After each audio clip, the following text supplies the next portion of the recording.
Choose to bet. Once the wind ceased, the tables and chairs stopped swaying, and the sea of clouds blocked the view of the ground. A subtle sensation of falling was the only reminder that they were high in the sky. It was as if they were sitting at a normal dining table. After all, this divine banquet seemed to offer some sort of blessing, shielding them from the low temperatures and thin air of high altitudes. But no one believed that if all the ropes snapped, anyone would survive. Therefore, upon hearing the punishment of 2 ropes breaking, everyone became extremely vigilant. Especially considering Ka's words just now, it wasn't hard for everyone to draw a conclusion. The main course seemed to be related to a confrontation between players. After all, the dish was named "The Victor's Blood is Forever Sweet." Just like the side dish was named "A Gift from the End of the World to the Pioneers," and they truly went to hunt for ingredients themselves, ensuring their own sustenance. These 2 cryptically named dishes must both contain some kind of metaphor. Consequently, the way everyone looked at each other once again carried scrutiny. They had all become adversarial. Lin Yu also wore an amused expression as he scanned each person's face. However, in his heart, he was secretly praying. Please don't be some direct confrontation type of thing. Firstly, he would definitely be exposed. Secondly, judging by the attitude of the robbed party just now, it was quite possible these people might even team up to deal with fluoxetine first. But fortunately, such a thing ultimately did not happen. Ka then announced the rules. Ladies and gentlemen, the banquet game to determine who gets to savor the main course is very simple. You won't need to lift a finger. No sooner had he finished speaking than a 4-sided screen, suspended by ropes, descended from above the dining table. It was like the screens used in sports centers or performance stages with 360-degree stands, allowing people from all directions to see the content. On the screen, there was an arena resembling a fighting ring. Gray white stone bricks were solemn and orderly, surrounded by a fence made of dark red chains and iron pillars. Beyond the ring, there was also a high wall and a circle of equally gray-white spectator stands. However, the stands were empty at the moment. Unexpectedly, Radish quietly called out the origin of this arena. It's the land of deathmatch. Ka was also very surprised, and he burst into laughter. Exactly, it is the land of deathmatch of the god of fairness and judgment. For the enjoyment of this banquet, my lord specially borrowed the land of deathmatch from the god of judgment. As he spoke, a tall figure appeared on the screen, on the ring constructed of gray-white stone bricks. It was a tall, snow-white werewolf.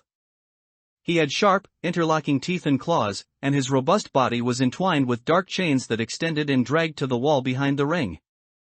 Grrrrrrr. The werewolf's low growl from his chest and throat came through the speakers behind the screen.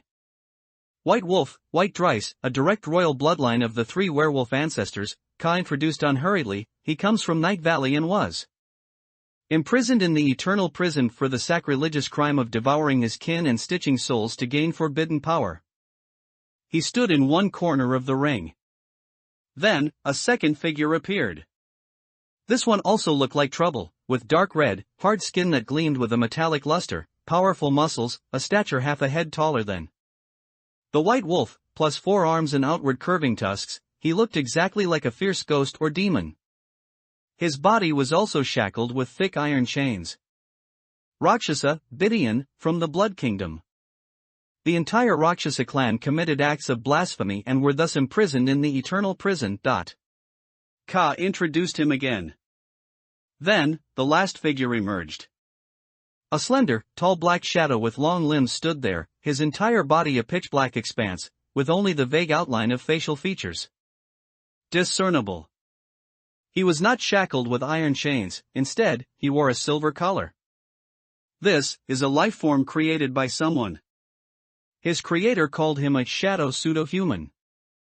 He is a forbidden life creation made through alchemy. After breaking free from his creator's control, he was imprisoned in the eternal prison due to his lack of self-awareness and extreme danger.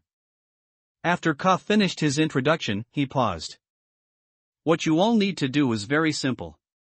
These 3 will soon participate in a life or death match in the land of deathmatch. The ultimate victor will leave the eternal prison. You only need to choose the contestant you believe will ultimately win. In other words, this is a gamble. Ka said, then pulled out paper and a pen from his embrace. Each contestant can only be chosen by a maximum of 3 people, and the order of selection will start with the person who received the fewest delicious papers in the previous round. Esteemed guest, please make your choice. All of Octopus Ka's free tentacles pointed at Li Hua. Li Hua looked intently at the screen. Undoubtedly, he activated his gambler ability.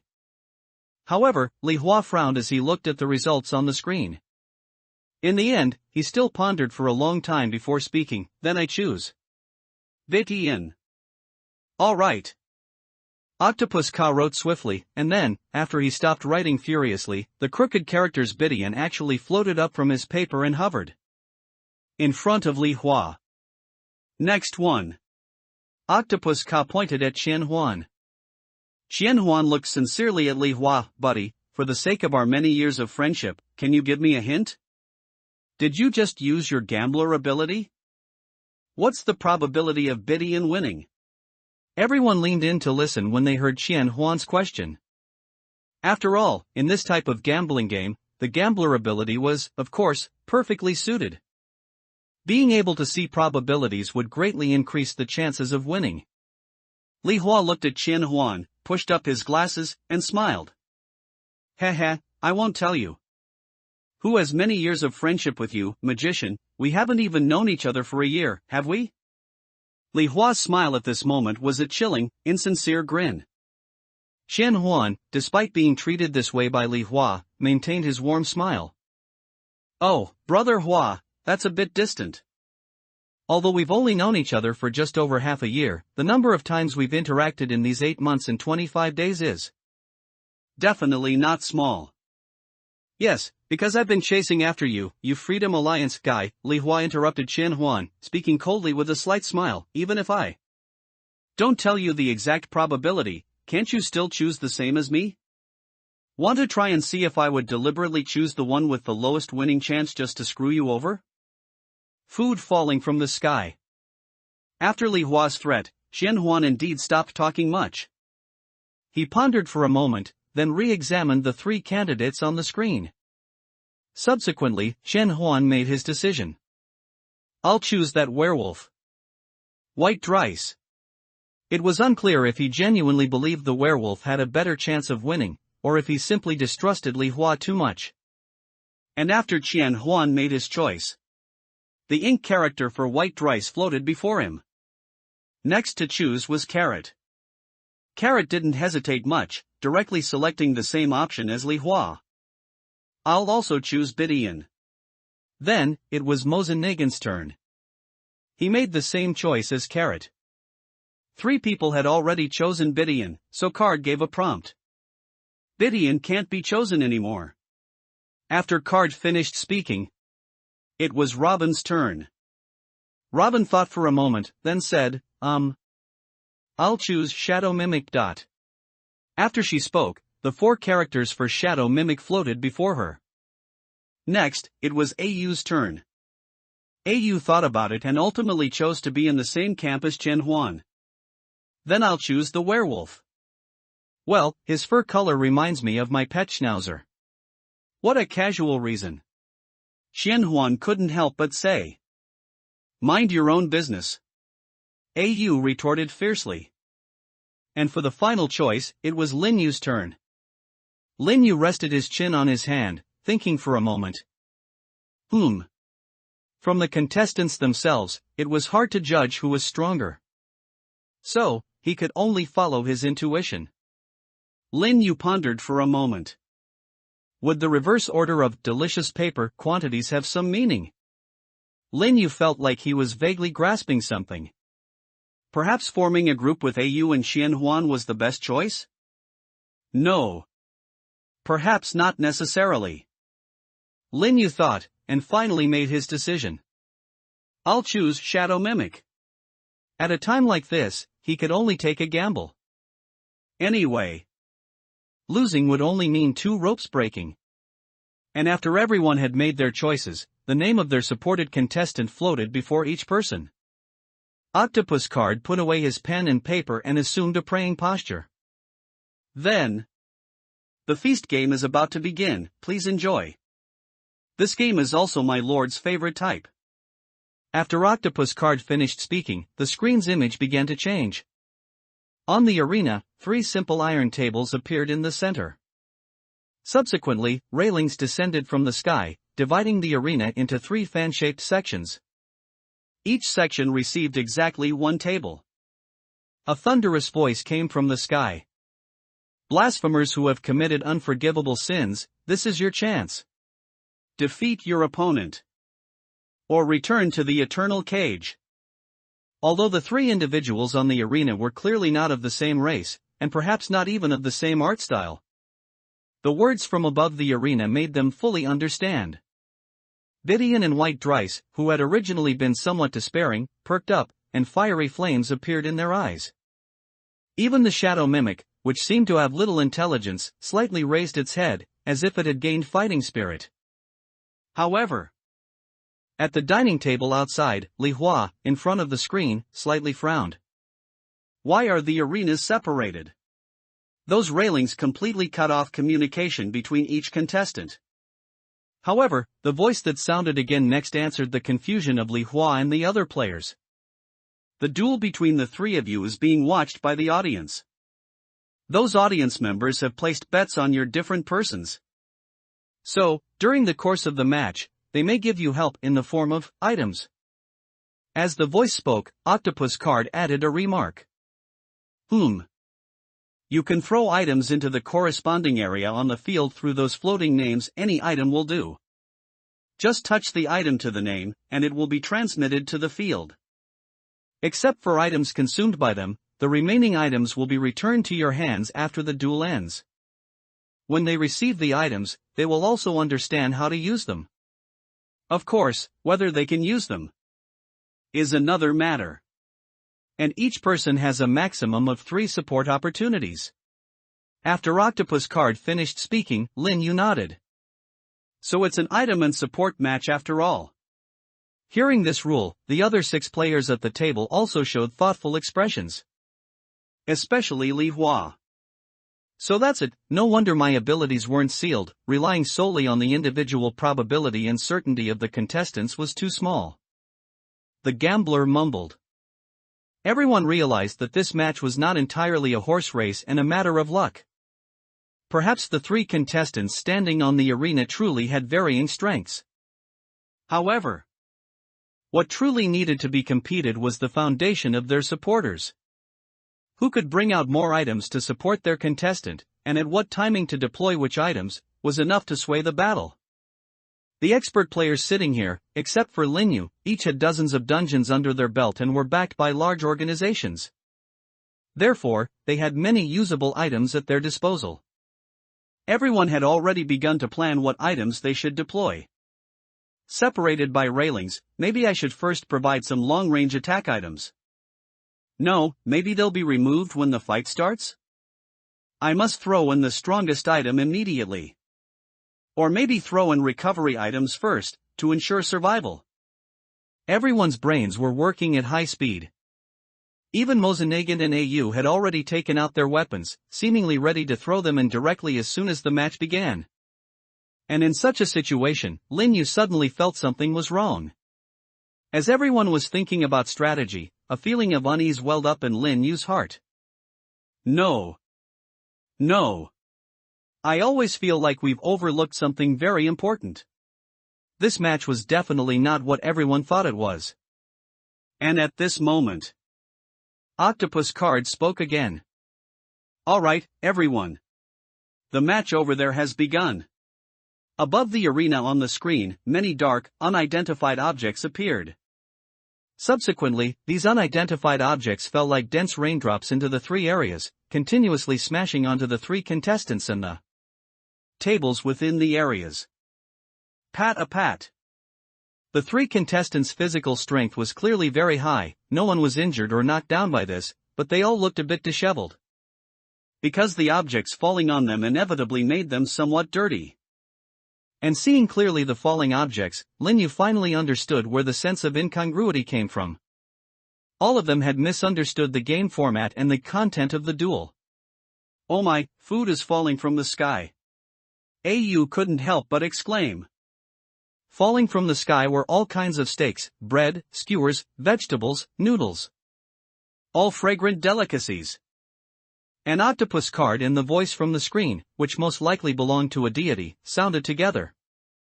"Everyone, welcome to the duel. The eating contest. The rules are simple. The contestant who finishes all the food in their area first wins. Imbalance of the situation, opportunities for support." Large piles of delicacies fell to the ground, quickly accumulating into small mountains. And then, the rain of food stopped. Within each person's area, they probably received countless amounts of food, much more than those standing on the field. The three contestants, already aware of the rules, only paused for a moment before beginning to eat frantically. White, the white werewolf Dries, was the first to react. He roared, pounced to the ground, and began rapidly stuffing the meat into his mouth. He didn't even need to chew much, he could swallow the meat directly. Gulp! Next to White, the nearest small mountain of food quickly developed a gap and then collapsed. But, even though White was very fast, his speed was still slightly inferior to Biton's next to him. This muscular Rakshasa demon, with all four arms, picked up food simultaneously. Then, no matter what he held, he forcefully squeezed and compressed it into a compact, small ball, then stuffed it into his mouth like a pill. His throat bobbed once, and the food fell directly into his stomach. Carrot looked at this scene with great satisfaction. He's really good at eating. He looks like the best eater.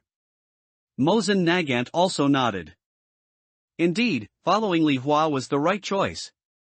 At this moment, the slowest on the field was none other than the shadow imposter. This fellow hadn't even started eating yet. It merely raised its long arms, repiling the several heaps of food that had originally accumulated around it into an even larger mountain, without any movement indicating it was about to eat. This made Lin Yu a little worried. This thing. Couldn't it be that it doesn't have the function of eating? After all, it seemed to be an artificial life form. However, he still tried his best to maintain a calm and composed demeanor, pretending to look at Robin with great interest. "I say. Why did you choose this guy?" Lin Yu rested his chin on one hand and started a conversation with Robin. Robin pursed his lips. "Didn't you also choose him?" "Yes, so I want to hear your reason," Lin Yu said with a light chuckle. Robin looked at Lin Yu suspiciously. "You wouldn't have seen me choose, and then followed my choice, would you?" "That's hard to say," Lin Yu answered ambiguously. Robin pondered for a while and then said, "Because although I haven't seen a werewolf with such strong bloodline or a living Rakshasa, I have indeed seen this shadow imposter before. Not long after I joined this game, I encountered it in the strange city dungeon. Or its kind. That thing had an even more terrifying name back then. Soul-devouring shadow." Robin paused, as if with lingering fear, and said, "I don't think anything can kill it, not even the Rakshasa or the white werewolf." Her fingers fiddled with the hem of her clothes. It sounded like it was definitely a very unpleasant memory, almost a psychological trauma. Lin Yu understood. "I see. But, while it's very powerful in a fight, what about eating?" Hearing Lin Yu's question, Robin assessed the eating speed of Biton and White Dries. If these two guys are only at this level, they will lose." Robin's tone was very certain.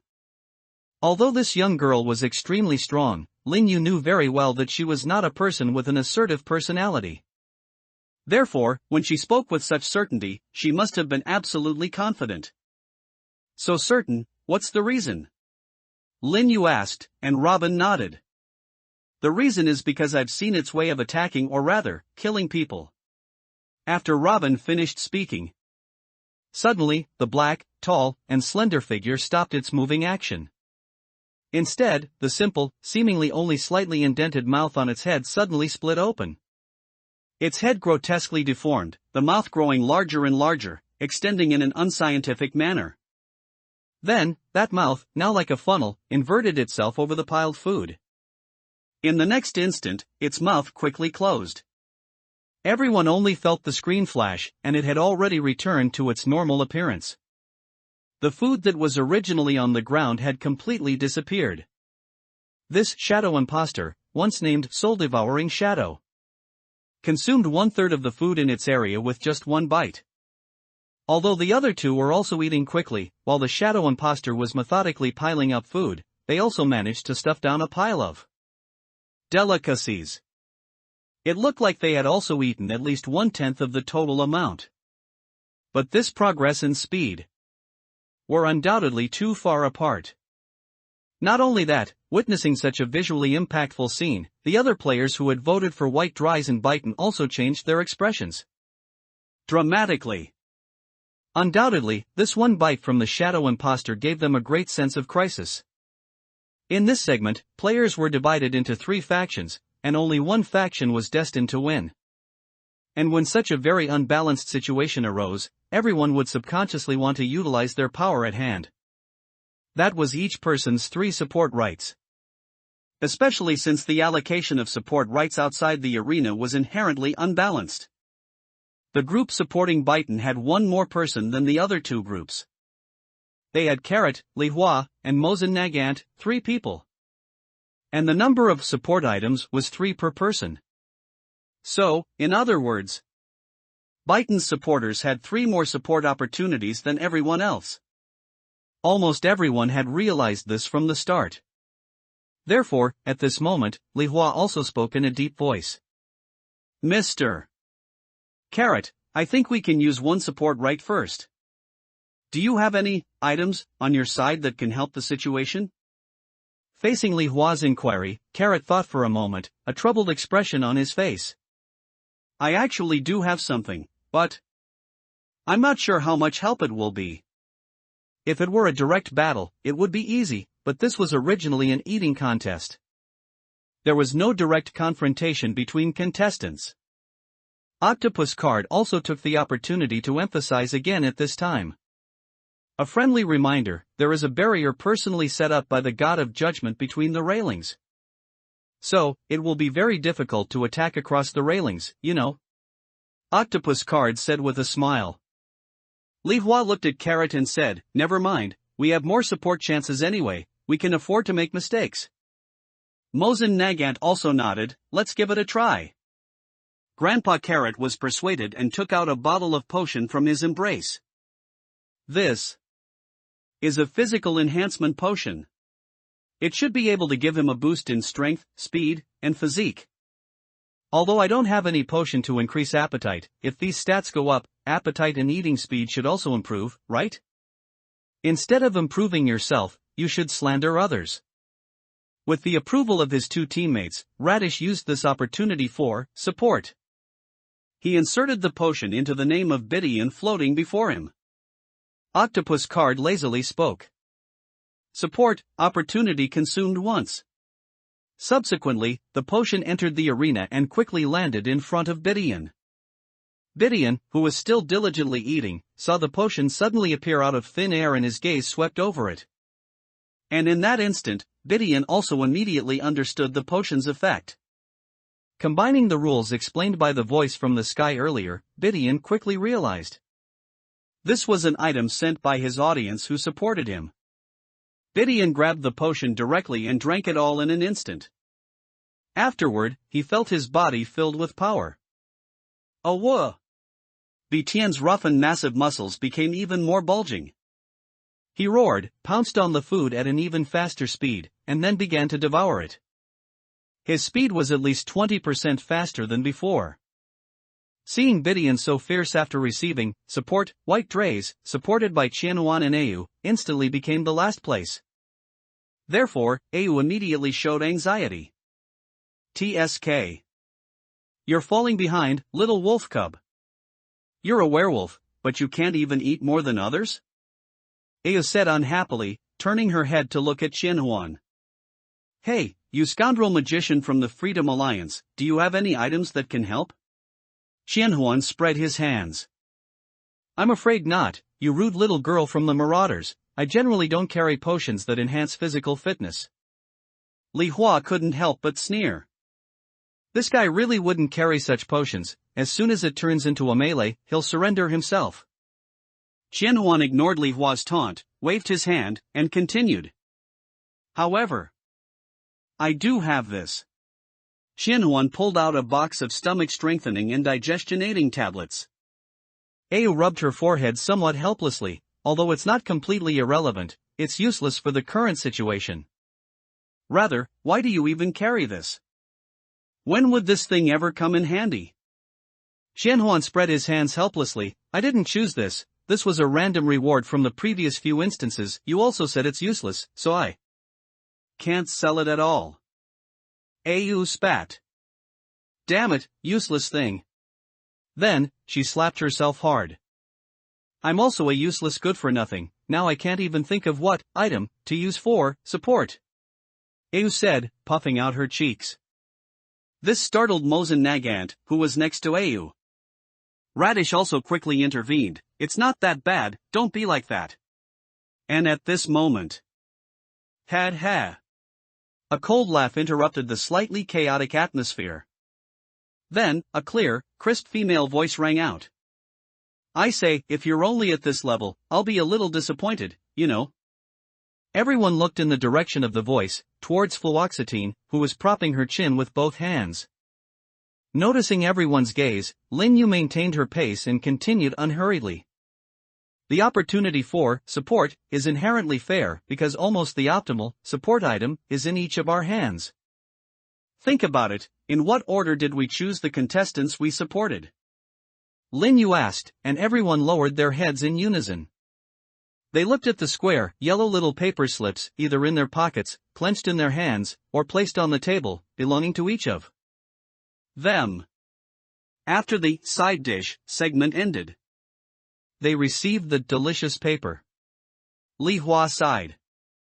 Actually, I considered that this thing might be useful for what's coming next. But it's also food itself. If the buffet gambles for isn't useful, it will waste time for nothing, and might even cause additional difficulties for their subsequent eating. As Li Hua spoke, Robin also nodded slightly. This thing might not be useful in this segment. These high-level players were not fools. They could naturally associate these items called delicious paper with potentially important chips in the upcoming segments. But in an eating contest, using food as a support item was simply too abstract. Lin Yu listened to their words and couldn't help but sigh again. Indeed, these high-level players might have rich PvP and PvE experience. But they rarely dealt with gods, at least, rarely played mind games with gods. So, they all overlooked one point.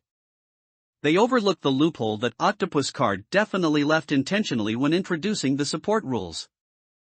So, Lin Yu looked at Robin. Lend me your delicious paper for a moment, he said, and Robin paused, but still took out her delicious paper. How many do you want? Let's start with 20, thanks, Lin Yu said with a smile. Taking Robin's delicious paper, Lin Yu held them in his hand. Oh, revered god of revelry. Please bestow upon me food that is substantial and high in calories. After Lin Yu finished speaking devoutly, the delicious paper in his hand disappeared. The disappeared delicious paper transformed into specks of light, floating upwards into the sky. A moment later, from the sky, a giant piece of meat fell that looked like a roasted animal leg bone, with thick, tender, sizzling meat. The entire leg bone fell into Lin Yu's arms, heavy, and looked about as big as Lin Yu himself. Roasted one-eyed mountain boar hind leg, firm hind leg meat, roasted, provides a super absolute feeling of fullness. Protein content is 60 times that of beef. Lin Yu held the roasted leg with one hand, raised a finger, and a charming smile appeared on his face. Next, I'm going to teach you a very important life philosophy, about competition and cooperation. Instead of improving yourself, slander others. Saying that, he stood up from the chair and spoke quickly. I choose to support Bidian. The moment his words fell, seeing that Octopus Card had no objection, Lin Yu stuffed the roasted hind leg into the floating name of Bidian in front of Li Hua. And this giant roasted hind leg completely submerged into the name without any obstruction. Then, thud! The roasted hind leg meat, falling from the sky, dropped onto Bidian's arena. Lin Yu sat back in his chair and laughed heartily. Ah ha ha ha, it really is feasible, he said, sitting back down on the chair. Everyone, have you learned it now? Lin Yu crossed his legs and spoke elegantly. This is the correct way to use the support opportunity. An unprecedented partnership. From the very beginning, when the octopus card introduced the rules for support, Lin Yu keenly realized one thing. Within the rules it described, there was a misleading hidden part. Combining this with the delicious paper, an item that clearly should play a role in this segment, Lin Yu easily drew a conclusion. From start to finish, the octopus card never said that one could only support their own contestant. And the condition for victory was to eat all the food. This food was also never explicitly stated in the rules as having to fall from the sky. Combining these 2 points, the function of the delicious paper became very clear. Its purpose was to increase the total amount of food that the other 2 contestants needed to eat. Of course. Lin Yu briefly hesitated just now, wondering whether to reveal this point immediately. After all, if everyone remained unaware and wasted all their support opportunities, perhaps he could achieve a decisive victory. But this was Lin Yu's way of thinking. And he was currently fluoxetine. Moreover, everyone present was an experienced player. Li Hua, Qianhuan, Mozenagant, and Robin all seemed to be smart people. Although Au and Carrot had personalities that were aggressive and honest, respectively, their minds might not be dull. Lin Yu was not arrogant enough to think that something he could figure out in an instant, these guys would consistently fail to grasp. He merely had an easier time spotting these loopholes due to his trickster profession. Therefore, Lin Yu chose an extremely fluoxetine way to handle it. He informed everyone of all this through a demonstration. Deciding how to allocate the delicious paper in your hands is what we spectators should truly be doing, Lin Yu said casually. Upon hearing Lin Yu's words, the expressions of several people subtly changed. This new rule interpretation introduced many variables into the situation on the field. Li Hua's expression was solemn. So that's how it is. Just as Lin Yu expected, he had already somewhat realized that something was amiss. With this hint, everything connected. Qianhuan, standing nearby, looked at Li Hua and suddenly realized something as well. Hey, gambler. I suggest our 2 teams put aside our past grievances and cooperate first. Li Hua was only surprised for a moment at this suggestion, but unexpectedly, he did not object. It's worth considering. It was Au who spoke up, somewhat displeased. Huh? Why should we team up with this guy, putting aside our past grievances? Because of the quantity of delicious paper, Qianhuan whispered. And at Qianhuan's reminder, everyone else on the field also realized this point. Li Hua, Carrot, and Mozenagant's group seemingly had 3 people, but in reality, the total number of delicious paper they had combined was only 94 sheets. It was even less than Lin Yu alone. Au and Qianhuan combined had 111 sheets. But Lin Yu and Robin combined had 99 plus 39. A total of 138 sheets. Even after Lin Yu spent 20 sheets to exchange for food, which he had already thrown into Bidian's area, they still had 118 sheets of delicious paper, remaining the most on the entire field. This meant that if the delicious paper, in everyone's hands, excluding errors from exchange, could ideally be exchanged for corresponding units of food. Currently, the food in Lin Yu and Robin's hands was the most. Moreover, because Lin Yu had just demonstrated that he could use 20 units of delicious paper at once to exchange for and deliver food. This meant that the extra support opportunities for Li Hua, Carrot, and Mozenagant's 3-person group were not very useful. Because delicious paper could be exchanged in unequal amounts for the same portion of food. And most importantly, it was now visibly clear that among the 3 contestants on the field, that Shadow Imposter was already the fastest eater. After finishing 1/3 of that pile of food, he only rested for a while before starting to gather food again. As expected of you, Fluoxetine, Robin whispered from the side. But what if they really team up? Lin Yu looked at Robin and grinned. What, do you want to win? Even if you're on the same team as me. Shouldn't you protect those guys over there who are close to you and are also righteous? Lin Yu asked with a smirk, pointing in the direction of Li Hua and Carrot. In a dungeon, of course. Surviving myself comes first, Robin said, lowering her head. No wonder you so obediently gave me the delicious paper. Lin Yu leaned halfway out, using his foot to push the chair closer by stepping on the table. Although I don't agree with your viewpoint, for me, there are still other things more important in the game. Lin Yu looked at Robin, lowering his voice even further. But I appreciate your approach and thoughts. Those who struggle to survive are the most beloved by the gods. So, since you want to win this round with me, I will let you win, Lin Yu said. This was his true thought at the moment. Of course, winning was best. And the real Fluoxetine, it seemed, would also do this.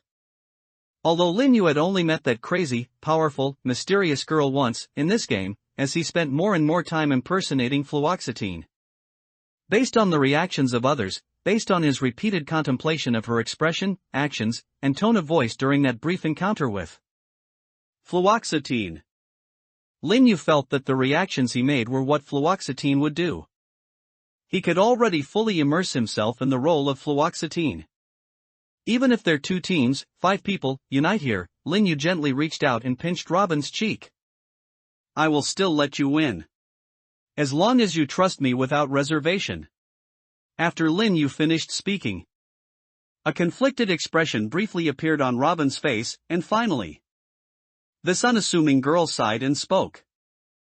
I never thought there would be a day I'd cooperate with you. Robin took Lin Yu's hand that was pinching her cheek, gently moved it away, and her gaze drifted to the side. Then I'll trust you this once. Lin Yu burst out laughing. Don't worry, you will definitely win this round. Then, Lin Yu whispered a few words in her ear. After which he released his hand, and his chair returned to its original position. Robin, meanwhile, handed all her delicious paper to Lin Yu, then pulled out her sketchbook and began to draw. Lin Yu's backup plan and absolute violence. After Lin Yu and Robin finished discussing their strategy, the remaining 2 groups also largely confirmed their cooperation intentions. After all, if they didn't take any action soon, the shadow imposter chosen by Lin Yu and Robin would already be on the verge of its final victory. It was visibly about to complete its second open-mouth action. At this rate, it only needed one more feeding to succeed. However, Vitan and White Drays on the other side hadn't even eaten half of theirs.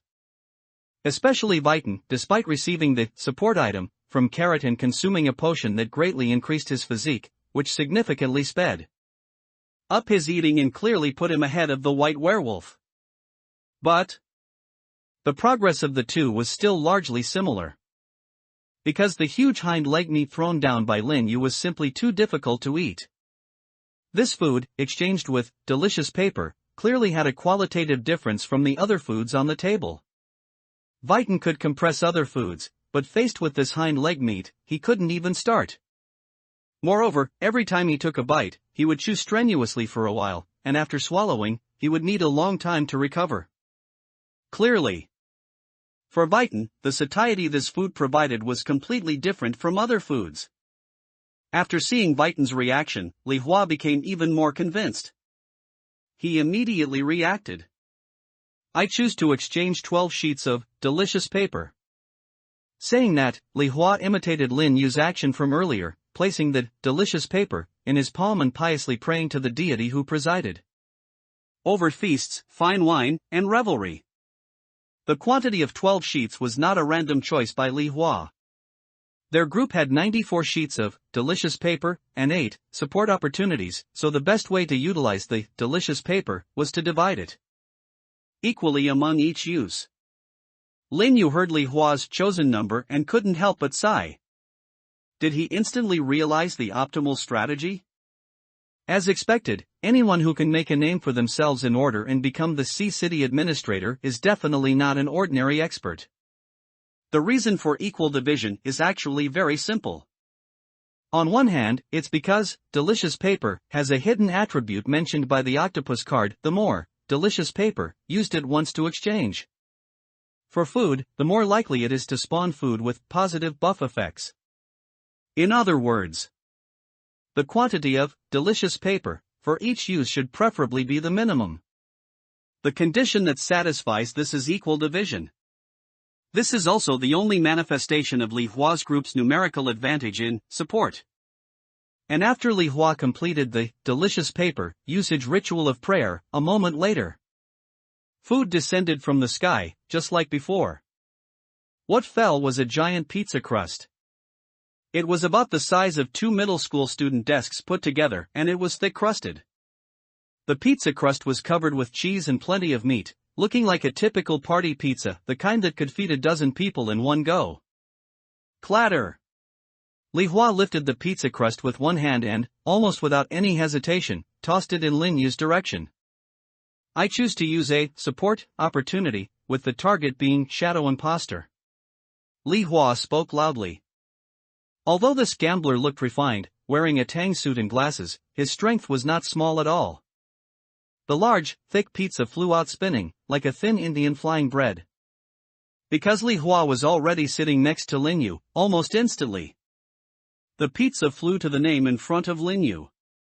And just as the pizza was about to fly into the 4 characters Shadow Imposter, in this flash of lightning, bang! A gray, hard block appeared and landed on the table, blocking the pizza's flight path. And this was just the beginning. More and more gray geometric shapes appeared, eventually stacking up on the table to form a defensive line like a city wall. These geometric shapes, acting as a wall, instantly divided the table, just like the barrier that appeared during the appetizer segment earlier. However, it only separated Lin Yu, Robin, and everyone else. Li Hua quickly caught the pizza again with his sharp eyes and quick hands. Clearly, he had not successfully used the support opportunity. Not only that, if he hadn't reacted in time, the food exchanged with these 12 sheets of delicious paper might have even fallen directly into the endless abyss below, completely wasted. Li Hua, holding the pizza in his hands, was slightly surprised, then immediately looked in Robin's direction. Only now, a thick barrier separated Robin and him. Behind the geometric defensive line, Robin stopped drawing, a slight sheen of sweat on his forehead. This was what Lin Yu had just instructed Robin to do, and it was also Lin Yu's backup plan. Everyone, although the best way to support is to use delicious paper, I won't let everyone get their way so easily, Lin Yu said with a smile.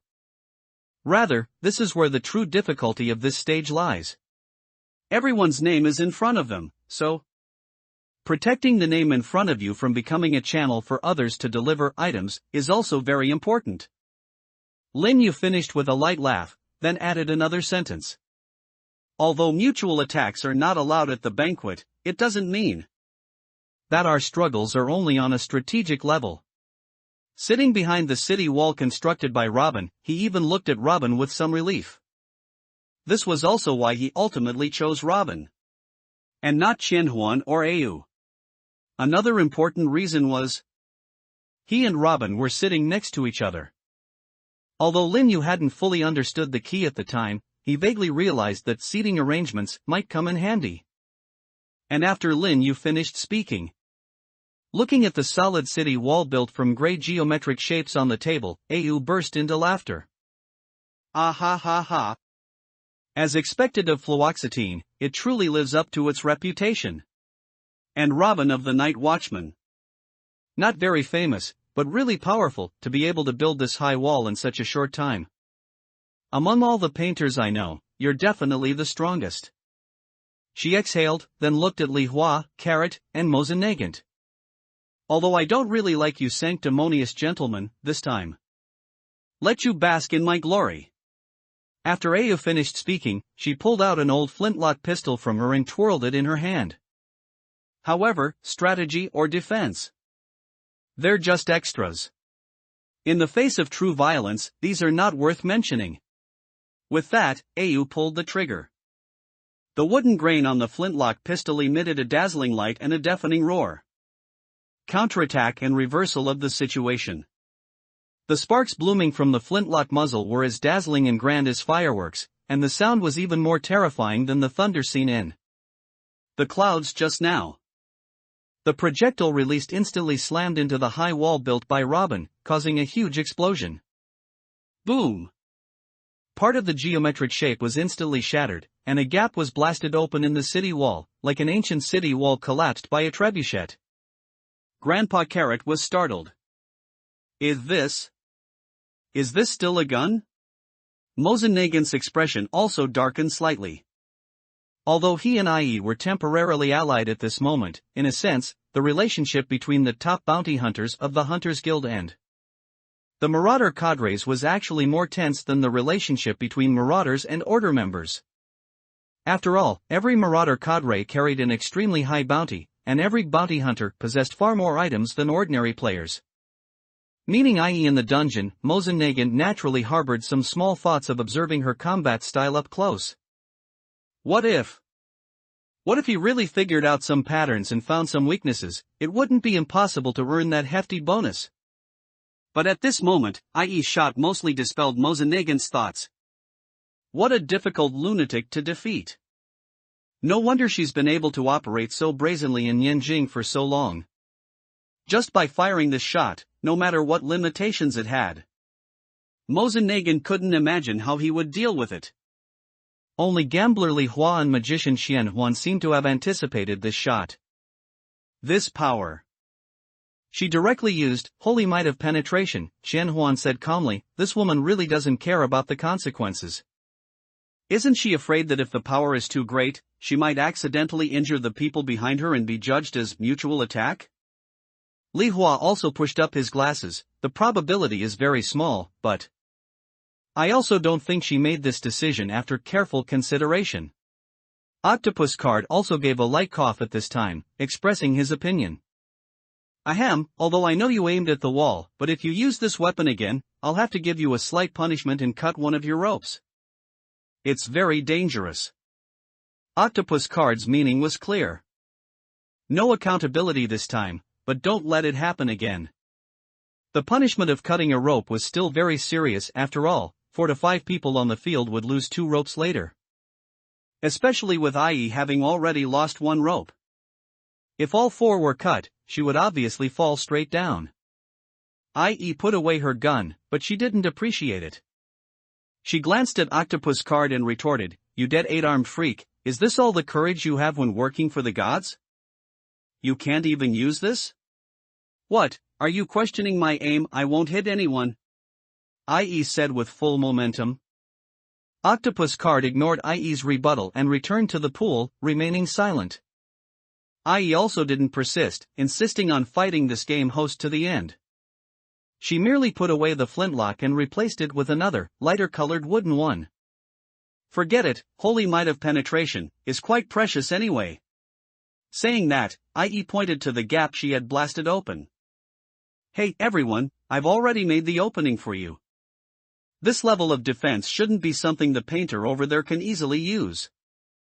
Even if they reinforce it later, I'll help you blast it open. The rest is up to you, Chen Huan. Catch. IE folded the delicious paper into a stack and threw it in Qian Huan's direction. The players also snapped back to attention and looked at the gap. IE shot very accurately and with great power. The gap blasted open by this blow just happened to expose the names in front of both Lin Yu and Robin. At the same time. And just as IE said, creating so many geometric shapes at once was also a huge consumption for Robin. She temporarily had no spare energy to plug this gap. Xian Huan also imitated what Li Hua and Lin Yu had done before, starting to exchange delicious paper for food. Meanwhile, the delicious paper of the trio, Li Hua, Carrot, and Mosennagen, were all concentrated in Mosennagen's hands. On one hand, it was because Mosennagen, as a hunter, would have improved accuracy in throwing, and he himself was skilled in this art. On the other hand, it was because the person sitting to IE's left and right was directly facing the gap, conveniently having the best throwing angle. The first wave of attack, of course, had to be launched by these two. Manhwaedit and Manhwa exchanged their respective foods. An extra-large portion of roasted meat and a giant meat bun descended from the sky. Manhwa caught the plummeting meat bun, which was several times larger than his head, catching it with his hand. Then he took off his top hat and pulled out an item from inside. It was an oversized slingshot. What good luck, the food that fell down just happened to be round. Manhwa exclaimed, and then he propped the slingshot on the table, adjusted the angle, and placed the meat bun on it. Although this slingshot was already large, standing over half a person tall, it was still too small compared to the bun. But Manhwa's hand seemed to have magic, somehow able to scale down and fit the bun, which was originally larger than the slingshot, inside.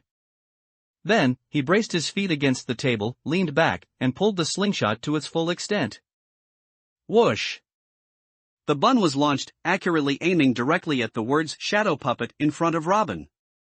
At the moment of his shot, Manhwa's voice also rang out.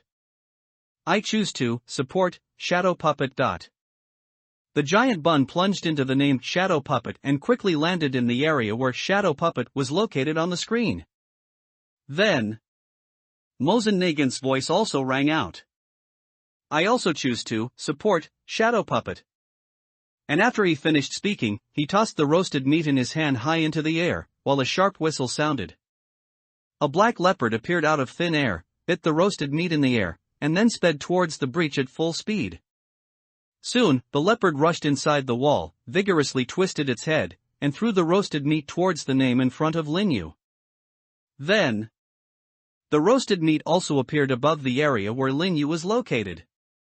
With two more portions of food, transformed from delicious paper, on the field, the total amount of food for Shadow Puppet increased by roughly 30%. In other words, its required feeding times increased by exactly 1. But the situation was still not secure enough. So, Manhwa and Manhwaedit attacked again. New food exchanged from delicious paper once again descended from the sky, and the two of them, following the same method, once again sent two portions of food into the area where Shadow Puppet was located. The situation had completely reversed. Game theory teaching. After 6 portions of food successively fell into the area where the Shadow Imposter was, the total amount of food the Shadow Imposter had to eat was already double that of other areas. However, although Jigung had no spare energy to draw obstacles again and prevent food from falling into the name in front of him, she did not sit idly by. Sitting behind the city wall, Jigung had already obtained all the delicious paper from Linyu and began her own exchange. She received Linyu's support and currently held a total of 60 pieces of delicious paper, which she exchanged for 3 portions of food in 3 separate transactions. Afterward, Jigung sent these 3 portions of food into the names of Bishamontan and White Rice respectively. Her chosen targets were also very clever. It was Manhwa and Manhwaedit, who were also attacking. The teammates of both tried to stop them but reacted too slowly. After all, Jigung's methods were simply too bizarre. She drew a blue hole on the table, pushed the food into it, and then drew 2 orange holes in the air. Then the food flew precisely into the names in an incomprehensible parabola. The speed was even faster than the slingshot Manhwa shot. But even so, the Shadow Imposter still had the most delicious paper food added to the field. The fields of Bishamontan and White Rice each only had food exchanged from 40 sheets worth of delicious paper. But the Shadow Imposter's field had nearly 90 sheets worth. Even though the Shadow Imposter was originally the fastest, its progress was now at the bottom. Of course, it wasn't far behind. Manhwaedit and Manhwa had both used up their support opportunities, and the two of them tacitly returned the remaining delicious paper to their teammates. Manhwa only had one teammate, so he just threw it back to Yu and was done with it. Manhwaedit, on the other hand, divided the remaining delicious paper into 2 equal parts and returned them to Li Hua and Lu Obu. The scene temporarily calmed down. For a time, no one dared to act rashly. After all, the speeds of Bishamontan and White Drice were once again even. It was just that Bishamontan would be slightly faster. Therefore, these two opposing teams once again changed from partners to competitors. The delicious paper in Li Hua and Luobu's hands still totaled 46 sheets. And Yu still had 52 sheets left in her hand. This 6-sheet difference could very likely be the key to reversing Bishamontan's slight lead in eating speed. Most importantly, although the Shadow Imposter was currently in last place, Lin Yu still had the most delicious paper in his hand. He still had 58 sheets. In other words, the progress of the 3 contestants participating in the eating contest in the place of certain death was exactly inversely proportional to the amount of delicious paper in the hands of each group's supporters. In a sense, this was the most balanced episode so far. Especially the 2 leading groups, their 3 people and 2 people were all mixed together. Trying to guard against using one's name for support, and without being able to directly attack the opponent, was even more difficult. Therefore, no one dared to act rashly. But it was Lin Yu who broke the calm again. The remaining part of the geometric city wall in front of him suddenly collapsed with a roar. Behind the wall, Lin Yu surveyed the circle of people who were looking at him warily and also guarding against each other, and sighed. What a boring scene, everyone is a bit too timid. Lin Yu said, pulling out the delicious paper in his hand. I taught you how to use this thing, not to let you calculate numbers in your heads. Yu heard Lin Yu's words and said discontentedly, I didn't. Lin Yu looked at Yu and pouted, I didn't say you, my dear, I'm talking about the rest, especially those 2 from High City, their brains must be smoking from all the calculations, right? Lin Yu looked at gambler Li Hua and magician Xian Huan. The gambler doesn't gamble, and the magician doesn't provide wonderful performances, how disappointing. He said with a sigh. Then what do you want to do? Li Hua looked at Lin Yu and said in a low voice. Of course, I want to make a big gamble and put on a wonderful show.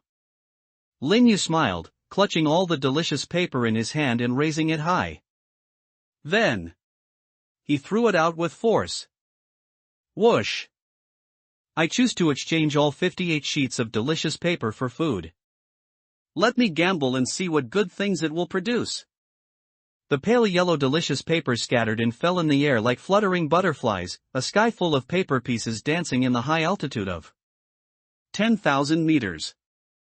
As the paper pieces truly drifted towards the ground, accompanied by Lin Yu's unrestrained words, they transformed into specks of light and flew into the sky. Grandpa Radish spoke in shock. This is too risky.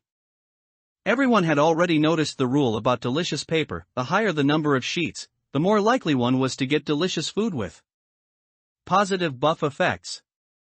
Why did fluoxetine exchange all the delicious paper?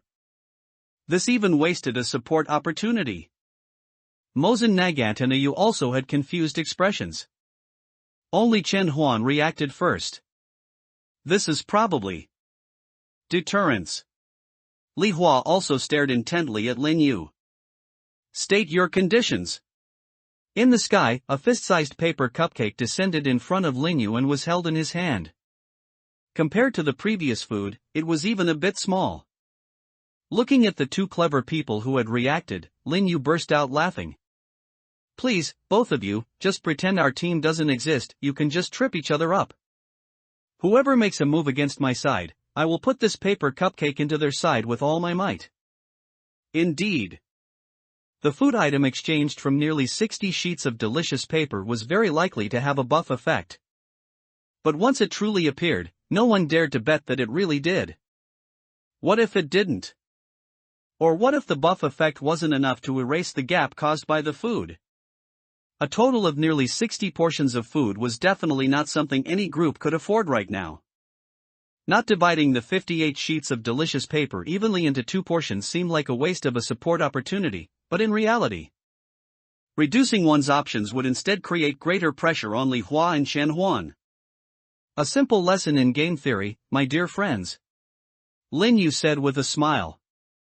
At this moment, holding the paper cupcake in his hand, he had already grasped the most important truth in the game. That was the ability to flip the table. Now, please fight and perform as I wish. After all, compared to winning this round, I'd rather see what your limits are. A performance that shocked everyone. After Lin Yu's words, it was not just Qian Huan and Li Hua, but everyone else who understood Lin Yu's intentions. Everyone's expressions were not very good. Sure enough, the Psychological Society's people are all out-and-out madmen. A Yu cursed. Even Ji Gung, Lin Yu's teammate, didn't look too good. Because at this moment, Lin Yu seemed to hold a nuclear weapon like deterrent. But this deterrent was based on the premise that Lin Yu had completely given up on winning this round. After all, with the Shadow Imposter's progress being the slowest, even if Li Hua and Qian Huan's two groups threw all the delicious paper in their hands to each other, Bishamontan's field would eventually have 40 plus 52, equaling 92 pieces of delicious paper food. White Rice's field would eventually have 40 plus 46, equaling 86 pieces of delicious paper food. And at this moment, the Shadow Imposter's current field has 49 plus 48, equaling 97 pieces of delicious paper food. The Shadow Imposter would still be the slowest one. Even if the numbers were very close, and the Shadow Imposter seemed to be eating very fast. Its eating method had already determined that this was impossible. Although it could eat a lot at once, its eating speed and interval were equal each time. When all the food on the field became large portions, the Shadow Imposter would inevitably be unable to reach its ideal maximum during each meal. It would waste its eating turns, meaning it would take at least 1 or 2 extra eating times. In other words, the delicious paper food's delaying effect was most significant for the Shadow Imposter. After Lin Yu exchanged all the delicious paper at once, he could only guarantee that he could make one person lose, but he couldn't guarantee that he himself would win. So, Lin Yu's threat at this moment was somewhat like a barefoot person threatening a shoot person. If someone else had made this threat, the effect might not have been as good. After all, among the 7 people present, the only one willing to stir up trouble in such a harmful to others and not beneficial to oneself way could only be fluoxetine. Even a Yu of the Marauders. She was just aggressive, not crazy. The difference between mania and madness was quite obvious. So, in just a few seconds, the rest of the players had already believed that Lin Yu was serious. Therefore, under Lin Yu's amused gaze, a Yu was the first to act. Damn it, I don't care anymore. Exchange food for me. Exchange 17 pieces. A Yu raised the delicious paper in her hand and began to exchange for food. 17 pieces of delicious paper disappeared, and a huge meatball descended from the sky. A Yu pulled a baseball bat from her embrace. Qian Huan, help me set up a defense. She swung the bat in a circle in the air, hitting the huge meatball towards Li Hua's direction like a baseball. Li Hua immediately took out a 20-sided die, ready to roll, but was suddenly distracted by a loud bang. Bang! Clap clap. He turned his head and saw an elegant, snow-white rabbit pop out of Qian Huan's hat, typically wearing a tuxedo and holding a cane. The rabbit twirled its cane and spoke in a very standard British accent. Ladies and gentlemen, welcome to the Graced Magic Show. Instantly, the rabbit bounded with a flash-like speed to the die about to fall onto the table, then whisked it away with a red cloth. Then, it patted its jacket pocket and bowed slightly to Li Hua. Are you crazy? You even used the assistant. Li Hua cursed, feeling his 20-sided die in his jacket pocket. In the time it took for that distraction, the meatball had already fallen into Bishamontan's field. Grandpa Radish scratched his head. What should I do? I'm not good at this. Mosin Nagant spoke, no matter, you two just throw the food into the air, and I'll send them in. With that, Mosin Nagant blew his whistle repeatedly. Qian Huan's expression changed slightly as he saw the hounds and ospreys appear on the table. Dude, I only summoned one, what do you mean by summoning two? His answer came from Luo Bu and Li Hua on both sides. Exchange delicious paper. The 5 people on both sides had also completely started a free-for-all. Food fell one after another, and everyone brought out their ultimate skills. Lin Yu, who was watching the show, was now truly engrossed. So that's it, this is a master's duel. Although he had seen a top-tier duel between Order and Marauders in Zhang City from afar once before. But Lin Yu was too far away that time to fully enjoy it. Moreover, the level of that duel, while not low, was far from as high as this one. However, due to the limited stock of delicious paper and the few remaining support uses, this struggle didn't last long. Soon, they all successfully delivered their items to their proper places, without permission to attack the opponent's main body. Defense was indeed much harder than offense. Soon, Bishamontan and White Rice's fields were piled high with food. But it was just as everyone had predicted. Even so, Bishamontan and White Rice's speed still outpaced the Shadow Imposter.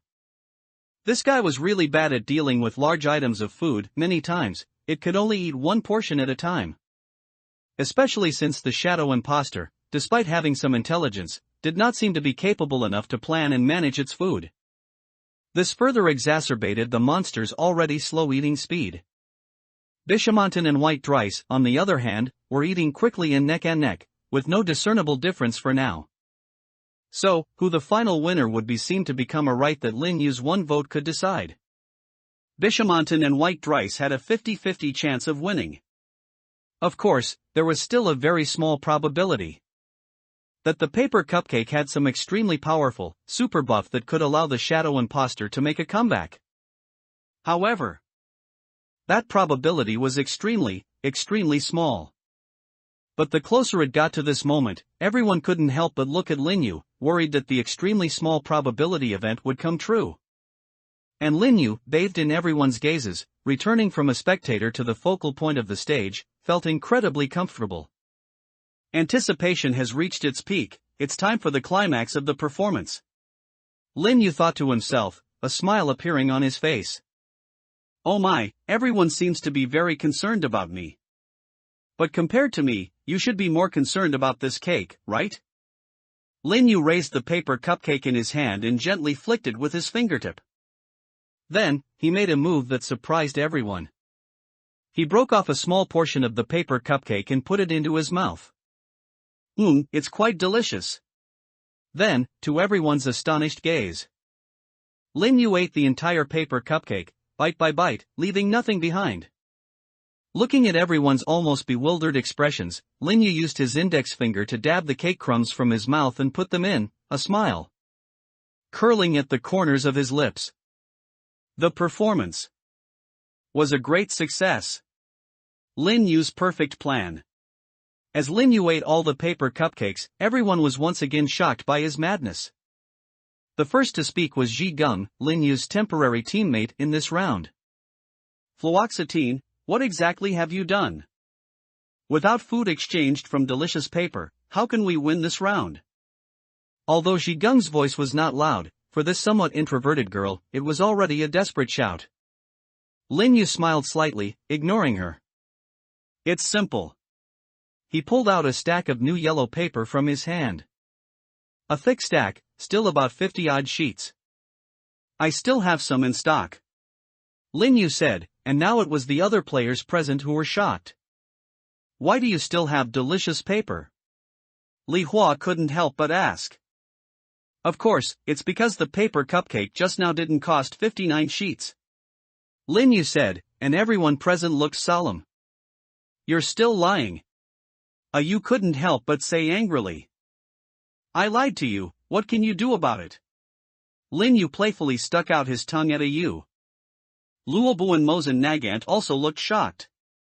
Only Chen Huan couldn't help but applaud softly. What an excellent sleight of hand. Honestly, Miss Fluoxetine, if you had chosen to be a magician, your achievements would probably be extraordinary. I completely failed to notice that those delicious paper earlier were illusions. After Qian Huan finished speaking, Lin Yu spoke with a smile. So, I still have 58 sheets of delicious paper in my hand. Everyone, sorry, checkmate. After speaking, Lin Yu paused and then spoke again. Now, I'm going to exchange these delicious paper for 2 servings of food. As his voice fell, the delicious paper in Lin Yu's hand once again turned into points of light and dissipated. And then, 2 servings of food, exchanged from 29 sheets of delicious paper each, fell from the sky. One was a rice ball wrapped in seaweed, and the other was some kind of wrap. Both servings of food were about the size of an adult male's head.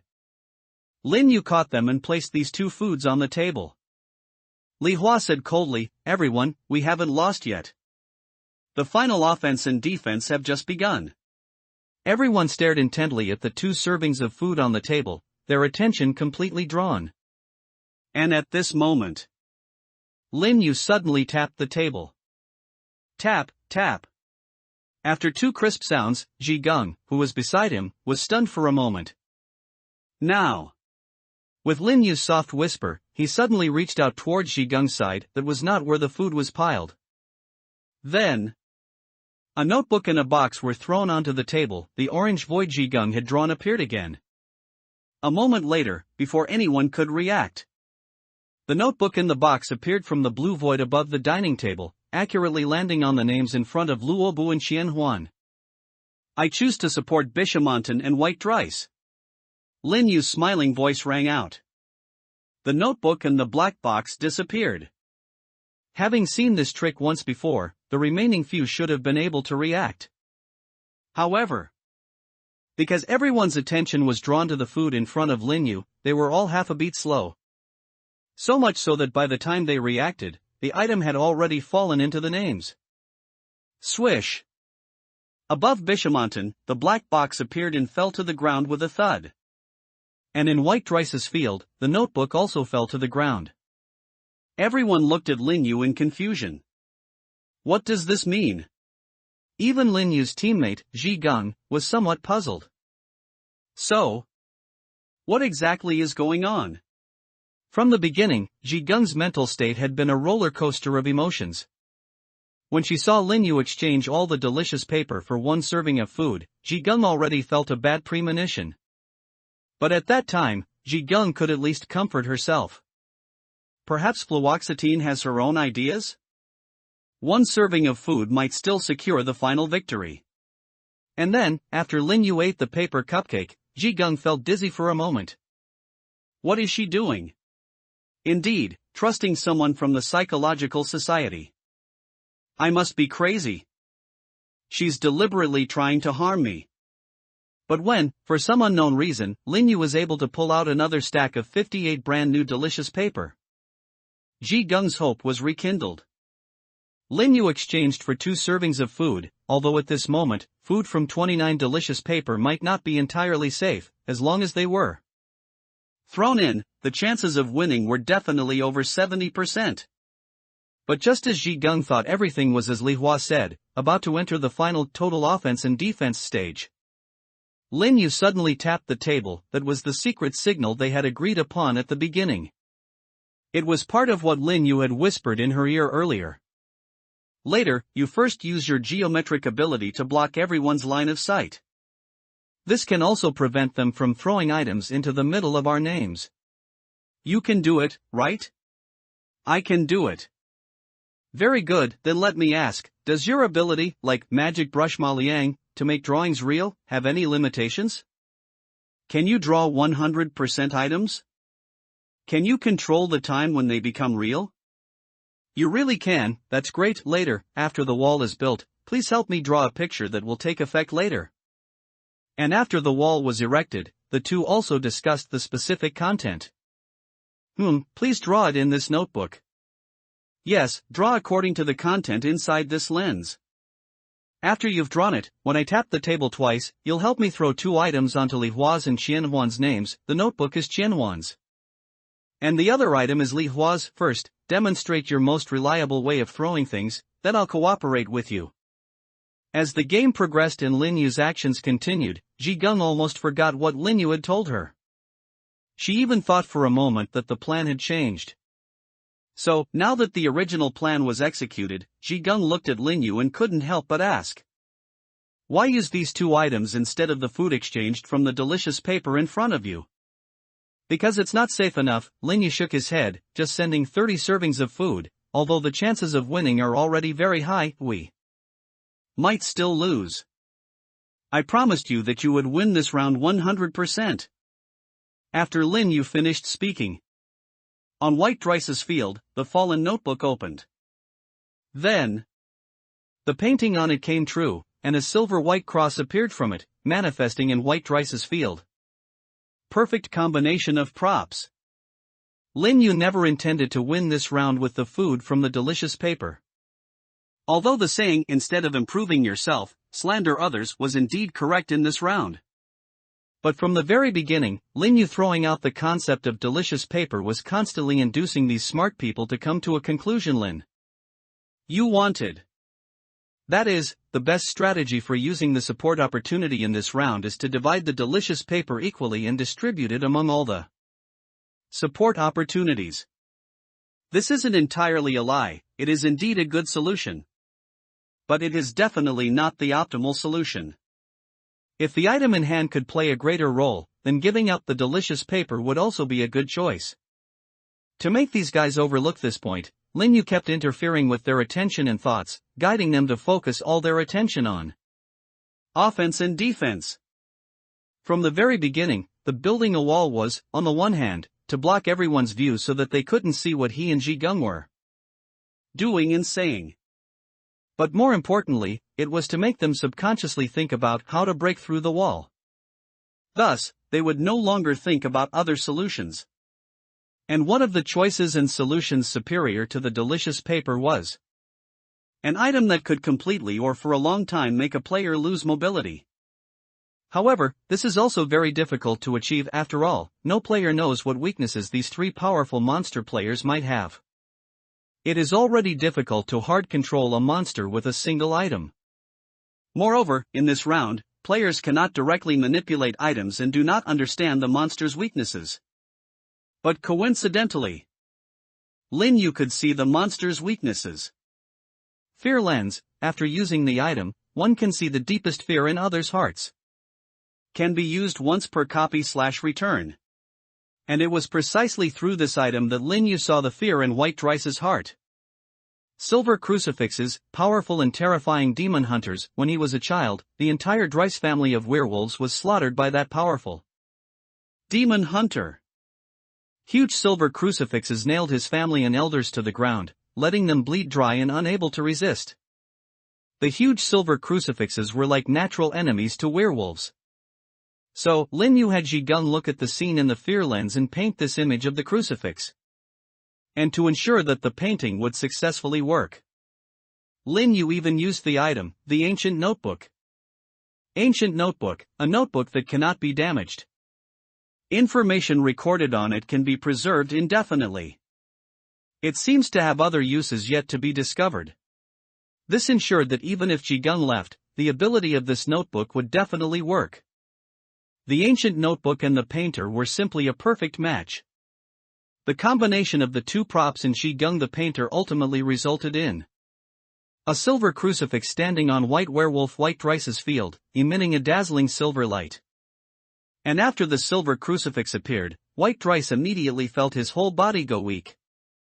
Under the illumination of that silver light, White Rice trembled all over. He turned his head and then saw that nightmarish scene.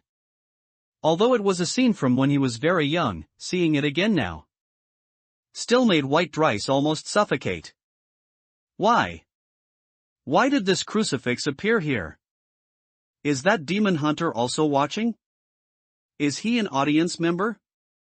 All sorts of thoughts swirled, coupled with the feeling of powerlessness brought by the light, causing White Rice to collapse into the pile of food. Unable to move again. He wanted to roar loudly, wanted to vent the anger in his heart. He knew he was no longer that weak cub from back then. But in the end, all the wails and anger were swallowed by extreme fear. Those loud sounds he wanted to make could only turn into a whimper. Woo! Woo! He lay limp on the ground, no longer moving.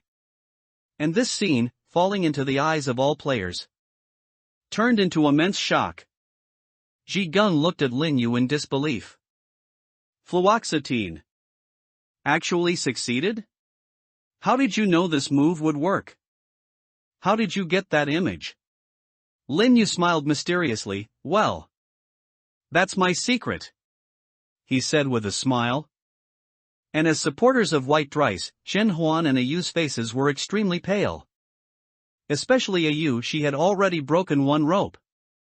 After this round, if she broke 2 more ropes, her situation would be extremely dangerous. I'm really defeated by you, fluoxetine. Chen Huan also sighed. It seems we're out of luck. Currently, white rice clearly won't have the strength or mental capacity to act again for a short time. Even if he could recover later, it would be difficult to catch up with the progress of the other two. So, Chen Huan spoke with a sense of resignation. But I'm very curious, even if white rice can't move now. How will you win against Bishamontan? You can't possibly happen to have props that can counter 2 characters, can you? As Chen Huan asked this, Li Hua, Luobu, and Mozen Nagant also pricked up their ears to listen. After all, this was directly related to them. Lin Yu shook his head. I really don't have a way to counter that red muscular brute. But even if I don't counter it, I have a better item to use than the delicious paper. As Lin Yu's voice fell, the black box in Bishamontan's field suddenly began to multiply wildly. Large chunks of food gushed outwards. Compressed biscuits, mineral water sprang out of that black box like a fountain. Huge piles of food accumulated on the ground. Tada, food fountain. Lin Yu said with a laugh. Mozen Nagant and Luobu's expressions changed drastically. Especially Grandpa Radish, like Ayu, he was so despairing he could barely speak. Li Hua looked at this despairing scene, still able to speak. You actually still have this kind of item. Lin Yu spoke with a smile. It's because I used it well. This item isn't a box that spits out a lot of food for no reason.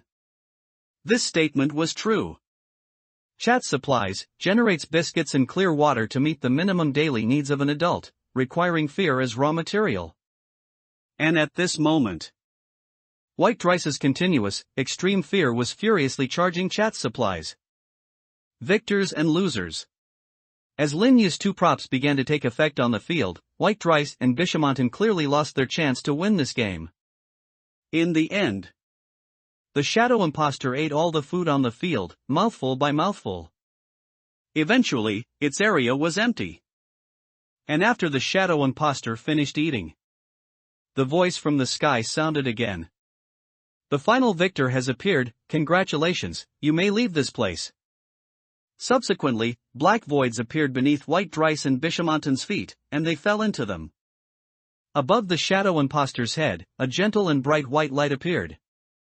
It bathed in the white light, slowly ascending, flying towards the sky. Although the shadow imposter showed no discernible emotion, the scene on the screen at this moment made it seem as if it was flying towards freedom and happiness, a truly captivating sight. At the same time this scene unfolded, Octopus Card also spoke. Alright, everyone, the winners and losers of this round at this dining table have now been decided. Just as Lin Yu promised, he led Zhigung to win this segment.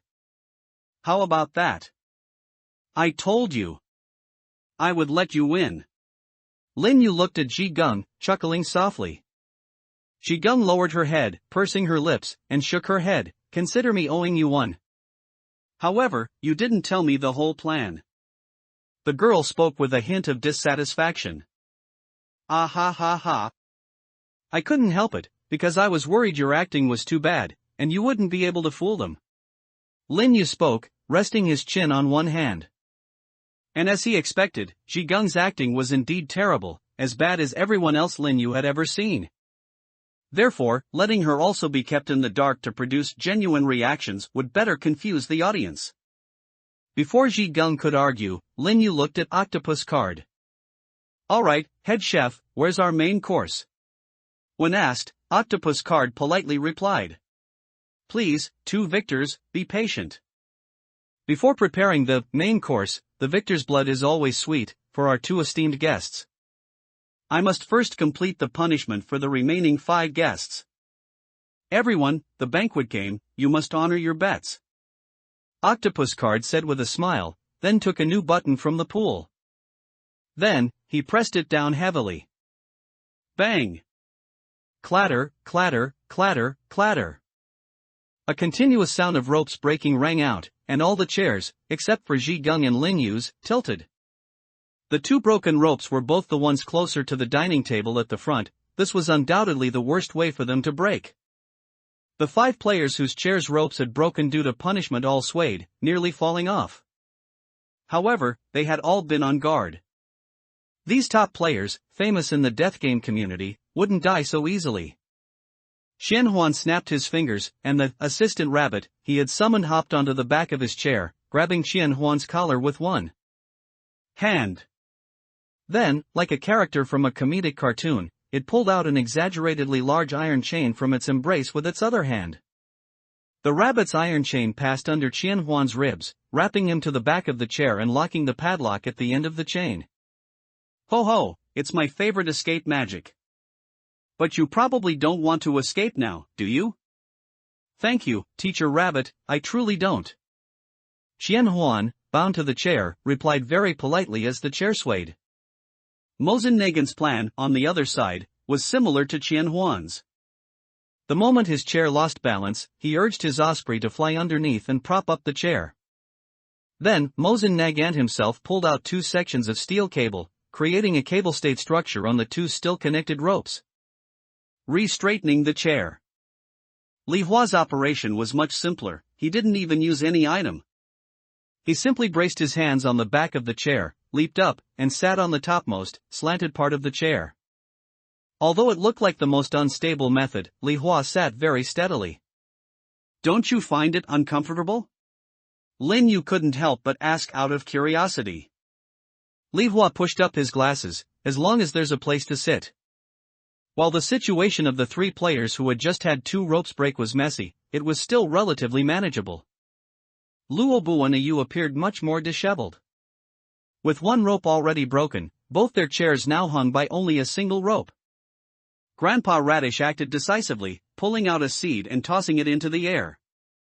The seed quickly sprouted and grew, forming sturdy vines that cradled the chair like a net, preventing Grandpa Radish from falling. However, judging by the old farmer's pained expression, this item that saved his life must have been extremely precious. As for Ayu, she grabbed the single rope and pulled out 3 eyeball-sized, silvery white spherical robots. These robots, once taken out, spread 2 transparent wings that vibrated at high frequency, then flew to Ayu's feet. The 3 robots propped up the chair legs as fulcrums, allowing Ayu to sit steadily again. But no one knew how long these 3 small robots could hold out. Admiring the struggling figures of the remaining 5 players, Lin Yu stroked his chin. As expected, these experts have an increasing number of life-saving methods and strange, functional items, each one incredibly difficult to kill. Fortunately, he didn't need to deal with anyone here for now. Octopus Card, watching the 5 players' self-rescue efforts, also laughed. Each of our guests truly possesses extraordinary skills. I knew these punishments wouldn't be able to faze any of you. However, be careful, because if there's not a single rope left, the situation will be exceptionally dire, because then, what you'll have to consider won't just be the rope problem. All the ropes breaking means you are an unwelcome guest. So, in addition to finding a way to stay up here, you also need to think about how to prevent me from expelling you from the table. Octopus Card added with a beaming smile. The faces of the 5 guests whose ropes had broken were not looking very good.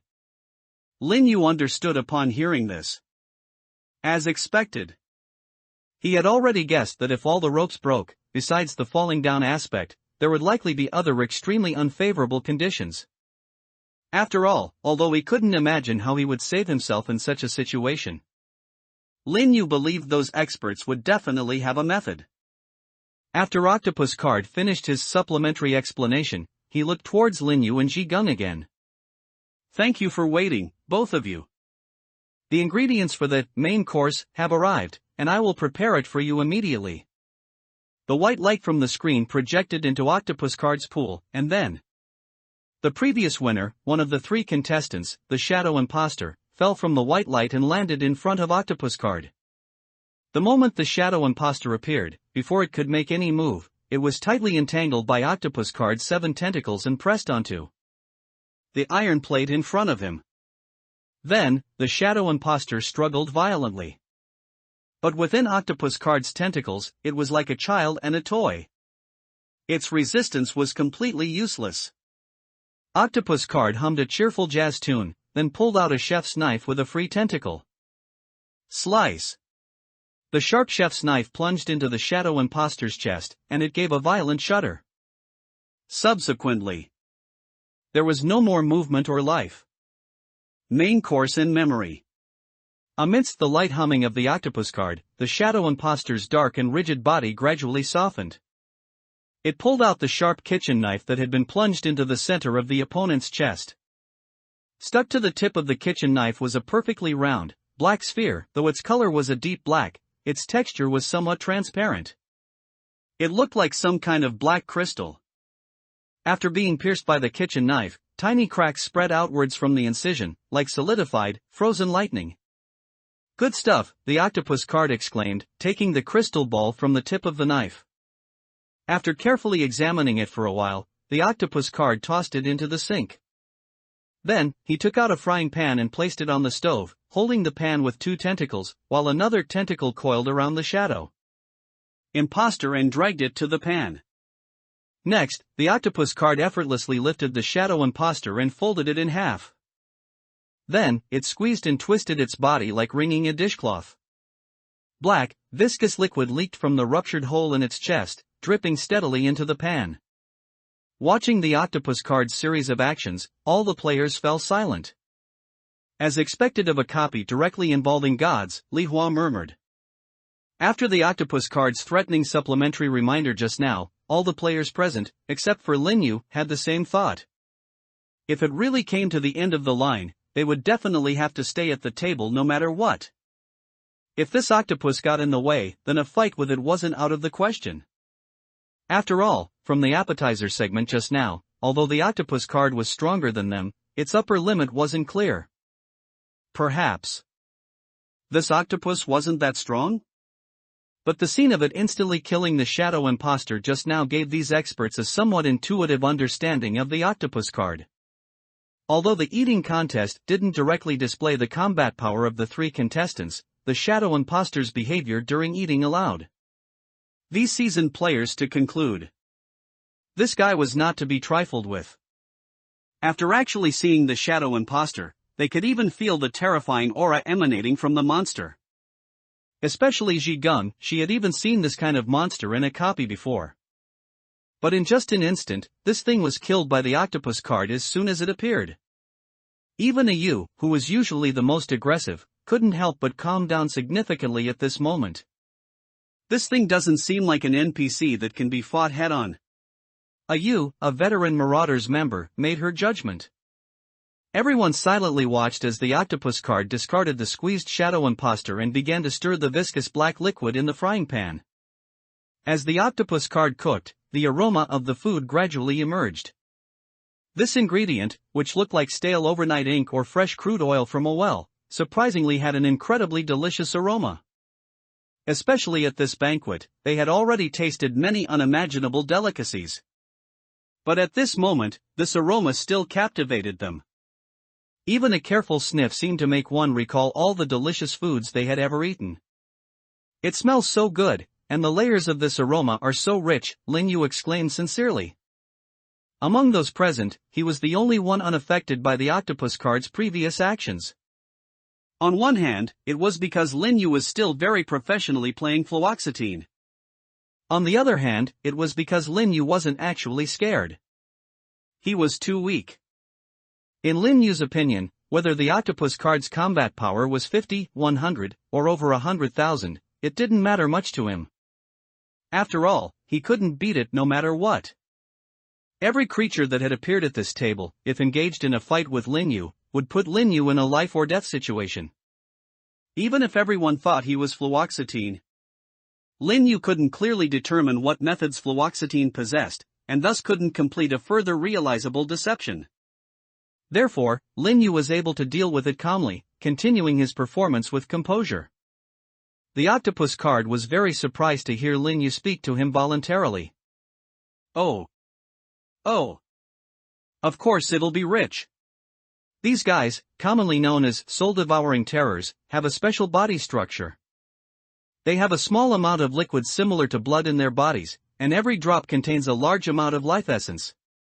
Moreover, the 3 contestants personally chosen by my lord each have abilities related to eating and devouring. No matter who wins this eating contest, I can reproduce all the deliciousness contained in all the food they just ate. So, this main course is also my most proud signature dish. You'll know once you taste it after it's fully cooked, just one bite, and it's like tasting more than 10 delicacies simultaneously. And the experience of each bite will be different. The last bite will also have a different mysterious experience, the octopus card said proudly. Lin Yu clapped his hands in surprise. Wow, that's truly amazing. I'm already a bit impatient. Hearing Lin Yu's heartfelt praise, the octopus card was very pleased. His movements quickened a bit. The rich black liquid gradually solidified and took shape in the pan, becoming a gelatinous solid. At the same time, the black color also faded considerably. Finally, the octopus card cut it into 2 portions in the pan, turned off the heat, and took a blowtorch from the sink. He turned on the blowtorch, and a fierce blue flame erupted, burning the surface of the solid until it was slightly bubbly and discolored. Finally, the octopus card carefully placed the 2 square black solids onto 2 porcelain plates and drizzled bright red sauce over the black solids. Ladies and gentlemen, the octopus card presented the plates and spoons to Lin Yu and Ji Gung. This is the main course of this banquet. The victor's blood is always sweet. Please enjoy, the octopus card said. Looking at the delicious and tempting food in front of him, Lin Yu picked up the matching spoon, gently scooped out a piece, and ate it. Ji Gung, seeing Lin Yu eat without hesitation, quickly picked up her spoon as well.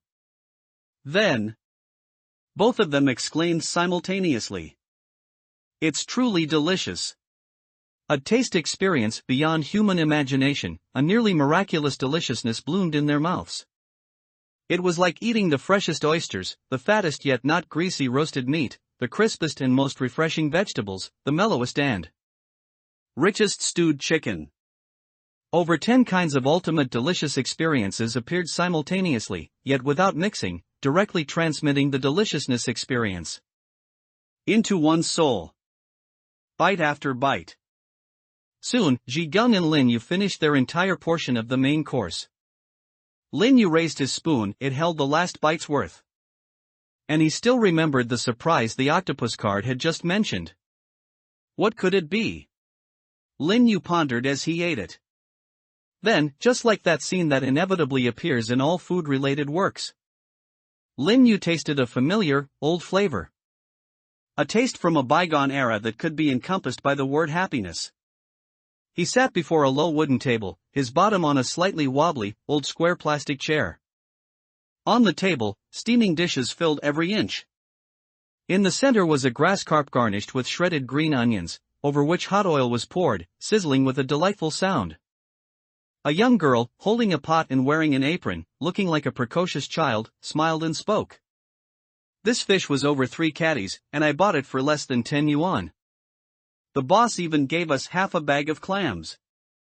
Isn't your sister amazing? Dessert session, blank canvas.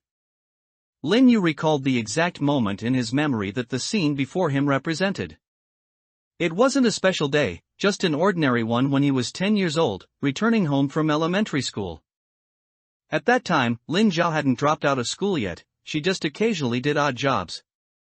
The siblings primarily lived off savings and relief subsidies. Lin Yu had already set his dream of becoming an actor, but back then, he only had a superficial understanding of acting.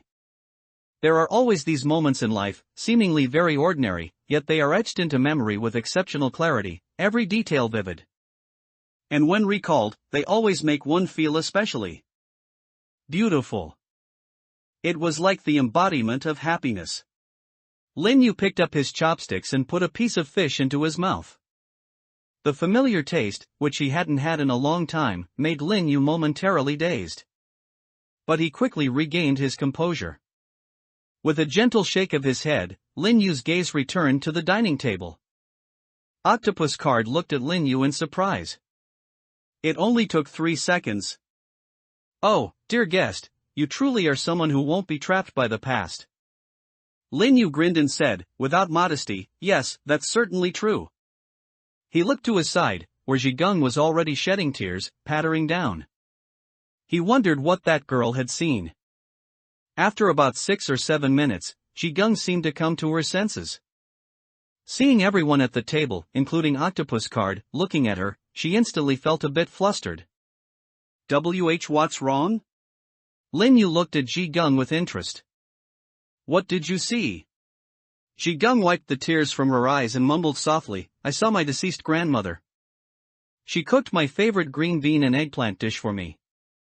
Then, she asked Lin Yu uncertainly, was I lost in thought for a long time just now?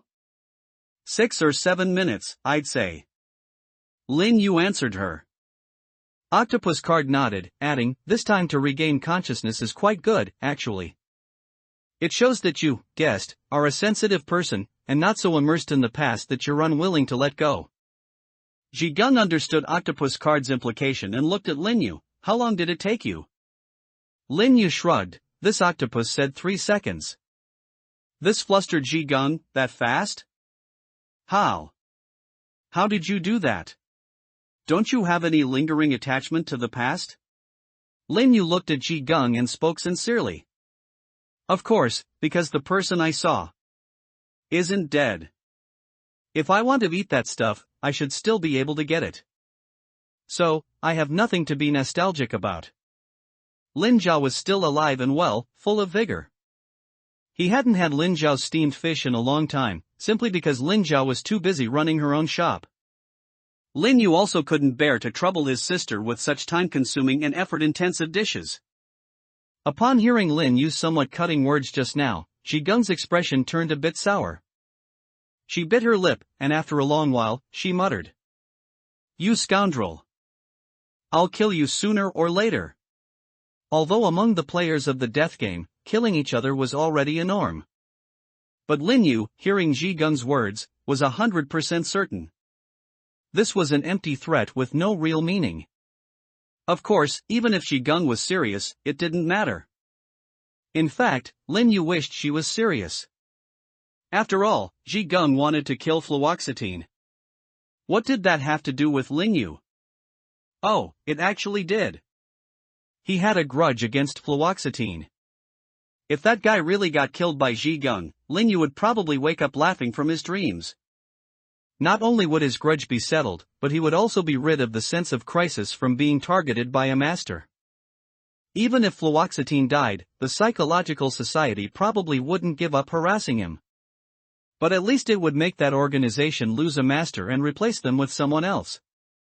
Lin Yu felt that even a large organization like the Psychological Society, which could directly confront order, wouldn't be able to find many individuals of the same caliber as fluoxetine.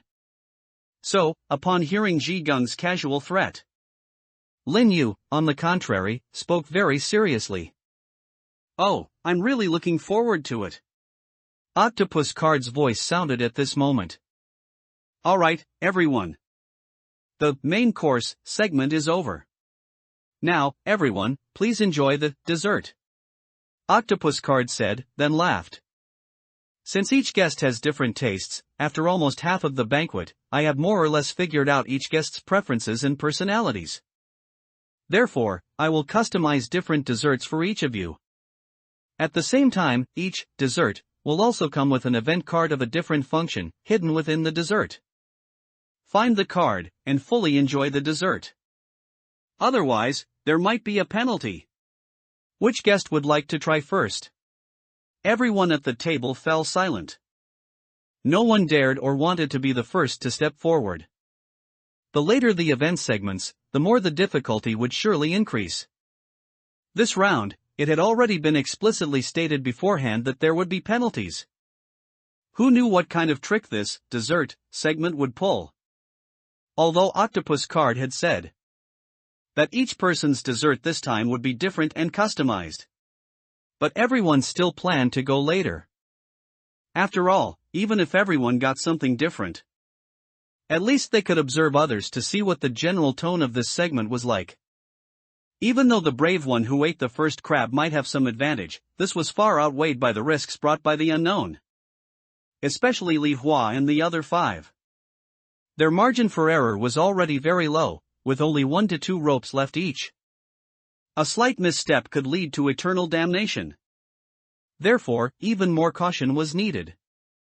As for Lin Yu and Ji Gung, who still had 4 ropes each, Lin Yu naturally wouldn't volunteer to be the first to test the waters for everyone. Finally, Ji Gung, who was sitting next to Lin Yu, sighed after a few seconds of silence and raised her hand. "Well, I'll be the first," she said weakly. Then, Octopus Card looked at Ji Gung. "Wow, dear lady, you've chosen to be the first to enjoy the dessert? Then I shall meticulously prepare something for you," Octopus Card said, then took out a large pile of baking items for making dessert from the pool. From shaping molds to whisks, everything was available. Octopus Card's 8 tentacles took turns, busily beginning its cooking. Soon, a delicate and pure white dessert, served on a plate, seemingly some kind of white chocolate, was presented to Ji Gung. To the side, there were 3 small bowls filled with different colored sauces. Octopus Card spoke thoughtfully. "The dessert prepared for you is called blank canvas. I look forward to you leaving behind a masterpiece, my dear painter Mississippi. The most dangerous part and the robin's trial and error." Ji Gung looked at the work in front of her, named blank canvas, with a slightly stunned expression. "So it's like this. But how should it be consumed correctly?" she murmured. The other players all noticed this scene and also showed puzzled expressions. "What does this mean?" Ji Gung looked up at Octopus Card. "Can I ask for help from others, or communicate with them?" "Of course you can." Octopus Card nodded and said. "It's a banquet, the most important thing is for everyone to be happy together," the octopus said happily. However, Ji Gung couldn't be happy. She took a deep breath and looked at everyone. "The information I currently have is, this dessert might be related to everyone's profession. The 2 professional items a painter can obtain at the first advancement are pigment and pencil. The former is called oil painter, and the latter is called sketch painter. Everyone should know that I chose the pencil." Lin Yu nodded. "The function of pigment is to allow a painter to make corresponding colors appear in reality by adding colors to a canvas. This move is a very good means of information transfer, and it can also be used in direct combat to suddenly smear an opponent's face with paint, obstructing their vision. The function of pencil, on the other hand, is to allow the simple geometric shapes drawn by a painter to materialize and last for 1 hour, with a cooldown time determined by the size of the item."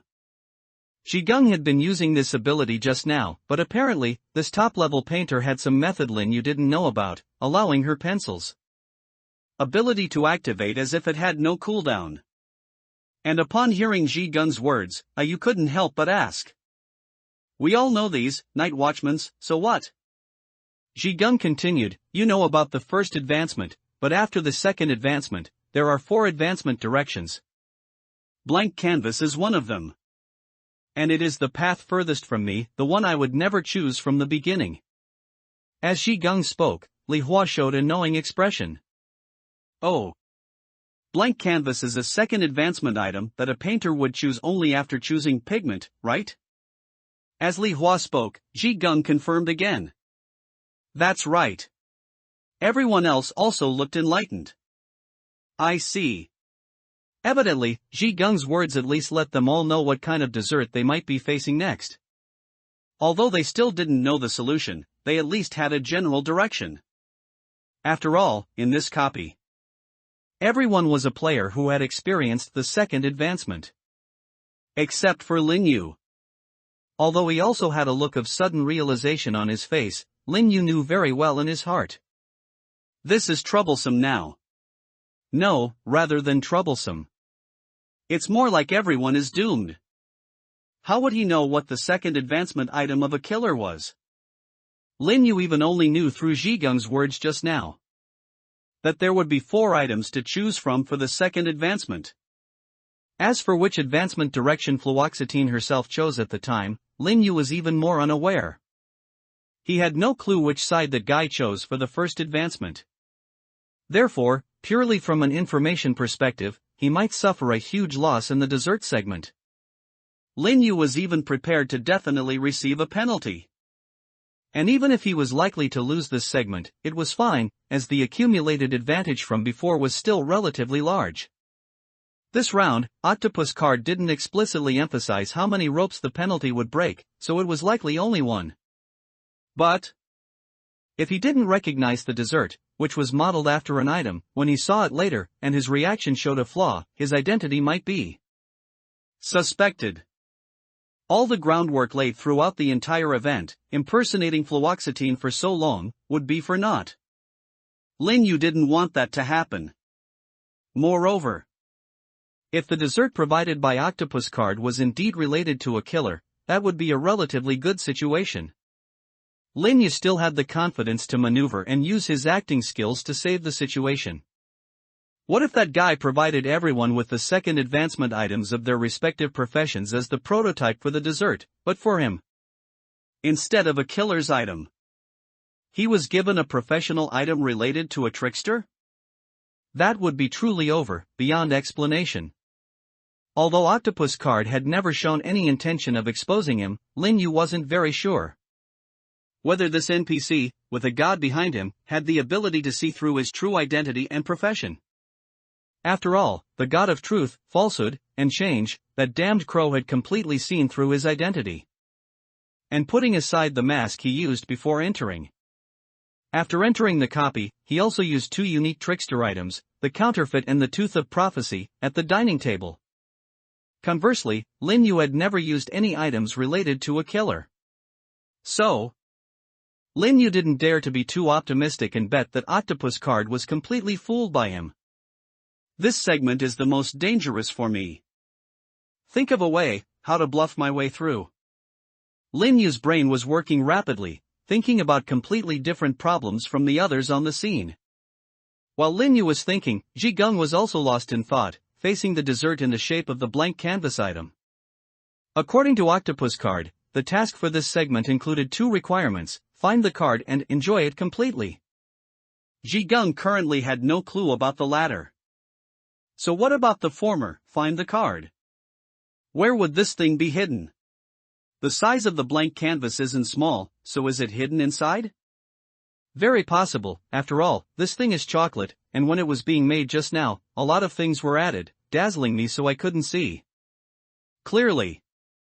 Ji Gung bit her finger, thinking. At this moment, Qian Huan, the magician, who had been silent, spoke up. That Miss Ji Gung of the Night Watchman. Why don't you try using your ability as a painter? That is the most primal professional ability, use it to draw the dessert in front of you. Qian Huan reminded her, and Ji Gung looked at Qian Huan. Seeing that it was Qian Huan's suggestion, Ji Gung had some reservations. Especially since the suggestion sounded a bit nonsensical. But, unexpectedly, Li Hua, who had always been at odds with Qian Huan and probably had some real-life grudge with him, pushed up his glasses and agreed with Qian Huan. I also think it's worth a try. Working together, banquet cards. As a member of Order and a Haicheng administrator, Li Hua, a player who directly used his real name for activities, naturally had a much better reputation score than Qian Huan.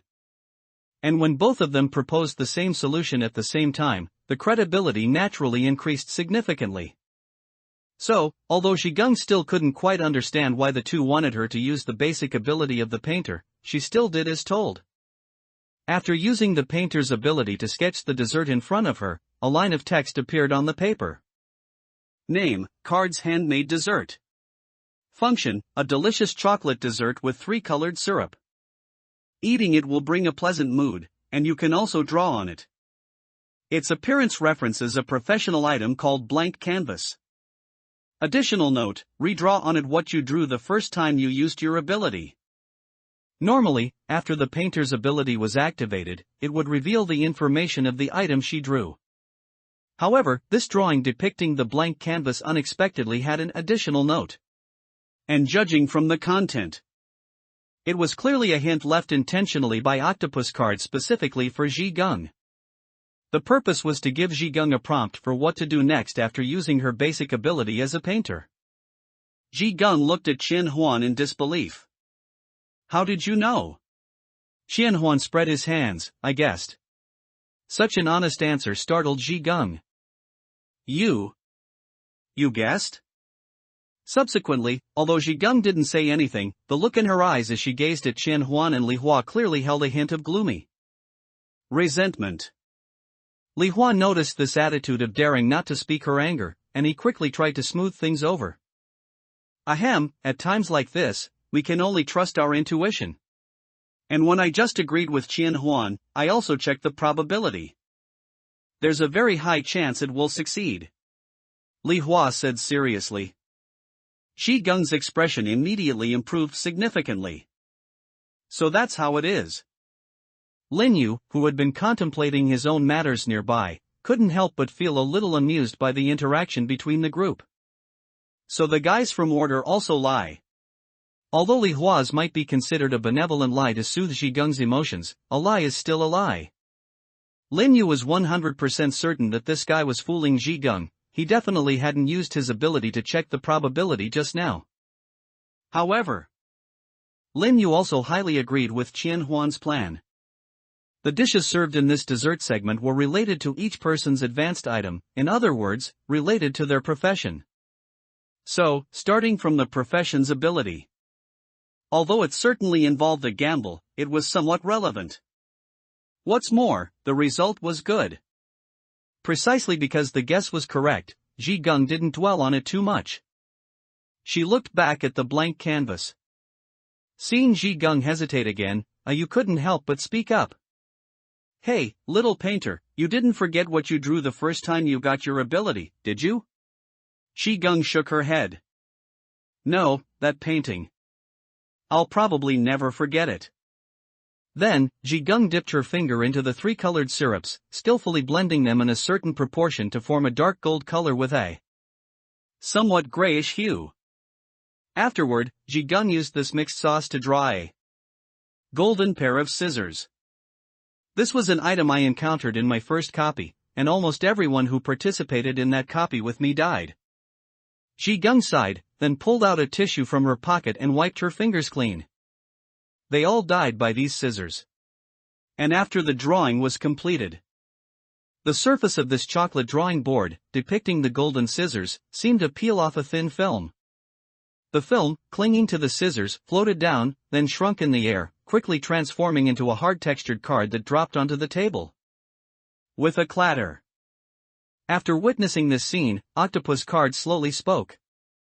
Oh, congratulations, guest, you found the little card I hid. As the octopus spoke, Ji Gung picked up the card and held it in her hand, letting out a long sigh of relief. The card was in hand.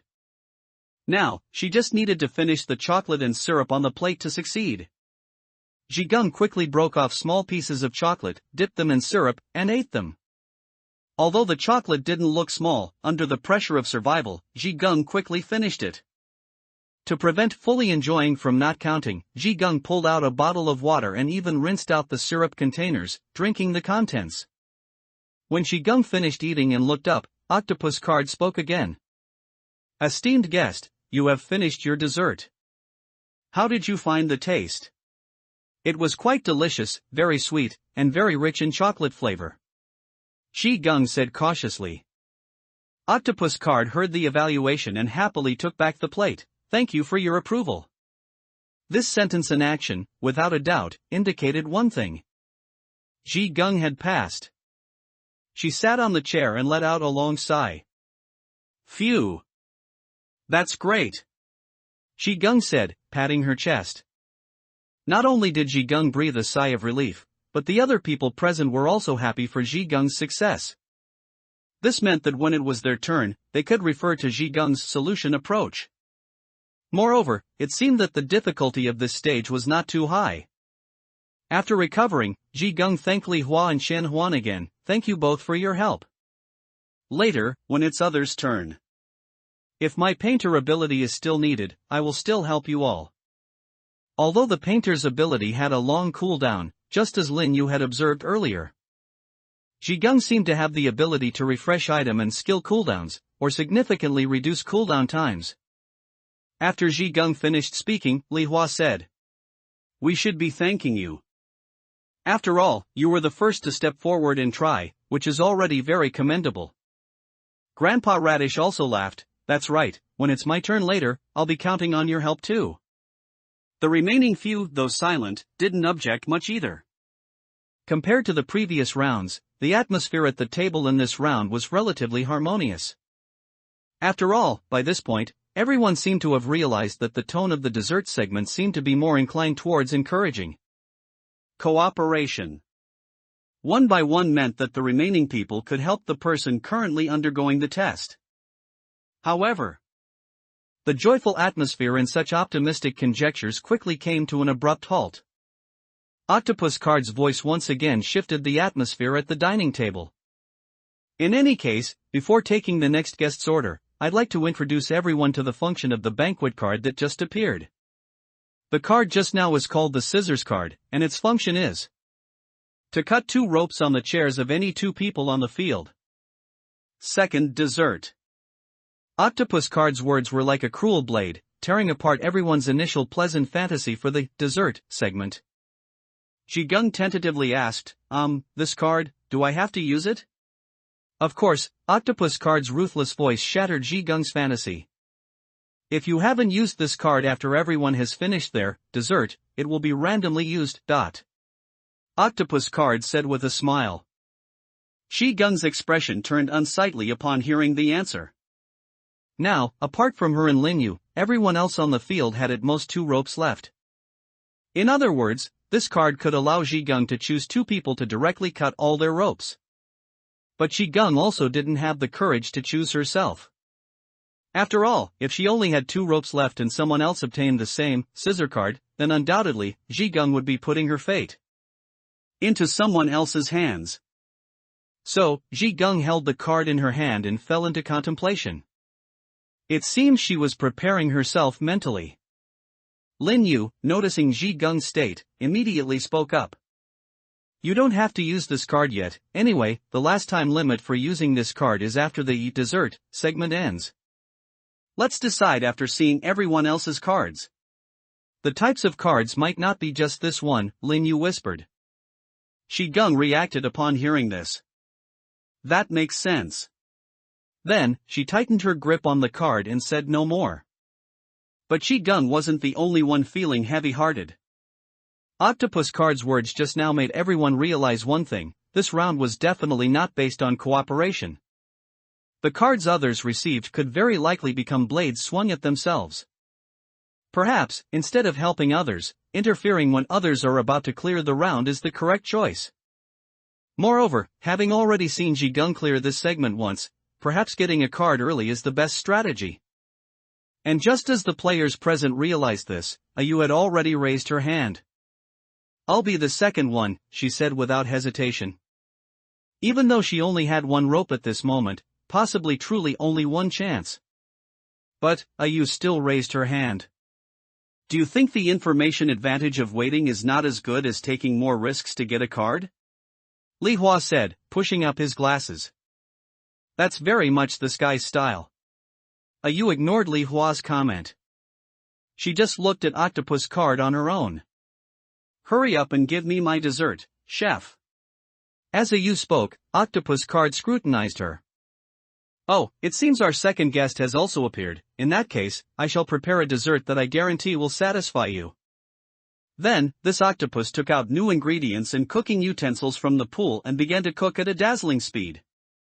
The loud clanging sounds were incessant. The cooking process of a used dessert sounded more like a renovation project. Soon, a clock-shaped cake was completed in Octopus Card's hands. He inserted a bell-shaped candy into the clock-shaped cake, then pushed the dessert towards Ayu. Lin Yu also looked at Ayu. He knew that Ayu's profession was also a unique profession. And, the profession called freelancer also seemed to be able to use the abilities of other professions. Lin Yu wanted to see what kind of situation the dessert presented to her was. Please enjoy your dessert. I have named it, alarm clock.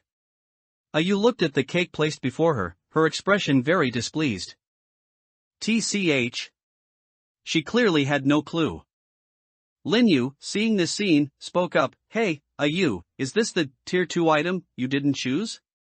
Yu looked at Lin Yu with some surprise. Fluoxetine, are you trying to mess with me or help me? Of course, I'm helping you. Lin Yu said with a smile. Others might only take Zhigung as a reference, but for Lin Yu, the reference value of Yu, who also had a unique profession, was more valuable. In fact, if he could ask something useful, it might even be used in his next advancement copy. Sure enough, Yu pursed her lips and finally chose to respond to Lin Yu. This isn't the tier 2 item I didn't choose, but the tier 1 item I didn't choose. Since no one knew what the advancement item of the unique profession actually was, Yu's words surprised everyone. This is your tier 1 item? Why is yours tier 1? Lin Yu asked curiously. Who knows, maybe it's random, maybe it's because of my unique profession, Yu shrugged. But, why are you helping me? Although you have the most ropes on the field right now, you still don't want others to get cards, right? Yu retorted, her tone carrying a hint of wariness. This question was less about her asking why are you helping me, and more like give me a reason to trust you. From her troubled expression just now, Yu clearly had no clue upon seeing the alarm clock. However, Fluoxetine, who actively came to help her, was not necessarily trustworthy in Yu's eyes. And Lin Yu roughly understood Yu's psychological activity at this moment. His motives and reasons were certainly sufficient, but as Fluoxetine, Lin Yu couldn't possibly say it was because of the unique profession. But fabricating a reason that could convince Yu was convenient enough. Because I believe that even if you get a card that can cut ropes, you won't use it on me, Lin Yu said with a smile. So, I'm quite happy to help you out. Yu narrowed her eyes, but what if I insist on using it on you? Her tone was somewhat unfriendly. Lin Yu burst out laughing upon hearing Yu's reply, then that would be too interesting, I would like you even more, and I would look forward to you actually doing something like that. Prove me wrong, that my judgment of you was incorrect. His gaze genuinely looked at Yu, and his tone was extremely fervent. Yu looked at Lin Yu like this and scratched her head. You're truly a psychopath, you win. I really won't make a move on you. If I were to choose 2 people to cut ropes, I already have candidates in mind. Hearing this, Xianhuan stroked his chin, who would that be? Li Hua next to him glanced at him and said coldly, don't bother looking, it's us 2. Xianhuan scrutinized Li Hua, huh? You, this lackey of order, and her, a marauder, are sworn enemies. Of course, you'd be included. But I'm from the Free Alliance. Although we're not allies with them, the marauders, we're at least on friendly terms, why me? Xianhuan asked, and Li Hua again spoke coldly, because you look very cheap. This made Xianhuan laugh in anger, what the hell? Xianhuan looked at Yu, look, Yu, this order fellow is trying to sow discord between us. Yu looked at Xianhuan and said coldly, who are you talking to? When I get the card, I'll cut you down and send you off directly. How to use free agent. After Yu finished speaking, Xianhuan also honestly shut his mouth. However, his expression was somewhat mournful. He pulled a small mirror from his top hat and looked left and right, as if to say, am I really that annoying? Evidently, this member of the Free Alliance was not very aware of his own reputation and personality. Lin Yu, combining this with another Free Alliance member, Lin Yan, couldn't help but have a thought. Is one of the criteria for being selected into the Free Alliance being a jerk without realizing it? Should Xu Ming be made to display some of these personality traits later? However, those were things to consider only after getting out. What needed to be considered now was how to help Yu pass this dessert segment. As a fellow unique profession, helping Yu pass the copy was also indirectly helping himself. Lin Yu thought for a moment, then spoke again. Alarm clock, huh? Would you mind telling me its function? When you chose it, you must have seen its function, right? Have you forgotten it now? Ayu crossed her arms. Of course I haven't forgotten. The alarm clock's function is to allow me to use the abilities of 3 professions simultaneously, of course. With a time limit. Depending on the 3 professions I choose, it will randomly set 2 ringing times, with the earliest being 1 hour later and the latest 72 hours later. Before the alarm rings, I can freely use the abilities of all 3 professions. Each time it rings, I will randomly lose one of those abilities. Lin Yu listened to Ayu's words and pondered. It seems freelancers themselves cannot use the abilities of 2 professions simultaneously, they need the help of the alarm clock. But this item sounds quite powerful, why didn't you choose it? Could it be that the other item was a better fit for her? Lin Yu shook his head, deciding not to consider these things for now. He followed Qian Huan's line of thought. So, do your current profession abilities have any that can interact with the alarm clock in front of you? Ayu fell into thought. Fine, I'll come clean. The 3 abilities I drew for this round are soldier, student, and monk. I haven't decided which one to use yet. Lin Yu listened to Ayu's description and nodded. It seems a freelancer's ability is probably to draw the abilities of 3 professions each game, and then choose from them? And it seems she can keep from choosing for a while. Lin Yu was very familiar with the abilities of soldier and student, the latter profession is very common, and while the former isn't in huge numbers. Soldiers are the mainstays of all major organizations. Monk. Lin Yu recalled for a moment. It's a relatively rare profession, like ninja. And this profession's ability is also quite special, although it's a skill type, many people believe it should be considered special type. A monk's ability is to perform a pious prayer to gain one of 3 random buffs, good fortune, revelation, or blessing. The effect depends on the degree of piety. It can only be used once per copy and once upon return. And there are rumors that in copies closer to the gods, a monk's abilities will be stronger. Clearly, a copy like the current one, where a god's agent directly descends, is very suitable for using a monk's abilities. Lin Yu felt that, besides his second copy where a god inexplicably appeared in person, this should be the closest copy to a god. However, Lin Yu looked at Ayu.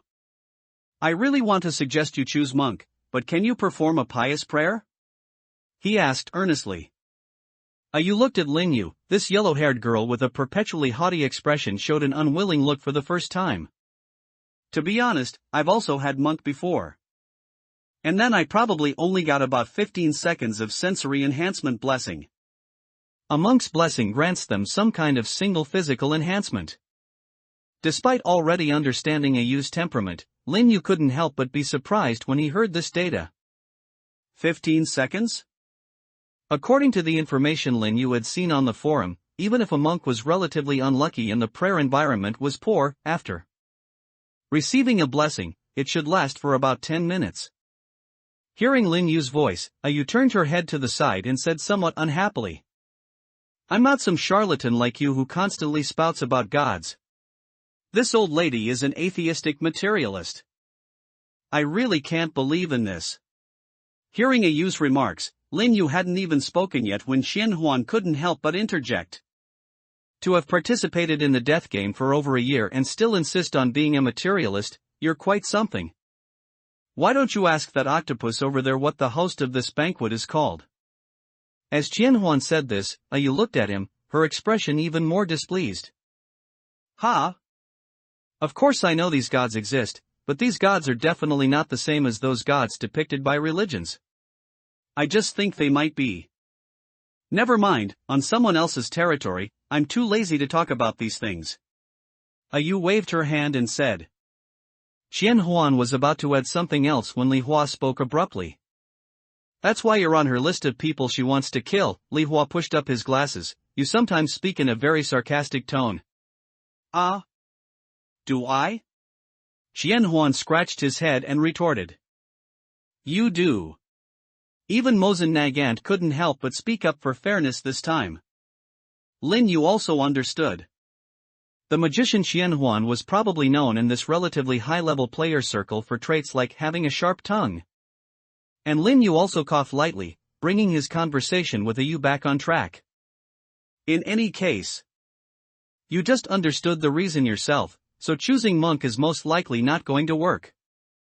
Therefore, I recommend you choose student. As Lin Yu spoke, Yu scratched her head. What? Student? How would I use that? Lin Yu pointed to the octopus card. Ask him. Have this head chef tell you how to enjoy the dessert and how to find the cards, or at least give you a hint. Lin Yu said seriously. Yu listened to Lin Yu's explanation, looking a bit troubled. Oh.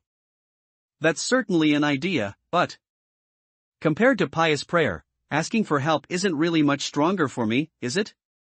Important moments, unexpected cards. That. Octopus card, right. So, bro card? Can you give me a hint? Even though Yu said she wasn't good at asking for help, she eventually accepted Lin Yu's suggestion. After all, pious prayer was something Yu objectively couldn't do. She could pray, but pious. Yu didn't have the fundamental conditions for that. So, compared to the monk profession, she also realized that student was a better choice. After all, while the student's ability to increase negotiation success rate mostly relied on lowering one's stance to ask, it didn't require sincerely asking for help.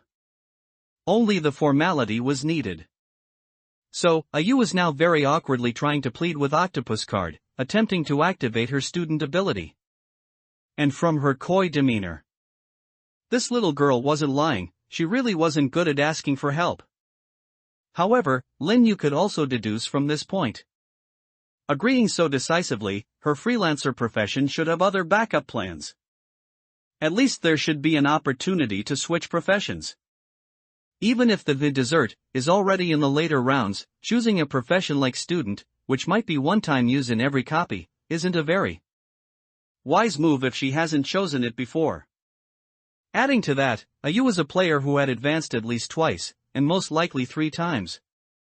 It wasn't surprising for her to have such a means of switching professions. The other, Tier 1 item, she took instead of alarm clock, back then might be related to this. While Lin Yu was deep in thought, Yu finally succeeded. Bro card, tell me what's going on. You make delicious things and your strength isn't bad, so there's no harm in giving me some inside information, right? Although Yu's tone was very twisted, it also made Octopus Card's face full of awkwardness. But precisely because of this, her compliments, on the contrary, made Octopus Card feel a bit pleased. So, the student ability successfully activated at this moment. Yu's negotiation with Octopus Card also achieved her desired goal. Ahem, alright. Octopus Card said, tapping the spatula. Your alarm clock, dessert, to find the card hidden inside. You need the most important moment of your life. After saying this, it fell silent and closed its mouth. Hearing Octopus Card's description, Yu fell into deep thought. The most important moment of my life. And then what? Hearing Yu's question, Lin Yu covered his face and sighed, looking up at the sky. My dear Miss Yu, did you not notice that the alarm clock has clearly movable hands and no cover on its surface? He could confirm it again. Yu's combat power must be extremely strong. That terrifying, holy might of magic penetration, just now was definitely not that girl's only big move. Without some kind of ultimate violence as support, she would never have survived until now, let alone thrived. After Lin Yu's hint, Yu finally reacted. Oh, I get it, you mean, I need to use the hour and minute hands of this alarm clock to express the exact time of the most important moment in my life, right? Lin Yu nodded. Not too stupid, he said, and Yu thought for a moment. But what if I don't know the exact hour and minute of the most important moment in my life? She asked seriously, and Lin Yu shook his head. No, I think you definitely know. Or rather, you can think from events whose time you definitely know. Ayu pursed her lips, then fell silent. She stared intently at the alarm clock in front of her for a few seconds. No one knew what Ayu was thinking. Was she recalling which moments fit the criteria? No. Perhaps others couldn't tell, but Lin Yu could clearly perceive it. In fact, from the very beginning, Ayu already had a very clear answer in her mind. Although this little girl hid it very well, he could see. The look that flashed in her eyes was mixed with helplessness, anger, and sadness. This person was resisting recalling that moment. This is truly the trashiest copy ever. Ayu whispered, then gently reached out and began to move the hands on it. Although she didn't know how Octopus Card managed it, this edible dessert actually seemed to have the same mechanical structure as a real alarm clock. As Ayu's finger moved the minute hand, the hour hand also turned with it. The hands rotated round and round, and Ayu finally moved the hour and minute hands to 8:37. This alarm clock was a typical 12-hour system. So, apart from Ayu, no one knew if it was 8 p.m. or 8 a.m. And after she finished setting the alarm clock's hands, the bell at the top of this alarm clock item suddenly began to bounce back and forth, emitting a crisp sound. Ding-a-ling. The sound only lasted for a brief, urgent ring, then fell silent. Then, a paper card popped out from the small opening above the alarm clock. The style of that card was similar to Ji Gung's. When Ayu picked up the card, Chen Huan sighed. Li Hua, beside him, chuckled. Chen Huan looked at the laughing Li Hua, somewhat puzzled. What are you laughing at? This person got the card, shouldn't you be upset? She even threatened to kill both of us. Li Hua looked at Chen Huan. It's fine, even though I might die, I'm happy to think that you, this scourge, will also die. Chen Huan was stunned for a moment, then said, You hate me that much? Li Hua looked at Chen Huan with a surprised expression, as if looking at an idiot. You actually believed what I said? Lin Yu, who was beside them, couldn't stand it anymore and spoke up to remind them, look at the design on that card. Chen Huan turned to look at the card in Ayu's hand and found that the pattern on it was not scissors. Instead, it was a knotted rope. What kind of card is this? What's it for?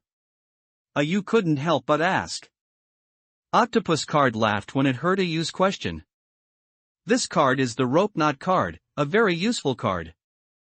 It can randomly repair and reconnect 5 broken ropes across the entire field.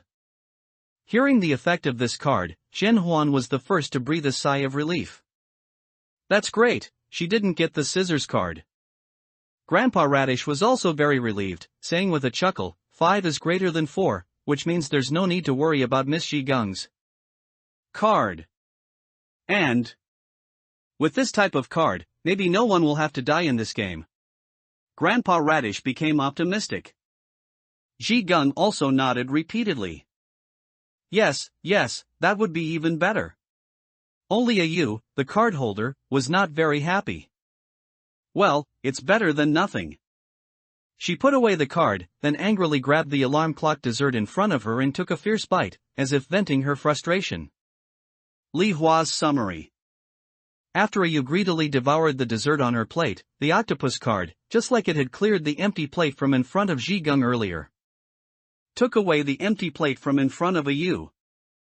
This meant Ayu had also passed this stage. She successfully obtained the card that could repair 5 broken ropes and passed the dessert segment. However, before the next person's dessert time began, Ayu spoke up. Octopus, can I use the card right now? Ayu asked seriously. Of course you can, the octopus card nodded and said, are you sure you want to use it? Definitely. I don't want someone to just cut me off and send me away later. Although it's random, I've broken so many, the probability of repairing a few should be quite high, right? Ayu said with certainty. After speaking, she pulled out the card from her embrace and showed it. How do I use this? Since you've confirmed it, it has already been used. The octopus card said with a smile. As soon as the words fell, the card in Ayu's hand, just like the delicious paper before, transformed into points of light and flew towards the sky. And after the card completely disappeared, 5 ropes on the field reconnected. 1 from Ayu's chair. 2 from Luobu's chair. 1 from Li Hua's chair. 1 from Mosen Nagin's chair. Instantly, these people were all much safer. The pressure of maintaining balance also slightly decreased. Li Hua and Mosen Nagant both returned to having 3 ropes. Grandpa Radish also surged ahead in one go, also reaching 3. Ayu also returned to 2. Only Qian Huan was not taken care of. He sighed, "I really am unlucky." Ayu snorted in dissatisfaction, "Humph, even if I recovered 1, I'd still only be the same as you." Li Hua, not forgetting, seized the opportunity to mock Qian Huan. "This is the consequence of you not accumulating good karma usually. Look at Grandpa Radish, he is kind to others, so even good luck favors him now." Qian Huan ignored Li Hua. Grandpa Radish, however, was a little uncomfortable. "You can't say that." However, returning to the 3 ropes level of safety was still something worth celebrating for Luobu. "So?" Grandpa Radish looked at everyone at the table. "Since I'm lucky and have returned to 3 ropes, how about the next one to play the game? Be me?" As he spoke, Li Hua shook his head. "No, I'll do it. After Ji Gung and Ayu, I have observed some patterns. If this pattern is correct, then passing this stage itself might not be difficult," Li Hua said in a deep voice. "As long as I also conform to this pattern, then all of you can act according to this plan next." Although the card Ji Gung obtained by passing the game made everyone have concerns, Ayu's card, in turn, also proved that cards can also contain content that is a positive gain for us as a whole. Considering that not completing the segment itself will also result in punishment, from the total number of ropes, not completing is a guaranteed -1, while completing might be positive or negative. With only 2 samples, it's few, but currently, I still recommend everyone try their best to complete it. This is the optimal strategy from the perspective of expected utility. After speaking, Li Hua pushed up his glasses. Ignoring the reactions of the others after hearing what he said, Li Hua raised his head and looked at the octopus card. "All right, esteemed head chef. It's my turn for the dessert segment." The octopus card nodded in acknowledgement. "No problem. As you wish." With that, the octopus once again began its dazzling operations. Li Hua stared intently at the other party, the resin lenses of his tortoiseshell-rimmed glasses reflecting a bluish-green light. Soon, an exquisite dessert was placed in front of Li Hua. "The dessert prepared for you is called loaded dice. We look forward to your sharp insight in winning every gamble, esteemed gambler sir," the octopus card said with a smile. Li Hua nodded in thanks and pulled the plate towards him. In terms of the difficulty of eating it all, this should have been the easiest time. Because what was on the plate were 6 small, exquisite dice. Standard 6-sided dice with red and blue engraved dots. Li Hua picked up the plate, not asking anyone for help. He shook the plate, and the 6 dice inside rubbed against the bone dish, making a rattling sound. A moment later, Li Hua released his hand from the plate. Then, he looked up and explained to all the other players. "I just used my 2 basic abilities twice, checking the probability of dice rolls for high or low. The first time, 3 of them had probabilities that normally conformed to the high-low distribution. The second time, the other 3. The probabilities were not normal." Saying that, Li Hua picked out one of the dice. Based on the sound from the plate just now, the craftsmanship when the octopus card made it, and my ability. The loaded dice specifically refers to this one. So far, the process for me and the other 2 is the same, using our profession basic abilities to get some hints about the game. After speaking, Li Hua crushed this loaded dice. In an instant, mercury burst out and dripped onto the plate. However, from the sweet aroma, compared to mercury, this should have been some kind of syrup. The syrup eventually solidified on the plate, with a small ball of paper floating within it. Li Hua picked up the paper ball and unfolded it. A hint has appeared. Li Hua said, then read out the text on it. Do you remember the biggest loss you ever had? After reading it, he paused and narrowed his eyes. I know. Then, without the slightest hesitation, Li Hua smoothly moved the dice on the plate. Finally, the intact dice on the plate became 4 5s and 1 6. After that, those dice all split into 2 halves, inside which were 5 broken cards. Put together, they just formed one whole card. Li Hua held the card in his hand. Then, he spoke, all right, everyone, so far, the process for the 3 of us seems to be completely consistent. I need to confirm with Miss AU, was your most important moment something that happened within a copy, where you were closest to death and many people around you died? AU crossed her arms, looking up at the sky, and retorted, none of your business, stop being so long-winded. Li Hua waved his hand. My apologies, I meant no harm. Lin Yu interrupted Li Hua. You've probably hit the mark. She's in a typical defensive posture right now. Although she's always prickly. This time it's very deliberate. Li Hua seemed to trust fluoxetine's judgment greatly. Oh, then the pattern is completely correct. Radish's determination.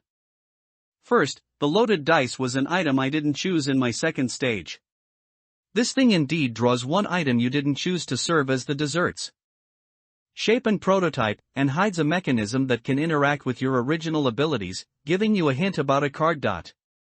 Although it's a dessert, just like the appetizer segment, this round is built upon the shadow in your heart. If I'm not mistaken, everyone's appetizer segment should have been similar to mine, all seeing the most painful things in reality.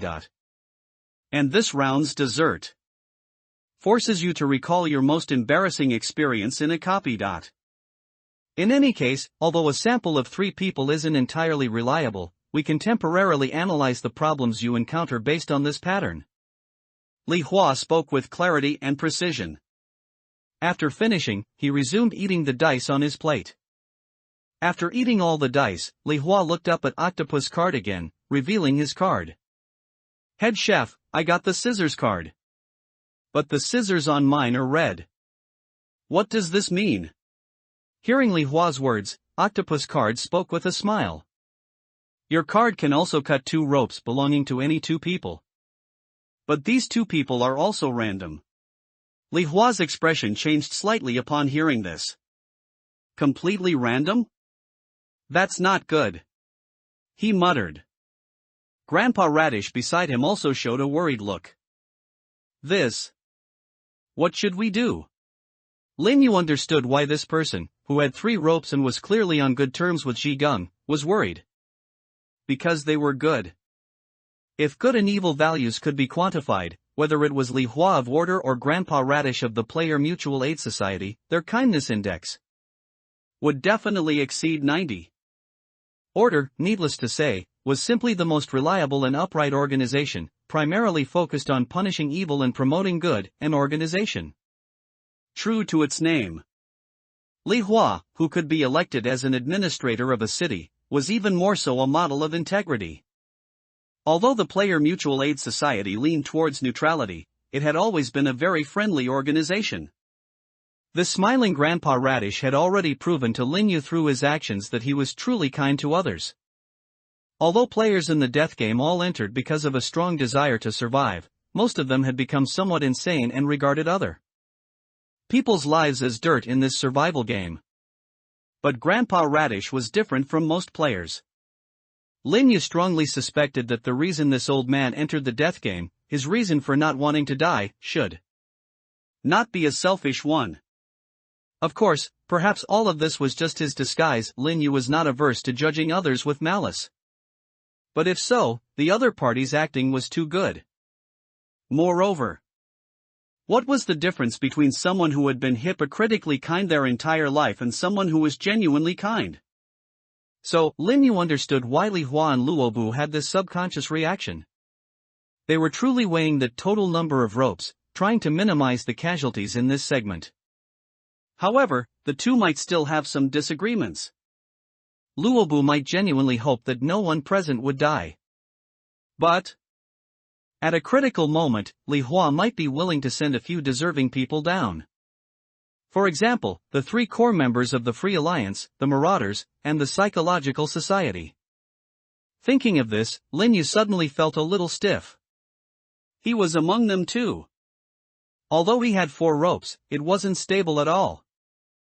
Thinking of this, Lin Yu suddenly felt a headache. Although it's indeed a very simple round, for me, it seems to be getting more and more dangerous. Even the pattern Li Hua had summarized was not very useful for Lin Yu. After all, he didn't even know which copy fluoxetine's most embarrassing experience was. But thankfully, having seen this much, it's not without. If it really doesn't work, I'll have to gamble with the buff I just got. Lin Yu thought to himself. And after Li Hua, Grandpa Radish also volunteered to be the next one. Apparently, this grandpa hoped to quickly draw a rope knot card to ease the situation on the field. An octopus card, as he wished, served a dessert to the grandpa. The dessert prepared for you is called Harvest Season. May your grand wish come true, great and hard-working farmer sir. It was a golden wheat ear on the cover. And according to Li Hua's summary, Grandpa Radish activated his ability towards the wheat ear. 1 realistic grain of wheat was missing from the wheat ear. This dessert's wheat actually had a real grain of wheat mixed in. The wheat grain transformed into a fragrant cream bun. Words were printed on top of the bun. The most delicious food. Grandpa Radish looked at these 6 words, lost in thought, then sighed deeply. Li Hua, the pattern you mentioned still holds true for me. He slowly stroked the wheat ear, found another real grain of wheat hidden within the dessert's simulated wheat ear, and activated his ability again. A brown sugar dumpling appeared in Grandpa Radish's hand. He put it in his mouth and chewed slowly, soon spitting out a card. The card was hidden inside the sugar dumpling. Grandpa Radish said with a bitter smile, I used to love dumplings. After that copy where no one survived except me, I never ate dumplings again. Ji Gung understood. Was that the time when the Player Mutual Aid Society suffered heavy losses? Hearing Ji Gung say this, Luobu paused, then smiled, and shook his head. Snowy Owl really sees you as his successor, he even told you about this. It was indeed that time, when 3 of us old-timers took 5 younger ones to play a game. And then they all died. Luobu said slowly, placing the card on the table and exhaling heavily. Forget it, there's no point in elaborating on these things. This card in my hand seems pretty good, at least it's not scissors. He said, tapping the card. Octopus host, what does my gray rope mean? Octopus card looked at the content on the card and laughed. Oh, congratulations, it's an iron rope card. After use, one of your ropes and a random rope on the field will be replaced with an iron rope that can negate 1 cut. Octopus card said, and Grandpa Radish nodded. He unhurriedly finished the dumpling and bun, then slowly ate all of the wheat ear-shaped dessert. After Octopus card took away the plate and Luobu confirmed completing this round. I will use this iron rope card right now, Luobu said decisively. The banquet was reaching its climax, and the dessert session was fraught with danger. After Luobu finished speaking, the iron rope card immediately took effect. One of the ropes behind Luobu was instantly plated with a metallic sheen. The other one took effect behind Ji Gung. Looking at this result, Chen Huan sighed with emotion. This really is money flowing to those who already have plenty. How come I didn't even get one? Li Hua pushed up his glasses. From a probabilistic perspective, that is indeed the case. The more ropes a person has, the more likely they are to be randomly chosen. Of course, the same applies when choosing which rope to break, Li Hua said seriously. Then, Qian Huan shrugged helplessly. All right. He looked at the octopus card as if resigned to his fate. It seems fate must still be held in one's own hands. I'll have a dessert, thank you. Coming right up. The octopus card cheerfully agreed. With the previous round's procedures and summarized patterns, Qian Huan's process this round was even smoother than Li Hua's. The dessert prepared for you is called cane. May your magic be revered by all and deciphered by none, esteemed magician sir. The dessert presented to Qian Huan was a cake shaped like a candy cane. Soon, Qian Huan used his basic ability as a magician. The magician's ability allows him to transform an item into a temporary item to be used as a magic item, which can then be stored in his item space and bound to him within this copy. The transformation requires a certain period of contact. The more complex or powerful the item, the longer the contact time needed. However, Qian Huan completed the transformation of this cake without even touching it. When he put the cake into the item space and took it out again, the cake already had 10 numbered candles from 0 to 9, spelling out happy birthday. Qian Huan sighed as he looked at the cake. I knew it. This really stings. He gently flicked his fingers, and a flame danced from between them. Then, Qian Huan lit the number 5 candle. The moment it lit, the number 5 candle emitted a brilliant flame like a small sparkler, and then a card popped out from the light. Qian Huan flipped the card over. It had a pitch-black scissor pattern printed on it. He pouted, "Hey, octopus. What's the difference between this black scissor and the previous two? It's not a card that's going to kill all of us, is it?" Octopus smiled and shook his head. "This one isn't. It just very ordinarily causes 5 ropes on the field to break. But it's completely random. Which ropes of which people break is completely uncertain." The octopus card said with a smile. As he spoke, Qian Huan nodded. "Oh, I see." Then, he began to enjoy the cake in front of him. Soon, Qian Huan finished the cake in front of him. Next, he picked up the card and immediately said, "Then I choose to use this random card now," Qian Huan said, revealing the black scissor card with a flick of his wrist. Li Hua's expression changed slightly, and he was about to stop him. But it was already too late. Bang! Bang! Bang! Bang! For snapping sounds rang out in quick succession, and the ropes of Li Hua, Ji Gung, and a Yu on the field snapped. Among them, Li Hua even had 2 ropes break. Instantly, the gambler's 3 ropes, which had originally returned to the safe line, were reduced to only 1 again. Equally unlucky was a Yu. She couldn't help but spit. "I have early morning classes, Qian Huan. I just reconnected my ropes." Ji Gung's ropes were all protected by the iron rope card. However, she still had 1 break evidently. If not for Luobu's iron rope card, she would have directly broken too. The first sensation of imbalance caused by a rope breaking startled the painter. But since she still had 3, she quickly steadied herself. Watching everyone teetering, Mosen Nagant looked at Linyu, who was smiling with interest across from him. Seeing that the other person still had no intention of speaking, Mosen Nagant gritted his teeth and spoke. "Please give me dessert." As he spoke, the octopus card once again busily went into action. The dessert prepared for you is called Prey Illustrated Handbook. May your every hunt never return empty-handed, esteemed hunter sir. A heavy book stood on the plate, its pages open to the table of contents. Mosen Nagant pondered for a moment. How should the hunter's ability be used on this? He muttered softly, and then Mosen Nagant chose to close his eyes. He pulled a dart from his bosom and threw it up with his eyes closed. His mind is quite flexible, Lin Yu exclaimed. Under the influence of the hunter's ability, even with his eyes closed, Mosen Nagant could still throw the dart onto the book. However, even with increased accuracy, he could not determine where it would ultimately land. After flying through the air, the dart suddenly changed its trajectory in a strange way, accurately pinning itself to a certain page number in the table of contents. It was as if it had been sucked over. Mosen Nagant opened his eyes, saw this scene, and not unexpectedly, turned to that page. The book was indeed exquisitely made. Although the material seemed to be sugar, the pages could be easily turned.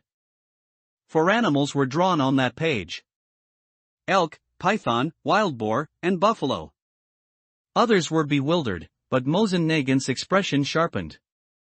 He drew a dagger from his waist and fiercely plunged it into the heart of the elk in the illustrated handbook. The elk actually showed a pained expression, and a red liquid like fresh blood gushed from the wound. The liquid dripped into the plate, solidified, and converged into a card. Mosin Nagant ignored the card and continued to cut the sugar book with his knife. He chopped it into small pieces and ate all of them using the knife to spear them. Then, Mosin Nagant picked up the card from the plate. What does this mean? What was drawn on the card was a pair of scissors and a knot. The octopus card applauded. Congratulations, you've obtained the rope exchange card. The function of this card is: randomly cut one rope and repair/reconnect one rope. As the octopus card spoke, Mosin Nagant didn't seem very satisfied. However, Li Hua breathed a sigh of relief. At least from the perspective of the total number of ropes. This is 0. He murmured. And Mosin Nagant also looked at Li Hua. Administrator of Order. This card doesn't seem very useful to me. Do you think I should use it now? I feel like you're planning something, so I'm going to do you a favor and let you decide when to use it. Li Hua thought for a moment and said, no need to use it now. Lin Yu, however, suddenly interjected at this moment. I think it's better to use it right now. He interrupted Li Hua and said with a smile. A situation of both luck and sweetness, perfection and despair. As the dessert segment progressed, no one felt that the difficulty of this round was how to complete their respective desserts.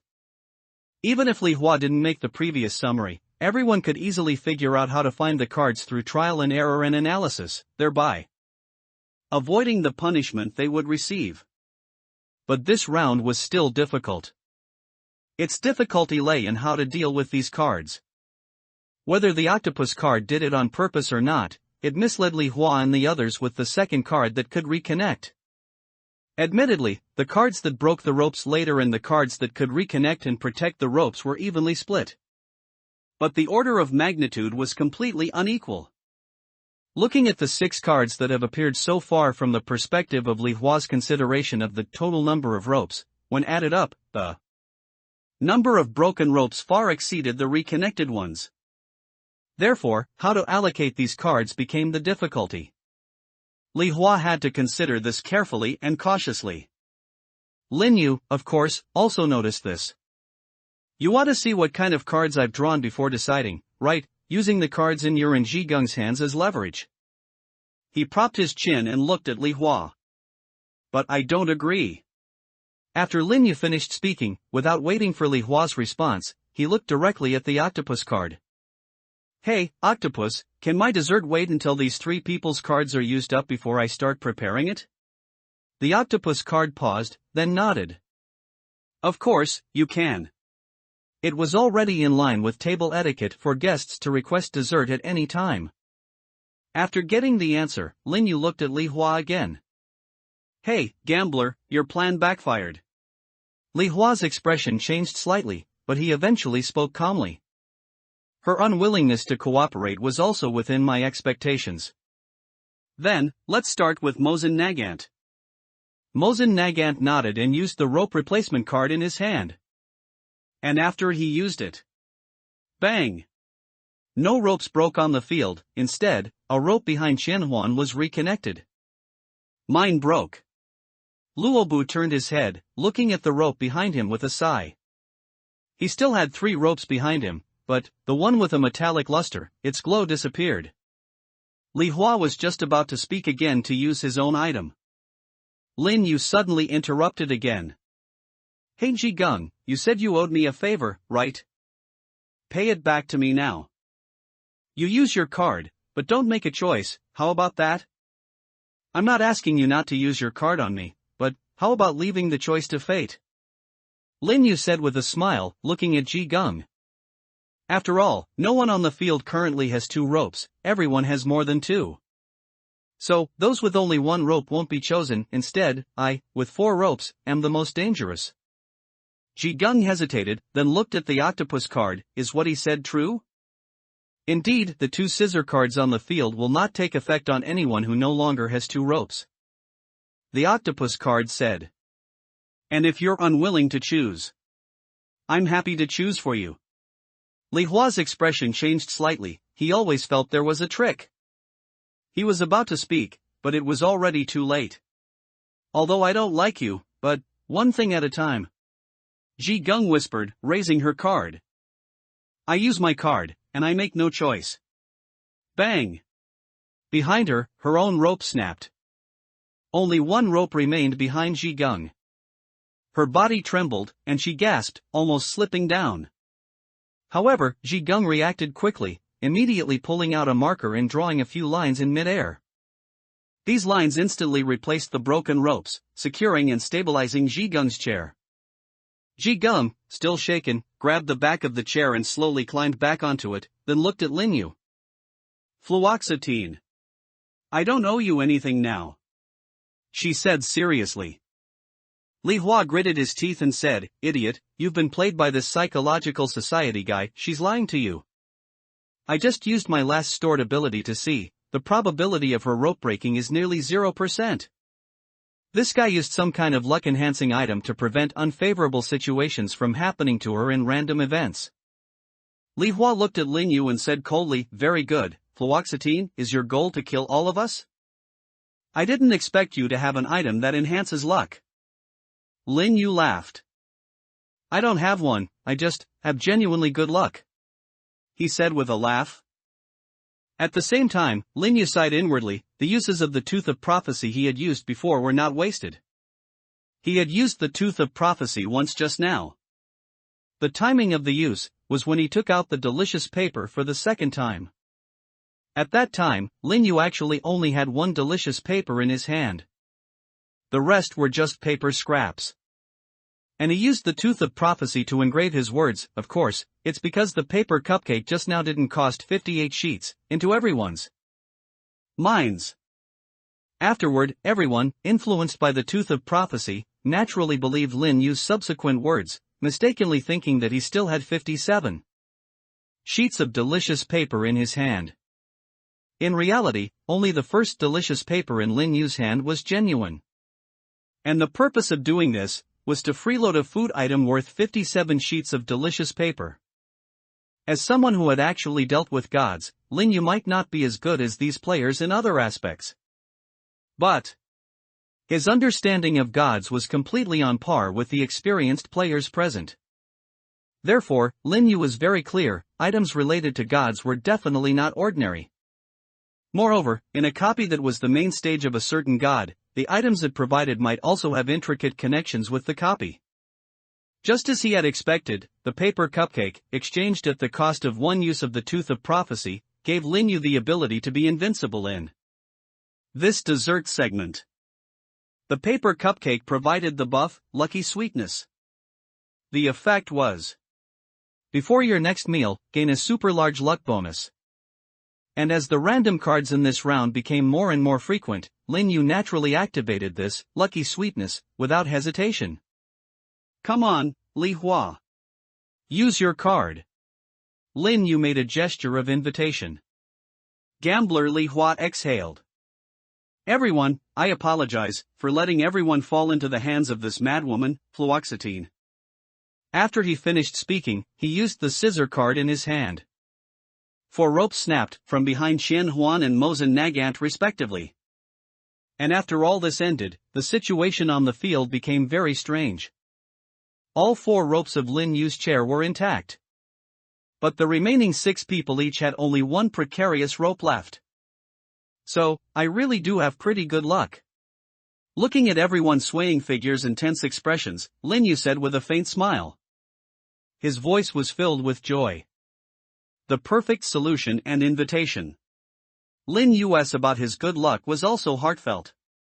Although his luck in this round came from the buff effect of Lucky Sweetness, being able to reach such an absolutely favorable situation for himself, solely relying on Lucky Sweetness. This surely contains some kind of fate-level good luck beyond Lucky Sweetness. It's even smoother than I expected. Lin Yu let out a long breath, then looked at the players who were literally hanging by a thread. Afterward, Lin Yu looked at Octopus card. He and the octopus met each other's eyes, and then Octopus Card smiled and said, "Guest, only you're left. Now, would you like to enjoy your dessert?" Listening to Octopus Card's question, Lin Yu smiled. He didn't answer Octopus Card's question immediately. Instead, Lin Yu looked at the other 6 people seated. "Now all of you, or at least 3 of you, owe me a life." Then, Lin Yu tapped on the table and looked at Octopus Card. "Excuse me, chef. I can't eat anymore." Lin Yu spoke calmly. He refused Octopus Card. A look of surprise appeared on Octopus Card's face. He looked at Lin Yu in disbelief, then said, "You mean you refuse to eat the dessert?" "Of course, I'm already full, so it would be a waste not to," Lin Yu said with a grin. "I secretly ate a cake earlier, so I've already had dessert." His expression made it seem as if he genuinely wasn't planning to eat dessert because he had eaten too much. Octopus Card looked at Lin Yu with a somewhat admiring gaze.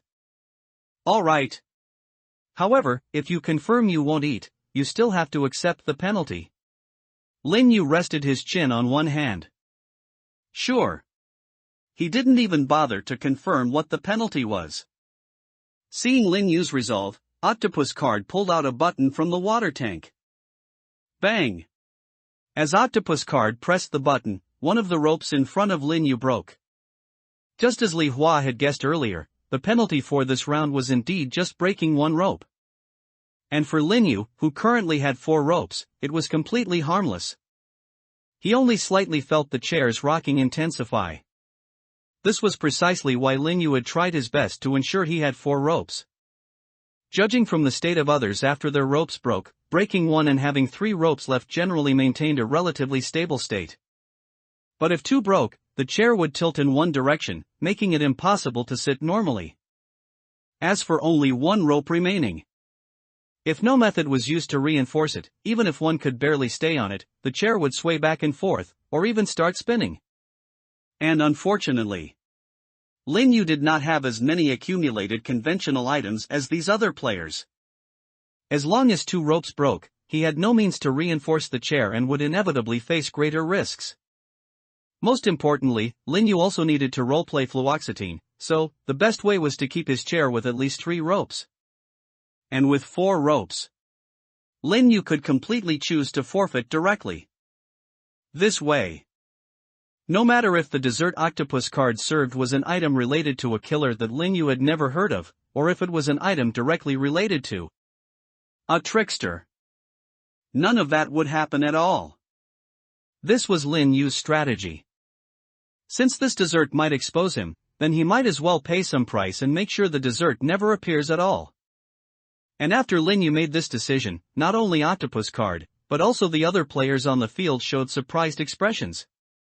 Even if fluoxetine was an unreasonable madman, a guy who didn't play by the rules, this decision was simply too abnormal. Why? Li Hua looked at Lin Yu and asked in a deep voice. Lin Yu had already anticipated that someone would ask about his motive. He had worked hard to create the situation on the field precisely to explain his motive. A fluoxetine-esque motive that could convince everyone. Moreover, this motive also happened to connect with the ultimate goal of his entire performance. Do I need to explain my actions to you, gambler? Lin Yu smiled and retorted to Li Hua, then spoke again. However, since you asked, it doesn't hurt to tell you. I just said, all of you owe me a life. He looked at Octopus Card. The card for the last round has the effect of everyone loses 1 rope. Hearing Lin Yu's words, all the players showed surprised expressions. What? Ji Gung exclaimed. Mosen Nagant couldn't sit still. How did you know? I knew the contents of all the cards for this round in advance. Lin Yu tapped his head, confidently spouting nonsense. This is a copy watched by gods, a feast hosted by gods, and the potential and strength of each of you are recognized by me. So, if any of you die in the dessert, this second to last segment, I would be very sad. Because that would be too ridiculous. Although what Lin Yu said was extremely ridiculous, because his tone was too natural, no one at all suspected that he could see the content of the Last card. Octopus card also didn't interrupt Lin Yu because Lin Yu was very certain that this octopus actually didn't know what cards there would be. Because Lin Yu had made up his mind from the middle that he would directly refuse this dessert. Therefore, Lin Yu's perspective on observing other people's desserts was different from theirs. Through observation, Lin Yu discovered a fact: no card was placed in advance by Octopus card. All the cards were created after the interaction between the dessert and the players. So, Octopus card had a very high probability of not knowing what desserts there would be in advance. After successfully bluffing Octopus card and the other players, everything that followed developed even more according to Lin Yu's desired script. Li Hua did some mental calculations and concluded, saying, "In other words, after this round ends, at most, only 4 ropes will remain on the field. Of course, do you think God's created this game for us to play house happily?" Lin Yu said unceremoniously, "It is precisely because of this that I will leave each of you with only 1 rope. Although I don't want you to die in the second to last segment, I also don't want you to enter the final segment with too much room for error." So many masters attending this fated feast at the grand invitation of the gods. Of course, the drama must be taken to the extreme to be considered brilliant and worthy of the name Feast Above the Heavens. The final gamble between geniuses and gods. Of course, I want you to step back into an abyss of eternal damnation for it to be the most satisfying finale. Lin Yu stood up from his chair, pointing one hand to the sky. "Everyone, if you survive after this copy ends, then come find me. I'll be waiting for you on the rainbow over Jiangcheng at dusk, on a night when 30 silver coins clink." The final act, the god of banquets. What's with the rainbow silver coins and all that clatter? A Yu scratched her brightly colored hair. "Fluoxetine, can't you speak like a normal person?" Facing a Yu's questioning, Lin Yu said nothing, only sitting back down in his chair. Besides a Yu, who asked directly, the others were also thoughtfully pondering Lin Yu's words. However, it was clearly not the best time to ponder Lin Yu's riddle. After all, everyone was still in crisis at this moment. The octopus card's voice rang out. "All right, everyone, the dessert segment has concluded. Let us now proceed to the final segment of this banquet." As the octopus card spoke, the ropes once again exerted an upward pull. Everyone was dragged upward by the ropes, and soon they seemed to break through an invisible membrane. The surrounding scenery changed again, and a sweet scent filled everyone's nostrils.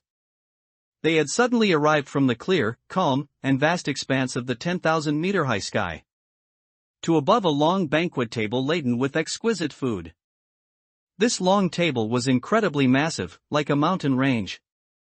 Every soup tureen and dish on the banquet table was several times larger than the dining table Lin Yu and the others were seated around.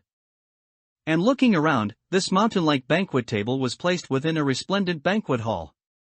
But most importantly, there were giants in white robes seated at this table.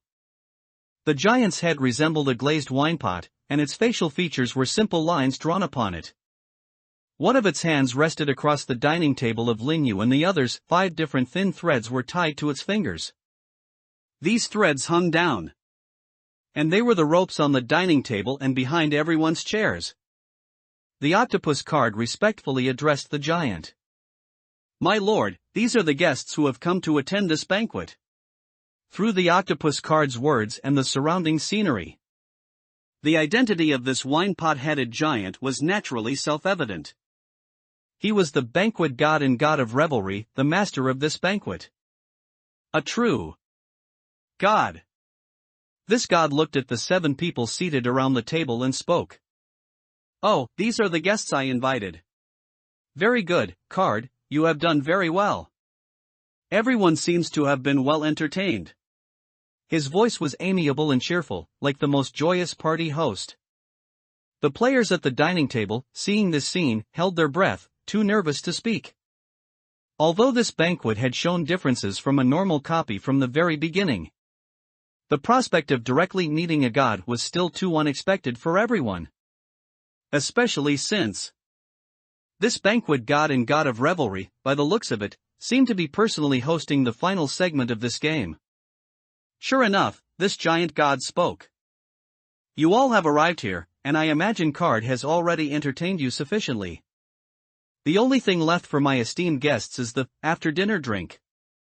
As the master of this banquet, in this final segment, I shall personally invite you all to have a drink.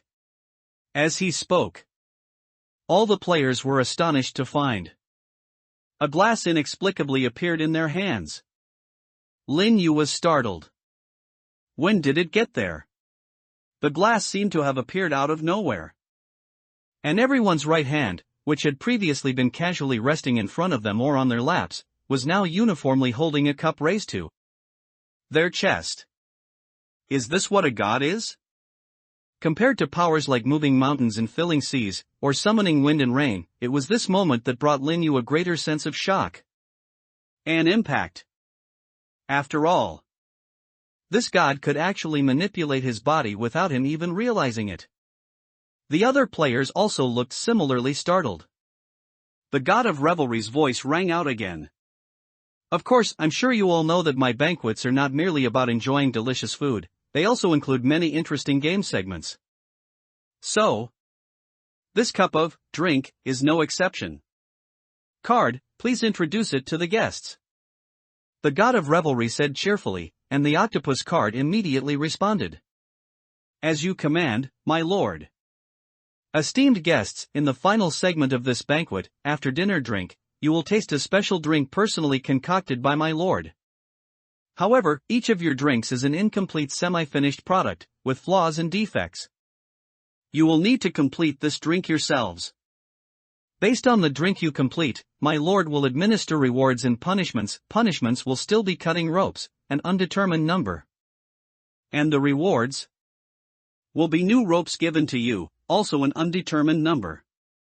After the octopus Card finished speaking, the god of revelry spoke again. Precisely so everyone, I eagerly await the novel flavors and brand new drinks you will bring me. As he spoke, a sound of liquid suddenly came from everyone's cup. In that glass, the liquid level appeared out of thin air and rose. The color in everyone's cup was different. Grandpa Radish looked at the amber liquid in his cup, he hadn't even tasted it, just sniffed it, and he came to a conclusion. Oh, mine is tea? Mosen Nagant looked at the whitish liquid in his cup. Is this some kind of dairy product? Li Hua frowned, mine should be coffee. Xian Huan swirled the bubbly orange liquid in his cup. Ha! Why is mine Fanta? Ji Gung looked at the red liquid in her hand, mine looks like watermelon juice. Lin Yu looked at the transparent liquid in his cup and sighed.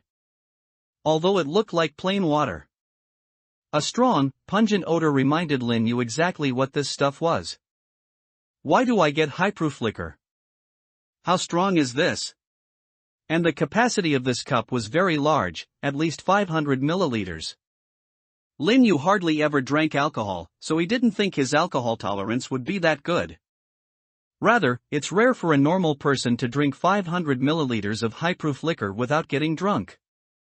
Fortunately, this is the last segment, but it's still quite unlucky. Lin Yu sighed. However, fortunately, he wasn't the unluckiest. A Yu, holding a full cup of green liquid, also had a green face. What's going on, octopus chef? And that pot-headed god over there? Although I do live in Yanjing in reality, I'm a second-generation immigrant, okay? My ID card doesn't even start with those noble 3 digits. People in Yanjing curse me daily as a stinky outsider. And even if I were, you guys are being a bit too stereotypical. A Yu gripped the cup in her hand, gnashing her teeth as she spoke. Why do they all get normal tea and coffee, but I get a cup of dojier, fermented bean juice? You have no right to crown me. After hearing A Yu's gritted words, Lin Yu felt a little more balanced. Although high-proof liquor was bad compared to a full cup of doji, it seemed somewhat acceptable? And that lofty god, facing A Yu's questioning, actually responded. The form of the liquid in the cup is merely a vessel. Don't worry, I guarantee you'll be satisfied. The god of revelry said, its drawn features revealing a smug expression. even if it's a semi-finished product. It's enough to immerse you all. So, please take a sip. The god's voice echoed across the banquet table. Its voice, though light, left no room for refusal. The players could only raise their cups and take a small sip of the liquid within. Lin Yu was no exception. He took a shallow taste. The spicy liquor burned every inch from his tongue to his throat. Yet, within this intensity, there was also a rich mellowness. It's delicious. When first drinking high-proof liquor, few people are accustomed to the taste. But even Lin Yu, who knew nothing about alcohol, could discern deliciousness in this drink now. And, just like all the previous food, beyond the taste, there was something else present. An indescribable emotion surged in Lin Yu's heart. Esteemed guests who have been invited. Why do people hold and attend banquets? The voice of the banquet, the fine wine, and the god of revelry resonated in everyone's ears. Sometimes, it is to dispel unforgettable sorrow. Other times, it is to celebrate a successful hunt. Sometimes, it is to conceal unchangeable regrets. And other times, it is simply to seek joy. Everyone, no matter why you have come, I hope that at this moment, you can all enjoy this instant. So, please enjoy this drink. Its name is, Best Daydream. The god's words fell. Subsequently, Lin Yu felt the increasingly intense emotion in his heart. It was the purest joy and satisfaction.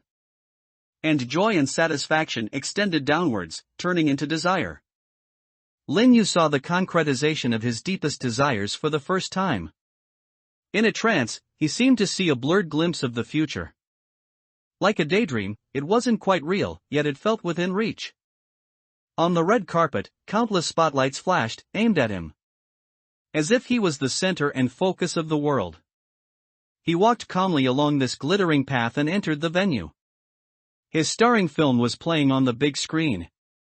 It didn't seem to be a very mainstream commercial film, but his acting skills had transcended the constraints of the film's genre, making audiences worldwide, and even the professional film critics seated in the venue, go wild for it. Countless faces with superb acting skills flashed across the screen, but they were merely his foils. Everyone was his supporting act. And undoubtedly, at this ceremony representing the highest standard of film and television drama works, he also won the highest achievement an actor could attain. Not only that, everyone knew. His achievement was even more significant than all previous recipients of this award combined. Cheers like mountains and tsunamis chanted his name. The audience at this moment was even more devout than believers. Lin Yu rose from his chair, once again walked towards the stage under the spotlights, towards his honor. On that stage, a heavy trophy awaited him, like a throne awaiting a king's coronation. However, Lin Yu stood before the stage and suddenly stopped. So, the main course was the past, and the after-dinner drink is the future? He raised his hand. Although somewhat out of place, Lin Yu looked down at his hand and found a glass wine cup had appeared there. This was definitely not something he, as the movie emperor, should be holding at the movie emperor's award ceremony. It really makes one fall into it unknowingly, Lin Yu muttered. At this moment, he also understood that those who ate the main course, in addition to the advantage of the two ropes, more importantly experienced this illusion once before others. Although the appetizer segment also had a similar experience, that was a sad memory after all, and its nature was quite different from this. Of course, the real reason Lin Yu broke free so quickly was, why did it skip the very, very best part? He looked at the big screen with some dissatisfaction, even resentment. No matter if this was an illusion or the future. What the hell was jumping straight to the award ceremony? Why didn't it let him experience the process of performing in a film that could win a Global Movie Emperor Award? How top-notch must that crew and script have been? And he not only held his own but even surpassed them? How well did he perform? Not just the performance. What was his acting skill level at that time? Why wasn't this part allowed to be experienced? He wanted to act. He wanted to act right now. How could this god think that what he liked was the moment of receiving an honor? No wonder this drink is flawed. It's called Best Daydream, but it's not best at all. It even makes me quite unhappy. In the drama club, he didn't even particularly like the part where he took photos with fans who came to see him. Lin Yu enjoyed the gaze of others, but only on stage, during a performance. But how should I improve it? He could move within this daydream-like illusion, not like the previous 2 times where he could only be an observer, or detached from reality the moment he woke up. On the contrary, after Lin Yu woke up, the surrounding scene also became much clearer. Men and women in formal attire, a lavishly decorated grand stage, and constantly flashing flashbulbs. Lin Yu could guess that the illusion produced by this drink. Conversely, his actions within this illusion might be able to complement the drink in the cup. However, even if he could act, Lin Yu couldn't actually perform. He didn't have the ability to completely overturn the entire scene and start over.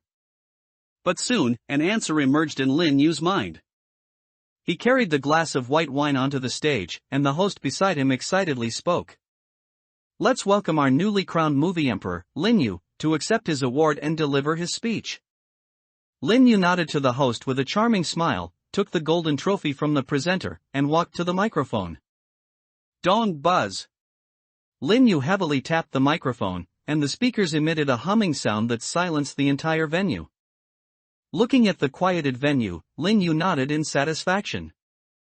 Then, he leaned down to the microphone and spoke loudly. You academic idiots who have never acted, hypocrites who lavish praise smelling political correctness, aesthetic hegemonists who are aloof from public taste and reality, speculators who profane acting by treating drama and film as political and capital games, mediocre colleagues who succumb to capital and vulgarity, media who parrot others and only chase hot topics without their own opinions, and pitiful audiences whose aesthetics have been domesticated, this pathetic honor issued by your ridiculous recognition. I don't need it. Saying this, he heavily smashed the trophy to the ground. Smash! The trophy shattered to pieces. You have no right to crown me. Awakening and negotiation. For Lin Yu, what was more satisfying than winning the Movie Emperor Award and going on stage to accept it? Of course, it was refusing the award. If he couldn't act, then this kind of scene was more in line with the daydream scenario in Lin Yu's heart. This was what he had always wanted to do. And the moment the trophy shattered, this illusion also came to a halt. After being thoroughly scolded by Lin Yu, the shocked and horrified expressions of the hosts and guests on stage, and the authorities and celebrities below, were also frozen. The only one who could still move was Lin Yu. And the banquet god, as well as the god of revelry, who appeared beside Lin Yu. So that's it. This person, shaped like a wine pot, was wearing a floor-length white robe, holding an engraved golden goblet in his left hand and a kylix in his right, swaying as he looked around. At this moment, he had transformed into a size similar to an ordinary person, even slightly shorter than Lin Yu. The god of revelry looked at the scene around Lin Yu, exclaiming in wonder. Truly amazing. What surpasses the honor of being adored by thousands and having stars revolve around you is the feeling of trampling underfoot the false fame that others covet. I had never thought of such a possibility before. This god said, not stinting on praise. I'll give you full marks. Guest. I'll give you full marks. The god of revelry said excitedly. Lin Yu looked at the suddenly appearing god of revelry, relatively calm. I am just following my inner desires. The god of revelry heard Lin Yu's words, and the facial features drawn on his wine pot-like head changed into an ardent expression. That is your most precious quality. This degree of obsession and sincerity, this wonderful and unwitting arrogance and nimbleness. You are even the first to complete it. Card has already told me that neither the Mist Island Manor's morning brew he was so proud of when we first met, nor the victorious blood is always sweet, had even the slightest effect on you. As expected of the 7th uninvited guest at this banquet. I will continue to pay attention to you. If you can become my agent, I imagine you will surely bring the most interesting banquets and the most joy. The god of revelry took a step closer. So, dear guest, are you interested in this? Without waiting for Lin Yu to answer, the god of revelry suddenly held up a finger. Wait, don't rush to answer me, let's finish the banquet process first. With that, the god of revelry snapped his fingers crisply. The stagnant, frozen illusion collapsed, and Lin Yu returned to his chair. The banquet god's voice rang out from above. Adding arrogance to honor. An excellent idea, a perfect fit. I grant you a reward of 5 ropes. 5 ropes descended, landing in front of Lin Yu. And the transparent liquor in Lin Yu's hand clinked, gaining a few sharply angled ice cubes. He raised his glass to this god in a toast, then drained the liquor in the cup. The cold ice made the taste of the high-proof liquor even sharper, reducing the burning sensation while making the mellow aroma more layered. And besides his mouth, a slightly light-headed, tipsy feeling also appeared. Pooh! Lin Yu exhaled a rich scent of alcohol.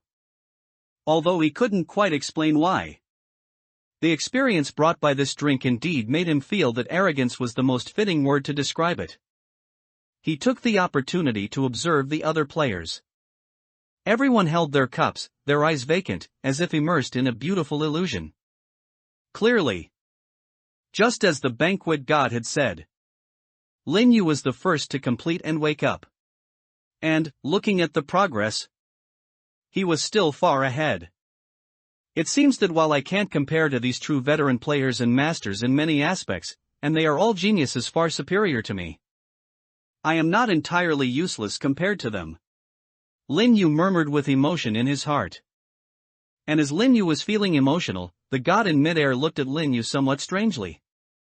His peculiar expression seemed to say, how did this person think of adding arrogance to the drink just now? The best daydream is a projection of everyone's inner self. To complete this drink, one needs to use their truest and strongest emotions. But the current reaction of this guest is simply overly modest, isn't it? However, the god of revelry, true to his name, would not dwell too much on these issues. Moreover, another player had woken up on the field. Lin Yu looked at Yu, who was sitting across the table. She let out a breath, her expression very comfortable. That was really fun. The god's voice rang out again from above. Added slaughter to victory. Not a bad idea. I grant you a reward of 2 ropes. 2 ropes fell in front of Yu. Just by listening to the god of revelry's words, Lin Yu probably understood what Yu had dreamed of and what she had done. This little girl must have gotten into a fight in her dream and then wiped out everyone she fought against. The color of the doji in her hand had changed slightly, becoming deeper. Yu picked up the cup of doji in her hand and gulped it down, then grimaced. This taste is still quite strong. But I feel like after adding this savory flavor to balance it, it's surprisingly not bad. Yu said, then noticed the other person on the field who was clearly awake. Oh, Sister Fluoxetine? You're the fastest again? The best daydream must have really thrilled Yu. The little girl seemed to be in a very good mood. Midway, her calls for Lin Yu had all changed to Fluoxetine. Now returning to her original nickname, Sister Fluoxetine also reflected some changes in Yu's mood. Yes, I'm the fastest again, Lin Yu said with a smile. Yu blinked, then said with emotion, as expected of the psychological society, your adaptability to mental attacks is really strong. But then again, what's with the 5 ropes in front of you? Could it be your reward? Lin Yu did not deny it, of course. That amazing? How did you do it? Yu asked subconsciously. Lin Yu looked at her, tilted his head slightly, and chuckled, that's a secret, Yu. Yu didn't press further, just shrugged. Alright, it's that mysterious look again. That riddle before was also so convoluted, I couldn't understand it at all. However, Yu's attention was quickly drawn to another person. Hey, the gambler is out too. Beside Lin Yu, Li Hua also woke up. Meeting with the god of carnival. After Li Hua woke up, the god's voice sounded again, adding leisure to calmness. It's barely acceptable. I grant you a rope as a reward. And then, the others woke up one after another. The god's voice rang out continuously. Among them, Qianhuan, Zhigung, and Ayu all received 2 ropes. Mosen Nagant received 1, just like Li Hua. Grandpa Radish, on the other hand, once again displayed his good fortune, receiving a full 3 ropes. After everyone had finished the drinks in their cups, the god of revelry spoke again. All right, dear guests. This banquet is now concluded. I will send you off shortly and will also provide you with corresponding parting gifts. The value of the parting gift depends on the number of ropes each of you possesses. After the god of revelry finished speaking, most people showed expressions of relief. It's finally over. Grandpa Radish said with lingering fear. Zhigung also nodded, indeed. Undoubtedly, even for these experts. This copy was extremely perilous.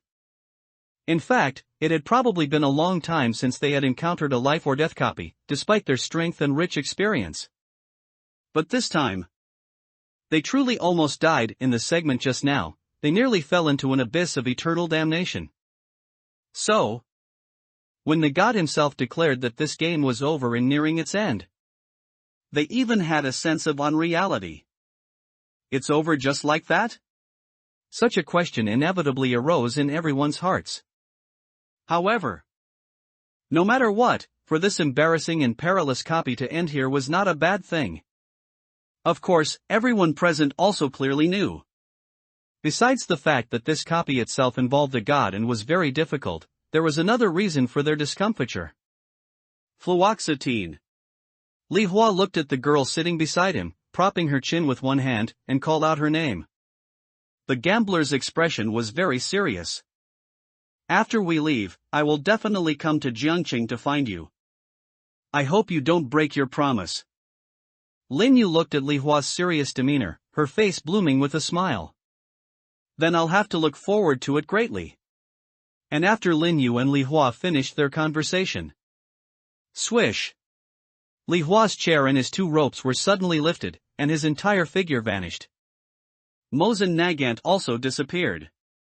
Then, the figures of Qianhuan, Zhigung, and Ayu also vanished. Finally, Luo Bu. In just a few seconds, only Lin Yu remained among the players on the field. At this moment, the god's voice sounded again. So, what have you decided about what we discussed earlier?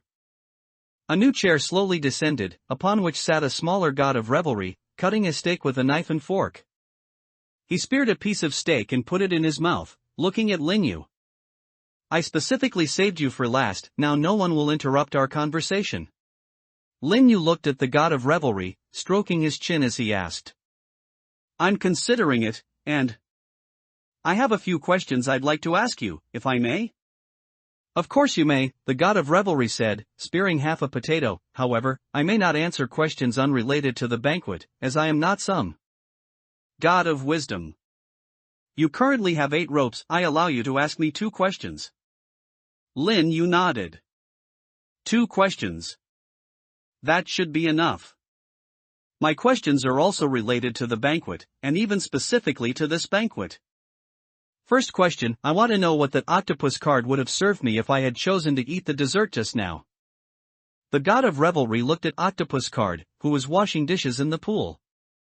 Card, the guest is asking you a question? Hearing Lin Yu say that, Card quickly looked up. Oh, well. I was planning to make a dessert called Narrative Trick, which would have looked like a quill pen. Hearing Card's words, Lin Yu couldn't help but marvel at his wise decision to refuse the dessert earlier. Fortunately, he didn't ask for it. Otherwise, if that narrative trick had been served, Lin Yu truly wouldn't have known how to clear his name. Of course. Now that there was no one around, Lin Yu could ask about it. After all, knowing roughly what one's Tier 2 item would look like in advance wasn't without its benefits. It also allowed him to confirm something. As expected, the mask's disguise cannot fool a god and their agents. Lin Yu sighed and said. The god of revelry interjected at the opportune moment, no, the thing on your face that altered your appearance, neither card nor I can see through it. Even during the daydream just now, I couldn't discern your true face. Even now, regarding your identity, I can only vaguely perceive some information. A being equal to me has obscured your information. I can only deduce from your performance at the banquet and the content of your dream that your profession is likely related to performance. As the god of revelry spoke, Lin Yu looked at him in astonishment. This god did not seem to be lying. Rather, gods like the god of change, who are keen on deceiving mortals, should be a minority among minorities. Moreover, Lin Yu also clearly knew who was likely helping him with the concealment. The raven mark on his wrist already explained everything. Therefore, Lin Yu chose to believe what the god of revelry said. Your guess is correct, both regarding the profession and the god aspect. So, my second question is, what did you mean when you said I was an uninvited guest? The god of revelry put down his knife and fork, and wiped the mouth on his pot-like face with a napkin. Because the other 6 all came to the banquet after receiving my invitation. This is different from the other games they participate in. What they saw was probably something like this. The god of revelry waved his hand, and a line of wriggling blood-red characters appeared. A special copy awaits your participation. Do you accept the invitation? This copy was originally my preliminary assessment for choosing an agent. The 6 of them are all players I have observed and who possess a certain potential. Compared to them, your status is still slightly lower, so you cannot understand. This banquet, in fact, is greatly beneficial for their next step. Once you have undergone the same number of advancements as them, you will understand. Of course, these are side notes. Back to you. Besides these 6 I personally selected, I also reserved one random slot, leaving it to fate to decide. And to my surprise, yet not entirely unexpected, the guest brought by fate was indeed the most suitable. Although your time in this game is still short, I believe you are the most suitable mortal agent for me. The god of revelry spoke, his voice resolute. Lin Yu looked at him, smiling as he spoke. I appreciate your kindness. I have finished asking my questions. So, what is your decision? The god of revelry asked eagerly. Lin Yu's smile widened, and he gave his answer. My decision is counting rewards. Congratulations on passing the game Carnival Above the Heavens. Calculating your game rewards now. You have received the basic reward, 7 days of survival time. Given your performance in this game, you have received the evaluation mastery of the overall situation and an additional reward. Additional reward, randomly receive 1 non-exclusive item reward. Received non-exclusive item reward, reusable delicious paper. In this game, you obtained a reward voucher, which is now being converted into additional rewards. Additional reward, 2 item rewards obtained. Item, Carnival Pendant, item, bound. Item, Elixir Immortal Pot, bound. In this game, you gained the favor of a god and received a special item gifted by the god. Item, Personal Little Chef Apprentice, bound. Opening his eyes within the settlement space, Lin Yu didn't rush to check his rewards. Instead, he looked around. Watching the players who were checking their acquired items, Lin Yu could tell from their expressions. The banquet god was quite generous. Even Li Hua and Mozen Nagant, who had only 2 ropes, seemed quite satisfied with what they had obtained. However, Lin Yu himself didn't check his rewards in the settlement space, nor did he intend to let others see them. Lin Yu wasn't going to waste this final bit of time. He clapped his hands, and the crisp sound attracted everyone's attention. Hey, hey, ha! Everyone's gaze fell on Lin Yu. He smiled and spoke again. Everyone, the god's invitation has concluded, but don't forget my invitation too. No matter if you want to kill me, or how many people you bring, I will attend the appointment alone. Everyone remembers the riddle about the time and place, right? Then everyone. Goodbye. Lin Yu finished his last line just as time ran out, giving no one a chance to react. As his voice fell, the time in the settlement space ended precisely. This was also an essential basic skill for an actor, controlling the duration of one's lines. And after opening his eyes? The problem that had troubled Lin Yu before he jumped down was suddenly resolved. He opened his eyes to find himself back on the rooftop, standing at the edge of the high-rise. Oh, so this game really does have a rollback function. Lin Yu exclaimed, then flipped back from the rooftop. It was still just after midnight. He removed the mask effect, slipped back down the fire escape he had used to come up, and relocked the door. Afterward, Lin Yu finally checked his item rewards. It must be said that the god of revelry, as a god in charge of banquets, was indeed warm, hospitable, and generous. Far superior to a certain crow, by an immeasurable margin.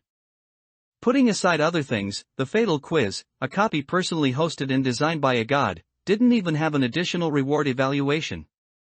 Lin Yu was certain that his performance in that copy was definitely worthy of mastery of the overall situation.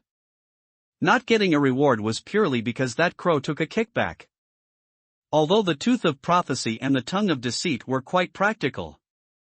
Those two were obtained by Lin Yu only after great effort, deciphering lies and setting up his own schemes. Unlike this banquet god, who showered him with items. Finally, there was even a reason like gods favor forgiving items. Thinking of this, Lin Yu couldn't help but glance at the crow mark on his wrist. You said you thought highly of me too, so why haven't you taken any practical action? I'm telling you, it's still not too late to give me 10 or 8 powerful items now.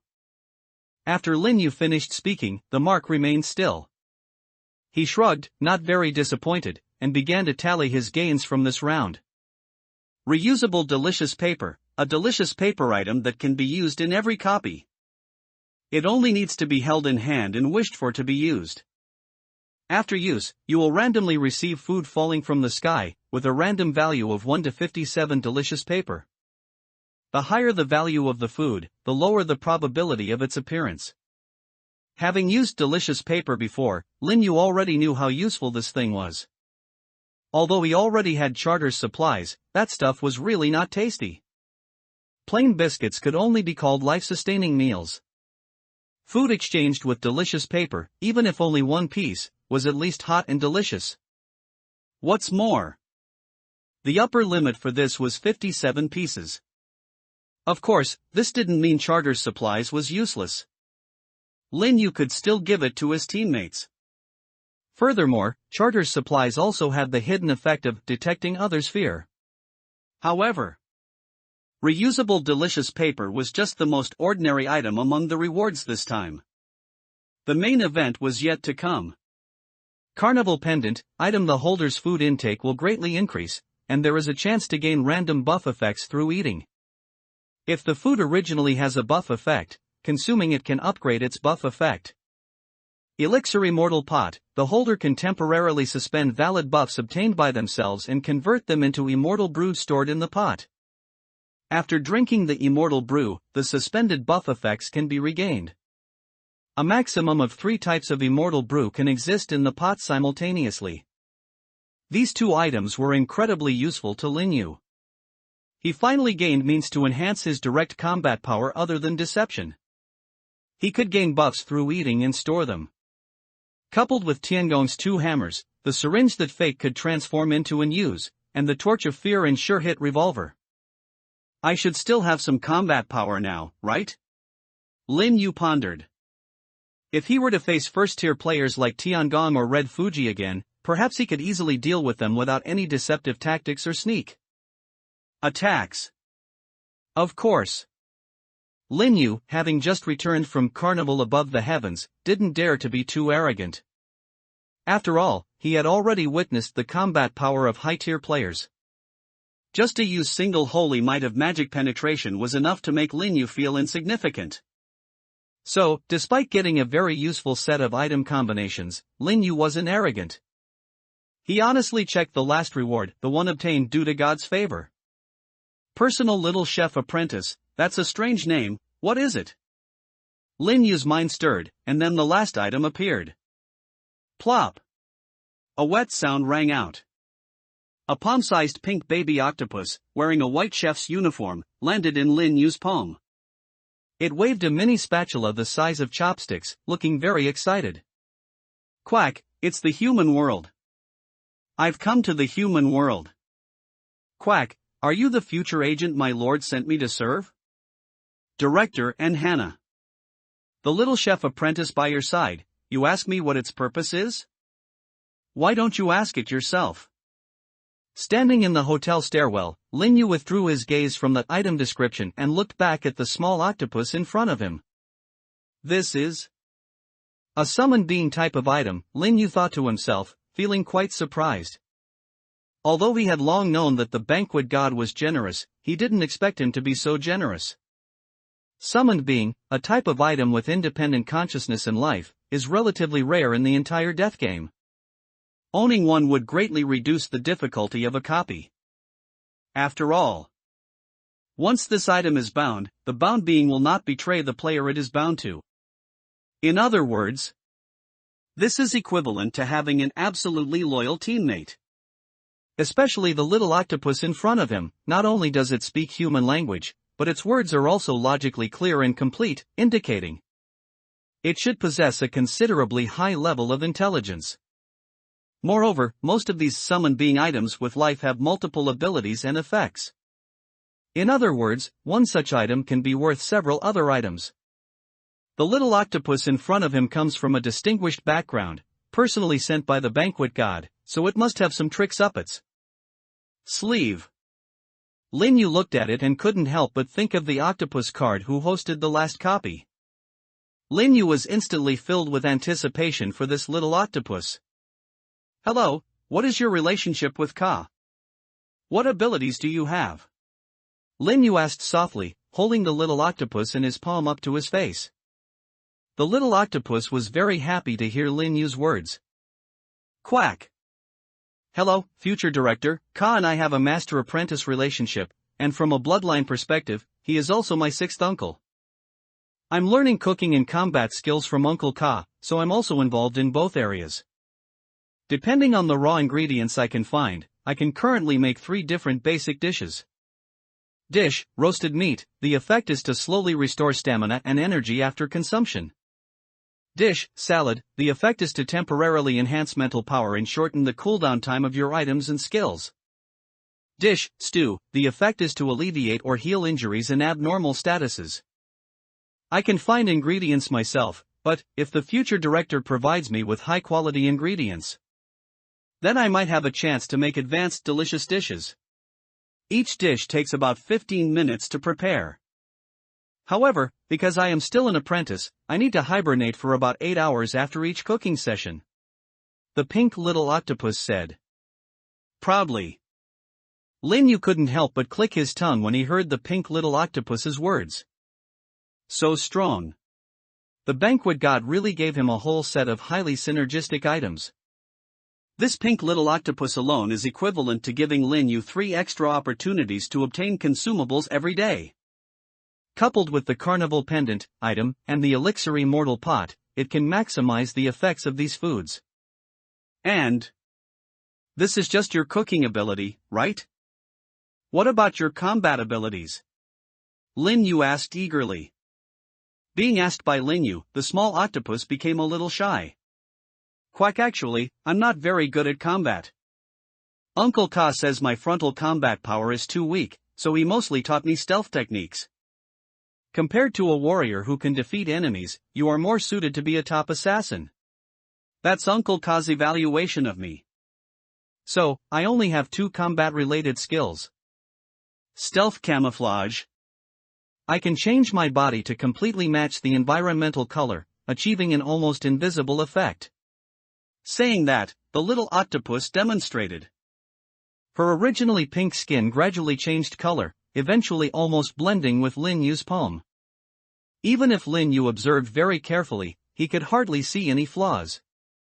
Only when the little octopus moved by herself, could a very indistinct outline be seen. If the lighting conditions were a bit worse or if one was further away, it's likely no one would be able to see her at all. After being praised by Lin Yu, the little octopus shyly returned to her original appearance. Quack quack hee hee, it's just average, this is actually just an extension of our racial talent. My second skill is even more amazing, this is my own unique technique, illusion ink. Saying that, the pink little octopus puffed out her mouth and sprayed a stream of colorful, changing ink. The ink evaporated in the air, transforming into a larger red octopus.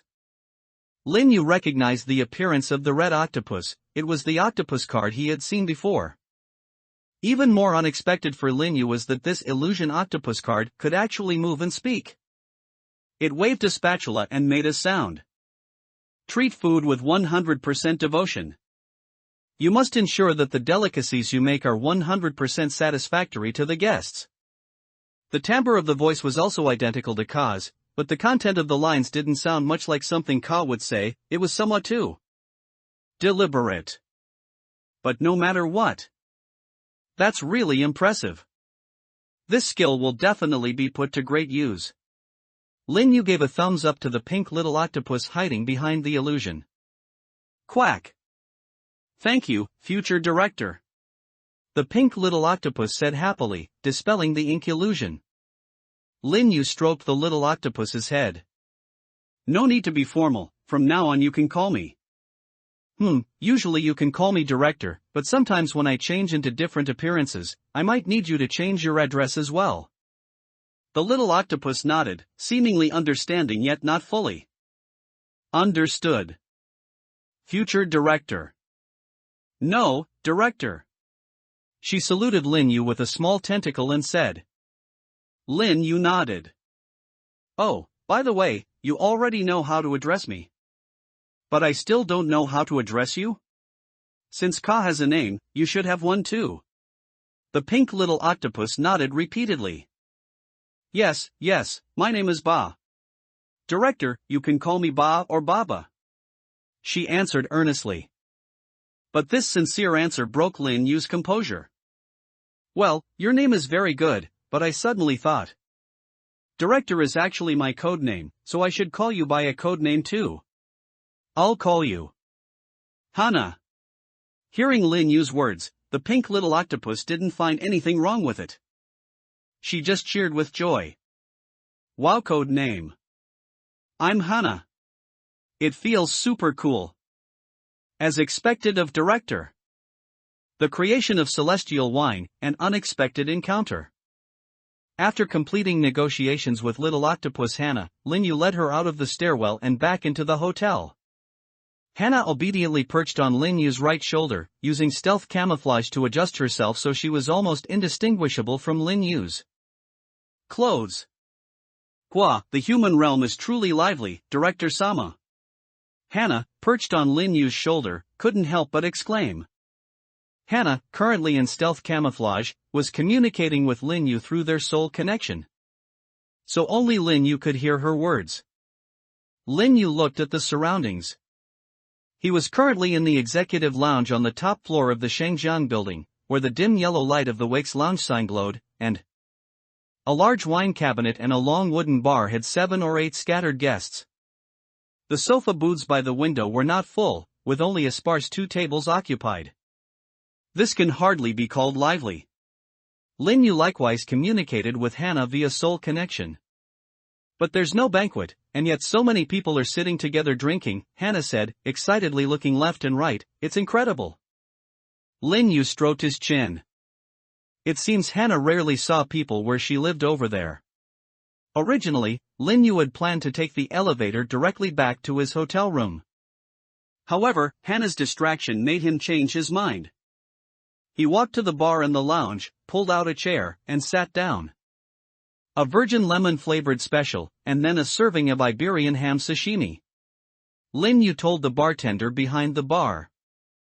The bartender nodded slightly, his tone extremely polite. Certainly, sir. Please wait a moment. With that, the bartender turned and began to get busy. Gua. This is a bartender from the human realm. Hana whispered, perched on Lin Yu's shoulder. This was why Lin Yu had changed his mind at the last minute. On one hand, he had already planned to immediately test the effects of the carnival pendant item, and the elixir immortal pot, this executive lounge. was perfect for eating and drinking something. On the other hand, letting Hannah see how human realm food was made might yield unexpected results. After all, Hannah's description in the item name contained the word apprentice. Perhaps she could still learn and evolve. Unfortunately, although Hannah watched with great interest this time, there was no sign of her comprehending a new skill. Of course, Lin Yu didn't expect instant success. Soon, a plate of ham sliced into almost transparent thin pieces, elegantly arranged, and a lemon-flavored special drink arrived. Lin Yu used a fork to roll up a slice of ham and put it in his mouth, then tasted a sip of the drink. Although delicious, having just returned from a banquet hosted by a deity who presided over banquets, it felt somewhat like no other clouds are. Clouds when you've seen the Wushan clouds. It was just ordinarily tasty. And after Lin Yu slowly savored the food in front of him, he didn't gain any buffs. It seems the carnival pendant item's chance of getting a random buff from eating ordinary food isn't very high. Lin Yu muttered, taking out the white jade pendant in the shape of a human-faced sheep beast from his pocket, playing with it for a moment, and speaking with some regret. Then, he wiped his mouth with a tissue. "Gua, Director-sama, this food isn't as good as what I make." Little Octopus Hannah said confidently. "It's indeed ordinary, but let's eat some more." Although the consumption here was high, Lin Yu was now completely unconcerned about money. Since he was already here, he had to get a buff before leaving.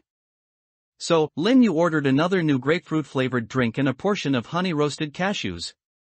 And this time, after it was served and Lin Yu slowly finished eating, he finally received a buff. Dance Mastery, your physical coordination is increased by 50%. Additionally, when dancing, you can temporarily increase your charm. Remaining duration, 1 hour 59 minutes 59 seconds. Lin Yu looked at this buff and stroked his chin. Well, better than nothing.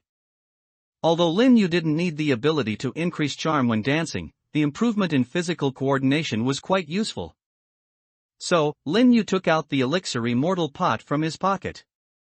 It was a small copper wine pot, exquisitely and delicately designed, with beautiful, swirling dark cloud patterns carved on its surface.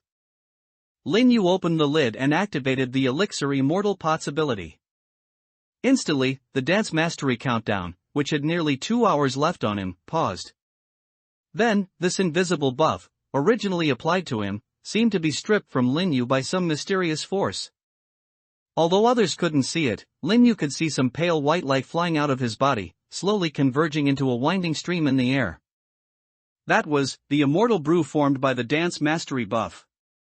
The pale white stream of immortal brew slowly flew into the elixir immortal pot, and after the last drop fell into the pot, the lid of the wine pot closed automatically.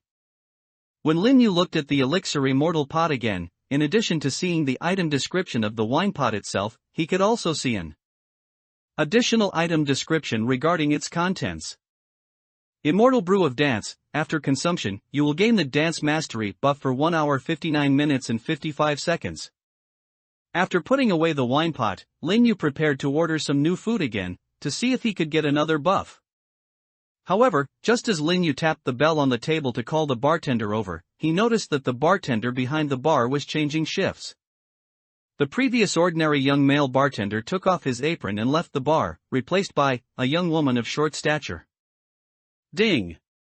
A crisp bell rang, and the new bartender, having completed the shift change, looked up and also towards Lin Yu. Their eyes met. Lin Yu's face immediately showed a look of seeing a ghost. "It's over," he unconsciously murmured aloud. Hannah was a little surprised. "Ha? Director-sama?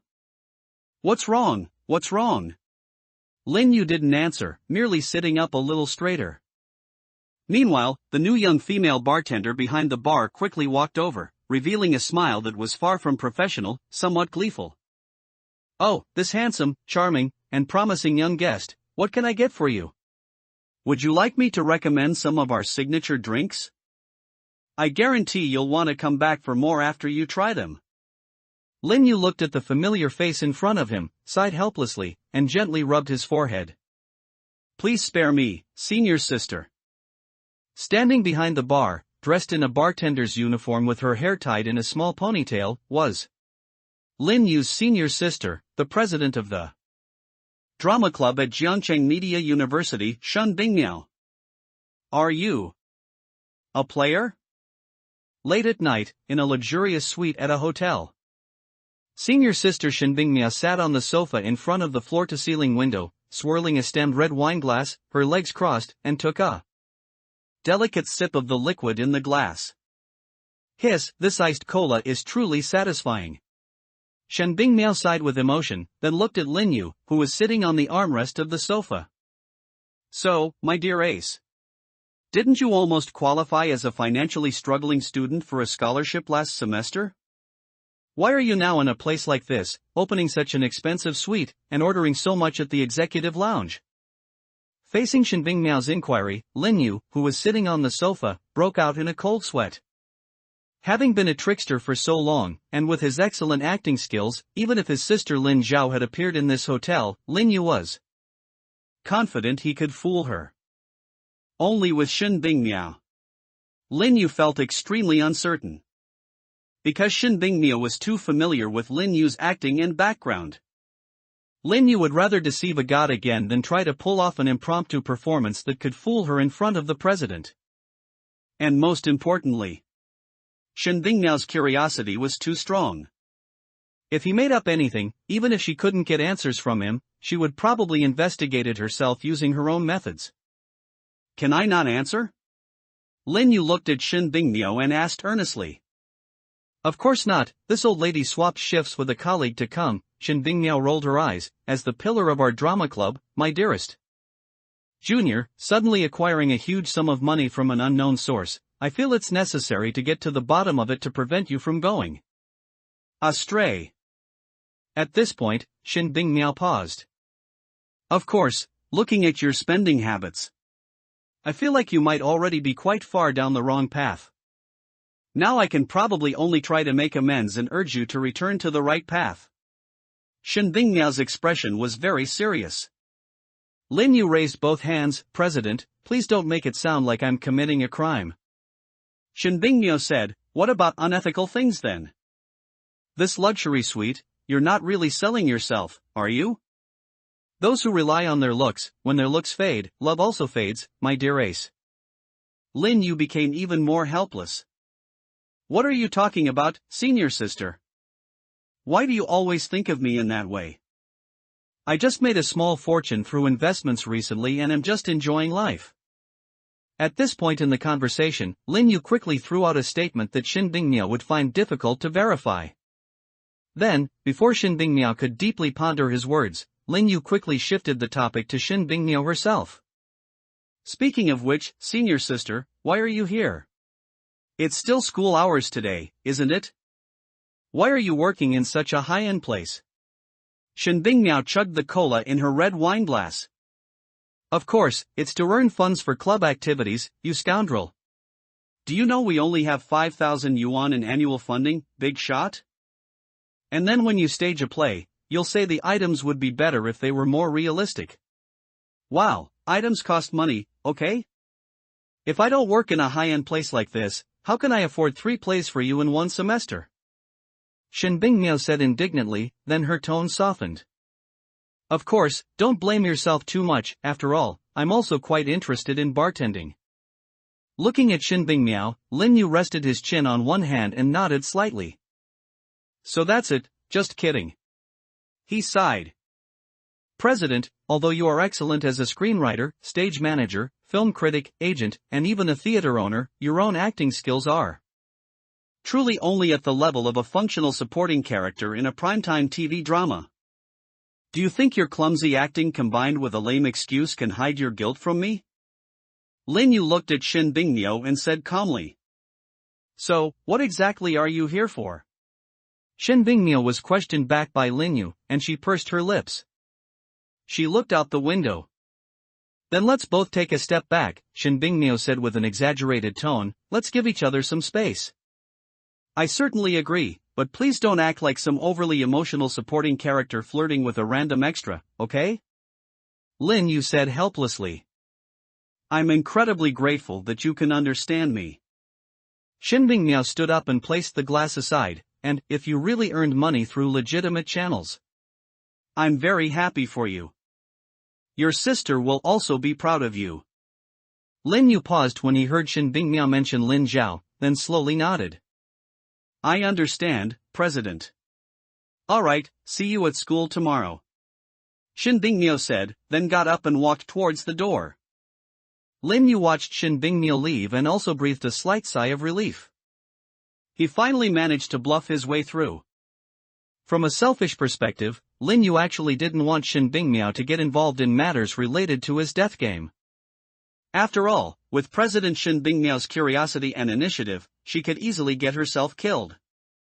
Especially after learning that the Psychological Society would evaluate ordinary people and kill them.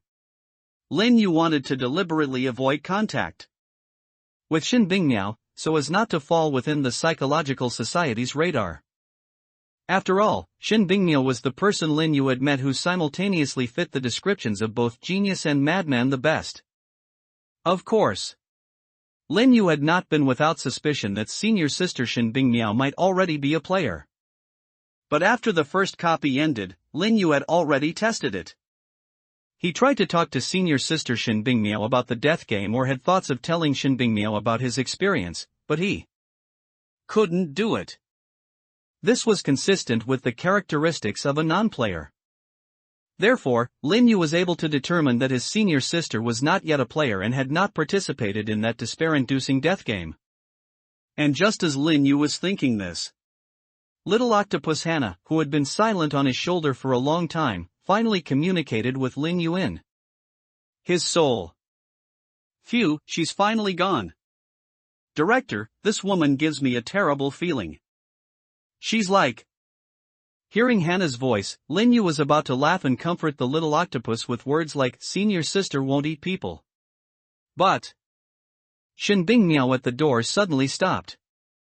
She abruptly turned around, looked at Lin Yu, and spoke with a radiant smile. My dear junior Lin Yu. I suddenly thought of a possibility. Shin Bingmiao quickly returned to the room and walked in front of Lin Yu. Then Shin Bingmiao parted her red lips slightly. You wouldn't happen to be a player of the death game, would you? The essence of advancement. You wouldn't happen to be a player of the death game, would you? Shin Bingmiao's words were like a sudden ice cube placed on Lin Yu's neck, making him shiver. Is she a player? No. He had tested it before, he clearly couldn't talk about those things with Shin Bingmiao previously. Could it be that senior sister only recently became a player? When? Yesterday? The day before yesterday? Last week? The week before last? Was it done by the Psychological Society? That's not right either. Just a few minutes ago, he even had the thought of testing the club president again. But until Shin Bingmiao spoke, he still couldn't confirm that she was a player. Looking at Shin Bingmiao in front of him, Lin Yu's thoughts were in utter disarray. He instinctively took a step back, his back leaning against the glass of the hotel's panoramic floor-to-ceiling window, which allowed him to clear his head slightly. Senior sister. You, when? Lin Yu suppressed the complex emotions in his heart and asked calmly. Probably the week before last. Seeing you a bit distracted, I started to suspect. Later, those guys you asked me to help investigate also made me feel doubtful. Shin Bingmiao took a step back and sighed, I just never dared to believe that you really are a player. Lin Yu looked at Shin Bingmiao's regretful expression, paused, then shook his head. No, senior sister, you misunderstood. What I meant was, when did you become a player?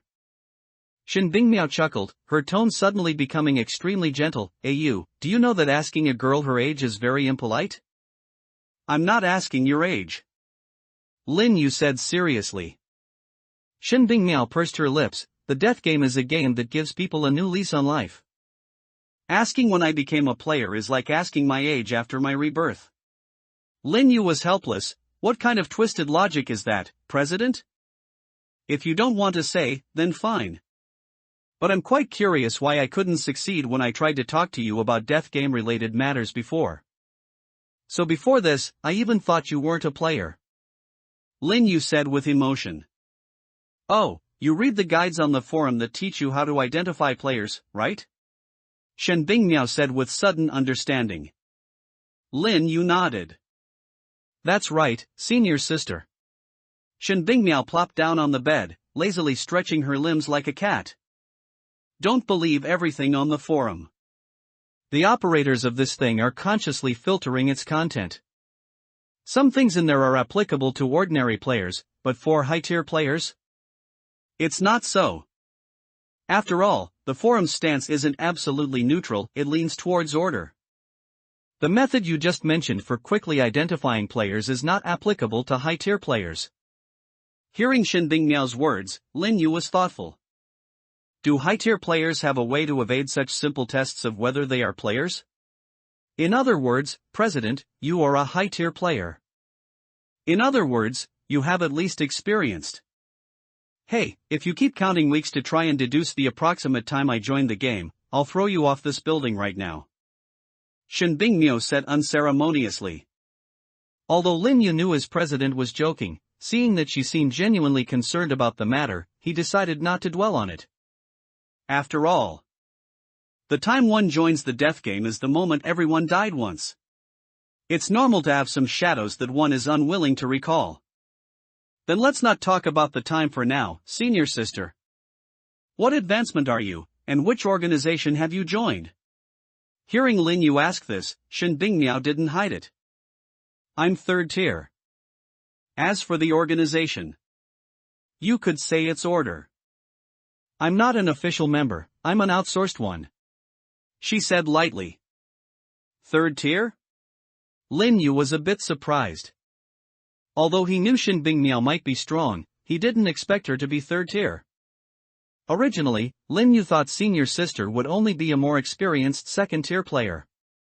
In other words, she was even on par with those high-end players he encountered in the last copy. And she was actually a member of Order.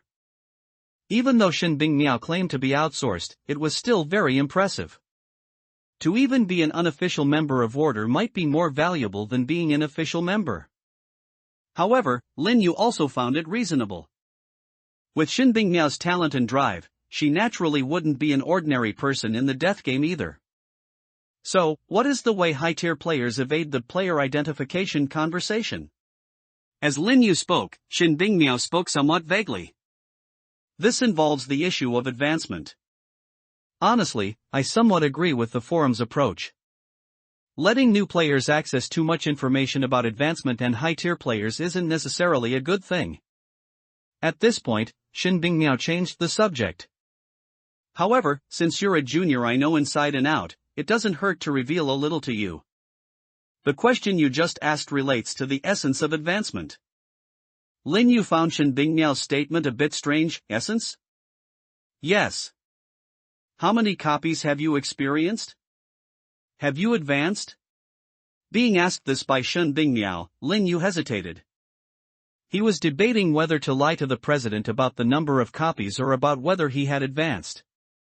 But considering that the identity of Lin Yu should be a new soldier who has experienced 4 copies to many people, Lin Yu decided to maintain consistency with the persona. I've experienced 4 copies and haven't advanced yet, he said, and Shen Bingmiao nodded. No wonder you're so terrible, turns out you're a true novice. Seriously though. Shen Bingmiao continued, in short, if you go through a few more copies, when you see the advancement mission for the first tier, you'll discover. The advancement mission for the first tier is different from all the copy completion missions you've experienced. Copy completion missions are often just about surviving for a certain amount of time, completing certain requirements, or investigating certain truths. It rarely makes you have too strong an interaction with the copy world you're in. But advancement missions are different. The first tier advancement mission shows that it will very specifically point to a very important thing within the copy. In other words, excluding situations where players actively cause trouble, a player who has cleared a dozen or even dozens of copies might have minimal impact on the worlds those copies are set in. But as long as one completes an advancement mission, that will leave an unprecedentedly strong mark in another world, enough for that world to completely remember that player. At this point, Shin Bingmiao paused. This is the essence of advancement. Honestly, it also has some commonalities with your favorite performances. Advancement is the process of making another world remember you firmly. Messages from different identities, an exquisite layout. Alright, junior brother. Since we've been open with each other, let's keep in touch online from now on. You can also come to me if you encounter any difficulties in the game. After all, if I stay in your luxurious suite any longer, I might be rumored by my colleagues to have caught the eye of some rich young master. At that time, many people will borrow money from me, and I don't like that. Shin Bingmiao said, patted her backside, and left the room, taking with her the complimentary skincare products and imported snacks from Lin Yu's room. With the click of the door closing, senior sister Shin Bingmiao had truly left this time. Only Lin Yu, who hadn't quite reacted yet, was left in the room, quietly pondering the content of what she had just said. The essence of advancement is the process of making another world remember you. This was indeed content not found in the forum, or even in the organizational data he had joined. Lin Yu had not even considered this possibility before. Sure enough, my perspective is still too narrow. He couldn't help but fall into self-reflection. Each of his copies didn't quite conform to common sense, which led to his clearance methods also not conforming to common sense, so he simply couldn't notice this point. After knowing this, Lin Yu always felt that although the various anomalies he had experienced had not yet become clear, it also made him vaguely feel some connections. The potential of players, the gaze of the gods, plus the essence of advancement. After experiencing a few more copies, I might be able to find the reason why I was targeted by the gods and evaluated as S rank. When Lin Yu thought of this, he felt his mood lighten quite a bit.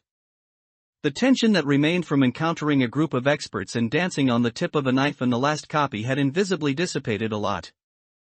In Lin Yu's opinion, senior sister Shin Bingmiao was not necessarily completely trustworthy.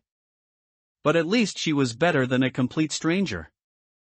And a third-order expert, a member of the order, with whom he had a good relationship and was relatively familiar, could indeed be asked if he encountered any confusion in the future. Thinking of this, Lin Yu looked at Hannah. This little fellow was also a relatively trustworthy source of information. By the way, Hannah, what did you say you thought of her just now? Hannah thought for a while, then shook her head. Nothing, director, maybe I saw it wrong. Lin Yu nodded and took out several mobile phones he carried with him. Shin Bingmiao hadn't contacted Lin Yu yet, perhaps she had gone back to shaking the cocktail shaker and couldn't spare her hands for the moment. Lin Yu looked at the two phones belonging to Tiangong and Lao Yao. The seeds sown in the last copy were already beginning to sprout. In the Marauders app, a pinned post appeared in the general discussion area. The poster's ID was a U. Her name had a red highlight, and when clicked, it showed the title Vice Minister of Yinjing Headquarters. Undoubtedly, this was the yellow-haired girl Lin Yu encountered in the last copy. The title of the post was eye-catching and very much in a Yu style. Urgent, urgent, urgent, urgent. Those who can solve riddles, come in. Clicking on the post, the content was also as Lin Yu expected. Brothers and sisters, help me solve a word riddle. The answer should be a set of time and place. Above the rainbow at dusk in Jiang City, on a night when 30 silver coins clink refers to what? There will be a heavy reward for solving it, urgent, urgent, urgent, urgent. The post time was an hour ago, roughly not long after the last copy ended. Because it was posted by a Yu, a big shot within the Marauders, it already had a high discussion rate. Seeing this post, Lin Yu couldn't help but smile wryly. As expected, she's asking for outside help, but I didn't expect you to post so quickly, Miss Yu, he murmured. Then, he opened the other phone belonging to Lao Yao. In the Jiangyan Hall's app, there was also relevant information, just not as obvious as a Yu's post. De Hong had published an announcement. Received news from the order in High City that a group of third-order level experts may enter Jiang City in the near future, which may include members of the Marauders, the Free Alliance, and the Psychological Society. The order will also send people to assist us, and our Jiang'an Hall may also need to prepare. The time and place are currently uncertain, awaiting further notice. Although there was no concrete evidence, such a message from High City at this point in time, Lin Yu felt it was absolutely impossible to be unrelated to the last copy. It seems that although De Hang is not an official member of the order, he indeed has a high priority in the order. I wonder if the president's outsourcing is doing as well in the order as De Hang. Lin Yu thought, then put down these two phones. Very good, everything was developing in the expected direction. Although it was a temporary setup after confirming the identities of the participants in the last copy. But it was enough to turn reality upside down. Xu Ming's phone still had no activity. After all, the only contact on this phone was the thief in Yen. However, Lin Yu decided to take the initiative. He sent a message to Lin Yan. I have completed my advancement. Lin Yan quickly replied to Lin Yu. Oh, congratulations, is it convenient to disclose which side you chose? The two first-order items that the veterinarian could choose were collar and veterinary medicine. The function of the Yi collar is to temporarily transform a non-player creature into one's own follower. Overly powerful and intelligent creatures have a chance of failure, and followers will not respawn after death. The function of veterinary medicine is to completely heal a non-player creature and can choose to make it enter a state of madness, with a cooldown of 24 hours. I chose the collar. Lin Yu sent a message to Lin Yan. How interesting, I like your choice. Lin Yan sent a message. Lin Yu felt Lin Yan's trust coming from a distant distance. However, this was not Lin Yu's main purpose. He sent another message to Lin Yan. By the way, Yan, I got news from my information network. Something big might happen in Jiang City these days, and experts from many organizations are rushing here. Be careful. Lin Yan received the message and, uncharacteristically, didn't reply instantly. After a long while, Lin Yan finally replied. Understood, your information is even more well-informed than I imagined. Lin Yu smiled and put the phone aside. Very good, the acceleration work here is also complete. Finally, he picked up the phone belonging to Mei, the doctor. And as he lit up the phone screen, Lin Yu raised his eyebrows slightly, a little surprised. This was the only phone filled with messages. 99 plus explosive messages, from a certain detective. Brother, urgent matter. See it, call back quickly. Fu Luo's request. Lin Yu looked at the messages Fu Luo sent. Over 100 messages were all sent after midnight, and because Lin Yu kept his phone on silent mode year-round, he hadn't seen them. After reading them, Lin Yu felt even more emotional. Over 100 messages are you there, and urgent, couldn't you just tell me what's going on first? Lin Yu expressed great dissatisfaction with Fu Luo's behavior. But he still called Fu Luo back. The phone rang twice before it was answered. Hello, is that Mei? Fu Luo's voice came through. Yes, what's up? Lin Yu asked directly. Brother, I'm about to advance, can you help me out? I've already bought the team-up card. The reward is negotiable. Fu Luo said sincerely. Lin Yu was a bit surprised to hear Fu Luo's words. He did some mental calculations. When Fu Luo and he met, he claimed to have completed 16 dungeons. That means this would be Fu Luo's 19th dungeon. That shouldn't be right. Although there isn't much information about Tier 2 and the second advancement trial among players, Lin Yu still understood some basics.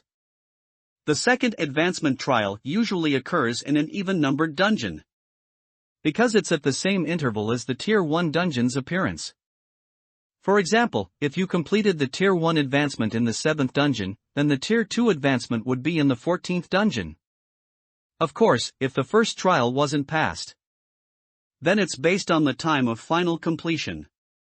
For example, if the first advancement trial appeared in the 7th dungeon but wasn't completed, then the second Tier 1 advancement trial would appear in the 17th dungeon. If completed, then he would face the Tier 2 advancement trial in the 17 plus 7, or 24th, dungeon. But why was Fu Luo advancing to Tier 2 in the 19th dungeon? That's a bit illogical. Thinking of this, Lin Yu asked directly, "Why are you advancing to Tier 2 in an odd-numbered dungeon?" Hearing Lin Yu's words, Fu Luo chuckled awkwardly on the other end of the phone. "Brother Mei, actually, this is my Tier 1. My second Tier 1. As Fu Luo spoke, Lin Yu was silenced by his words. He had always thought this detective had already reached Tier 1.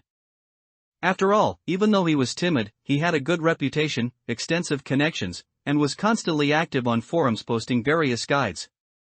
Coupled with his good performance in the Winter Mountains dungeon and his investigation of heavenly works in reality, Lin Yu had assumed he was already Tier 1. So, your last Tier 1 advancement mission failed, and now this is your second Tier 1 advancement trial? Lin Yu asked, and Fu Luo replied earnestly. Exactly, my friend, so this time, to be safe, I hope you can team up with me. Lin Yu sighed. How did you become such a coward? With 19 dungeons worth of accumulation. Even if you can't pass the advancement mission, surely surviving isn't a problem? It seems there are also differences among cowards. Almond, who could join the Marauders, was also the type to run rather than fight, but at least he passed the Tier 1 mission. Thinking of this, Lin Yu suddenly seemed to realize something. Ha! Wait a minute. You didn't just team up and sneak through your first mission without even daring to look, did you? In an advancement dungeon, as soon as you team up, the advancement mission will not be completed. Facing Lin Yu's question, Fu Luo's embarrassed laughter came from the phone. Ah ha ha ha. It really is, Lin Yu sighed, feeling a bit exasperated. It's one thing to give up the first time, but it's been 19 dungeons. At least try it, right? If you don't accumulate experience, next time, even with more items, you'll still be completely clueless facing that advancement mission, and you might just waste another opportunity. What's more, what if it works out this time? Facing Lin Yu's statement, Fu Luo brought up something Lin Yu hadn't considered. It's like this, Brother Mei. What if I plan to never advance? Only buying a team-up item every 10 dungeons means no risks at all, isn't that a good deal? Fu Luo said seriously. Lin Yu was shocked by Fu Luo's idea. You really are something. Having joined the death game for some time, Lin Yu had met all sorts of players. There were pretty women who seemed delicate but were actually terrifying, a medical student who was clearly devoted but ultimately killed her own boyfriend, a shut-in who somehow looked useless but was still alive. And in the last dungeon, he even saw the true faces of many high-level players. But no player had ever managed to stun Lin Yu into speechlessness with just 2 sentences. After a long pause, Lin Yu sighed. I can accept it, but I don't think this is good for you. As a friend, I wouldn't do that. Lin Yu said sincerely. Although it hasn't been confirmed, I still hope you can improve your own strength, otherwise, one day, you will encounter dungeons that your reliance on those non-belonging, common items, cannot handle. What's more, players never only have to worry about dungeons. There are other players too. As he spoke, Fu Luo on the other end of the phone was also deeply moved. Perhaps you're right, it's just that I am truly afraid. No one isn't afraid, Lin Yu said decisively. When I faced my advancement dungeon, I was also terrified. But, we have no choice, my friend. Death will never become merciful just because you are timid. As Lin Yu spoke, Fu Luo seemed to be persuaded. I understand, Mei. This time, I'll try my best. Lin Yu said with relief, that's more like it. Just as Lin Yu was about to hang up, Fu Luo spoke again. Oh, by the way, Mei, one more small thing. What small thing? Lin Yu asked curiously. Brother Sean just sent a private message, asking you to add him as a friend. Order has something to discuss with you. You still remember Brother Sean, right? As Fu Luo spoke, Lin Yu recalled him after a brief moment of thought. Oh, Officer Gao Shan. Of course I remember him.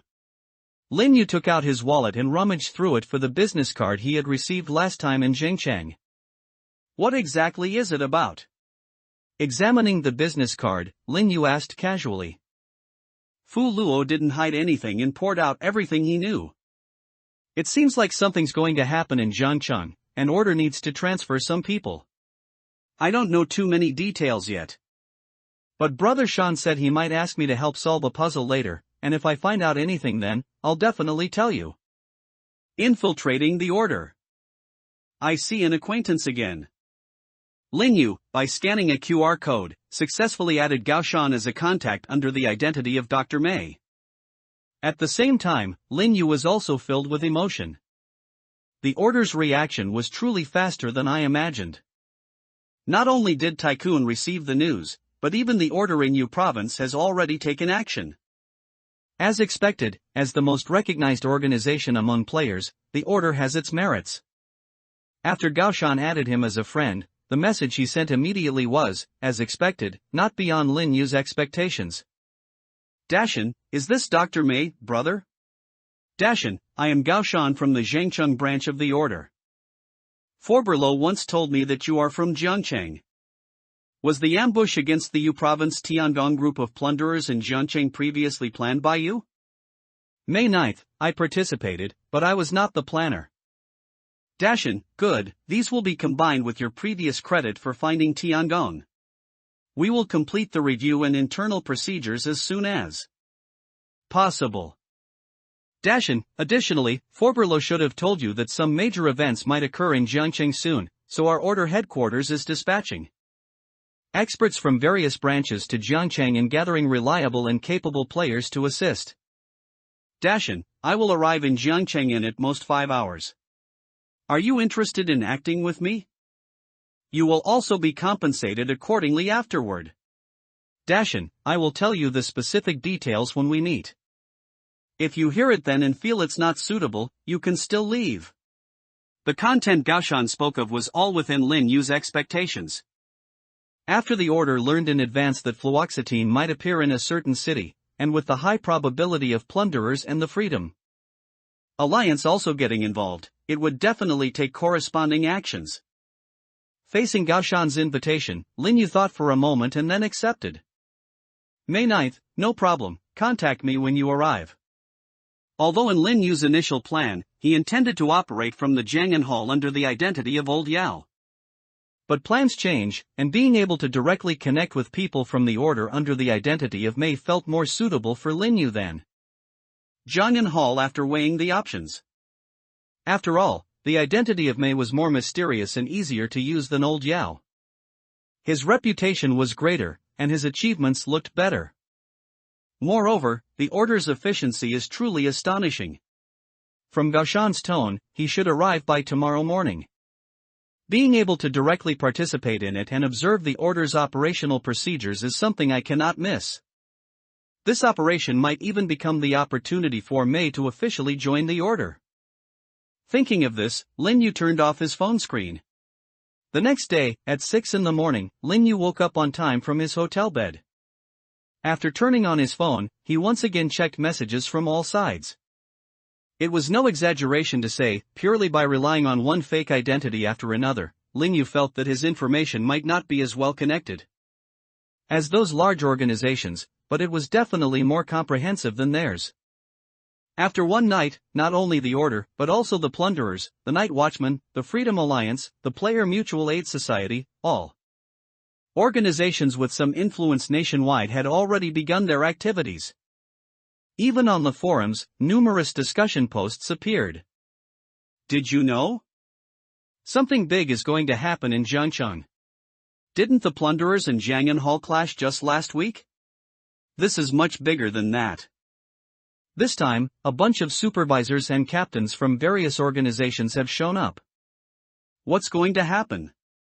The order and major organizations are all recruiting puzzle-solving experts. I heard it's related to a mysterious expert from a psychology society. Just by looking at the discussions on the forum, Lin Yu was very satisfied. Yes, this is exactly right. The higher the discussion surrounding this matter, the better. After all, this was an invitation initiated by fluoxetine. Opening the phone belonging to Mei, a text message from Gaoshan had already arrived. Jiangcheng Hotel, entrance. Upon receiving the message, Lin Yu used his mask to adjust his appearance, then checked out, took a taxi, and arrived at the entrance of Jiangcheng Hotel. Stepping out of the taxi, Lin Yu saw 7 or 8 people of varying heights, weights, and builds standing unusually at the entrance of Jiangcheng Hotel. Police officer Gao Shan, whom he had met once before, was among them. Upon seeing Lin Yu, he instantly recognized him. Over here. Gao Shan raised his hand, greeting Lin Yu. Lin Yu quickly walked over. Gao Shan smiled and nodded at Lin Yu. Thank you for coming. Lin Yu also smiled, nodding and saying, it's not volunteer work, there's compensation, so why wouldn't I come? But what exactly is going on? The forums are going wild. Saying this, Lin Yu glanced around. Moreover, dispatching captain-level people from Zhengcheng, there should be at least 2 other captains dispatched from there, right? Adding the original order members from Jiangcheng, there are now 6 captain-level people. What exactly is going on? Gao Shan looked at Lin Yu in surprise, seemingly taken aback by Lin Yu's strong observational skills. Someone will explain it to you all in a bit. Let's go inside first. Saying this, Gao Shan led Lin Yu into the Jiangcheng Hotel and arrived at a very large private room. Lin Yu found a seat and sat down. 7 or 8 minutes later, the room was full. Observing these people again, Lin Yu used their seating arrangements and expressions to clearly grasp the situation in the room. 15 core members of the local order in Jiangcheng, likely belonging to 3 Jiangcheng teams, and their 3 main captains should all be here. 3 captains dispatched from other places, but these 3 captains, including Gao Shan, seem to have newly recruited peripheral members in their teams. Then there are about 15 unlisted personnel like me who were brought in. And if I'm not mistaken, every single person sitting here has already completed their advancement. 6 captain-level individuals, except for Jiangcheng's 3rd team, are even Tier 2. To be able to gather 5 Tier 2 and 30 Tier 1 in just one night, worthy of the order. Lin Yu couldn't help but once again feel the power of the order.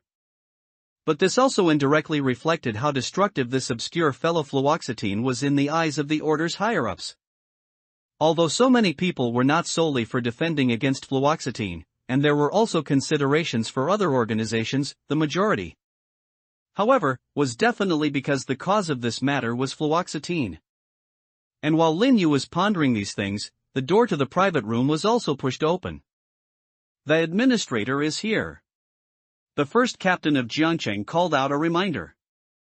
And with the voice of the Jiangcheng first captain, a familiar figure walked into the banquet hall, causing a series of exclamations. It's him? Only Lin Yu showed an expression of expectation. The tall, thin man in a tang suit walked in, pushed up his glasses, and spoke in a deep voice. Fellow colleagues and friends invited to help. Let me introduce myself, I am gambler Li Hua from Haicheng. Deciphering the riddle. Li Hua's appearance shocked everyone except Lin Yu. It's the gambler. The administrator of Haicheng actually came in person? What exactly is going on? Only Lin Yu was not surprised. After all, one of the invitees to fluoxetine was Li Hua, it was impossible for him not to come. Amidst everyone's uncertain gazes, Li Hua began to explain. Everyone, the reason I am here is because. In the last instance, I received an invitation from a member of the Psychological Society that was a master of equal skill to me, and an extremely dangerous madwoman. She invited me to meet in Jiangcheng, but the time and place were not explicitly stated. She used a riddle to inform me. I will be waiting for you on the rainbow above Jiangcheng at dusk, on the night 30 silver coins jingle, those were her exact words. Li Hua spoke unhurriedly, then wrote the sentence on a whiteboard he pulled out, placing it upright on the round table. Based on current speculation by me and several others within the organization, the time should be Thursday evening, but as for the location, it is still unknown. Also receiving this invitation were AU of the Plunderers, Carrot of the Player Mutual Aid Society, Ji Gung, the Robin of the Night Watchman, the Magician of the Freedom Alliance, and the Bounty Hunter Mosen Nagant. Li Hua announced name after name. The ordinary order members and most of the outsourced personnel who were called in were shocked once again, but clearly did not realize the seriousness of the matter. However, the 6 captain-level individuals, including Gao Shan, instantly became very serious. Originally, they somewhat felt that such a large-scale deployment was typical of the Order's saturation mobilization, but now it seemed it might not be entirely safe. The captain of Jiangqing's first squadron, a coarse-browed middle-aged man nearing 50 with some thinning hair, spoke up. "Comrade Li Hua, were all these people invited at the same time as you?" Li Hua nodded. "We were all in the same instance. When she sent the invitation, all of us were present, so the Psychological Society's intentions this time are not small." Gao Shan was also shocked upon hearing this. So many masters. The gambler's last instance must have been truly perilous. As he spoke, Lin Yu nodded. It was indeed perilous, the gambler truly almost died. At this moment, another captain, seemingly seconded from Haicheng, spoke indignantly. "Captain Li, you've kept this information under wraps for too long. You should have said something earlier so we could have called more people from Haicheng. If it were just the Psychological Society, that would be one thing. But even that son of a bitch Qianhuan might come. Isn't this a chance to catch them all?" This Haicheng captain was around Lin Yu's age, but looked very impetuous. Moreover, from his words, he seemed to be an old acquaintance of Li Hua. Li Hua glared at him. "Mad Blade, you behave yourself. You're a captain now and still so unreliable. I think you're tired of being a captain and ready to go back to the grassroots." Upon hearing Li Hua's reprimand, Mad Blade's imposing demeanor instantly weakened significantly. He rubbed his buzz cut, shrinking his neck. "Captain Li, I just feel that since they've confirmed they're going to cause trouble, and we're here to support Jiangcheng, we all came alone, even the team members were gathered from various places on the spot." As soon as Mad Blade said this, the dozen or so players around Lin Yu who were also recruited on the spot clearly showed some displeasure. Especially the few brought by Mad Blade. Before any of these players could act out, Li Hua quickly and helplessly stepped in to mediate. "How many of your team members are Tier 1? Are you bringing them to cause trouble or to die? You also know how dangerous Jiangcheng is now. The situation here is already special. The position of Jiangqing's chief captain has been vacant for 2 months since his sacrifice, and Jiangqing's administrator almost never takes action. And being able to deploy 3 captains is already the limit. If a large number of personnel were transferred to Jiangcheng, how would you know that? The Plunderers and the Psychological Society aren't using it as a diversion, and wouldn't take advantage of the void? So, don't we still have to rely on these righteous masters to help out?"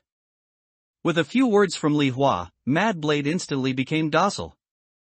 The other players, having been praised by Li Hua, also lost their temper, even subtly enjoying it. After all, although they were not members of the Order, being called here today meant they had good relationships with the Order's captains. Therefore, most of them indeed possessed some sense of justice, and many were even players currently undergoing the Order's assessment. Lin Yu couldn't help but praise him.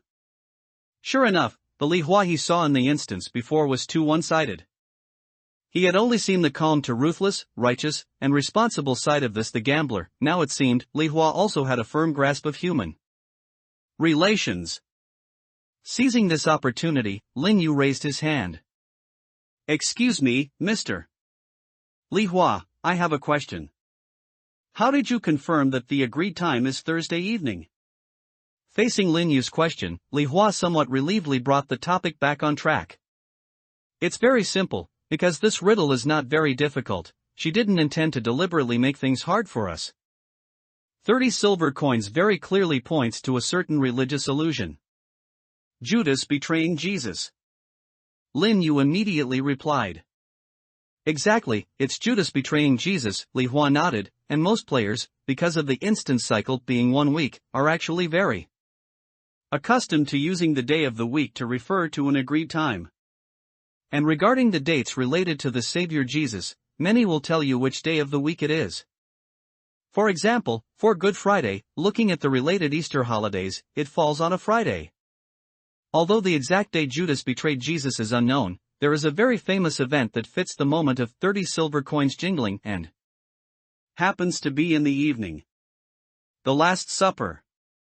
This is also the Christian Maundy Thursday, a major holiday known as Holy Thursday. Li Hua spoke calmly, and everyone present was convinced. So that's it. Lin Yu knew very well that riddles truly couldn't stump the people of the order. However, the location might require a bit more thought. Li Hua cleared his throat and said, so, with the time confirmed as Thursday evening, we still need to solve the riddle of the location within this limited time. Its answer should be hidden in the first half of that riddle. If anyone can solve it or has an idea, please be sure to let me know, you will be paid extra for it. Hearing Li Hua's words, Lin Yu lightly rested his chin on his hand. Should I try to earn this reward? After all, as the one who created the riddle, he definitely knew the answer. The operation begins, the puzzle-solving commission is. Lin Yu ultimately chose not to directly solve the riddle in front of Li Hua. On one hand, Lin Yu felt that Order had many talented individuals, and although time was not particularly ample, solving the riddle should not be too difficult. On the other hand, if Order truly wanted to play it safe and was eager to find the location, then this riddle would probably still end up in his hands through other channels. At this moment, Li Hua had already skipped the riddle and began temporarily assigning tasks to the various squads. In short, we will temporarily divide into 6 squads and conduct patrol activities in the 6 districts of Jiangcheng. During this time, the local Jiangcheng organization, Jiang'an Hall, will assist us. Once the location is determined, your squad's task should be to control the main transportation routes leading to those locations, trying to prevent unrelated personnel and those players with ulterior motives from approaching the target area. However, if you encounter players you cannot defeat, you can let them pass, and you should even prioritize your own lives. Jiangcheng this time might have many monsters present. Your task is only to stop those low-tier, or even unranked, players who don't know any better. After Li Hua finished speaking, he distributed a set of cognition disturbance generators to each squad leader. Then, he gave everyone a small brooch. This is the item, Soul Spirit Gold Brooch, which can ensure we communicate instantly in all situations, without needing any extra operations. You just need to silently say its name to activate it, which is a bit more convenient than a mobile phone. At that time, I will also use these to inform you of the specific location. At the same time, it also has precise positioning and vital sign monitoring functions. If you are in danger, your squad leader, or even I, can receive an alarm and provide immediate assistance. Now. Meeting adjourned, begin operations. Li Hua pushed up his glasses, turned, and left the private room, announcing the official start of the operation. The 3 order subteams in Jiangcheng immediately got up and, well-trained, followed Li Hua out of the private room to their respective assigned areas. The remaining 3 seconded squad leaders were not in a hurry to move, although these 3 squads had 1 more person than Order's direct subteams. They were, after all, temporarily put together. Their assigned jurisdictions were not too large, nor were they critical areas. Moreover, the 3 squad leaders also needed to let their internal squad members get to know each other. Gao Shan cleared his throat and said, Ahem, everyone, you should all know me quite well, so I, as the squad leader, won't introduce myself. Let me introduce you to each other. With that, Gao Shan began introducing the other 5 people. Besides him, the other 4 were all first-tier players, most of them veteran players who had experienced more than 20 dungeons. Their professions were security guard, police officer, office worker, and postman, respectively. Lin Yu hadn't heard much of their IDs, but when the others heard Lin Yu's ID, Mei, they all seemed to realize something. Oh, this is that doctor who's been very popular on the forums recently. Brother Mei seems to be a local of Jiangcheng, so we'll have to rely on you a lot. The few quickly warmed up to each other, and the atmosphere within the squad was quite harmonious. After all, these were people brought in by Gao Shan, an order squad leader. There were no instances of people disliking each other. Moreover, all the members of this squad were young adult males, roughly between 20 and 30 years old. It seemed Gao Shan had intentionally screened the objective conditions of his temporary squad members this time. Realizing this, Lin Yu directly brought it up. Brother Shan, why are all of us in this squad adult men? Is there a particular consideration? The other two temporary squads next to them, including the three previous order squads, were all mixed gender. Gao Shan awkwardly rubbed his nose. However, the somewhat dark-skinned young police officer in the squad, whose forum ID was Reed, laughed. He probably knew Gao Shan earlier and was closer to him due to his profession. Heh, you guys don't know. Brother Dashan came to Jiangcheng this time under the pretext of a business trip to his wife, and his wife is going to check up on him. His wife is very fierce, and Brother Dashan is a henpecked husband. How would he dare recruit women into the team? The postman whose forum ID was Hunan Single King also teased. I've known Brother Shan for about 2 months, and this is the first time I've heard he's afraid of his wife. Gao Shan coughed lightly. Ahem, Single King, that's not being afraid of one's wife. There are no men who are afraid of their wives, only men who love their wives. Don't ask about my family matters, let's go. Gao Shan stood up and walked directly out of the restaurant, and the others followed with smiles. After this small interlude, the squad's atmosphere became even more harmonious. After they walked out, a Jiangcheng Express van was parked at the entrance. Single King, the postman, opened the car door and explained. Conditions are limited, we can only rent this for now. Please bear with it and take a seat. Several people squeezed into the van, with the postman in charge of driving. Lin Yu observed his demeanor and combined it with his ID, Single King, concluding that this postman might also be doing similar work in reality.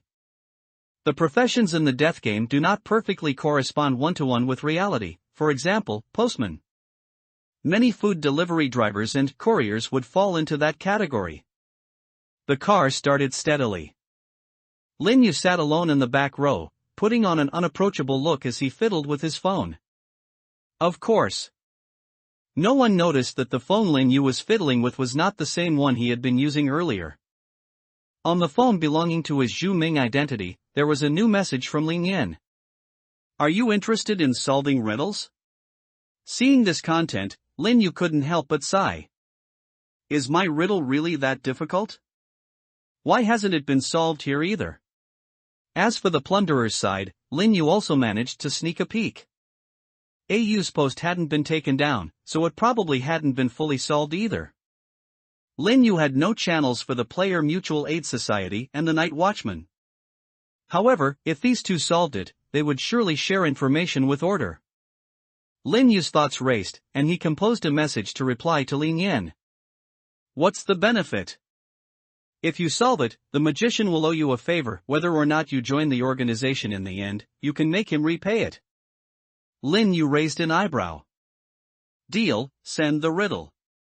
Subsequently, Lin Yu, as expected, saw the riddle he had created again from Ling Yan. Solve the location. The reward of Order. Looking at his phone, Lin Yu waited for 5 minutes before replying to Ling Yan. This riddle is about figuring out the time and place, right? The entire Freedom Alliance can't solve it? I'm starting to doubt the correctness of my desire to join you all. His words were undoubtedly aggressive. However, after directly encountering the magician in the previous instance, Lin Yu didn't think showing this side was wrong. Sure enough. Ling Yan's subsequent reply wasn't angry, instead, she explained. The Freedom Alliance isn't an organization where everyone works towards a single goal all the time. This is just a commission from one of its members, the magician. Currently, only I, the prisoner, and the undertaker have taken on this commission, and we are all in Jiangcheng. Unfortunately, the prisoner isn't good at riddles, and the undertaker is very intelligent. But she has a strange personality and doesn't handle these things. Lin Yu carefully chewed on these code names in his mind. Prisoner, Undertaker. The Freedom Alliance only had 9 publicly confirmed members, and among them, only 4 code names were known: Thief, Magician, Chef, and Mountaineer. The Prisoner and Undertaker were code names Lin Yu heard for the first time. Then, Lin Yu sent another message. I understand. So, you and the Magician haven't figured it out? It seems you two are a bit slow in this regard. Lin Yan sent a smiling emoji. If you can solve it, hurry up and say it. Don't beat around the bush and annoy people. Of course I can. Give me some time. Lin Yu sent the message, then closed his phone. He certainly didn't plan to tell Lin Yan the answer now, because the timing wasn't right yet. Lin Yu sat in the back of the van, quietly switching to another phone. The one belonging to old Yao. And just as he expected, in the Jianyan Hall internal app, he also saw that riddle. Tycoon at all members, any friends good at riddles, please quickly solve the time and place this sentence refers to. This is a commission from order. Tycoon, whoever solves the riddle will receive 1,000 points and a choice of any internal order item as a reward from order. Those who provide clues will also receive rewards. This organization's decision makers are even more decisive and steady than I imagined. Lin Yu muttered to himself, looking at the message on his phone. This was the timing Lin Yu had been waiting for. If he personally solved these riddles, then Lin Yu would definitely take all the rewards he could get. If the people from the Freedom Alliance knew the location in advance, their whereabouts might be exposed to order. So, he planned to send the answers to the riddle to all the organizations he could contact simultaneously. Lin Yu actively messaged the tycoon. I can solve it.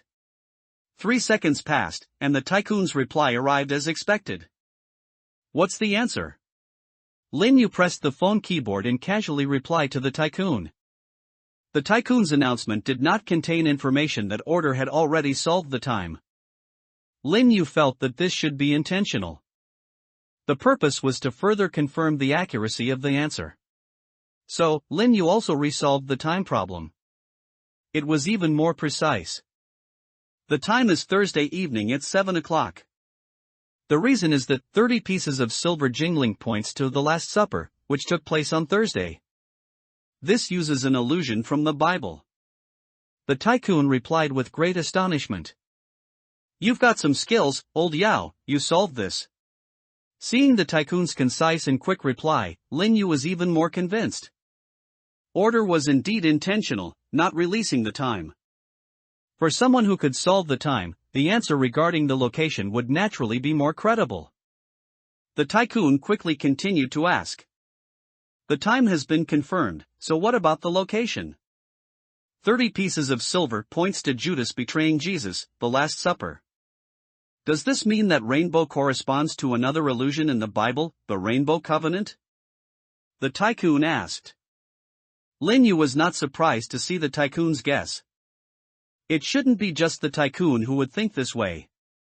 Because compared to 30 pieces of silver, which clearly points to only one allusion, rainbow is indeed a much broader image.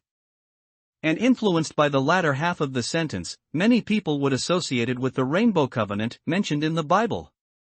After God made a covenant with Noah after he built the ark and survived the great flood, whenever the rainbow appears in the clouds, I will see it. And remember the everlasting covenant between God and all living creatures of every kind on the earth. This covenant was witnessed by the rainbow.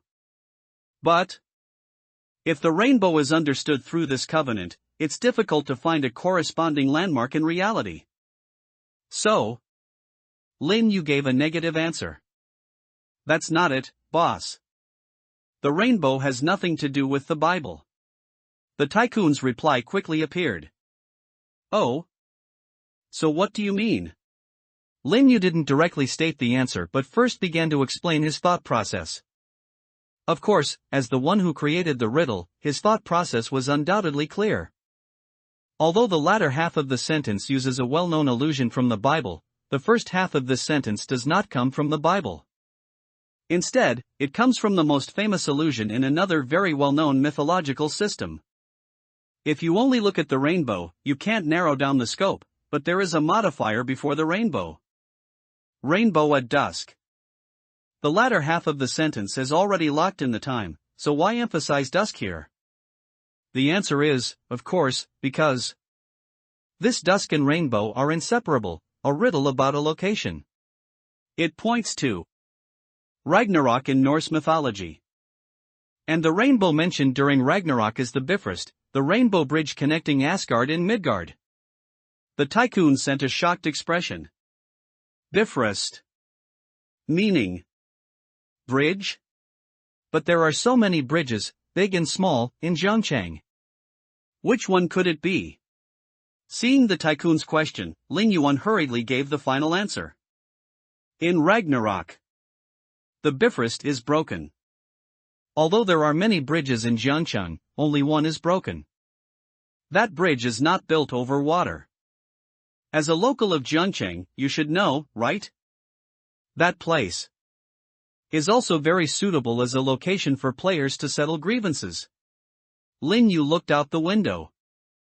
In the southern suburbs of Zhangcheng, stood the southern section of an elevated ring road that was stalled, abandoned, and unfinished due to urban planning reasons, and had also broken and collapsed once 10 years ago due to extreme weather. Before the tycoon replied, Lin Yu casually added another sentence. Boss, the above wasn't solved by me, but you also know I have some connections. All of the above were solved by a friend of mine. Can this reward be credited to me? Action plan and Lin Yu's counter-proposal. Lin Yu naturally still remembered what Old Yao's personal image and persona were roughly like.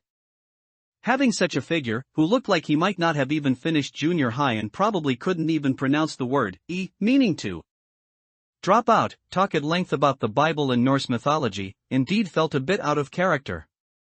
So, Lin Yu naturally wouldn't let Old Yao himself solve this riddle. His method of solving the riddle was through reliable friends. This was also the persona Lin Yu intended to create for Old Yao, a guy with maxed out emotional intelligence, many friends, and extensive connections.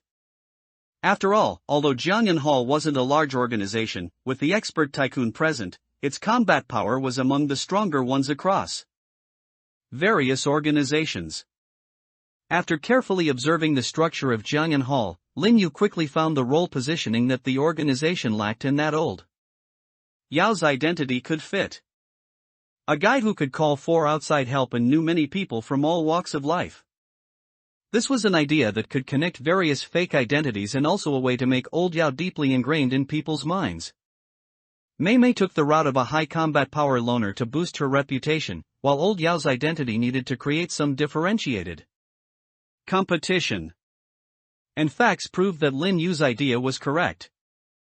If your friend has no objections, then this reward belongs to you. Tycoon's reply seemed more cordial than before. Old Yao, even though you've only been in the organization for 2 weeks, I really should consider promoting you. You should also have passed the first tier, right? Lin Yu saw Tycoon's reply and let out a soft breath. Yes, boss, I'll follow your arrangements. Very good. Now within Jiangyan Hall, this thief identity was gradually gaining a foothold. Once this identity was also deeply ingrained in people's minds, perhaps the thief's ability could also take long-term effect, just like the doctor's. Of course. After boosting Old Yao's presence, I can't forget Zhu Ming. Lin Yu muttered, then picked up Zhu Ming's phone and, in Zhu Ming's tone, sent the same message to Lin Yan again. Soon, Lin Yan replied. So that's it, Norse mythology. Very much that woman's style. Although Lin Yu knew who that woman was referring to, he still asked, whose style? I'm quite curious who has this style. Lin Yan replied again, I'll tell you when you officially join. That's a dangerous person whose name you shouldn't know yet. Lin Yu stopped pressing. Anyway, he was just trying to boost Zhu Ming's presence and establish her persona. Then, Lin Yu took out the Heavenly Works trophy phone and quickly glanced at it. Unexpectedly, AU's post had already been taken down. In its place was a new pinned post. Riddle solved. Members above Tier 2 who wish to go to Jiangcheng can private message me to sign up and request the address. The riddle is solved?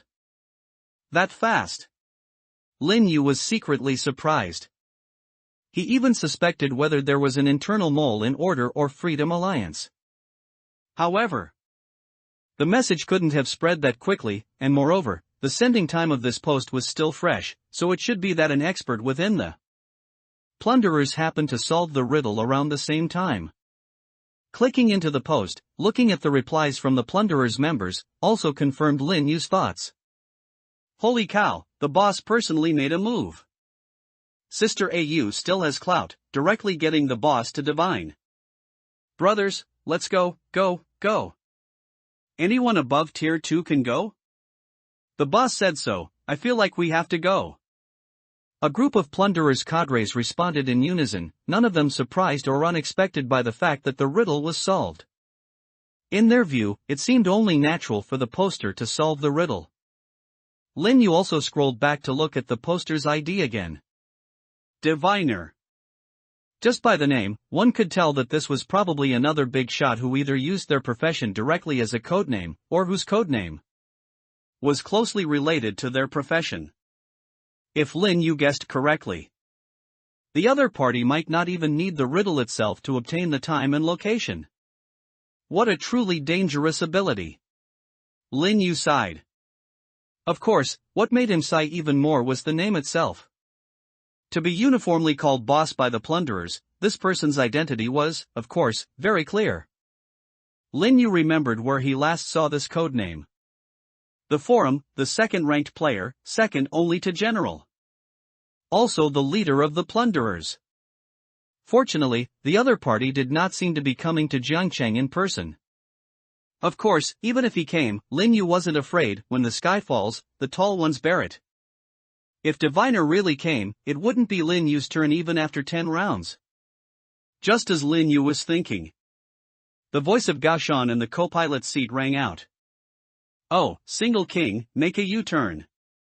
Gambler sent a message, the location has been solved. We need to head out of the city to a abandoned, closed section of the South Viaduct in Jiangcheng. We've been assigned to the old viaduct entrance on the southwest side. Single King heard and responded, got it, no rush? No rush.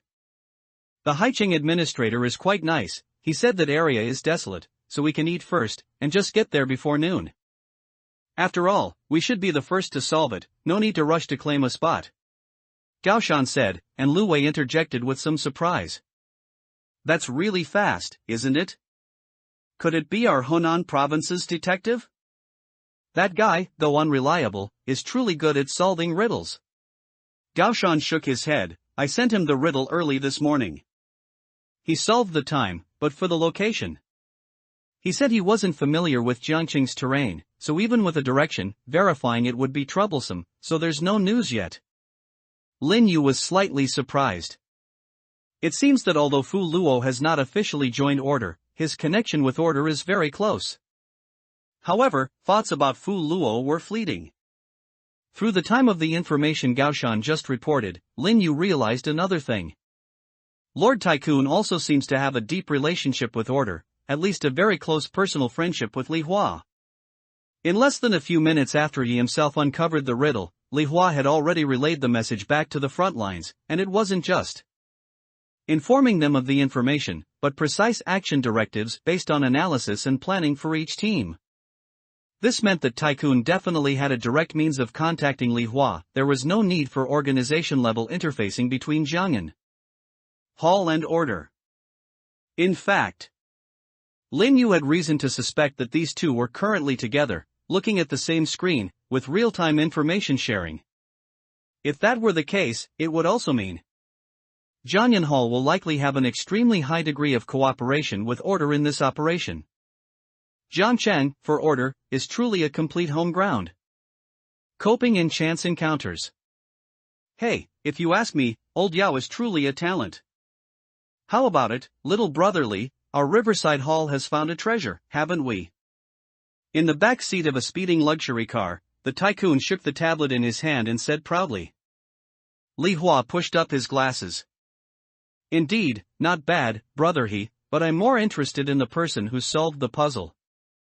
Of course, now is not the time to think about that. After the puzzle is solved, the top priority is to figure out what fluoxetine truly wants to do. Li Hua said earnestly. The tycoon waved his hand. I can't guess what that madwoman is thinking. Rather, it feels pointless to try and speculate about the purpose of her actions. But the Psychological Society is not the Free Alliance. They don't do meaningless things, not even fluoxetine.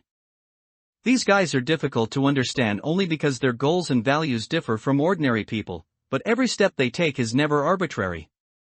Li Hua said calmly. And I can sense that she is definitely planning something. Throughout the entire last instance, every action she took, while seemingly chaotic and reckless, concealed an extremely strong sense of purpose. The tycoon listened to Li Hua's words, nodded, and pondered. All right, little brotherly, I admit you have a point. But it's undeniable that guessing her purpose is very difficult. Li Hua looked up, his eyes shining, precisely why I want to ask the opinion of the Jiangqing administrator.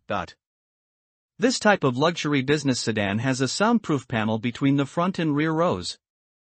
Currently, the soundproof panel was down, making it seem as if the driver in the front and Li Hua and the tycoon were in different spaces.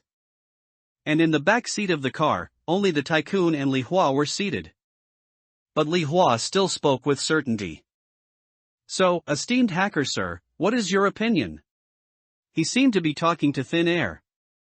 But something rather eerie happened. The next second, a voice truly appeared out of nowhere, responding to Li Hua. Fluoxetine's purpose? I really don't have any thoughts on this one.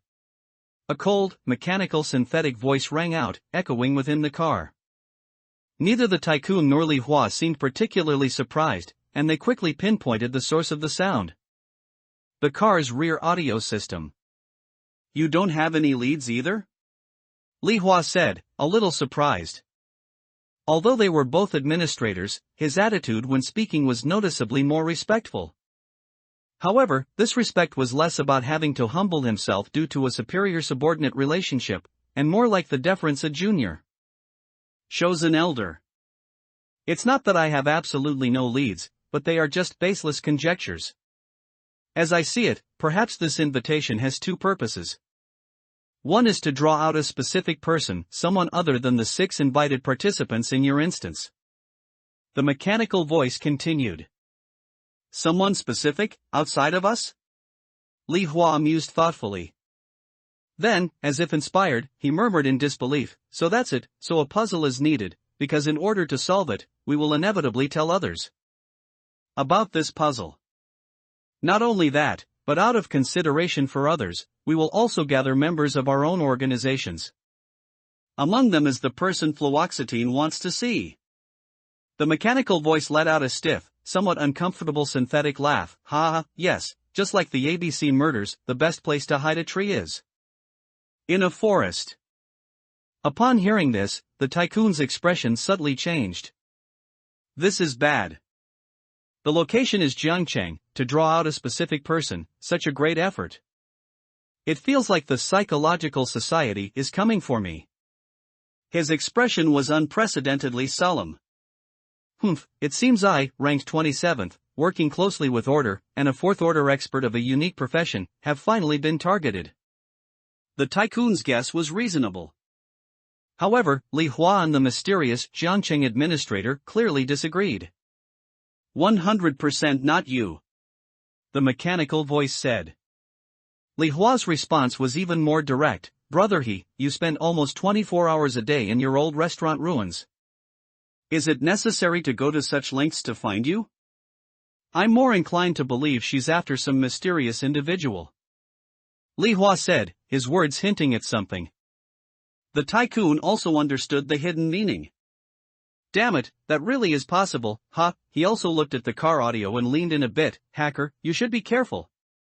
The Jiangcheng administrator's voice rang out. It won't be me either. In short, the identity of this person is very difficult to guess. Hearing this, Li Hua pushed up his glasses again. Then let's put that aside for now. Did you also say earlier that the other party has two purposes? Chaos, this is also the consistent style of the Psychological Society, the mechanical voice replied coldly. They want to use this opportunity to create chaos. Within this organization, whether it's the radical faction, conservative faction, or centrist faction, there's a consensus that chaos can accelerate growth. Now, all forces are converging on Jiangcheng, centered around that elevated bridge. I'm afraid the Psychological Society's most desired chaos is about to occur. If not handled properly, there's over a 70% chance its scale will exceed the Snow Mountain riot from a year ago. Li Huan the tycoon's expressions changed slightly. Is this your speculation?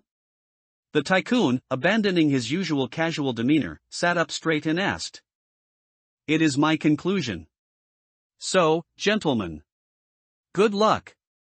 The mechanical voice stopped abruptly. The tycoon and Li Hua looked grim. After a long while, the tycoon finally cursed. Damn it, I'd rather they come for me. Meanwhile, in the south of the city. Near the suburbs, at a nondescript noodle shop below a residential building, just before leaving the urban area. The office worker Big Bird from Lin Yu's team had recommended this noodle shop. So, the 6 of them were currently eating authentic Jiangcheng dry mixed noodles here. It's surprisingly good, though I still prefer stewed noodles. The sturdy Gaoshan slurped down a large bowl of noodles, praising them. All of them were young, strong men, having been hungry since early morning. Encountering a noodle shop with such good flavor, they naturally all buried their heads in their bowls. Only Lin Yu maintained a certain elegance due to his Mei persona.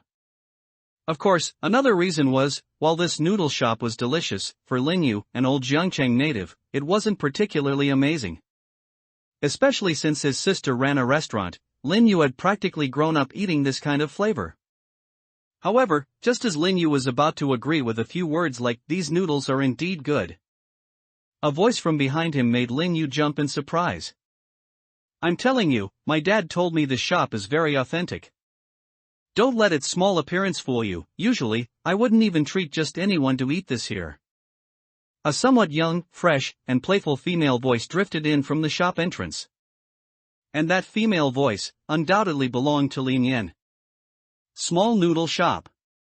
Hearing Lin Yan's voice, Lin Yu's first reaction was that something was wrong. But soon, he calmed down again. Although the face of Mei was somewhat similar to Lin Yu's, after the fine-tuning of mask, a closer look would make people feel they don't look like the same person.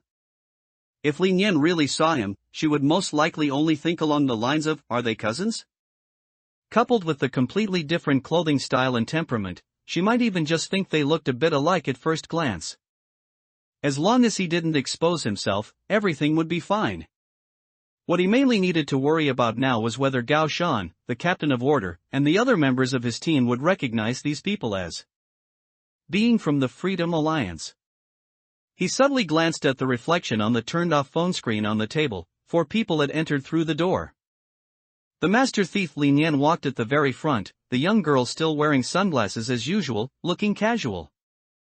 Following behind was a fair-skinned man dressed very fashionably, wearing an open front shirt paired with a trendy crewneck shirt and a silver necklace. It was none other than the magician Shen Huan, whom he had seen in the dungeon before. As for the other 2, one was a slender girl with a somewhat cold temperament, wearing a plain black long dress, black gloves, and long, jet-black hair that reached her waist. The other was a burly man, about 1.9 meters tall or more, wearing a black vest and gray sweatpants, his chest muscles so bulging they almost seemed to burst his tight vest.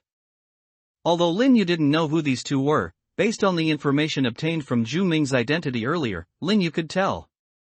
These 2 should be the prisoner and the undertaker. The master thief was confirmed to be Tier 2, and the magician was Tier 3. These 2 were very likely also Tier 2 or above. However, their own team's configuration. Except for Captain Gao Shan, who was Tier 2, the rest were all Tier 1. If they really fought head-on, even with a slight numerical advantage, Lin Yu felt that the Freedom Alliance would definitely have an overwhelming advantage. Even if the two sides really did fight, Lin Yu had countless contingency plans to ensure his safe retreat and survival. But it was best if such a situation didn't occur. Lin Yu could only hope now that the two sides wouldn't recognize each other at all. However, the moment the four members of the Freedom Alliance entered the noodle shop and Lin Yin motioned for them to sit down, Lin Yu felt Gao Shan and Lu Wei both look up. This somewhat unusual combination, especially with a dangerous-looking burly man among them, would naturally make the two police officers' professional instincts pay extra attention. Lu Wei's noodle eating slowed down involuntarily, and Gao Shan even directly put down his chopsticks. Their gazes also caused the other members of their team to turn their heads and look. The sight of 5 or 6 people looking over at once also made the Freedom Alliance members on the other side notice. Although Lin Yu was very reluctant to see such a scene, the two sides indeed made eye contact. This is truly a disaster. Lin Yu sighed silently in his heart, but still lowered his voice to ask Gao Shan. "Brother Shan, what's wrong? Do those people over there look like players?" "Nothing.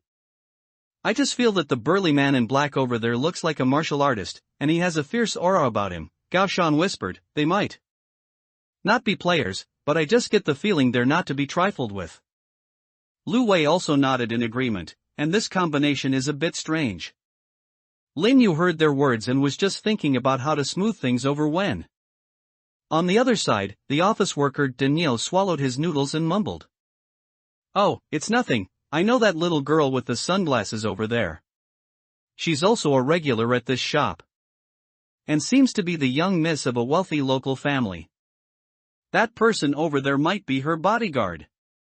With Daniel's interruption, although Lu Wei and Gao Shan still had some lingering doubts, most of them dissipated. The security guard, codenamed Jojo Steamed Bun, who hadn't spoken much, chimed in.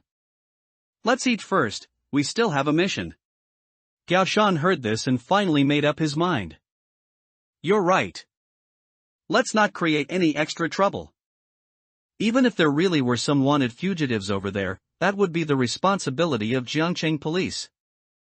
Moreover, in Gao Shan's opinion, the social danger of those players who didn't obey order was much greater than that of ordinary criminals.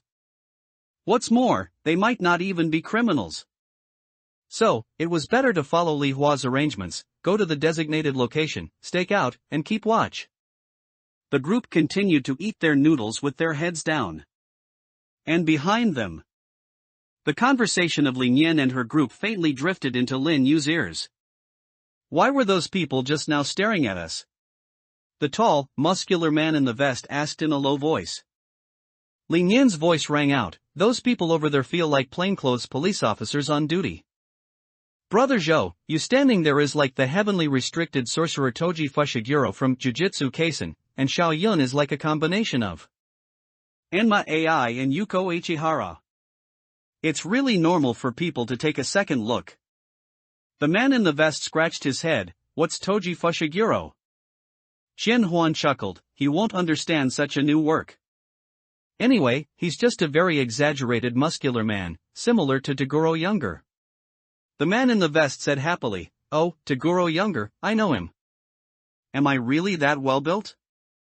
Xiao Yun's voice drifted softly, "More or less, but your muscles are a little more proportionate." The conversation of the four drifted over, further relaxing Gao Shan and the others' vigilance. Lu Wei even exclaimed, "So it's a table of otaku, then it's fine." Soon, as the four people were ordering, Lin Yu and the others finished their noodles and walked out. Gao Shan, as the captain, and Daniel, who fancied himself a local boss, argued over who would pay, and during the commotion, the steamed bun from hospitable Lu province secretly paid the bill. Gao Shan said he felt bad. "Then as captain, I must show my appreciation. Boss, pack a few bottles of mineral water and Red Bull for us to drink on the way. May, wait to help me carry them. Dan Wang, take them to the car first." Although he didn't know why Gao Shan left him alone, Lin Yu had no objections. The two stood in the shop waiting for the boss to pack the drinks, while the other four walked out. Gao Shan offered Lin Yu a cigarette, but Lin Yu waved his hand, declining. The old police officer put a cigarette in his own mouth but didn't light it, then patted Lin Yu's shoulder. This should be your first time on such a cooperative mission, don't be too nervous. Lin Yu understood a little when he heard Gao Shan's words. So, this police officer was worried that he might not be used to the team cooperation model. Presumably, everyone else had cooperated with him before, which was why he was left alone. Lin Yu smiled. Brother Shan, you're joking. I'm not someone who hasn't seen the world. That's good. Gao Shan nodded. Afterward, the boss packed the drinks, and after Gao Shan scanned to pay, he led Lin Yu towards the door. As they reached the doorway, passing by Lin Yan's table, Lin Yan, as expected, glanced at Lin Yu. Although Lin Yan also seemed startled, as if surprised, after looking closely at Lin Yu, she regained her composure. Lin Yu took in all these subtle changes in expression. It was just as he had predicted. Lin Yan didn't recognize him, only finding him familiar at first glance. This disguise was indeed very successful. Lin Yu breathed a sigh of relief. And just as he relaxed slightly, Gao Shan's voice rang out again. Actually, I'm quite optimistic about you. If you perform well this time, you might be able to join through an exceptional admission, becoming a full member first and then undergoing review. After all, Comrade Li Hua's authority is not small. Hearing Gao Shan's words, Lin Yu's scalp instantly tingled. Now everything is completely ruined. Exposure, negotiation. There's a world-famous line from the inspirational movie Forrest Gump, starring the renowned Oscar-winning actor Tom Hanks, a film Lin Yu personally adores. Life is like a box of chocolates, you never know what you're gonna get. And at this moment, Lin Yu deeply understood this sentiment. From the moment Lin Yan led the three Freedom Alliance players in, Lin Yu felt like a suspicious piece of shit-flavored chocolate had appeared. And after both sides had, surprisingly, gone about their business without incident, Lin Yu felt like he discovered that this chocolate was, in fact, real chocolate, and the shit was just its appearance. But now, the instant the name Li Hua popped out of Gao Shan's mouth, it was as if after biting into the chocolate, Lin Yu was pleasantly surprised to find. Wow, it was actually shit-filled chocolate. No one could be blamed for this, although Gao Shan said Li Hua and Big Bird chose this restaurant. Who could have imagined that a table of Freedom Alliance players would walk in? It could only be blamed on everything being too coincidental. Of course. Lin Yu still wanted to ask if that crow held any deity in charge of destiny. If so, Lin Yu wanted to greet its entire family. This is even worse than if we'd just blown up the conversation from the start. Lin Yu sighed, reaching into his pant pocket and blindly pressing buttons on his phone. Sure enough, all four Freedom Alliance members looked at Gao Shan and Lin Yu. Among them, the burly man called Old Zhou spoke in a low voice, his eyes sharp. Friend, did you just say Li Hua? I want to ask. Is it the Li Hua I'm thinking of? Gao Shan also stopped, about to say something. But Lin Yu suddenly spoke. You know Secretary Li Hua from Jiancheng Procuratorate? Really? He spoke with surprise in his tone, showing no flaws on his face. He seemed genuinely surprised why four people he met at a noodle shop, who seemed like otaku, would know such an important figure. At the same time, he subtly and quickly tugged at Gao Shan's sleeve. This unexpected reply made the Freedom Alliance members look at each other. Because Lin Yu's words were too convincing, it made them subconsciously think, let's quickly gloss over this. After all, although Li Hua held a special meaning among players, he was also a very common name. Jiancheng Procuratorate? Qianhuan quickly smoothed things over. Oh, then we're mistaken. We're looking for Li Hua, the vice president of a real estate company in Jiancheng. He owes us a lot of construction fees. Qianhuan said with a smile, and Lin Yan quickly chimed in. Yes, this manager Li is too much. Don't worry, my family has some influence in Jiancheng, we'll definitely help you find this guy.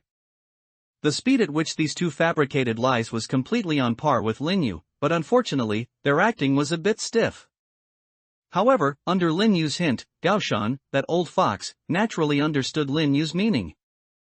As a frontline officer, he knew even more clearly that sometimes, you couldn't push too hard. If these people were truly players, their rank was probably not low, so it was best to call for backup first. So Gao Shan also nodded, putting on a deceived expression. Oh, so it's not Secretary Li Hua. But Li Hua is indeed a common name. Actually, if someone owes you money and doesn't pay, you can try legal channels. If you're struggling, there's free legal aid available now.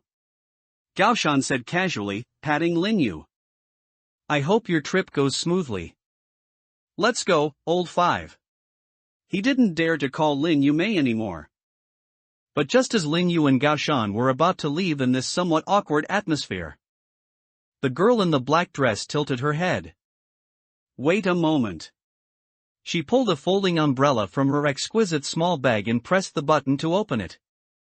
The umbrella's surface, as dark as the night sky, opened with a swish, blocking their path. The black-dressed girl looked at the three people at her table and said in her airy voice, "Don't be so easily led.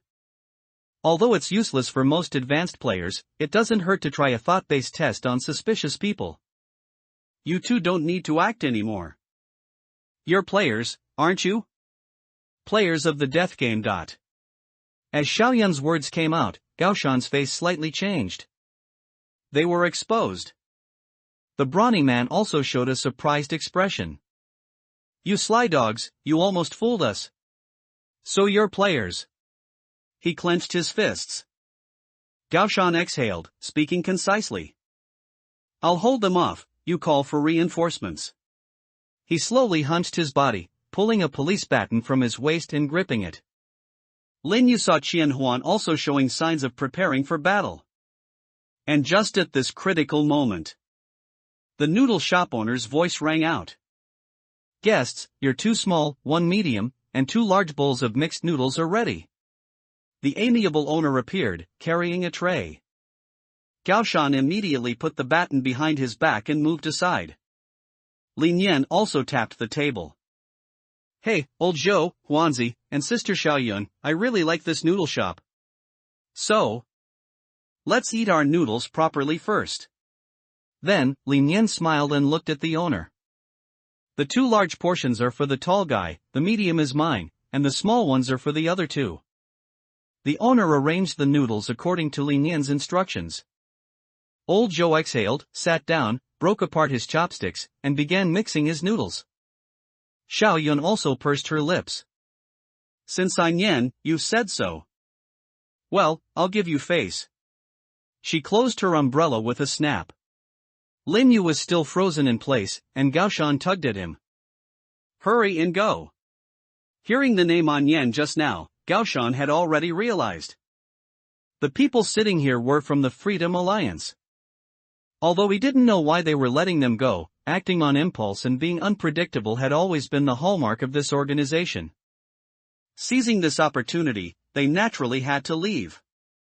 But at that moment, Lin Yu pulled over a chair and sat down at the table with a grand gesture. Brother Shan, you go first. Then, he calmly spoke, Gentlemen, one of us can always leave, right? Just holding me is enough.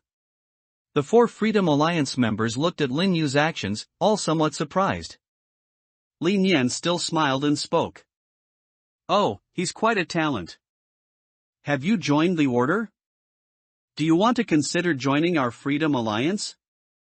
The vest-wearing man sighed, what a pity. Seeing their reactions, Gao Shan understood. If he and Lin Yu had taken one step out just now, that would have been truly dangerous. Lin Yu exhaled. Although the other 2 didn't know, he had some contact with Lin Yan and Qian Huan. The 2 were clearly deliberately acting just now. Lin Yan's acting still had flaws as always. But that wasn't important. So, what do you think of my terms? Qian Huan stroked his chin and said, Actually, I don't have any objections. However, if you want to negotiate, what is your capital to come to the negotiating table? Just this guy crushing the 2 of you shouldn't be too much trouble. Xian Huan said, pointing to the vest-wearing man. Lin Yu's expression remained calm, and he wiggled the brooch on his collar. Our capital is? Although we will die, but... You wouldn't want the gambler and the tycoon to pinpoint your whereabouts and appear before you in the next moment, would you? Negotiations a success. Lin Yu's brilliant touch. Through various cross-referenced internal messages from player circles during this period, Lin Yu easily came to a conclusion. The strength of Tycoon is very strong. In fact, among all the players he had seen so far, the title of Tycoon, ranked 27th nationwide, combined with Li Hua, who was at least on par with the others, was enough to intimidate the 4 members of the Free Alliance. Lin Yu sat there calmly, pointing at the brooch and speaking. This is called the Soul Gold Brooch. I don't know if you've heard of it. In short, it can monitor our vital signs in real time.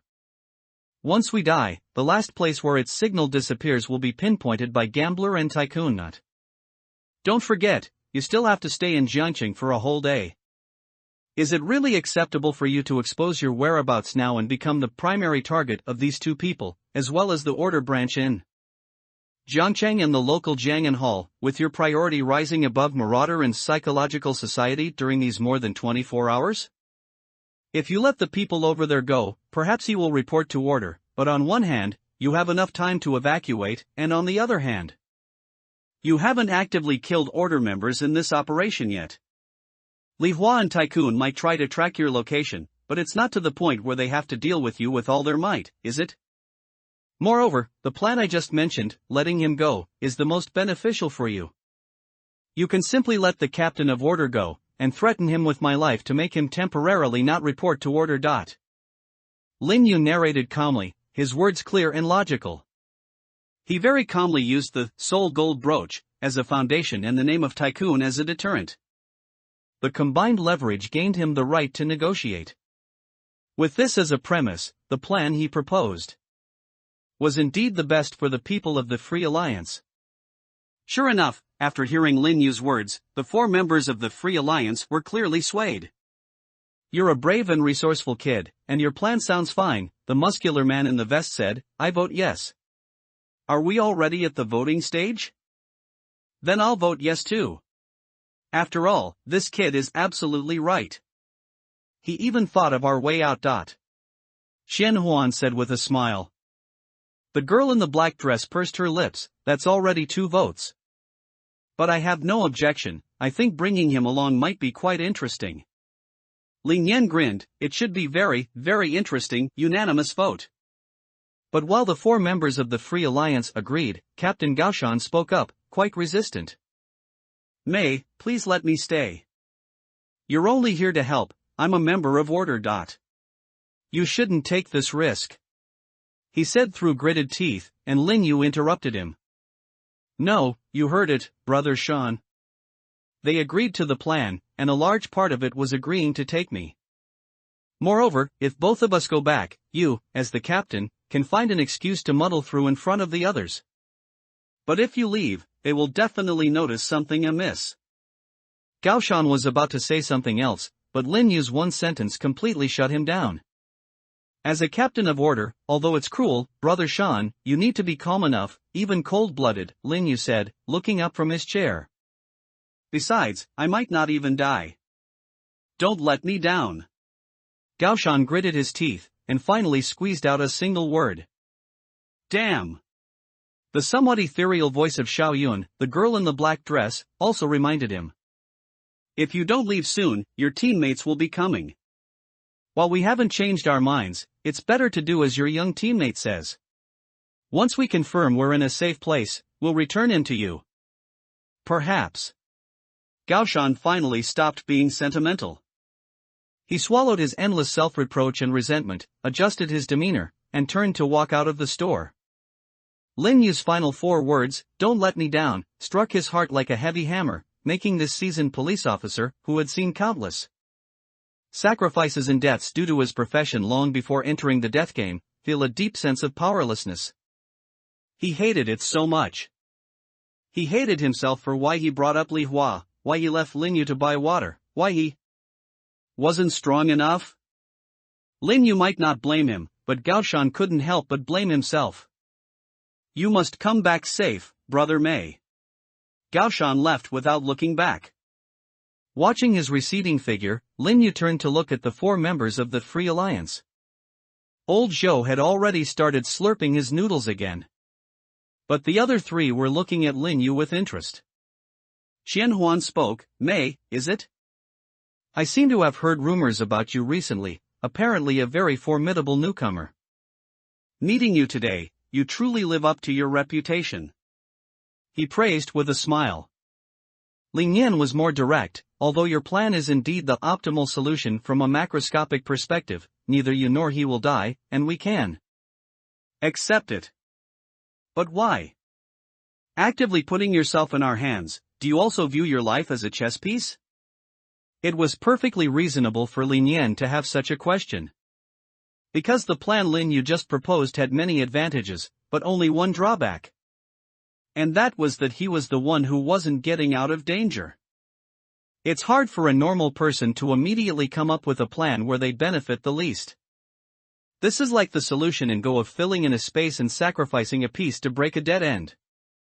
Perhaps many people could come up with such solutions in long-standing life and death problems, but if someone plays such a move in an actual game, it can certainly be called a brilliant move. But Lin Yu remained composed. He looked at Lin Yan. This young girl was the one he was most familiar with among the 4. The other party still hadn't recognized him, because Lin Yu's persona at this moment and his persona as a soldier were 2 extremes. As a soldier, he appeared to be a very smart guy, but was actually conceited, narcissistic, and easily emotional. But as a doctor at this moment, he was calm to an almost abnormal degree.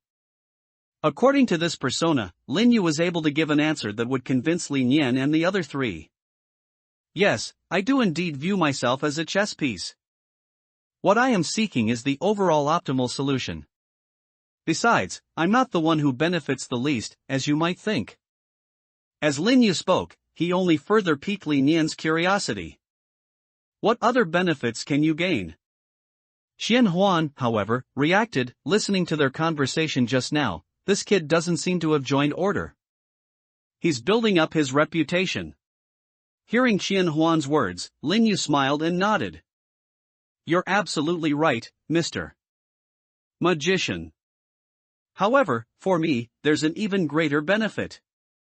I experienced the noble feeling of sacrificing myself to cover a retreat, which will greatly satisfy my psychological desire for fairness and justice and my longing to become a hero. Social interactions. Lin Yu never expected that after circling around with the 4 members of the Free Alliance, he would end up back at the hotel on the top floor of Shengjiang Building. Although it wasn't the same room, Lin Yan had also booked a room here. There was still almost a full day until Thursday night, and the 4 members of the Free Alliance weren't from order, so they didn't need to set up checkpoints near the abandoned viaduct in Shernan in advance. However, Lin Yu had originally thought these people would at least hold some kind of combat meeting. But these people were a bit too free-spirited. The vest-wearing man, Old Zhou, was exercising, having just finished a set of Russian push-ups and currently doing clap push-ups. Sitting on his back was the black-dressed girl, Xiao Yun, watching a makeup tutorial. Meanwhile, Qian Huan and Lin Yan were playing blackjack with poker cards. None of these 4 even cared about Lin Yu in the room, as if he could really open the door and leave right now. And no one would stop him. Is this what relaxation feels like? Lin Yu couldn't help but exclaim. Hearing Lin Yu's words, Old Zhou, who was doing clap push-ups, looked up. This is how we are in the Free Alliance. Are you tempted? I still like you a lot, why don't you consider joining us? This was the second time Lin Yu had received a warm invitation from the Free Alliance. Lin Yu smiled and politely declined. No thanks, everyone. Rather, as I've already said, I have an almost obsessive pursuit of becoming a hero. Among players, the organization that can best fulfill my pursuit, I think, is still Order. Lin Yu emphasized again. Xiao Yun, sitting on Old Zhou's back, paused her video and blinked, saying, but to be able to analyze this desire and state it so calmly, perhaps. Our free alliance is also very suitable for you. After all, we won't stop you from upholding justice. Lin Yu still declined. I'll pass. Ling Yan seemed to have a bad hand, so she took the opportunity to toss down her cards and skipped over to Lin Yu. You're in our hands and you dare to refuse us repeatedly? Aren't you afraid we'll just kill you? Although we really don't want to expose ourselves, we're not particularly afraid of those two guys.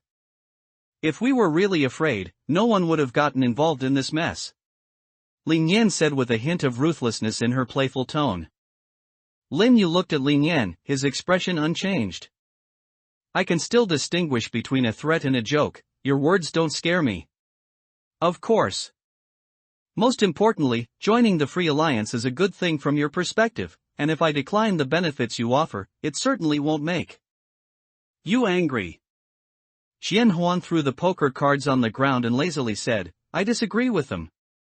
I think you're really suited for order. And based on that consideration, I'm actually a bit reluctant to let you go.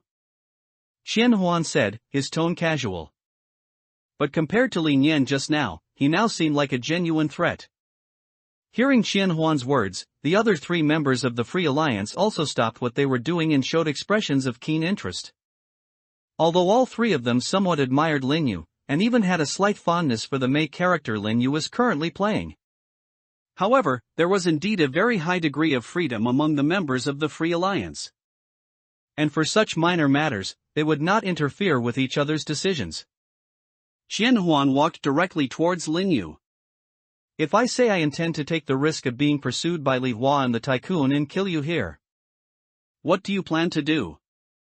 Sacrifice yourself like a true hero? Qian Huan said, a sharp poker card flipping between his fingers and pressing against Lin Yu's throat. A chill emanated from the sharp edge of the card. Without the identity of fluoxetine as a disguise, without the game rules within the instance as a buffer. The moment he faced Qian Huan directly, Lin Yu realized with such clarity. Qian Huan was also in existence he absolutely could not contend with head-on right now. But what determined life and death was never just the difference in strength. Although Lin Yu, in his identity as Mei Mei, gave the reason for staying as a hero complex. But Lin Yu himself had no such complex. His real reason for staying as Lin Yu was, most crucially, with Lin Yan and Qian Huan present, Lin Yu had too many ways to ensure he wouldn't die. He just needed to casually throw out a bit of information. Looking into Qian Huan's eyes, Lin Yu spoke calmly. You are the one person who cannot kill me, because you owe me a favor. As Lin Yu spoke, Qian Huan narrowed his eyes. I owe you a favor? This is the first time I've ever seen you. Lin Yu silently took out his phone from his pocket and lit up the screen. Earlier in the restaurant, he had secretly sent a message. That message wasn't a call for help to anyone, but rather his fabricated evidence. On Mei Mei's phone, there was a text message from Zhu Ming. The answer is correct. Let me know if you need anything. This answer is worth one favor from the magician. Lin Yu looked at Qian Huan and said, I don't know if you've heard of the name Fu Boluo. He and I are friends, and the reason he's willing to be my friend is because my puzzle-solving ability is no less than his. So, the riddle of time and place was solved by me. Zhu Ming asked me. Qian Huan looked at Lin Yan, who came forward in surprise, took Lin Yu's phone, and confirmed the number.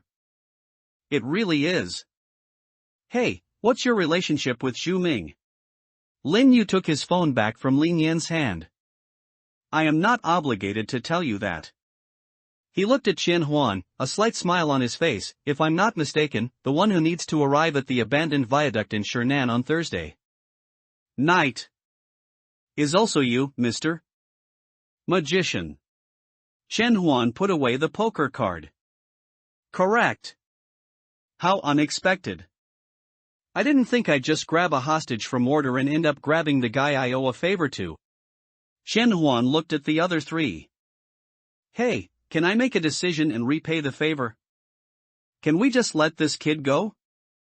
No problem, Lin Yan said, propping her chin on her hand. It's just a matter of changing hotels anyway. If we let him go, as he said, we won't be the primary target. As long as we don't go too far, order will definitely still have to guard against the plunderers first. Old Zhou and Xiaoyun also had no objections. However, Lin Yu shook his head. No, I don't plan to leave yet.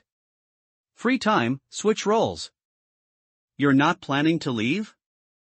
What are you still doing here?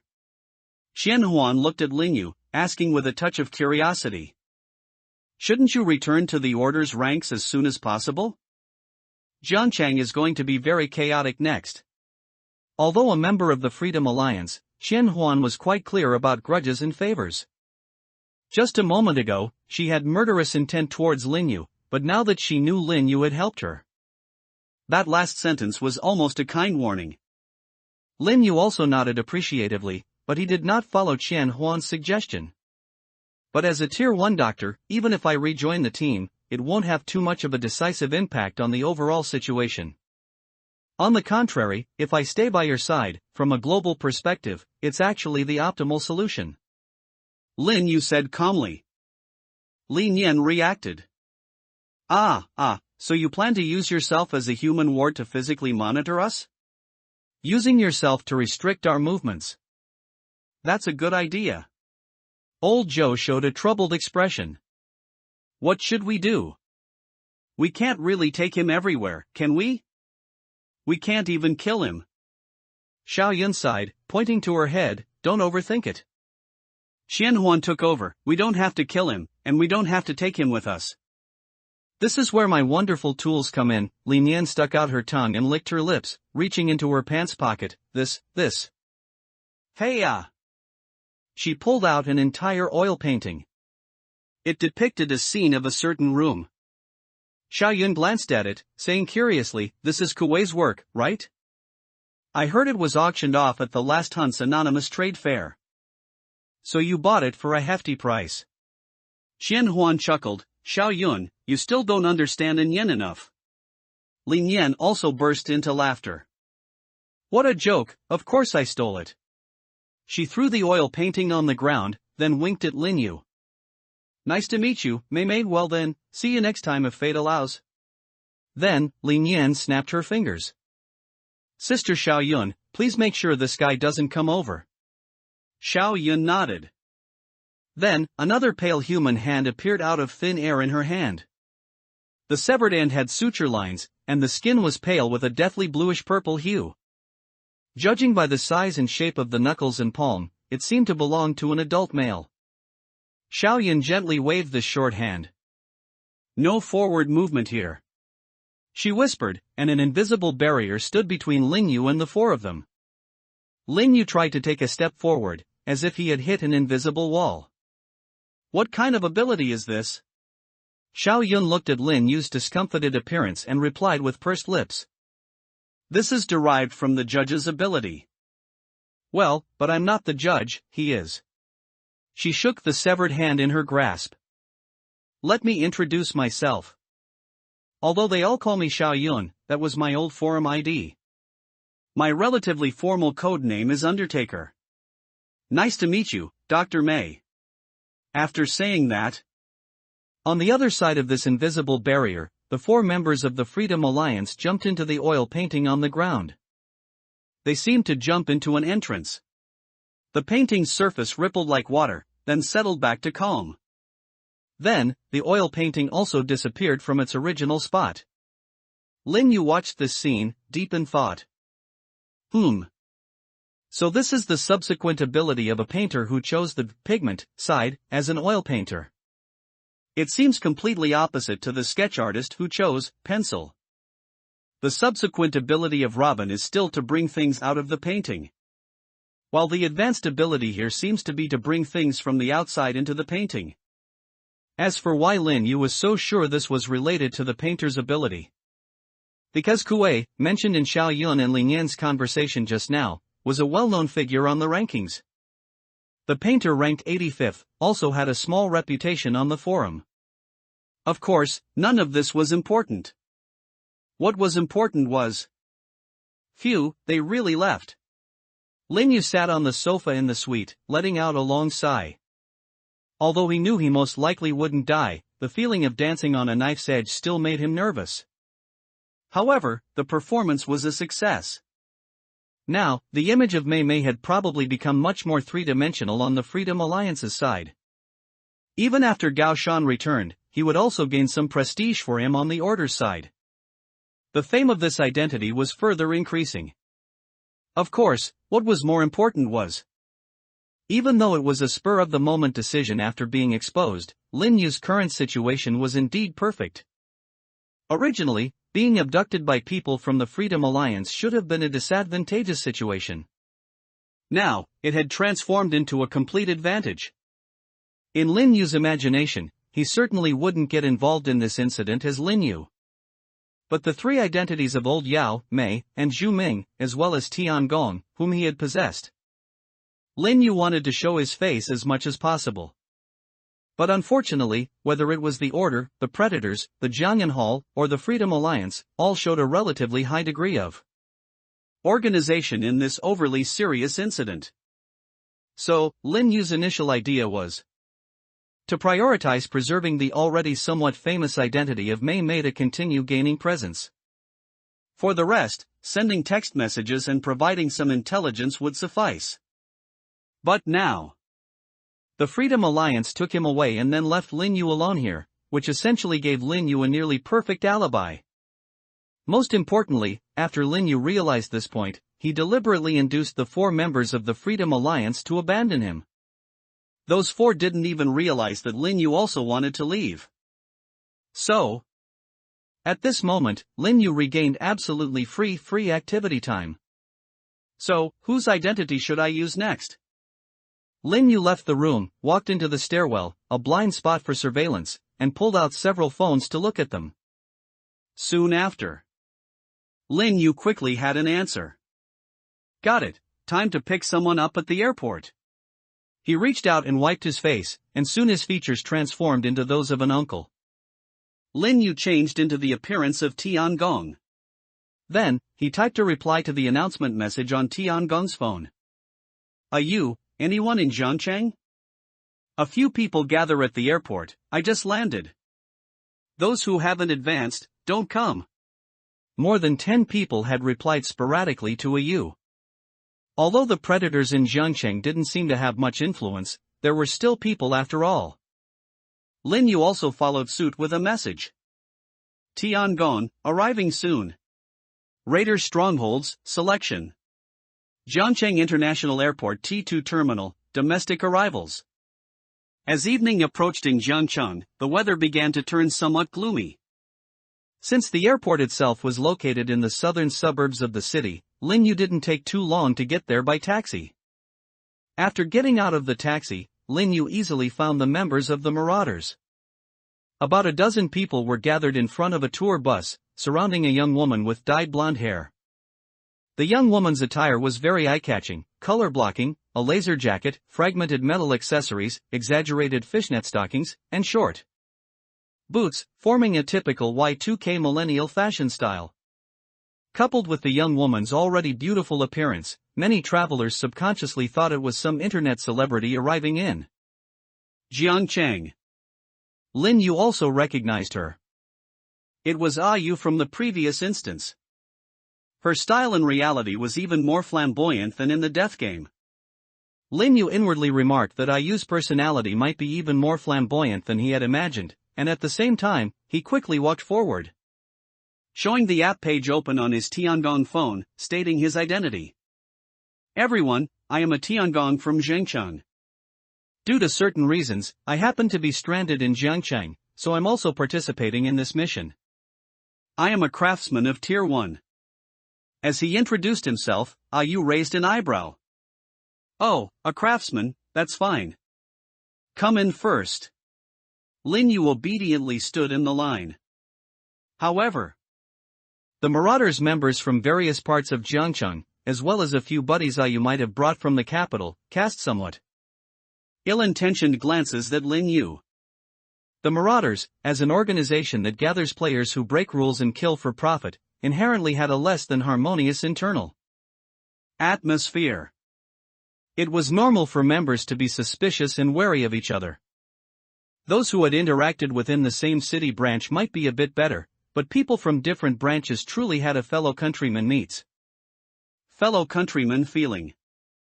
Especially the recent reputation of Tiangong. It was quite resounding. The identity of Mei Mei had recently gained some fame, and his fame was largely given by Tiangong. So, conversely, Tiangong naturally became famous too. Especially within the Marauders, Tiangong had almost become a negative example. Precisely because of this, Lin Yu stood in the crowd without provoking anyone, but he could still hear a few sharp, negative remarks. Yo, isn't that the stray dog? So he didn't go back to Yu province. Is it because the Zhangcheng branch was too ashamed to take him back? A few people from the Jiangcheng Marauders branch mocked him. And the Yanjing members standing closer to Yu were utterly disdainful. What's someone like him doing here? Isn't he just going to be a hindrance? Just send him away. Yu herself disagreed. If he's here, he's helping. Say less. However, her advice was limited to that. Although the taunts towards Lin Yu and the team subsided somewhat, everyone still didn't give Lin Yu a good look. Regarding this, Lin Yu had a very good mindset. He clearly knew that these people were targeting Tiangong, and it had nothing to do with him, Lin Yu. Moreover, for an actor, being able to portray a certain role to the extent of making the audience extremely disgusted is also a form of affirmation of their acting skills. Currently, the character image of Tiangong was indeed a bit negative. After all, he had to be a stepping stone for Lin Yu's other roles. However, since Lin Yu chose to retain this identity and bring it out at this time, he also intended to turn around the image of Tiangong. He still had to continue using it. As a few more people arrived successively, the Marauders eventually formed a group of nearly 20 people, slightly smaller than the Order. Among them, Yu brought 4 people from Yanjing. The rest were Marauders members from Jiangcheng and its surrounding cities.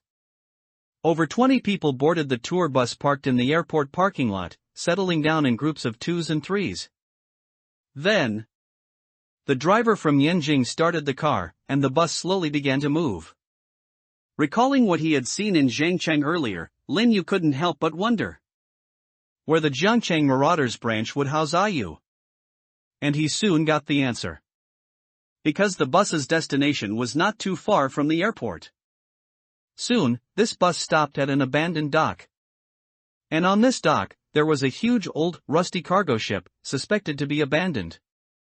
There were also many containers piled on it.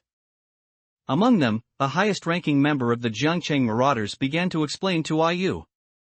This is our temporary base for this trip, Vice Minister. Before the relocation, this used to be the location of our branch. Now, it is still an unabandoned sub-base. The adult male in a suit and leather shoes spoke respectfully to Yu, who was much younger than him. Yu nodded slightly. It's not bad, very hidden. Not too far from that overpass either. It just looks like it's going to rain. Is it waterproof inside? It won't leak, will it? Looking at the gloomy weather outside the window, Yu raised her doubts. Of course not. The leader of the Jiangcheng Marauders patted his chest and guaranteed. Don't let the shabby exterior fool you, that's all a disguise. Inside, not only is it waterproof, but the soft furnishings are very well done. The lighting and ceiling height also meet standards. His fluent tone made Lin Yu suspect that this guy's profession was probably something like a real estate agent. However, although his tone was a bit exaggerated, he wasn't lying. Because under his leadership, the group entered the ship's interior from a staircase hidden within a container on the deck. And the interior decoration was indeed very good. The corridor was carpeted, and the ceiling lights emitted a gentle, warm glow. Rooms were distributed on both sides of the corridor, and the original cabin at the very end had been converted into a space similar to the one underground in Zhangcheng. It also had a training area and a leisure area. How is it, Vice Minister? Pretty good, right? Ah, you nodded. Not bad, quite standard. She walked to the sofa in front of the ring and sat down, adjusting her posture and comfortably crossing her legs. Since there's a ring here, that makes things easier. This operation is very important, so participants will receive very generous rewards. But similarly, for everyone below Tier 2, I will conduct a selection and assessment. Only those who pass will be eligible to participate in the upcoming operation. The assessment begins. Lin use observation.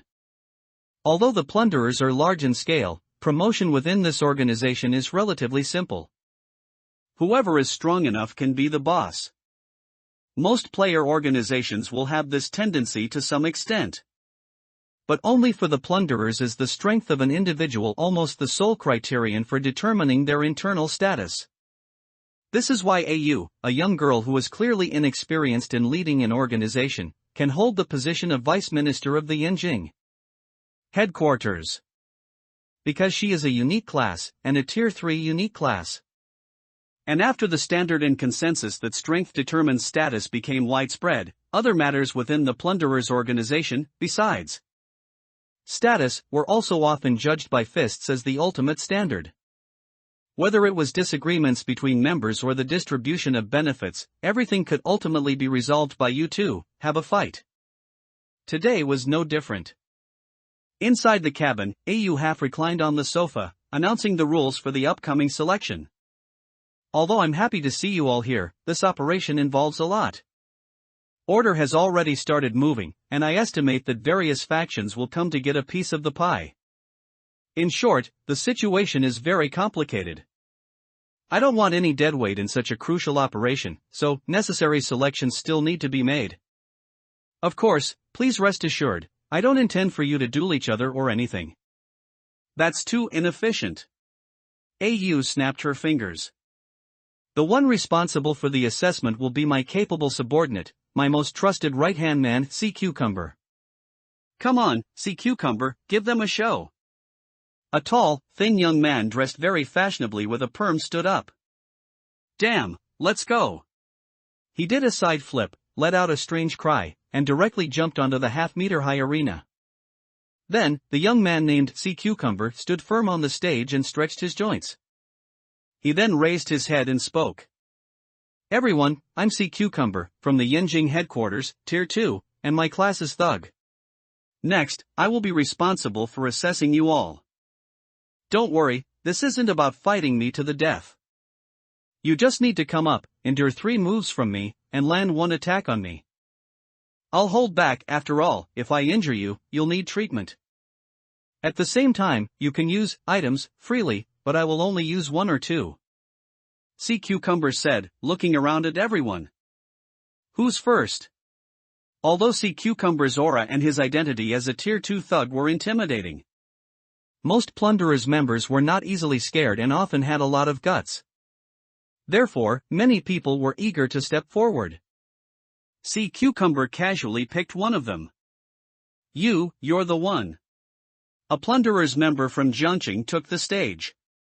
My class is office worker, I'm ready. After a brief greeting, Sea Cucumber nodded. Then I'll begin. Upon seeing the opponent assume a stance, Sea Cucumber immediately closed in. Lin Yu, watching this scene from below, raised his eyebrows. A martial artist. Sea Cucumber's footwork was very professional, clearly trained in Sanda. The office worker retreated 2 steps to create distance from Sea Cucumber, then pulled out a retractable baton from his. Seeing the retractable baton, Lin Yu couldn't quite maintain his composure, his mouth twitching twice. It was something he had sold before. For some unknown reason, it had appeared in the hands of a plunderer's member. He didn't know if someone had resold it to him, or if he had snatched it from some unlucky buyer. In any case, this office worker swung the baton up and down, trying to hit Sea Cucumber. But for Sea Cucumber, these movements were too amateurish. This right-hand man of AU easily dodged the messy swings, then sidestepped and punched the office worker in the liver area. 1. Sea Cucumber shouted loudly. Then he pulled back again, the office worker's face was contorted in pain, but he could barely stand. After taking some time to steady himself, the office worker attacked Sea Cucumber again. Seeing the office worker move again, Sea Cucumber only then resumed his movement. Again, 2 dodges, his body swaying lightly, only this time it was a sidekick low sweep. Bang! Sea Cucumber kicked the office worker's shin, and the office worker lost his balance and fell directly to the ground. Seeing the opponent fall to the ground, Sea Cucumber took a step back. 2. He held up 2 fingers. The office worker shakily got up. After seeing the opponent stand firm, Sea Cucumber didn't wait for the office worker to move first this time, directly stepping forward with a jab. 3. Bang! Sea Cucumber hit the office worker, making his nose bleed profusely. The office worker clutched his nose, a ferocious expression on his face. Truly impressive. He looked at Sea Cucumber in front of him and said with emotion. This guy was considered quite strong even among ordinary Tier 2 individuals. But Sea Cucumber beckoned. Come, it's your turn to hit me, this time I won't interfere, use your full power for one strike. The office worker nodded, then pulled out something like a spray from his and took a sniff. After sniffing that thing, the office worker seemed to forget the pain, stood up straight, his eyes blood red. Clearly, he had used some kind of buff item. He shook the retractable baton in his hand and spoke softly. Be careful.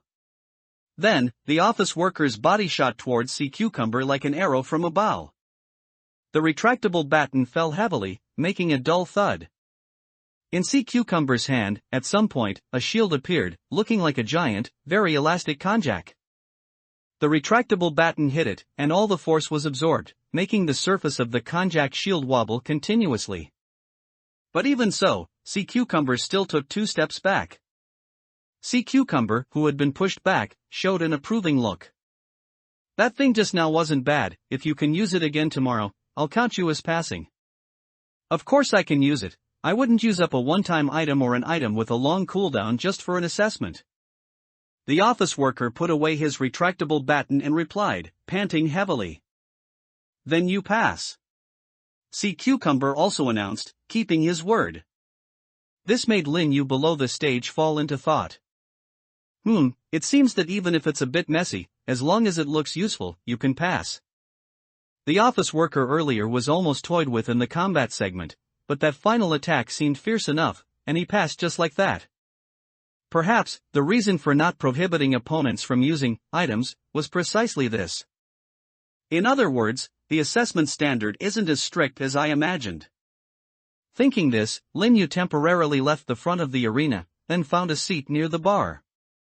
Afterward, he continued to observe the subsequent contestants.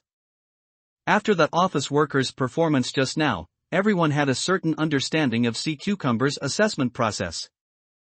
Therefore, the people who came on stage became more active and eager. Battle for rectification. Next, the Tier 1 participants on the field also successively stepped onto the stage to undergo their assessment. Some performed better than the office worker in the first 3 moves, and while clearly not as good as Sea Cucumber, they could still defend against 1 or 2 moves. Those who performed even better could even strike Sea Cucumber once or twice. Others fell to the ground after just 2 moves. And some were similar to the office worker, although they were constantly getting beaten, they managed to grit their teeth and endure. In the attack phase, everyone also displayed their unique skills. However, most of their attacks were blocked by Sea Cucumber's massive konjac shield. A total of 22 marauders came this time. Excluding IU, only 6 of the 21 others were above Tier 2. Of the remaining 15 Tier 1 individuals, 14 underwent the assessment. 5 people failed the screening, deemed unqualified by Sea Cucumber, and thus could not participate in this operation. Since they were outmatched and IU also provided some taxi fare as compensation, these 5 left cleanly and without fuss. After the last person stepped down, IU looked at Sea Cucumber, who was resting by the ring, and spoke thoughtfully. Hey, wait a minute. Isn't someone missing? It seems like someone hasn't been assessed yet, right? As IU asked this, someone in the crowd immediately responded. That's right, Sister Ayu, there's one sitting at the bar over there. It's that coward from Heavenly Works. Hey, you wouldn't be too scared to go up, would you? Why don't you just forfeit directly? A few people who disliked Heavenly Works also took the opportunity to mock him further. When they first met earlier, their taunts were met with Lin Yu's indifferent reaction, which only spurred them on even more now. Ayu turned her head, also somewhat surprised, and spoke. No, why are you already eating? Lin Yu, sitting at the bar, had already unwrapped many snacks and instant foods from a nearby cabinet and had been eating there for half a day. Lin Yu swallowed the bread in his mouth, drank a bottle of water, and then replied to Ayu. Sorry, I was in a hurry and didn't have time to eat. I was so hungry I was afraid it would affect my performance, so I just had a quick bite to tide me over. Sea Cucumber on the stage also saw Lin Yu and said with some shock. Dude, you didn't just have a quick bite, you're like a starving ghost reincarnated. Beside Lin Yu, the packaging of those snacks and instant foods was already neatly stacked in a pile. Lin Yu had almost eaten half of the outpost's food reserves. Lin Yu jumped off the chair and wiped his mouth with a tissue. I used to work construction, I've always had a big appetite. It's fine, I've eaten enough now, just in time to warm up. Lin Yu said, walking onto the ring. 2 hammers slid from his hands. Although Sea Cucumber hadn't mocked Lin Yu much before, he had heard the taunts from the Jiangcheng crowd and had vaguely heard some things about Heavenly Works. At this moment, his face naturally held a somewhat relaxed, even disdainful, expression. Lin Yu stood opposite Sea Cucumber and nodded politely in greeting. You first, Sea Cucumber. Me first? All right. Sea Cucumber nodded indifferently, then suddenly stepped forward, lowered his shoulder, pushed his hips, and threw an unexpected hook punch. Uncle, be careful not to throw up after eating so much. 1. His punch went straight for Lin Yu's face. Although he didn't particularly add force, Sea Cucumber somewhat harbored the thought of knocking down this useless filler with one punch. However, bang! Sea Cucumber's incredulous pupils contracted tightly. His right wrist, which had thrown the punch, was firmly grasped by Lin Yu. Not blocked, not dodged, but grasped. In fact, Lin Yu had even moved the hammers to his other hand before Sea Cucumber's fist could hit him. Lin Yu looked at Sea Cucumber and said in a deep voice. Are you surprised? Aren't you a craftsman? Sea Cucumber said in astonishment.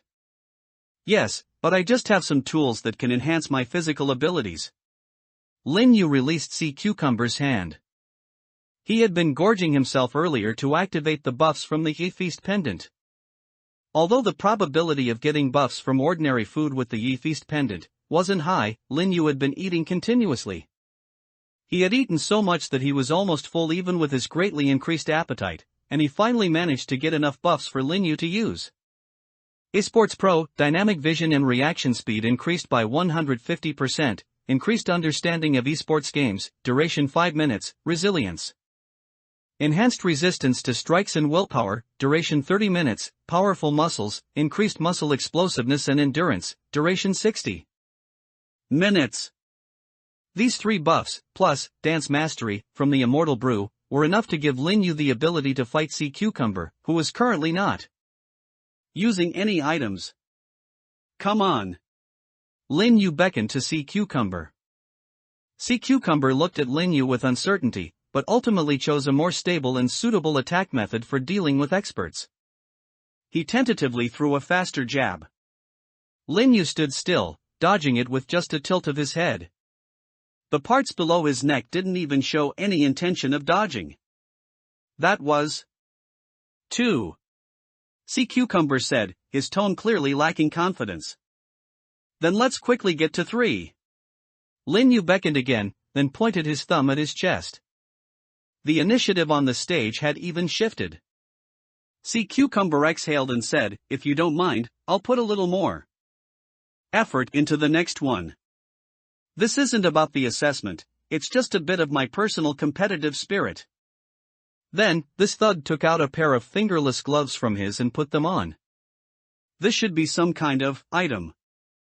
No problem. Lin Yu nodded.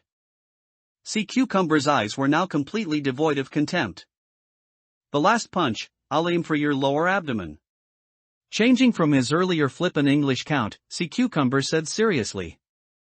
After speaking, he let out a loud roar. Come! With the fingerless gloves on, Sea Cucumber's punch speed was more than twice as fast as before. This punch, like an afterimage, struck Lin Yu's lower abdomen. This time, Lin Yu didn't dodge or evade, taking it directly. Bang! He took 2 steps back, his expression normal, and gave Sea Cucumber a thumbs up. Not bad. Anyone unaware would have thought Lin Yu was the assessor. Sea Cucumber looked at Lin Yu's calm demeanor and completely conceded, cupping his hands. That punch just now, I used at least 70% of my strength, it was almost one of my strongest normal punches. Although you haven't entered Tier 2. You can be considered an expert on my level. Sea Cucumber said, waving his hand. At this point, you don't actually need to attack to be considered qualified, but let's still go through the motions. I'm still quite curious. As he said this, Sea Cucumber saw Lin Yu put away his hammers and pull out a dark, dangerous-looking short gun. Sea Cucumber's face changed dramatically. No, I'm not curious anymore, no need to go through the motions. You are completely qualified. For this operation, you can even command others. Lin Yu chuckled, put away the short gun that his fake had transformed into, and said, "Thank you for the concession." Sea Cucumber looked at Lin Yu, his eyes even more complex. Actually, I'm still a little curious. But what I'm curious about is, who the hell in the organization spread rumors that you're a good-for-nothing? They said you were ambushed and beaten like an idiot by a newcomer named Mei. And when you called people to Jiangqing for revenge, you were wiped out again. Lin Yu shook his head and said, those rumors are actually all true, it's just that Mei is actually very strong. Those guys who ambushed us back then, every single one of them was very strong. He walked to the edge of the ring, looking at the silent arena below, his gaze sweeping over those who had originally been scornful of him. At this moment, having witnessed everything just now, no one dared to show such an expression again. Of course, if I had said all this earlier, no one would have believed it anyway. Use kindness. When Lin Yu stood proudly on the stage as Tiangong and received the recognition of Sea Cucumber, who had not fallen behind after fighting more than 10 people in a row, everyone present looked at Lin Yu with a qualitative change in their eyes. Those Predator members finally remembered. Before Tiangong suddenly fell from grace a while ago, being beaten senseless by a newcomer named Mei, who suddenly appeared. He was once the most prominent super newcomer in the Yu province branch. And just as Lin Yu said, in this organization, which bases everything on strength, no one would have believed him when he said Mei was very strong before. But at this moment, with Lin Yu saying it again, these Predator members couldn't help but think, what level of monster is that Mei after all? The level Tiangong just displayed is rare even among first-tier players. And he was even made utterly helpless by a first-tier doctor. Even Yu became interested. Going by that, if that guy joins order, he might become a headache for everyone in the future. The Jiangqing captain position is still vacant, maybe in half a year, he might become the captain of Jiangqing. Yu jumped up from the sofa and took a step forward. It was just one step. But the next moment, you had already appeared on the ring. Although you are indeed very strong, uncle, precisely because you are strong, that guy might be a very tricky genius. I appreciate you. You reached out and straightened Lin Yu's collar, so, do you want me to help you? Lin Yu heard Yu's words and secretly thought it was not good. Admittedly, he did intend to legitimize Tiangong's identity within the Predators and indeed planned to use Tiangong's displayed strength to, in turn, elevate his other identities that had defeated Tiangong. But who would have thought that the effect seemed too good? If Yu were to set her sights on him, at least on his current self, it wouldn't be good. Fortunately, there was still a turn of events. Facing Yu's enthusiastic offer of help, Lin Yu shook his head. I appreciate your kindness, Vice Minister, but this is my own revenge. They destroyed my home, burned my house, and killed the few friends I cherished in this world. I will always remember the frozen expressions of pain on their corpses. Lin Yu slightly closed his eyes, read Fuji, Xiaobing, Kong, Ming's eye. I admit that we players are a group of pitiful people living from hand to mouth. If they died in a game dungeon, I might only feel regret. But they died outside, at the hands of those bastards who came for profit and fame, claiming to be righteous. I cannot tolerate it. I absolutely must have my revenge. Lin Yu opened his eyes, and the eyes belonging to Tiangong burned with the fire of anger. I will kill them with my own hands. Even if they are geniuses, even if their future is limitless, I will definitely find an opportunity to kill them. With this game, I can also become stronger. If I were to fear these things, if I were to stop moving forward because of fear, I would not have joined the predators and stood with all of you. The highly infectious voice echoed in the somewhat empty space of the cabin, hitting the steel hull and reflecting back, making everyone who had just mocked and ridiculed Lin Yu feel deafened and enlightened. And greatly moved. Well said. Sea Cucumber couldn't help but exclaim.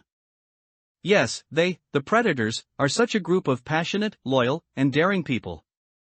What he said was simply about themselves. Ah Yu was also very touched. She patted Lin Yu's shoulder. Good, I won't interfere with your revenge. However, I will help you in a different way. Ah Yu said, pulling out an ancient iron token from her embrace. The character fish was written on it. This is a set of tokens that the boss brought out from a dungeon. He carved characters and gave 9 to each of us 3 vice ministers.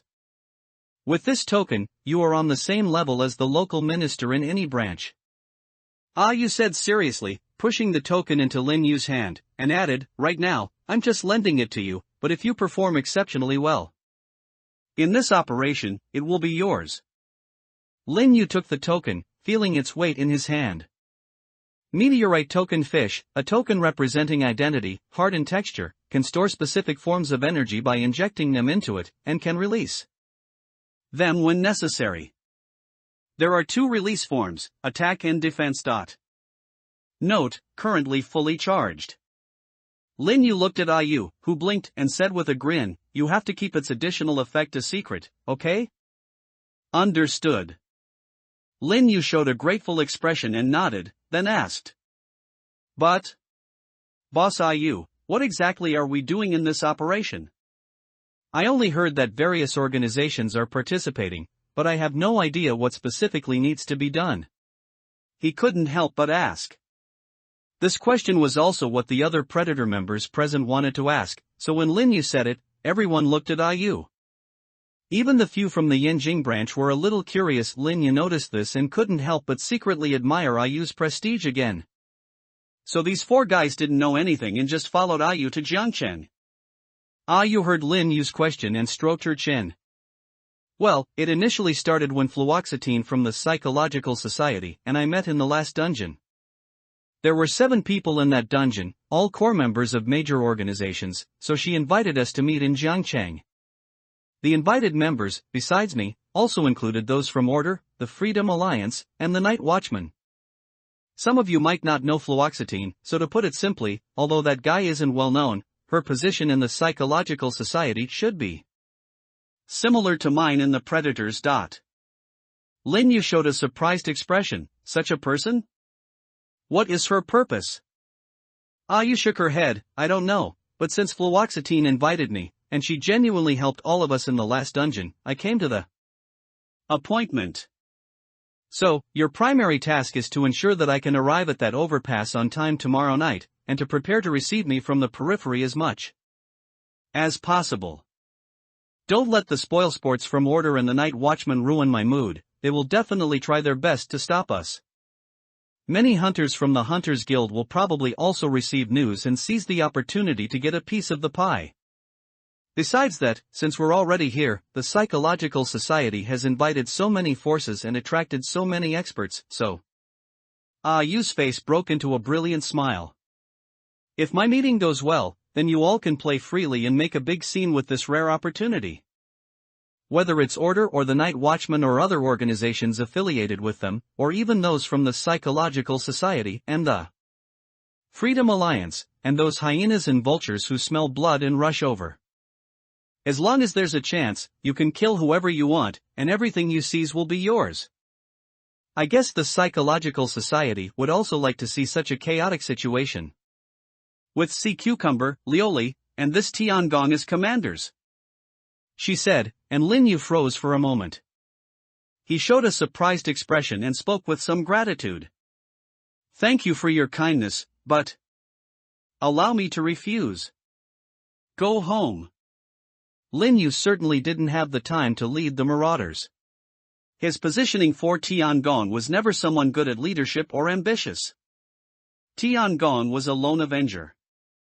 Perhaps in the future, as Lin Yu's strength increased and Tiangong's strength also rose, he would still hold a high position and have significant influence within the marauders. However, Lin Yu would definitely not actively seek his power within the marauders. The role of Tiangong was far from Lin Yu's main focus. Moreover, just for this operation, Lin Yu had many other things to do. Fortunately, having strength made things easier to discuss. I'm not good at cooperating with people. The previous events have already proven that. Plus, everyone here isn't familiar with me, so it's better if I act alone. After he said this, AU naturally agreed. In fact, Lin Yu's words even made the other marauder members around them develop a good impression of this Tiangong. No one wanted to be led by an unknown, unfamiliar player, especially since many of them had mocked him earlier. So, when Lin Yu suggested acting alone, these marauder members all breathed a sigh of relief. At the same time, they developed a further good impression of Lin Yu. This guy is quite sensible. And AU also developed an extra good impression of Lin Yu.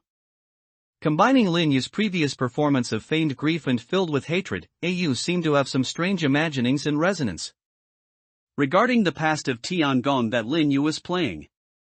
She sighed. I fully understand you. Having just experienced something like your trusted companions being completely wiped out, it's natural to be a bit resistant to cooperation. But you are lucky, at least you have a clear goal for revenge, so, go for it. My promise still stands.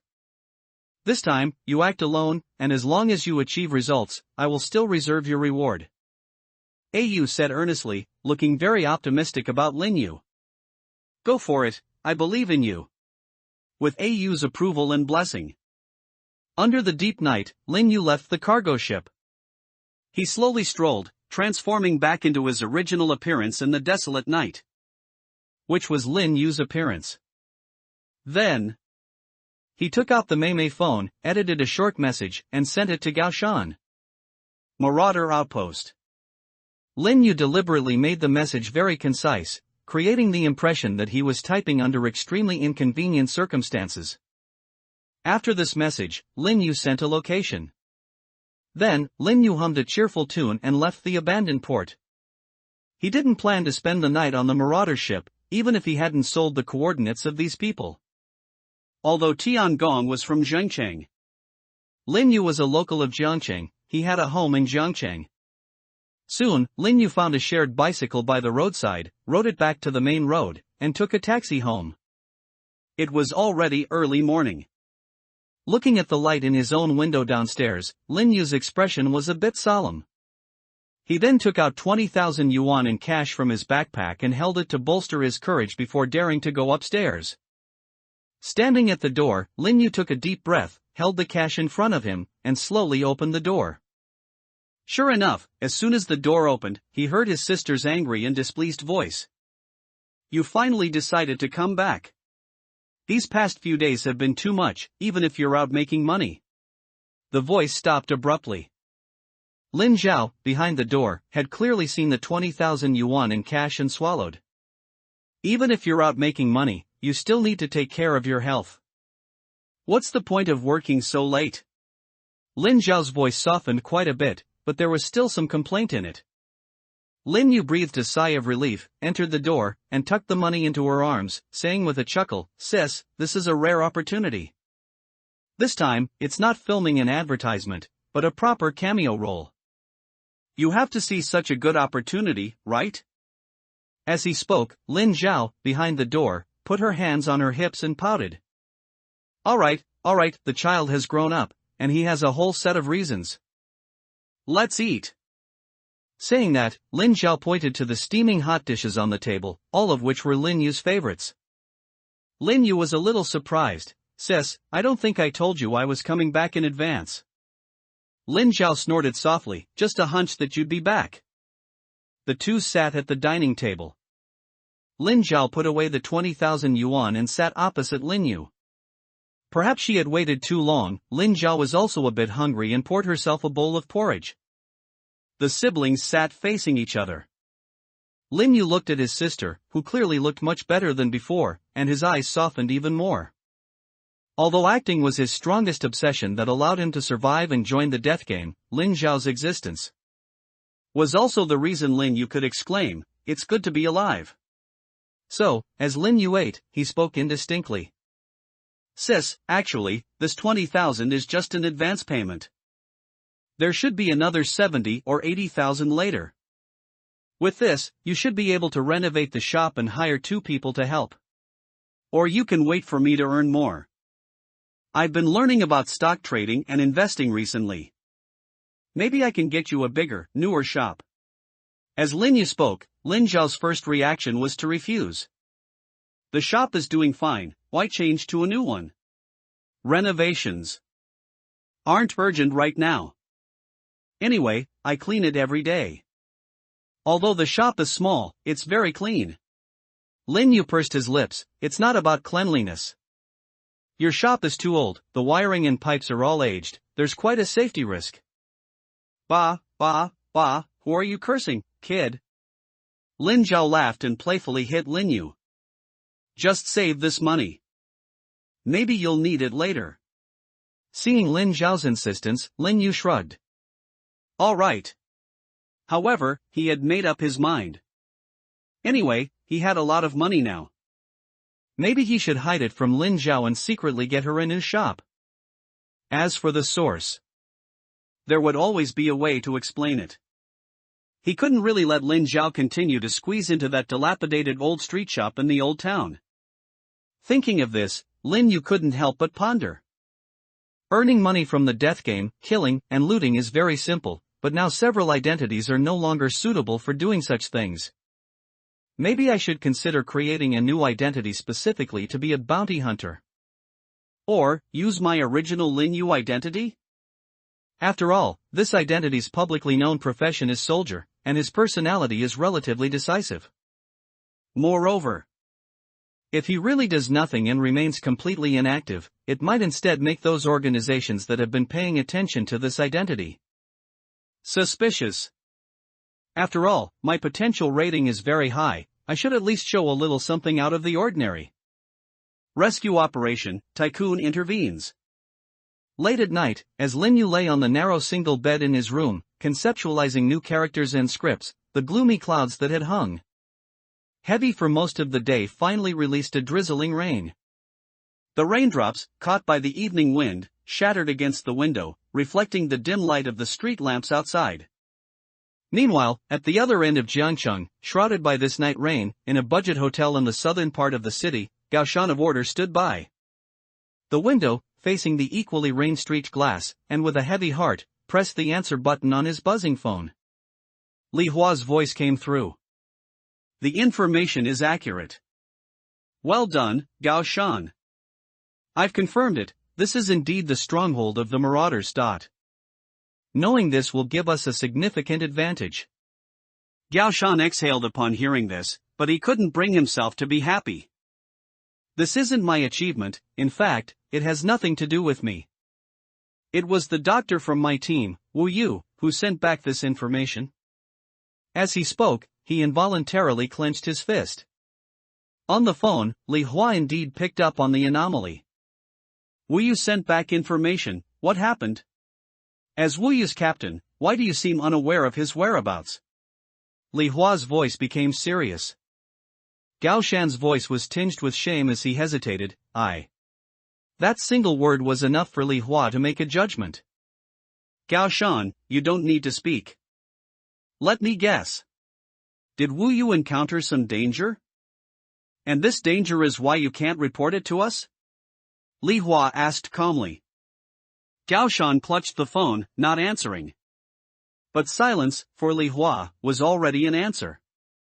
Li Hua on the phone let out a breath. I understand. Now, as the Haqing administrator of order and the head of the East China region, I order you to tell me about your team's encounter in Wu Yu's. Encounter. I will, along with the Jiangcheng administrator and order's honorary member, Tycoon, provide your team with the highest level of assistance and support. No matter what consequences your report ultimately causes, I will bear all results and responsibilities. You only need to execute my orders and answer my questions now. Li Hua spoke with firm resolve. Gao Shan was stunned for a moment, then immediately replied. Understood. Li Hua's words just now were like a reassurance, instantly calming Gao Shan significantly. Although the situation hadn't changed, Gao Shan suddenly realized they were order. The people from the Free Alliance were terrifying, but this was still order's territory. They were the strongest organization. Gao Shan immediately adjusted his mindset and reported the afternoon's situation in full detail, as calmly as possible. His own mistakes, Lin Yu's decisiveness. Gao Shan reported everything without reservation. Soon, after listening to Gao Shan's report, Li Hua pondered for a few seconds and responded. You mean he was taken away by someone from the Free Alliance he encountered by chance? But for some reason, he's now revealed the Marauder's stronghold? Gao Shan nodded. That's right. I suspect the Free Alliance might have secretly allied with the Marauders, but if that's true, then Wu Yu might be in danger. Perhaps the Free Alliance people won't kill him for some strange reason, but if he reaches the Marauders' territory, or is handed over to the Marauders by the Free Alliance people, then his chances are slim. Gao Shan couldn't help but voice his concerns. I understand, Li Hua said quickly. Tycoon and I are currently near the Marauders' stronghold. We'll infiltrate and take a look. Although the Soul Gold brooch hasn't reacted, its last appearance also seemed to be in this location. Please help notify the other captains to be ready for reinforcement at any time. Li Hua said, then hung up the phone. Gao Shan clutched his phone. Although the self-blame and worry in his heart had lessened slightly, they had not completely dissipated. Please don't let anything happen, Wu Yu. He looked at the 3-word text message, filled with worry. Such a brave and righteous young man who could hastily send information even in a dangerous situation, although he wasn't yet a member of order. In Gao Shan's heart, he was already a comrade and colleague. Gao Shan absolutely did not want anything to happen to him. He looked out the window. The continuous, dense rain and the dark, low clouds enveloped the entire Jiangcheng in a somber dampness. The wide river that ran through the city seemed to merge with the sky through the rainwater, filled with a sense of bleakness. Although there was no basis, such a rainy night looked as if it was closely associated with bloodshed and death. At this moment, Li Hua, standing in front of the old freighter, held a large transparent umbrella and silently put away his phone. Tycoon, standing beside him, wearing a plastic raincoat, grinned. Infiltrating, brother Li Hua, I'm not good at that. He had been standing next to Li Hua just now and had heard the entire conversation between Li Hua and Gao Shan. Li Hua smiled. Just comforting that captain from Yuzhou, he exhaled, the person is still alive anyway. Hesitant, wishy-washy infiltration might actually cause danger. Gambling with other people's lives doesn't sound like your character, Tycoon stretched. Although I plan to follow your command, you still have to convince me. Li Hua pushed up his glasses and spoke indifferently. You know, brother I never gamble blindly. I checked the probabilities just now. The probability of us causing Wu Yu's death by a direct assault right now is infinitely close to 0%. Tycoon laughed. So that's it, then I'm relieved. Li Hua nodded, yes, so next I plan to go all out. I also ask for your help, brother I know your actions come at a great cost, but consider it a favor owed by me. Tycoon listened, then smiled and said, is it gambler Li Hua owing me a favor, or orders regional administrator Li Hua owing me a favor, or is it Li Sanchao of the Hacheng Li family owing me a favor? Li Hua answered seriously, all of them.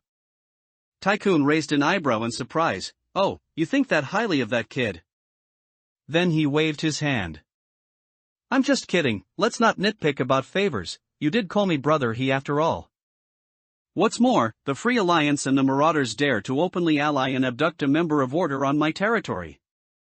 Tycoon raised his hand, and a clatter of metal striking sounded in the air. Like coins rolling down, a golden light burst from his fingertips. At the same time, a hint of ferocity also emerged in Tycoon's tone. I never intended to let them off. The entrance of various characters, the stage setup, and the director's monologue. Boom! A tremendous sound rumbled and vibrated, like muffled thunder in the rainy night. Countless Jiangqing citizens, deep in sleep, were startled awake and looked out their windows, but they did not see any flashing lightning. Only from the south did it seem like a golden light descended from the sky. Some people picked up their phones and captured this scene, posting it online. Oh my God, is someone undergoing tribulation in the south of Jiangchen? Although many people witnessed this strange sight, there seemed to be a mysterious force at play, prompting them to quickly ignore and forget about it, returning to their dreams. However, the players in Jiangcheng could not ignore this. Gao Shan, in a hotel in the south of the city, instantly understood what Li Hua's signal for needing assistance was. Because it was simply too obvious. Gao Shan quickly stood up, grabbing the soul gold brooch.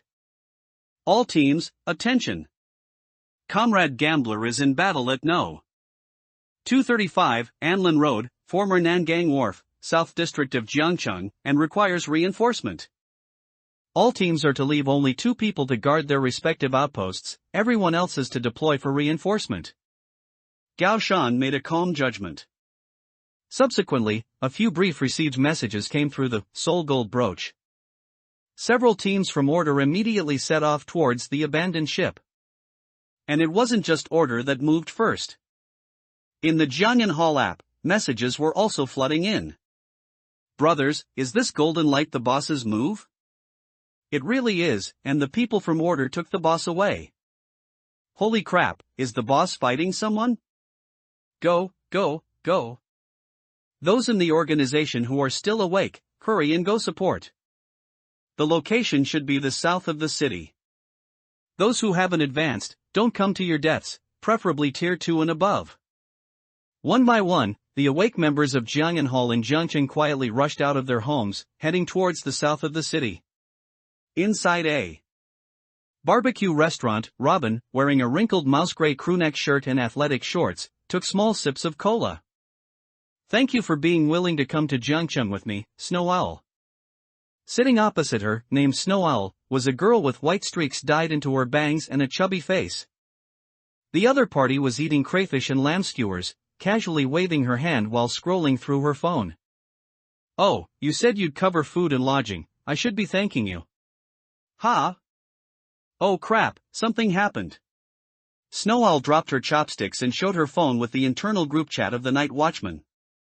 There was a message posted in the group by someone named Pigeon, even specifically tagging Snow Owl and Robin. Are you two in Jiangcheng? At Snow Owl at Robin.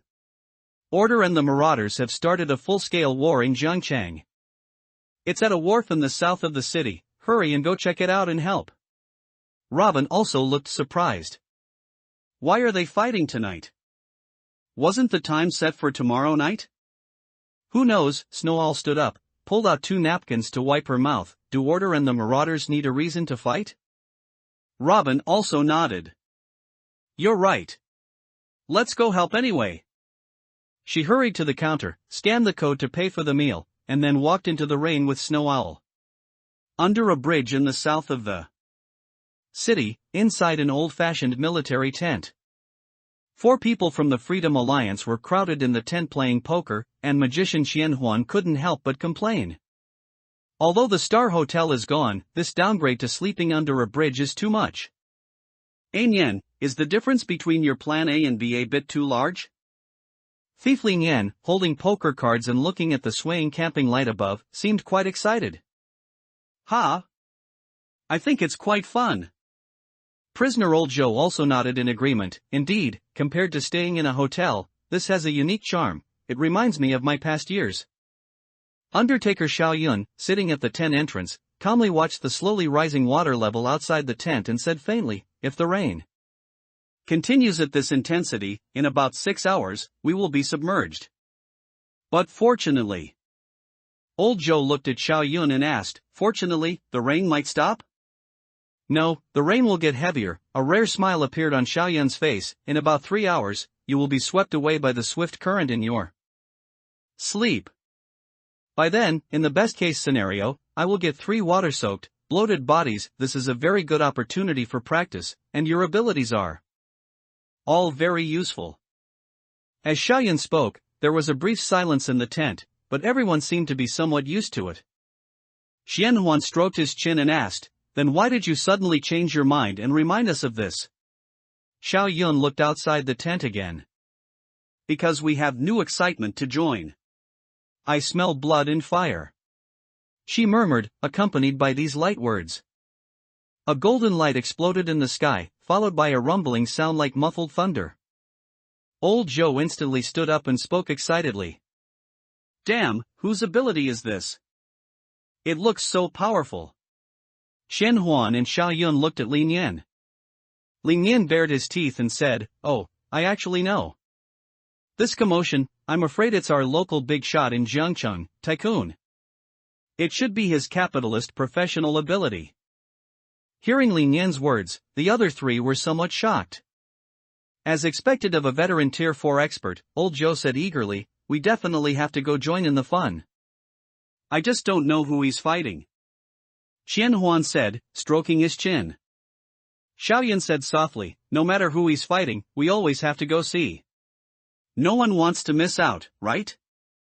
"Of course." And as people from all sides surged towards the south of the city like a river. Lin Yu, at home, yawned, looking at the messages flooding the Marauders app on his phone. Damn, enemy attack, people everywhere, the messages on the Jiangyan Hall app. Go, would go, hurry and reinforce, our brothers from Order have arrived, and the discussion posts on the Hunters Guild and forums, what's happening in Zhangchang? He nodded with some satisfaction. The effect is even better than I imagined. Just a 3-word text message, like a butterfly gently flapping its wings, stirred all the players in Jiangcheng, slowly turning the city into a vortex of chaos.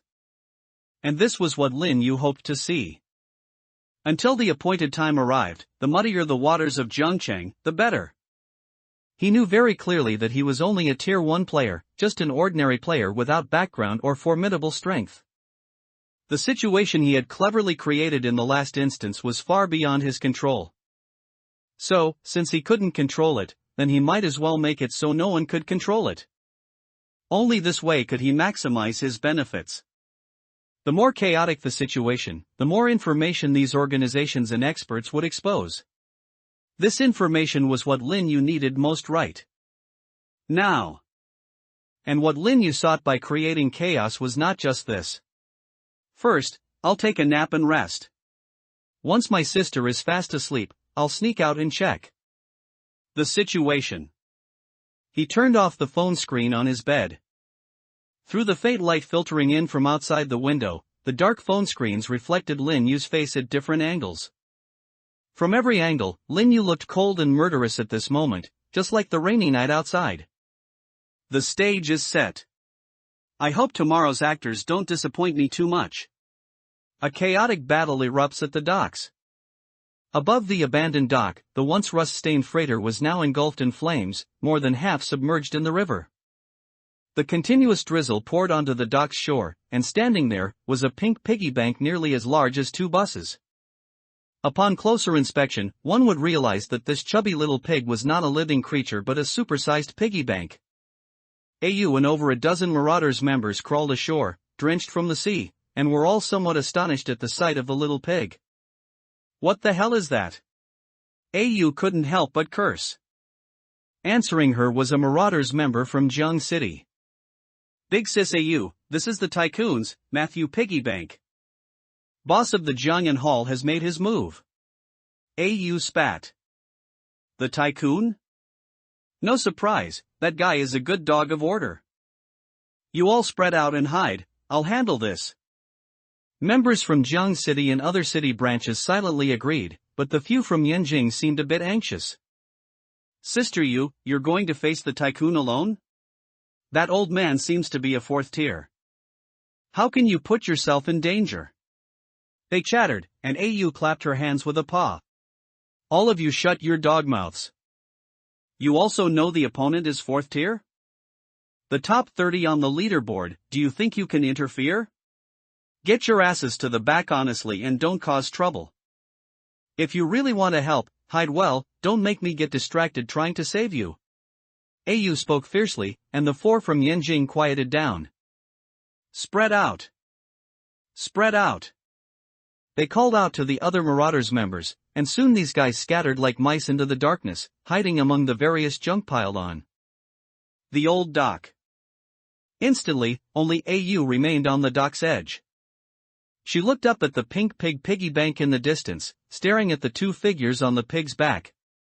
Two flintlock pistols appeared in her hands, and AU shouted loudly. Hey Huazai, what's the meaning of ambushing me in the middle of the night with people? And you, that nouveau riche uncle over there, what are you joining in for? AU's voice echoed across the dock. And Li Huan the tycoon, opposite her, actually responded. AU from Yanjing, right? First time meeting you, I've heard much about you, the tycoon's hearty and warm voice sounded. How can I not personally entertain a big shot like you coming to Jiang City? Li Hua also said coldly, stop with the nonsense. You plan to ally with the Freedom Alliance people in advance, and you also abducted an unregistered member of our order. You declared war on us. First. Originally, AU's expression was still calm while listening to the tycoon. Upon hearing Li Hua's words, AU couldn't hold back anymore. You're full of crap, you damned Li Hua. When did I ally with the Freedom Alliance people? And when did I abduct your unregistered member? She said angrily. Li Hua pushed up his glasses and said, Heh, it doesn't matter if you don't admit it. How do you think we found this place? Every participant in our operation has a tracker on them. His last appearance was right here, hand him over, and perhaps we still have room for a peaceful resolution. AU's brows furrowed even tighter upon hearing this. Although she was boorish and didn't pay much attention to details, as a high-ranking Marauders member, she had certainly done her share of burning, killing, and looting. But being falsely accused of something she hadn't done, AU still felt a bit annoyed and uneasy. What a mess, never heard of it. Thoughts whirled in her mind, her simple brain circuits considering several possibilities. Were Li Hua and the tycoon deliberately framing her? That shouldn't be right, those bastards from Order don't need any reason to attack, do they? Anyway, the Marauders and they are completely hostile. Could it be that some of these Marauders members had kidnapped an Order member before coming here? But what's with the Freedom Alliance? AU only felt her head in a muddle. And just as she was about to give up thinking and just fight first, on the other side of the dock, on a container, a dull thud sounded. 4 figures appeared on top of the container. AU, the tycoon, and Li Hua all looked towards these 4 uninvited guests, recognizing their identities. People from the Freedom Alliance, I see the magician. Li Hua pushed up his glasses and said. And the tycoon also narrowed his eyes, and our Jiang City's thief god, that troublesome little girl has also come. The other 2, needless to say, should also be Freedom Alliance members. Li Hua looked at AU again. You still say you didn't team up with them?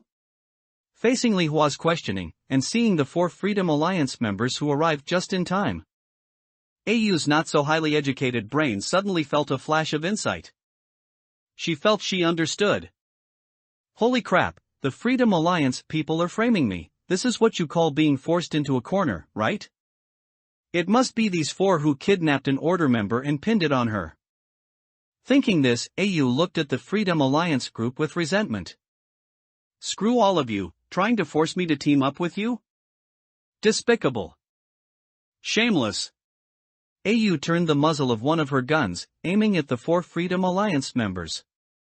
These 4 had just arrived and hadn't even stood firm when AU cursed them out and pointed a gun at them, leaving them all a bit bewildered. Xianhuan spoke in confusion. What is all this nonsense? Those 2 from Order, shouldn't we be teaming up? You're making it sound like we led Order here. AU gritted her teeth and said, aren't you? With that, she fired a shot directly. Bang! The shot hit the container beneath the feet of the 4 Freedom Alliance members, sparking brightly. Damn it, AU, you're serious. Li Nian jumped in place, startled, and quickly hid behind Old Zhou. Old Zhou, the brawny man, seemed to have his brain circuits vaguely connect with AU's. I think our timing was just unfortunate, leading to a bit of a misunderstanding. Then how do we resolve this misunderstanding? Xiaoyan tilted her head, looking at Old Zhou, and asked softly. Words are powerless, Old Zhou shook his head, we need to show her our sincerity with actions. With that, he bent slightly, leaping up like a cannonball. Boom! A huge sound, like a high-powered internal combustion engine starting, and the metal container beneath his feet was dented with 2 craters.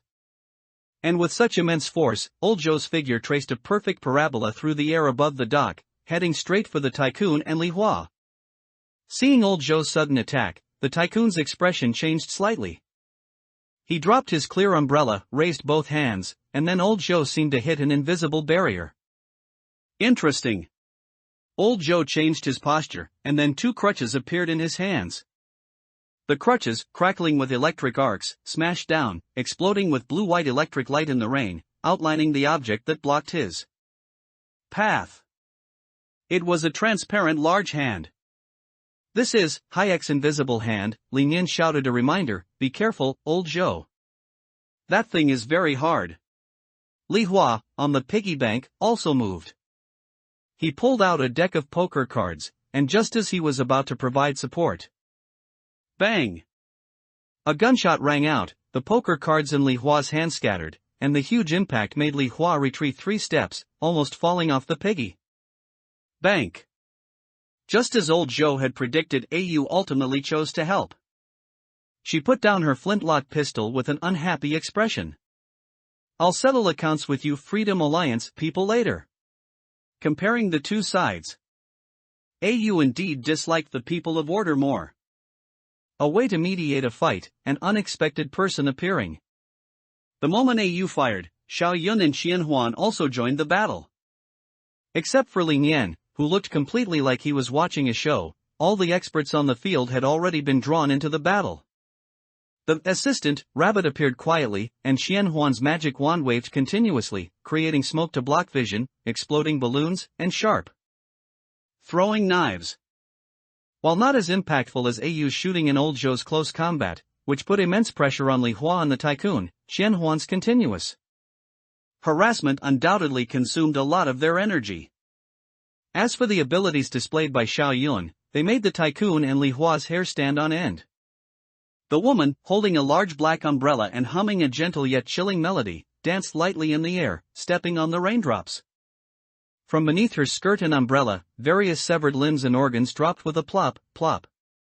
Hands and feet covered in stitches, wriggling internal organs, rolling eyeballs, and shriveled heads. A physiologically discomforting number of body fragments eventually pieced together into a monstrous humanoid, 3 stories high. This stitched monster, forged from corpses, casually smashed a huge dent into a nearby shipping container. Come on, Frankenstein. Eat them, make them a part of you. Then, to Xiao Yun's humming song, it also joined the battle, fiercely attacking the Tycoon and Li Hua. Clang, clang, clang. Li Hua immediately rolled his dice, causing the monster's every hammer strike to deviate, while the pink pig piggy bank under the Tycoon's feet erupted in bursts of golden light. Working together, the 2 perfectly fended off the monster's attacks. However, each flash of golden light was accompanied by a violent clatter, clatter of coins. The expression on the Tycoon's face always showed extreme pain. Clearly, this defensive mode came at no small cost. More importantly, if this continued, the situation would be unfavorable for him and Li Hua. Even though the tycoon was a fourth-tier expert, slightly stronger than anyone else present, and had Li Hua, the Sea City administrator, assisting him. They were indeed being ganged up on. I could afford to finish these brats off in one go, but doing so in reality would create too much of a stir, the tycoon said, controlling the invisible hand of Hayek with one hand, and holding the unicorn's broken horn with the other, continuously engaging in long-range attacks with Au. And Qian Huan, brotherly, will we have backup? Li Hua continuously observed and used dice, roulette wheels, and other items to modify probabilities for defense and to assist the tycoon, his expression grave. We will have reinforcements, but the fastest to arrive from the order will likely be some second tier and first tier. What about your Jiangyan Hall? What are you talking about, brotherly? If Jiangyan Hall had a third tier, would I be working this hard? The tycoon said with a helpless smile. Li Hua exhaled, then it seems we can only rely on friends from other organizations? Oh? You mean? Li Hua didn't answer the tycoon, but simply said loudly. Friends of the Night Watchman, if you're here, please come out and help. If this continues, things will get out of hand. After Li Hua spoke, both the tycoon and Au, along with the people from the Freedom Alliance, showed surprised expressions. Answering Li Hua was a pile of geometric blocks falling from the sky with the rain, and a round-faced girl with streaked white hair holding a long saber. Bang! Old Joe parried a block thrown at him with his crutches, then barely managed to block a saber strike aimed at his face. But the stitched monster next to him wasn't so lucky, it was directly submerged and pinned down by large piles of blocks. Another expert? Old Joe said in surprise, then forcefully shoved the newcomer away. The person who attacked Old Joe with the saber landed on top of another shipping container, with Robin, who had a drawing board on his back, clumsily climbing up behind her. Night Watchman Snow Owl, Robin, Mr. Gambler, it's not that we didn't intend to help you, we just arrived. Snow Owl shook the rain off her saber and said with a smile. No problem, we're very grateful for your willingness to help. Li Hua and the tycoon nodded in acknowledgement. The Night Watchman and the Order do not share the same principles. Although it is also a relatively upright organization with a certain level of strength, they are not like the Order, which has strict rules and attempts to establish strict regulations among players. This organization focuses on minimizing the impact of players on this world as much as possible, actively eliminating traces of player activities, and observing the movements of major organizations and powerful players to ensure they do not suddenly go mad and massacre ordinary people or cause large-scale environmental damage in reality. So, compared to the marauders who like to kill players, the Night Watchmen are more resistant to the psychological society who constantly find ordinary people to kill and try to send them into the game. Of course, the Night Watchmen don't completely ignore internal player matters. Although it's not their obligation in principle, there's no rule saying they can't intervene. Its members mostly adhere to some simple chivalrous principles in internal player conflicts, usually following the behavioral pattern of drawing a sword to help when injustice is seen and helping the weak and innocent.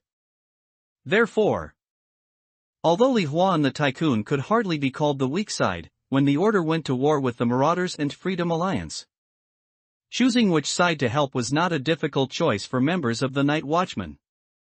But after these two reappeared, everyone stopped fighting in a tacit understanding.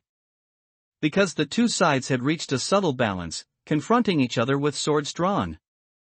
At this moment, none of these experts were fully confident of defeating the other. Or rather, even if they thought their side could win, they weren't confident of achieving a complete victory. Moreover, such a chaotic battle could easily drag on. The Marauders and Freedom Alliance members worried that administrators from other cities of the Order might arrive as reinforcements. In terms of foundation and reinforcements, no one truly wanted to challenge the Order, the largest behemoth. The members of the Order and the Night Watchman also didn't want to see such a hasty large-scale battle erupt in Jiangqing's urban area. Especially since the ordinary members of Jiangyan Hall and the Order were also arriving as reinforcements on the periphery, they could easily become sacrifices in the upcoming desperate, cornered beast fight. At this moment, both sides had already developed intentions to retreat. After all, there was still a battle at the Shernan Viaduct tomorrow, and those madmen from the Psychological Society hadn't even shown their faces. It's just that things had come to this point. Everyone was not so much guarding against each other and waiting for an opportunity to strike. Rather, they were waiting for a way out. And it was precisely at this moment that a clear voice came distinctly from the direction of the river. "Oh dear, I've already set a time and place to meet with everyone. Are we going to decide life and death here now?" On top of the half-submerged, fiercely burning cargo ship. Amidst the rain, the girl sat cross-legged on the raised bow of the ship, her smile mocking and disdainful. "What a bunch of fools, is my invitation so unimportant? May you be seen by the world." The rain gradually grew heavier. The sudden appearance of fluoxetine at the pier interrupted the free-for-all. As a member of the Psychological Society, her active interruption of the chaos at this moment caused some confusion, even making the two night watchmen and Li Hua from Order secretly wonder. Is this fellow planning something even bigger for tomorrow? However, fluoxetine's actions currently aligned with everyone's wishes, so no one raised any objections. Under a tacit understanding, even though a universally disliked individual had appeared, everyone seemed to give her face with a silent agreement and truly stopped fighting. Fluoxetine, sitting on the bow of the boat, smiled faintly as she saw the atmosphere had eased considerably. "That's good. You all are capable of correcting your mistakes. In short, everyone else is fine, but you, Li Hua, Qianhuan, Robin. I spared your lives in the instance and invited you to this gathering, not for you to carelessly waste your lives here. Of course, if you die here, it's merely your loss." As she spoke, before anyone could react, she had already stood up.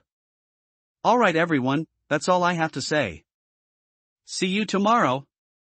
The girl's figure leaped down, falling towards the river. But those present saw it very clearly by the firelight. That figure had completely vanished before hitting the water. Li Hua's pupils constricted on the shore. She was still hiding that trick? On the opposite bank of the pier, on the quiet river beach, amidst dense and somewhat withered reeds, Lin Yu picked up the small octopus that had quickly climbed out of the water and placed it on his shoulder. "Well done, Hannah. I didn't expect your line delivery to be so good. Your performance successfully fooled everyone." The tiny pink octopus scratched its head, revealing a shy smile. "That's all thanks to Director Sama's excellent teaching." The card was very detailed. As she spoke, Hannah waved the cue card Lin Yu had written for her. It not only contained lines and basic emotions but even included parenthetical notes like "pause for half a second here, lightly chuckle here," and "slow down speech to half normal speed here," showing extreme meticulousness. The vanishing figure of fluoxetine on the boat earlier was, of course, impersonated by Hannah's illusion ink. After all, it would be almost impossible for Lin Yu himself to climb to such a high place without attracting attention midway. But Hannah, who was only palm-sized and very good at swimming, could naturally do it with ease. After praising Hannah, Lin Yu raised the binoculars in his hand and turned his gaze back to the opposite bank. Lin Yu had also arrived here after the Free Alliance came. He had indeed gathered a lot of information about several masters. The caliber of players who made a move this time was even higher than the one he witnessed in Zhengcheng before. With this information, Lin Yu had a further estimate of the strength of high-end players. At the same time, those who had made a move in this battle: Ayu, Tycoon, Li Hua, Old Zhou, Xiaoyun, Qianhuan, Robin, and even Snowy Owl, who only made one move later. Lin Yu felt that he could impersonate them if necessary. Especially for the four he had interacted with for a period in the last instance. After further grasping their personalities and fighting styles, Lin Yu was even more confident he could fool even those quite familiar with them. Of course, Lin Yu also knew that this trick should be used cautiously. But no matter what, the information this chaos brought Lin Yu was already more than enough. Lin Yu was a content person. He also didn't want the four factions here to go all out and fight to the death tonight. What if the Psychological Society truly reaped the benefits tomorrow? So, Lin Yu immediately decided to arrange for Hannah to go up and recite a few lines to dissuade them. Then he would use his phone to send a safety message to Captain Gao Shan. I am temporarily safe. Although at this stage, the weight of Mei, this unofficial member, seemed to have diminished. But this was still enough to be the final straw. Across the river, Lin Yu saw the situation on the opposite side. Everything unfolded as he had scripted it. Gao Shan stepped forward and said something to Li Hua and Tycoon. Then both sides exchanged a few harsh words before retreating in different directions. Indeed, even large organizations with extremely opposing stances are actually unwilling to start a hasty war like this. Lin Yu silently noted this point again and left the river bank. While his sister hadn't noticed, Lin Yu quietly returned to his bedroom. He lay on the bed, and as expected, various apps, including the forum, had exploded. The peer brawl that started because of him and was propelled by him tonight was indeed a major event that could be called an earthquake in the player circle. There were enough famous masters present. The Marauder members already present, and the Order and Riverside Hall members who came as reinforcements, were enough to spread these messages instantly through various circles. Friends, tonight, Jiangqing Tycoon and Li Hua had a big one. AU from Marauder plus 4 from Free Alliance against 2 Night Watchman and Gambler in Tycoon. It was so exciting. More than that, Jiangcheng almost sparked a full-scale war tonight. How does it compare to the Zhangcheng incident last time? The Zhangcheng incident was far inferior. I know our Hacheng administrator, and he almost went to reinforce directly. Fortunately, they didn't end up fighting. I heard that the fuse seems to be the same person. It's Mei Mei again this time. That doctor again? Is it true? Rumor, but said to be reliable. Messages scrolled by, and this level of discussion was exactly what Lin Yu wanted to see. Tonight's impromptu encore really had a good effect. This buzz should make tomorrow even more anticipated. Lin Yu said with satisfaction. The notoriety of Mei Mei had also indirectly risen a lot. Of course, this was not Lin Yu's primary goal. Tonight's encore, besides information, what satisfied Lin Yu the most was. At the end, a woman suddenly appeared, and everyone seemed to stop fighting. And it seems she invited those people, which means she set the riddle. What kind of person was that? I was there, and Snowy Owl and Gambler looked very serious, even AU seemed very wary of that person. This was what Lin Yu most wanted to see. Fluoxetine, who was usually only famous in high-end player circles and had always been mysterious, finally entered the sight of the general player base. May you be seen by the world, my dear Miss Fluoxetine. Lin Yu said with a smile. Big shot. While discussions on forums and various apps grew more intense, in stark contrast, there was an eerie silence within the entire Jiang City player circle. After accepting the mediation of Fluoxetine, neither Order nor the plunderers made any further moves. Of course, perhaps there was another important reason. The mastermind behind the scenes, who had been fanning the flames, had quieted down. In the Western drama history class, Lin Yu, sitting in the back row, yawned repeatedly. He had been absent for 2 days and really needed to show his face at school. Moreover, today was the day for highlighting key points in drama history. The teacher of this course was a seemingly kind old man, but he was ruthless when it came to failing people. The death game was important, but Lin Yu didn't want to fail and have to retake the course. So, he asked Hannah to lean on her textbook and help him jot down the key points the old professor mentioned, while he dozed off, listening to the chatter of the students in the front row. This rain is endless. Could it be a typhoon making landfall? Are you kidding? How could Jiang City have a typhoon? Don't say that, there really was one 10 years ago. That was a once-in-a-decade event, and besides, the weather forecast didn't mention anything. Last night, Jiang City's rain continued until dawn, and after a brief respite in the morning, it started again at noon. The rain outside was heavy now, and the sky remained overcast. Soon, the dismissal bell rang. Lin Yu put away his notes, preparing to leave the classroom to get something good to eat and some buffs, when he saw a small girl peeking her head. Into the classroom doorway. Yo, Ace. Shin Bingmia waved her hand casually, walking against the flow of students leaving class towards Linyu. Linyu watched Shin Bingmio approach, subtly putting away his backpack and stuffing Hannah inside. Then he asked, "Senior, what's up? Is it about the club or?" He asked tentatively, and Shin Bingmiao pouted, "What could the club possibly need? It's finals week next week." Linyu instantly understood Shin Bingmiao's meaning. "Is it urgent? It's lunchtime now." Shin Bingmiao placed 2 steamed buns on the table. "It's a bit urgent, but I wouldn't let you go hungry," she said with a grin, and Linyu reluctantly grabbed the buns, following behind Shin Bingmiao. The two arrived at the club activity building, and Linyu finished the buns on the way, using his umbrella. Linyu didn't ask Shin Bingmiao what had happened on the way. As a player, his original identity, Linyu, was that of a complete newcomer, as new as could be. He hadn't advanced, had no background, and his interactions with players were limited to making a brief splash at a trade fair and a short encounter with the tycoon.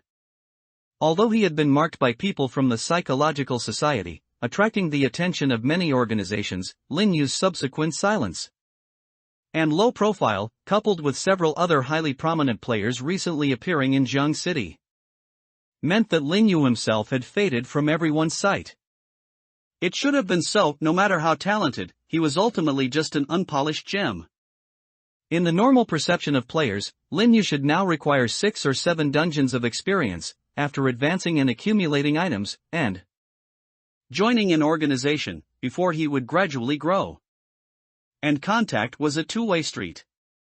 Although the commotion in Jiang City last night had been quite significant, with Linyu's identity and understanding as a player, it was absolutely impossible for him to know anything.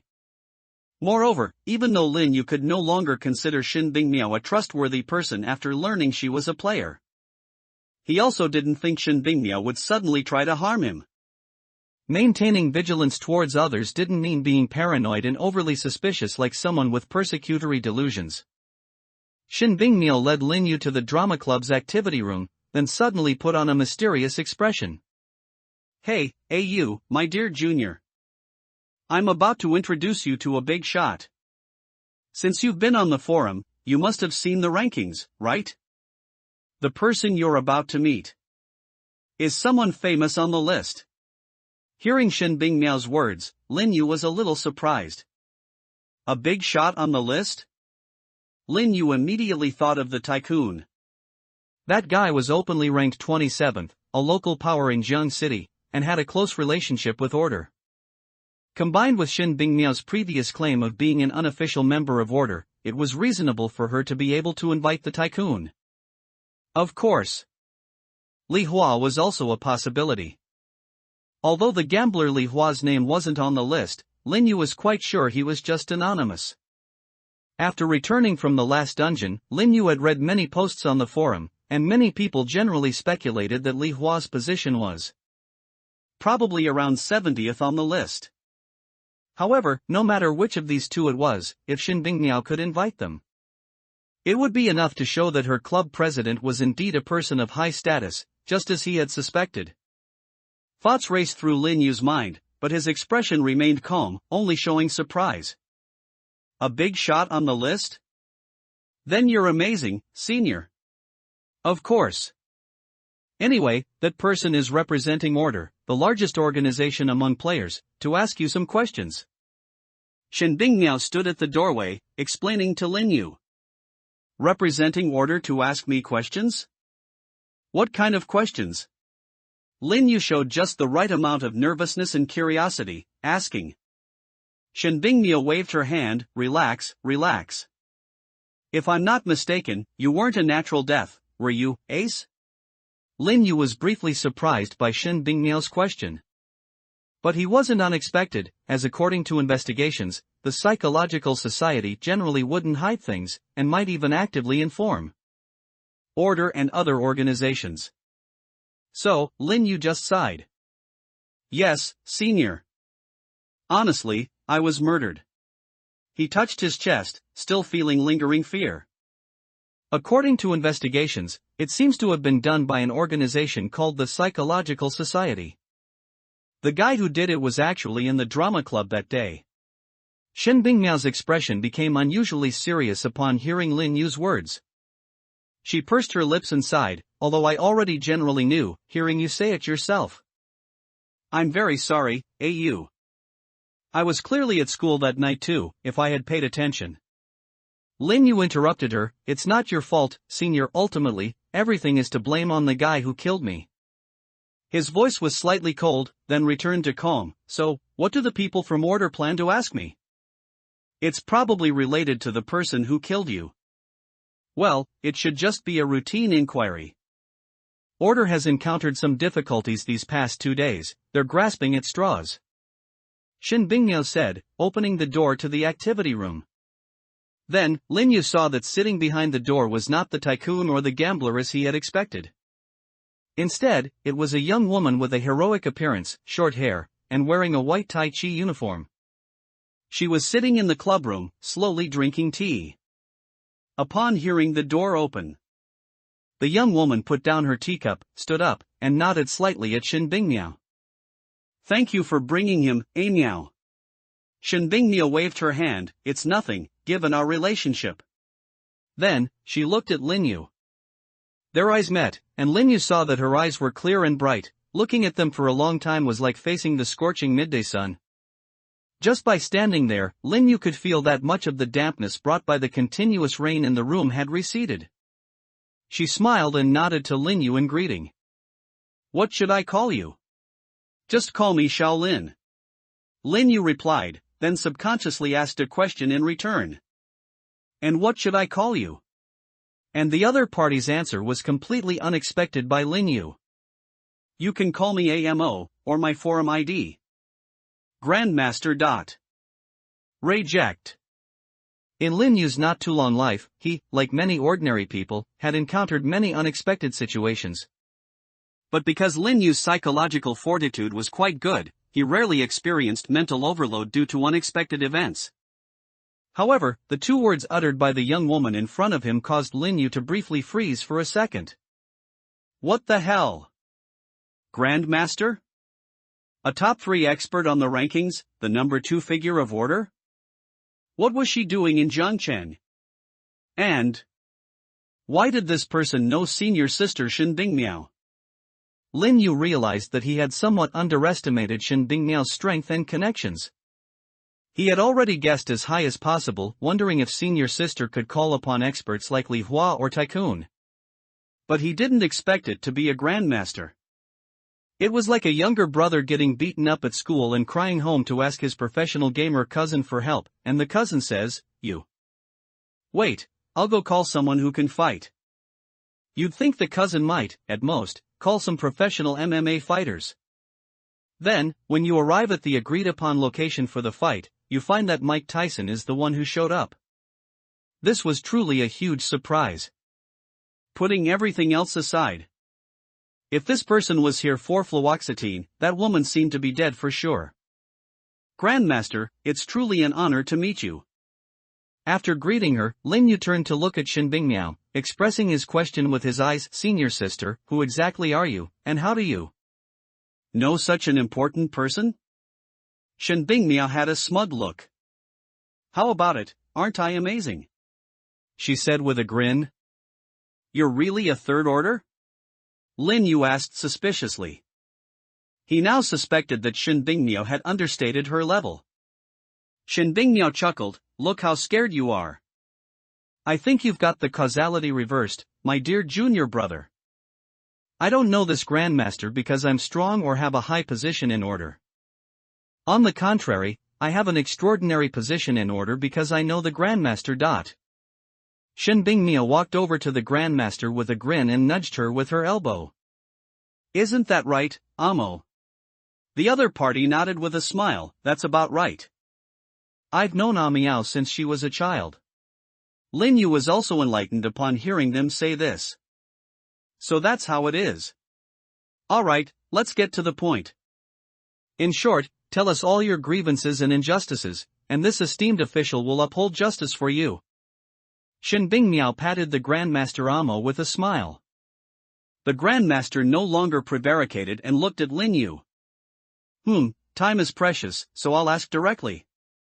Were you killed by this woman? The Grandmaster took out a photo from her embrace and showed it to Lin Yu. The figure in the photo was a girl wearing loose blue and white striped hospital gown, standing in a corridor, making a funny face at the camera. Above. Even with her hair down, even if she looked a bit young, Lin Yu could still instantly confirm that this was the person he thought about day and night, the one who haunted his dreams. Ah, it's her. Lin Yu said calmly, his fists unconsciously clenching. Can you describe the situation in detail at the time? As Amo spoke, Lin Yu nodded and meticulously recounted the situation at the time. The confession, the gun, the frantic words, the business card after waking up when the game ended. Lin Yu revealed everything, holding nothing back. It is indeed fluoxetine. Grandmaster Amo put away the photo and took out her phone, seemingly to record something. You are the fifth known player to enter the death game after being killed by her. Hearing this number, Lin Yu was somewhat surprised. So her name is fluoxetine. And only 5? Grandmaster Amo nodded. Yes, currently only 5 have been confirmed. She rarely attacks non-players. Sending people into the death game is generally not something she does. Shen Bingmiao added, yes, she only targets very, very important, very, very promising targets, my dear ace. This means the Psychological Society organization actually values you quite a lot. Why do they value me so much? Even though Lin Yu already knew, he still feigned confusion at this moment. Because of potential. The Psychological Society has been using a certain mass-producible item to assess the potential of ordinary people, the Grandmaster explained to Lin Yu again. Therefore, based on our intelligence and this point, we can deduce. If you don't die in a dungeon in the death game, you are very likely to grow to an extremely high level in the future. Lin Yu gave a bitter smile. Is that so? I don't feel it. Every dungeon, I feel it's extremely perilous and I have to rack my brains to get through. These were his heartfelt words, spoken with genuine emotion. Then, Lin Yu seemed to realize something and spoke with a hint of hope. Wait, Grandmaster. You're asking me these things, which means you're here for the person who killed me, right? Lin Yu said excitedly, as if suddenly enlightened. I checked the forums today, and it seems something big is happening in Jiangqing too. Is it also related to that crazy woman? Can you kill her? He spoke excitedly, and the Grandmaster pursed her lips. I also hope to catch her, but I cannot easily make a move. At my level, there are too many restrictions on making a move in reality. But I will still do my best. The Grandmaster said seriously, looking at Lin Yu, who seemed a bit disappointed, and slightly lowered her eyelids, her eyelashes trembling slightly. Sorry. Lin Yu waved his hand and smiled again. It's fine. I'm already very happy that someone is willing to uphold justice for me. I also hope I can help you. Do you have anything else to ask? The Grandmaster thought for a moment, then spoke. If possible, I would like to invite you to join order. Shen Bingmia also spoke unexpectedly. Oh? Is that so unconventional, Amo? He doesn't need an assessment? I trust your judgment in choosing friends and the Psychological Society's assessment of potential, the Grandmaster said indifferently. In that case, his character and strength are already guaranteed, aren't they? What's more, according to Tycoon's report, he awakened as a soldier. The Grandmaster said, looking at Lin Yu with burning eyes. Although you may not yet fully understand order, I can assure you that it is absolutely the best organization. We will also fully support your revenge against fluoxetine. As long as you are willing to join, I will give you all the information currently held by order about her. So, what's your answer? Facing a personal invitation from the third-ranked expert in the country to join the most powerful organization, and with hints of offering him convenience in her words. But Lin Yu still refused without any hesitation. No, I don't want to join any organization. I don't like the feeling of being constrained. Even with such excellent conditions, Lin Yu remained unshaken. Although he loved improvising, Lin Yu would absolutely not change the character backstory and script he had already written. The one destined to join the Order organization was the identity named Mei Mei. At the appointed time, on the elevated road. "Oh, old man, you're quite the accountant. You must have saved a good few thousand just on travel expenses this trip." Mosenagin sat in the driver's seat of a Nissan SUV, watching Grandpa Carrot happily fiddling with a tablet in the passenger seat, and couldn't help but sigh. Grandpa Carrot looked up and said with a smile, "Oh, young man. Weren't you coming too? Just consider it a ride. Besides, it's not like I didn't pay you." The old man said cheerfully, and Mosenagin sighed. "To be honest, 30,000 yuan is really a huge discount for me." "Different job content, Comrade Xiaomo," Grandpa Carrot still said kindly. "I hired you not to kill people, but just to protect me." "That's true, though the more I think about it now, the more I feel this task isn't much simpler than killing." Mosenagin smiled bitterly, feeling helpless. He drove the car slowly along the road in the southern suburbs of Jiangcheng, shrouded in rain, the wipers frantically sweeping away the rain that seemed to be poured on the windshield. The heavy rain combined with the darkening sky as dusk approached made visibility very low, and this was an unfinished and long-abandoned section of road, so Mosenagin naturally didn't dare to drive too fast. Carrot had contacted him this morning. At the cost of an hour and a half of haggling and 30,000 yuan, Mosenagin agreed to give the old man a ride and be responsible for his safety. "Thinking about it carefully, this time I'll be facing guys like Fluoxetine and IU. And they might even bring their own people," Mosenagin said with a sigh. "This difficulty isn't low. Can I get more money?" "Comrade Xiao Mo, business should be based on integrity." "The fixed price of 30,000 was already settled," Grandpa Carrot said, leaning back in his chair and continuing to swipe on his tablet. "Of course, if the situation is truly critical, adding money afterwards isn't out of the question." Mosenagin still drove slowly, a faint hint of worry on his face. He turned the steering wheel to go around several fallen roadblocks in the middle of the road, hugging the side as he drove onto an uphill ramp. "Money or not is one thing, but I'm actually a bit curious, old man. Why did you choose me?" "Just because I was coming too. I'm not a good person, you know. I'm a bounty hunter with quite a few lives on my hands." "Aren't you afraid I'd secretly kill you for the bounty?" "Unbelievable." Grandpa Carrot's tablet let out an exclamation in English. His Candy Crush game had been completed. So, Carrot put down his tablet and answered Mosenagin's question. The good or bad that people display is often determined by their environment. As the saying goes, when the granary is full, people know etiquette. It's quite normal to act a bit extreme after joining the death game. So, even if you're a bounty hunter, I don't think you're bad. When death itself has become normalized in this group. The moral consensus and standards within the death game player community are inherently a matter that still needs to be discussed. Hearing these words, Mosenagin glanced incredulously at the old man beside him. This simple, farmer-like old man could actually utter such thought-provoking words. Furthermore, Grandpa Carrot noticed Mosenagin's gaze, a somewhat sly smile appearing on his face. "It's precisely because you're a bounty hunter that I feel at ease. I checked my bounty amount in the Hunters Guild, and it's only 12,000 yuan. The reward I'm giving you, however, is 30,000. Even if we only count half of the final payment, it's still higher than my bounty," Grandpa Carrot said cheerfully. Mosenagin twitched his lips. So that's how the reward amount was calculated? He slowly pulled the car over to the side of the road. This section of the elevated road in the south of the city was abandoned not long after construction began. After exiting the ramp, the road ended abruptly less than a kilometer away. Moreover, the road surface showed clear signs of having collapsed. But why not call some members of the Player Mutual Aid Society? After the car stopped, Mosenagin asked his last question. Grandpa Carrot didn't answer. After a long silence, he finally sighed. "To be honest, I don't really like the current Player Mutual Aid Society anymore.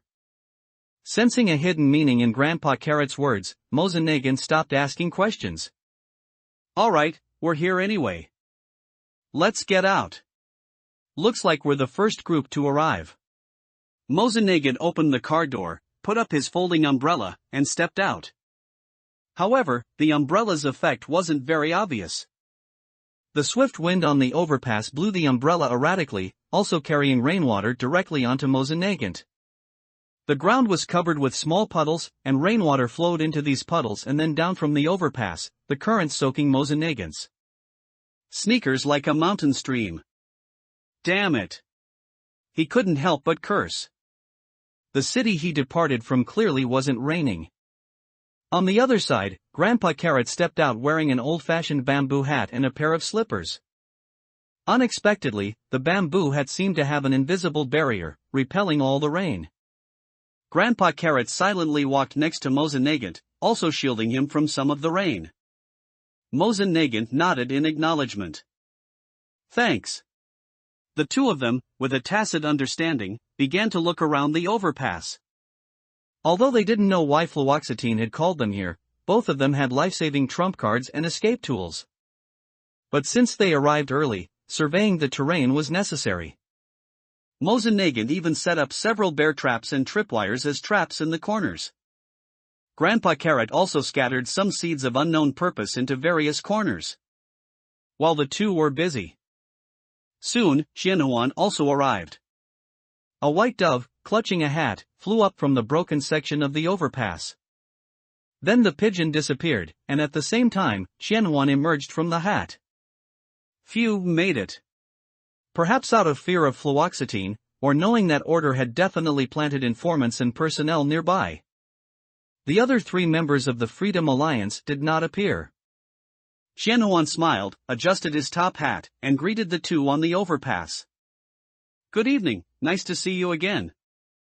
Facing Xianhuan's enthusiasm, Mosenagin felt uncomfortable, but Grandpa Carrot smiled and nodded in greeting. You too. And following closely behind Xianhuan, walking up from the ramp again, were Li Hua and Robin. But these two were not alone. Li Hua brought Tycoon, and Robin brought Snowy Owl. The appearance of the four made Mosenagin feel increasingly uneasy. So many people, they shouldn't be on Fluoxetine's invitation list, right? Mosenagin muttered. Li Hua, wearing a transparent raincoat, shook his head. As a member of order, why should I care about the rules set by the madman of the psychology society? Xianhuan smiled and said, well said. But he quietly moved to stand by the broken section of the road. However, as soon as Xianhuan stood there, a bang sound came from his feet. A metal grappling hook was embedded in the exposed rebar of the road. Then, accompanied by the cha-cha sound of the reel turning and the rope tightening, Ayu jumped up. After she jumped up, she looked at Li Hua and his group of four, directly cursed, and took out a rifle from her arms. Damn it, you guys are ganging up again? But seeing that the other party had no intention of fighting her, Ayu didn't take any further action. She just looked around for a while and asked a question. Where's Fluoxetine? Fluoxetine appears. Amid the downpour that had swollen into a veritable deluge, the viaduct already set apart from Jiangchang was now draped in a curtain of water. Looking more than ever like an isolated island severed from the world. 6 invited guests and 2 uninvited ones stood on the shores of this island, eyeing one another with suspicion, yet all sharing the same question. It was the one Ayu had just voiced, where's Fluoxetine? Why hadn't Fluoxetine, the one who sent the invitations, shown up? Tycoon was the first to lose patience. Damn it, brother Li Hua, that broad isn't playing us, is she? I don't know why you trusted her before, but she's from the Psychology Society. Could this whole thing be a prank? Tycoon voiced his doubts. Li Hua shook his head, disagreeing. Members of the Psychology Society might lie, but she wouldn't go to the trouble of sparing us in the dungeon, then show up yesterday to mediate, just for a simple hoax. She has her own purpose. Snowy Owl beside him nodded in agreement. Exactly. The Psychology Society isn't the Freedom Alliance. They don't waste effort on dumb practical jokes. Hearing that, Thousand Illusions cut in, displeased. Hey, our Freedom Alliance isn't all like that. Only the godly thief and one other twisted guy enjoy that stuff. But no one paid Thousand Illusions' protest any heed. Instead, Tycoon noticed the Freedom Alliance member's presence. And beside him, Marauders higher up AU. Tycoon's eyes lit up. Well, core members of the Marauders and the Freedom Alliance are here, guess it's not a wasted trip. At those words, AU's lips curled into a savage grin. Ha, so you want to fight to the death? I'm ready. I knew you'd all have your eyes on me. Come try yesterday got cut short, I'm still pissed.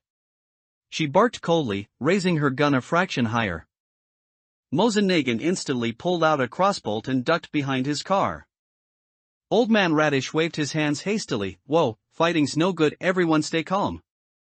The guest of honor isn't even here yet. The atmosphere on the viaduct grew ever more tense. Right then, among the falling rain, petals began drifting down.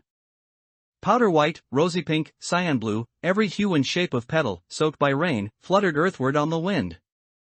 Most landed on the ground and were swept off the bridge by the current. A few clung to the people, releasing a faint, delicate scent. The petals multiplied until they rivaled the rain, filling half the sky. At this strange sight everyone looked up, searching for where the petals came from. Li Hua turned to Radish. Old Radish, is this your doing? Radish, more bewildered than Li Hua, shook his head. No idea. I don't carry flower seeds. All were puzzled. Thousand Illusions frowned as if guessing something. It couldn't be. The robin pinched a pure white petal that had fallen on her, crushed it, and it dissolved into motes of light. She stared briefly, then murmured, "She's here." Though soft, her words reached every ear. And the she the robin meant could only be one person. More and more petals drifted down, slowly turning into a rain of flowers. And at the very height of this gorgeous shower, boom! A grand organ-like roar reverberated around the viaduct. While the sound seized everyone's attention, a figure dropped from the sky onto the bridge. A girl in an elegant brown-tiered dress, her hair in twin buns, rode an upturned parasol like a paper boat, swaying gently down to land among them. She hopped off, her glossy square-toed shoes splashed the puddle, shattering the mirrored rainbow sky beneath. Raising her little parasol, she glanced around at the eight and broke into a sweet smile. When she grinned, the star-shaped sequence at her eyes sparkled. Oh my, more people than I expected.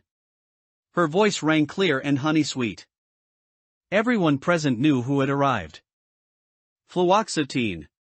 Snowy Owl called her name, excitement in her tone. Fluoxetine laughed, showing lovely, gleaming white teeth. Ah, yes, it's me, the genuine Fluoxetine. But I guess Miss Snowy Owl wasn't on the guest list? Snowy Owl snorted. True, you didn't invite me, but can't I come if I want? Of course, come if you like. Fluoxetine snapped her fingers. A bouquet of daisies and sunflowers appeared in her hand. The robin's face changed. Hey, Fluoxetine. Before she could finish, the bouquet bloomed explosively. From Fluoxetine's hand emerged cold steel. A Thompson submachine gun M1921, nicknamed the Chicago typewriter. Known in Chinese as the Thompson submachine gun. Snowy Owl paled and reached for her blade, but Fluoxetine's grin only widened. Sometimes a gun doesn't even need to fire. With her left hand she traced a circle in the air, the petals floating in the water suddenly sprang to life, slamming into Snowy Owl and pitching her off the bridge. Bastard! Snowy Owl's curse echoed in the air. Fluoxetine swung the submachine gun around. Much quieter now, so, the other gatecrasher, the old geezer, is trickier. She leveled the muzzle at Tycoon. Will you leave on your own, or shall I call someone? Tycoon sneered. Call who? If your psychology society sends anyone who can handle me, won't orders top brass come running? Fluoxetine shook her head. Wrong idea. When I say call someone, I don't mean here. She flipped out her phone and lit the screen. A video call was dialing on the screen, the gate of a mansion. Everyone says you're on bad terms with your family, Tycoon, or should I say, Mr. He? But I don't buy it. Fluoxetine smiled. Tycoon's face changed, he looked to Li Hua beside him. Li, little bro. Go, brother he. Li Hua said quietly. Tycoon gave Fluoxetine a hate-filled glare. Psychology Society, nice move. Then he turned and vanished into the pouring rain. On the broken section of the viaduct, under Hannah's camouflage, Lin Yu lowered his binoculars and sighed. TSK, gotta hand it to the genuine article. However flawless the fake, it still can't match half the real thing. Tickets and ambushes. Fluoxetine herself appeared on the overpass as promised, just as Lin Yu's script had written. From the initial invitation in the form of a riddle in the instance, to the subsequent operations after returning to reality, where he fanned the flames to make the riddle spread wider and wider, Lin Yu did it all to ensure that Fluoxetine herself would definitely know about this invitation. From the very beginning, Lin Yu had no intention of attending the appointment himself. Indeed, plunging Jiangcheng into chaos, having many experts make their moves, and making Fluoxetine's name appear in the sight of most players. These were all things Lin Yu hoped to see. But the ultimate purpose of issuing the invitation in the instance was not initially for these reasons. What Lin Yu wanted was for Fluoxetine to appear again. Regarding whether Fluoxetine would appear or not, Lin Yu admitted he was taking a gamble. He intuitively felt that if Fluoxetine heard this news and learned that he had invited 6 experts from other organizations in the previous instance, she might choose to attend the appointment. Moreover, she would likely accept this invitation that did not belong to her.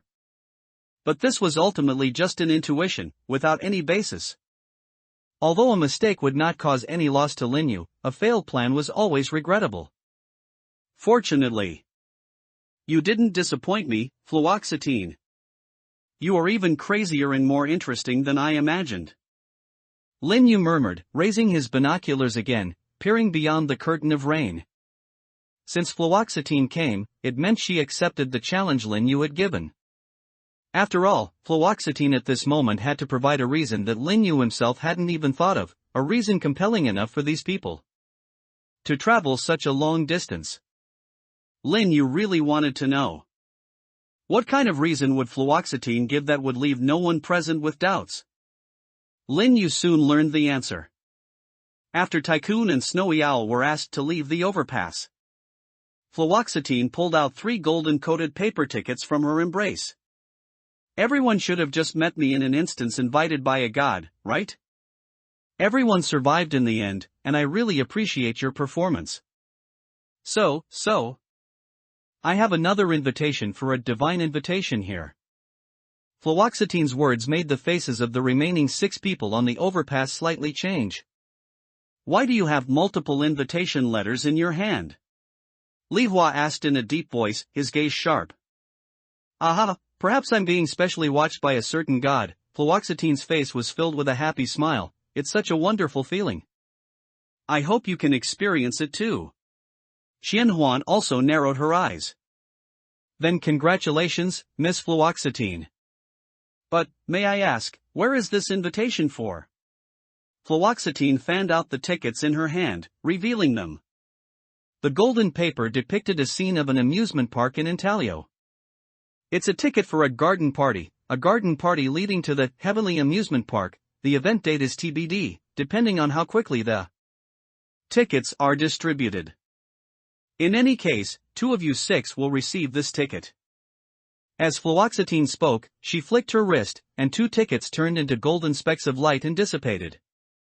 Although I personally don't really like riddles, since this gathering began with a riddle, let it also end with a riddle. Fluoxetine said with a smile. I'm not very good at word riddles, so 1 ticket will be hidden in the gap between poetry and dynasty. The other ticket is hidden under the iron law of equivalent exchange. After Fluoxetine finished speaking, everyone slowly chewed on her words. Only Au painfully scratched his hair. Another word riddle? What a joke! And Sister Dingzi, What do you mean by showing 3 tickets but only giving 2? Did you keep one for yourself? Fluoxetine grinned, shaking the last ticket in her hand. No, my ticket isn't like that. This last one, I didn't keep it for you 6, but for the one who brought about this gathering. Saying this, Fluoxetine closed her umbrella, and the rain fell on her. Hey! Fluoxetine shouted loudly in the rain, but she didn't look at anyone present, instead she looked up at the sky. No matter who you are, no matter how you did it, I am very grateful to you for bringing about this fated meeting. I am also very satisfied with the 6 people standing here. So, I also want to give you a ticket as a return gift. You must be watching, right? Whenever you appear anywhere I can see you. I will give you this ticket. Did you hear me clearly? Fluoxetine's sudden act of talking to someone unknown left the 6 people present a bit confused. The one who brought about this gathering? Could it be that her invitation was also helped by someone else? Carrot murmured, somewhat confused.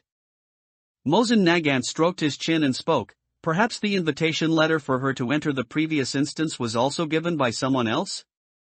Robin also fell into thought, appear anywhere I can see you. What does that mean? Au sighed deeply, Sister Dingsy is acting crazy again, you guys can analyze it if you want.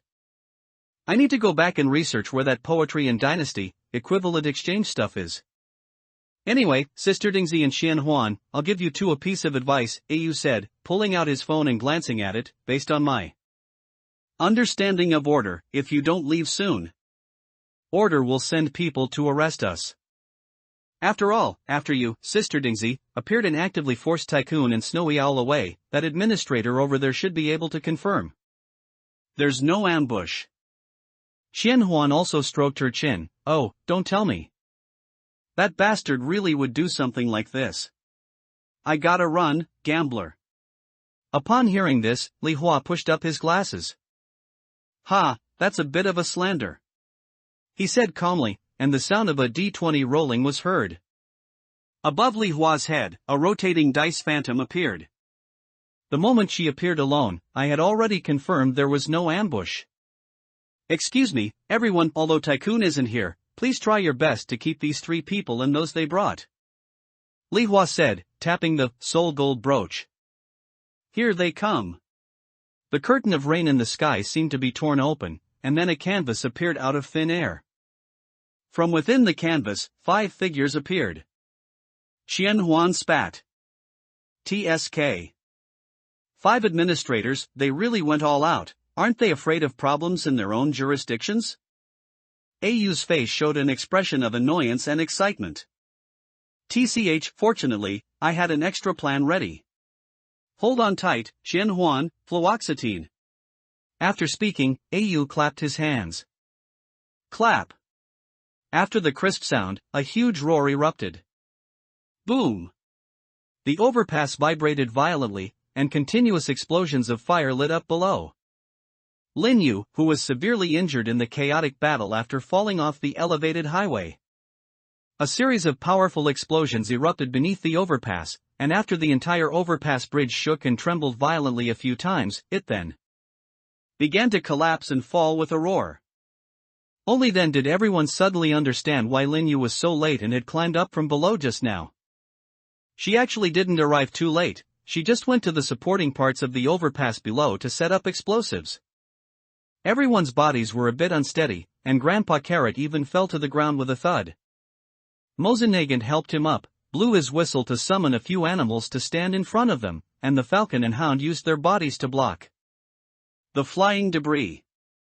Then Grandpa Carrot activated his previous seed, and huge plant vines suddenly appeared, their broad leaves shielding their bodies.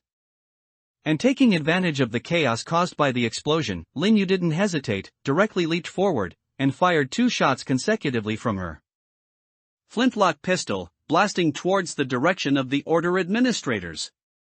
These 2 shots were extremely powerful, although they didn't hit anyone in the haste, they slammed into the ground beneath their feet, cracking the road and sending stones flying, making these already unsteady administrators even more precarious.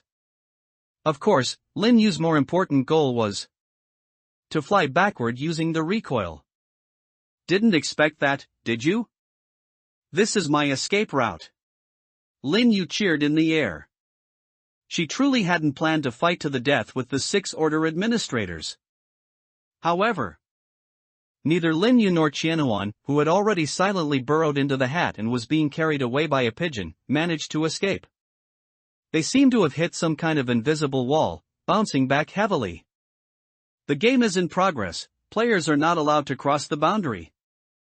A solemn and serious voice rang out, and the bald uncle in a striped shirt raised the red flag in his hand. Fluoxetine, who had been standing steadily in place during the fall, with her hair and skirt swaying wildly, burst into laughter.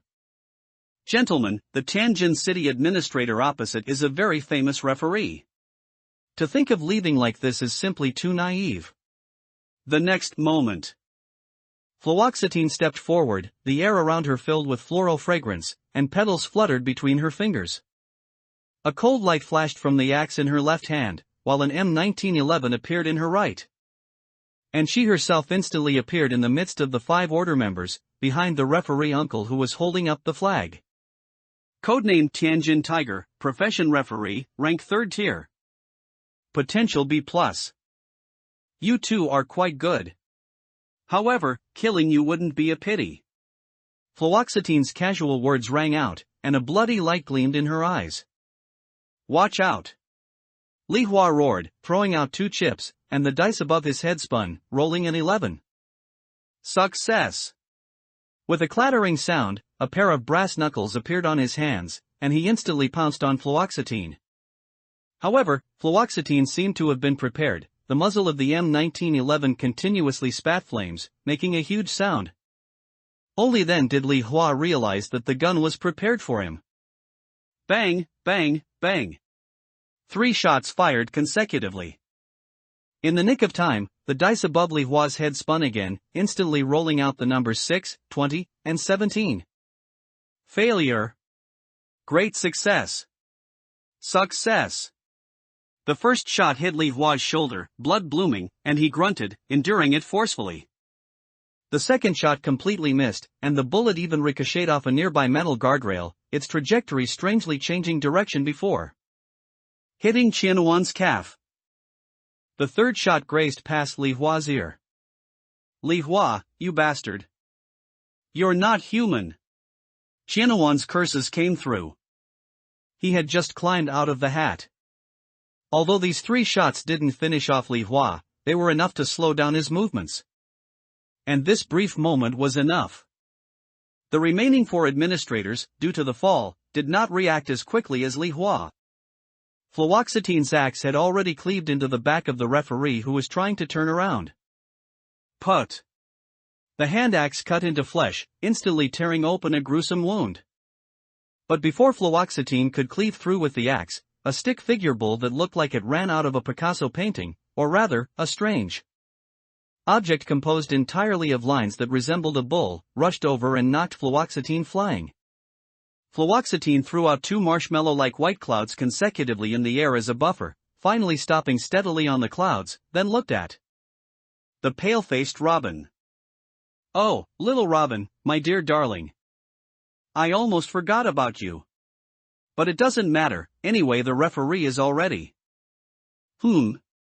Fluoxetine, in the process of retreating, once again hit the invisible wall and was slightly bounced back.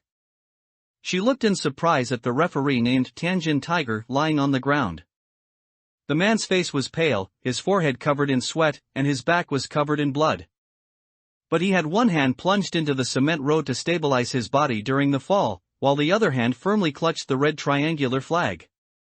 The game is not over yet, the referee said, his voice faint but firm. As expected of order, how interesting. Fluoxetine snapped her fingers. However, although it can still keep me from getting out, it shouldn't be difficult for people outside to come in, right? As she spoke, she put away the M1911 pistol in her hand and scattered a handful of petals from her embrace. Swish! The petals danced in the air, then formed an archway. On the other side of the archway, a frail little girl who looked like she had albinism, wearing bare pajamas, holding a bowl of instant noodles. Slurping noodles, and watching cartoons at home, suddenly turned her head, her gaze meeting fluoxetine and the bewildered order administrators. "Fluoxetine, what the hell are you messing with?" A standard lowly voice with a strong northeastern accent roared in anger. Fluoxetine showed a terrified and wronged expression. "Help me, Dolentin, I'm going to be killed." "So scary. Get lost. Don't gross me out, I'm telling you. Couldn't you just run away yourself? If you can't beat them, can't you run? What kind of idiot are you? What, is there some 200 sticky bubblegum secretly spit out by order on the ground that glued your shoe soles so you can't move, or did you fall for a honey trap and there are 10 muscle men dancing an exclusive pole dance for you, hooking your pure little soul on the spot, making you drool all over and your legs go soft so you can't move?" Although she cursed with her mouth, the little girl still put down the instant noodle bowl and paused the cartoon, crossing the archway. Then, she saw the referee on the ground, Jianhuan crying out while clutching his thigh, and Lin Yu in mid-air with a hovering booster, exchanging long-range attacks with 2 order administrators. As well as the leaves enveloping Mozenagant and Grandpa Carrot, and Robin drawing in the corner. "Damn it, this is truly a hellish scroll. You're really something, Fluoxetine. There aren't many weirdos among the players, but today you've gathered them all. The last time I saw so many messy things was when my grandma took me to the reptile house and insect house at Fengcheng Zoo when I was 6. She said with her mouth, while pulling out 2 very futuristic-looking grenades from her pocket, tearing off the pins with her teeth and casually throwing them at her feet. "Watch out for the bombs." Li Hua shouted a warning, rolling the dice again. But this time, before the dice result appeared, it was interrupted. Buzz. A violent roar and strong light erupted. Everyone reacted. "It's a flashbang." But very quickly, they realized something was wrong. Because this flashbang was flashing endlessly. Strong light and buzzing continuously enveloped the overpass, depriving everyone of their sight and hearing. Even Lin Yu, who was secretly observing from another section of the abandoned overpass that hadn't collapsed yet, and had even moved further away to avoid being affected by the fight, suffered damage. He dropped his binoculars, covered his right eye, and rubbed it hard, tears rolling down like broken pearls. Everything he looked at had after-images. Who are these people from the Psychological Society? What kind of dirty tricks are these? I saw an old friend again. Before the battle fully escalated, Lin Yu was the first to hurriedly evacuate the viaduct. Although the only injury he'd suffered was his right eye being flashed completely white, it served as a wake-up call. If these experts really let loose, a single glance might be fatal. So Lin Yu decided not to watch any longer. Fluoxetine had already arrived, and while he was somewhat curious about the final outcome, there were so many people on and near the viaduct that the results were bound to show up on tomorrow's forums. Therefore, he left the accident-prone area and went straight home. While those powerhouses fought, Lin Yu had his own tasks. He needed to digest, sort, and organize the new information he'd observed. Especially anything concerning fluoxetine. The volume was huge, so he started taking notes, and luckily he had an exceptionally secure notebook on hand. The ancient notebook. Not only was it bound to him as a player item and could be stashed in his item space, the notebook itself could neither be lost nor destroyed. Perfect for a top-secret memo. After a quick shower and drying his hair, he returned to his desk, opened a drama history textbook, and began scribbling in the ancient notebook. Order, Li Hua abilities displayed so far: gambler profession power, probability manipulation and alteration, offensive playing cards, organ seizing. Gambits, dice phantoms that buff his own actions. Personality, responsible, calm, highly principled, capable of ice-cold judgment. Primary alias in contact, Mei. Marauders, a unique profession freelancer, seems able to draw other profession powers, armed with 2 flintlocks, a metal grappling hook, and copious explosives. Personality, straightforward, impulsive, poor moral compass, yet dependable and leader-like toward comrades. Primary alias in contact, Tiangong. One by one, every identity was filed away. Every expert who had shown up in River City was now recorded in the ancient notebook. Lin Yu exhaled, then paused his pen before the final and most important entry. Psychology Society, fluoxetine, profession, killer. He tapped the notebook with a fingertip, recalling fluoxetine's abilities and temperament. Seeing her again had confirmed it. The woman's mind was definitely abnormal. She had gladly accepted an invitation that had nothing to do with her, owned up to every part of the imposter's charade, and even produced two priceless God-related items to cover the lie. Lin Yu had half expected and half hoped she would do exactly that, yet when it actually happened, he still marveled that, even by Psychology Society lunatic standards, she was exceptionally unhinged. Therefore, regarding the invitation she had singled out and clearly meant for him, he didn't sense any malice. She was probably just curious who was impersonating her, and might even feel a certain fondness for the person who had fooled 6 experts at once. That was why she had produced that coveted ticket, baiting him to appear. And she genuinely seemed to hope the imposter would enter the dungeon apparently tied to yet another god. But Lin Yu would not go. "You probably think I impersonated you for fun," he murmured, staring at her name. "But, until I'm absolutely sure I can kill you, I won't make contact." He admitted that, ever since the last dungeon, he had taken risky moves to gather intel and beat the clock.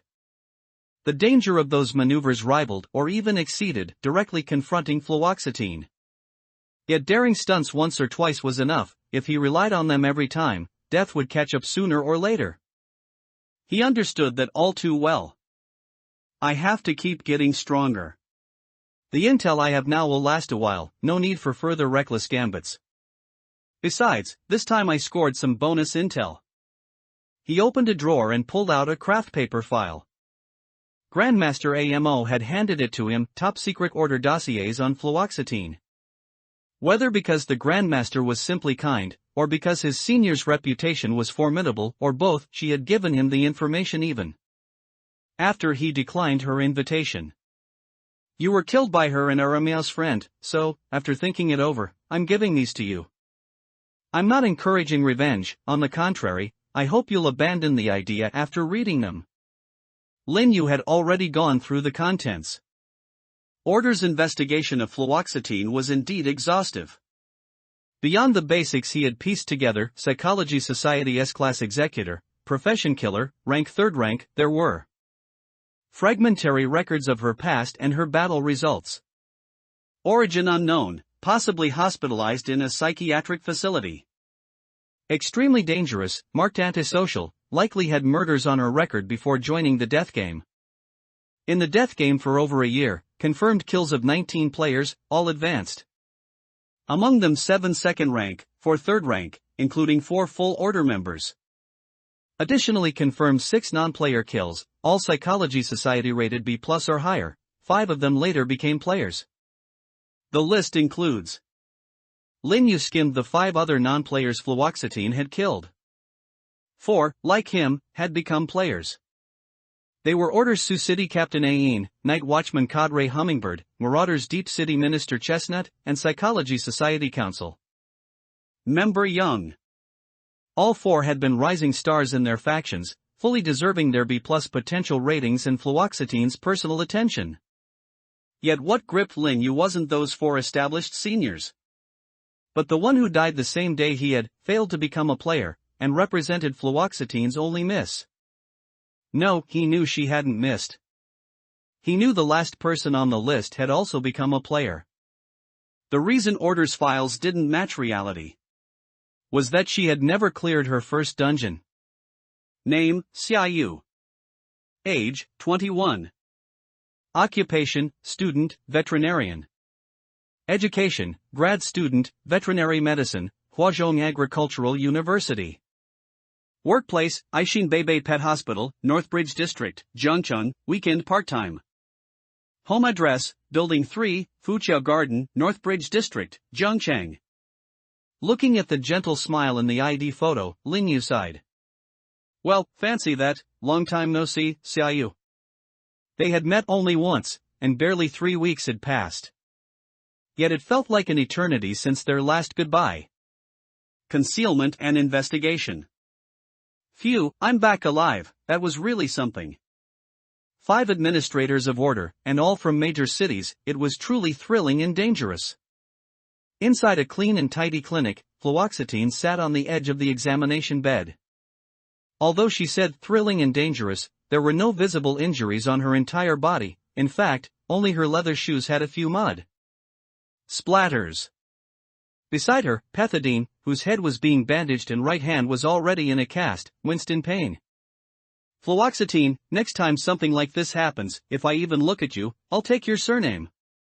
The young doctor, dressed in a black intern's uniform, who was applying medicine to Pethidine's scalp, shook his head. Teacher, don't speak too soon. Seeing Pethidine's gaze drift towards him, his mouth slightly open, the young doctor quickly interrupted him. But this matter really was out of line for Teacher Fluoxetine, he commented while applying the medicine. How could she pull such a big stunt? Without reporting it to the organization, silently orchestrating such a major event in Jiangcheng. She even set up riddles, and even gave away 2 tickets. Teacher Foam almost fainted when he found out. Pethidine also turned his attention to Fluoxetine. This whole mess was indeed a bit too much. Someone whose brain hasn't been run over 4 times by an 8-wheel, 25-ton semi-trailer truck, then doused with urine by 15 large fierce dogs, couldn't possibly come up with such a ridiculous scheme.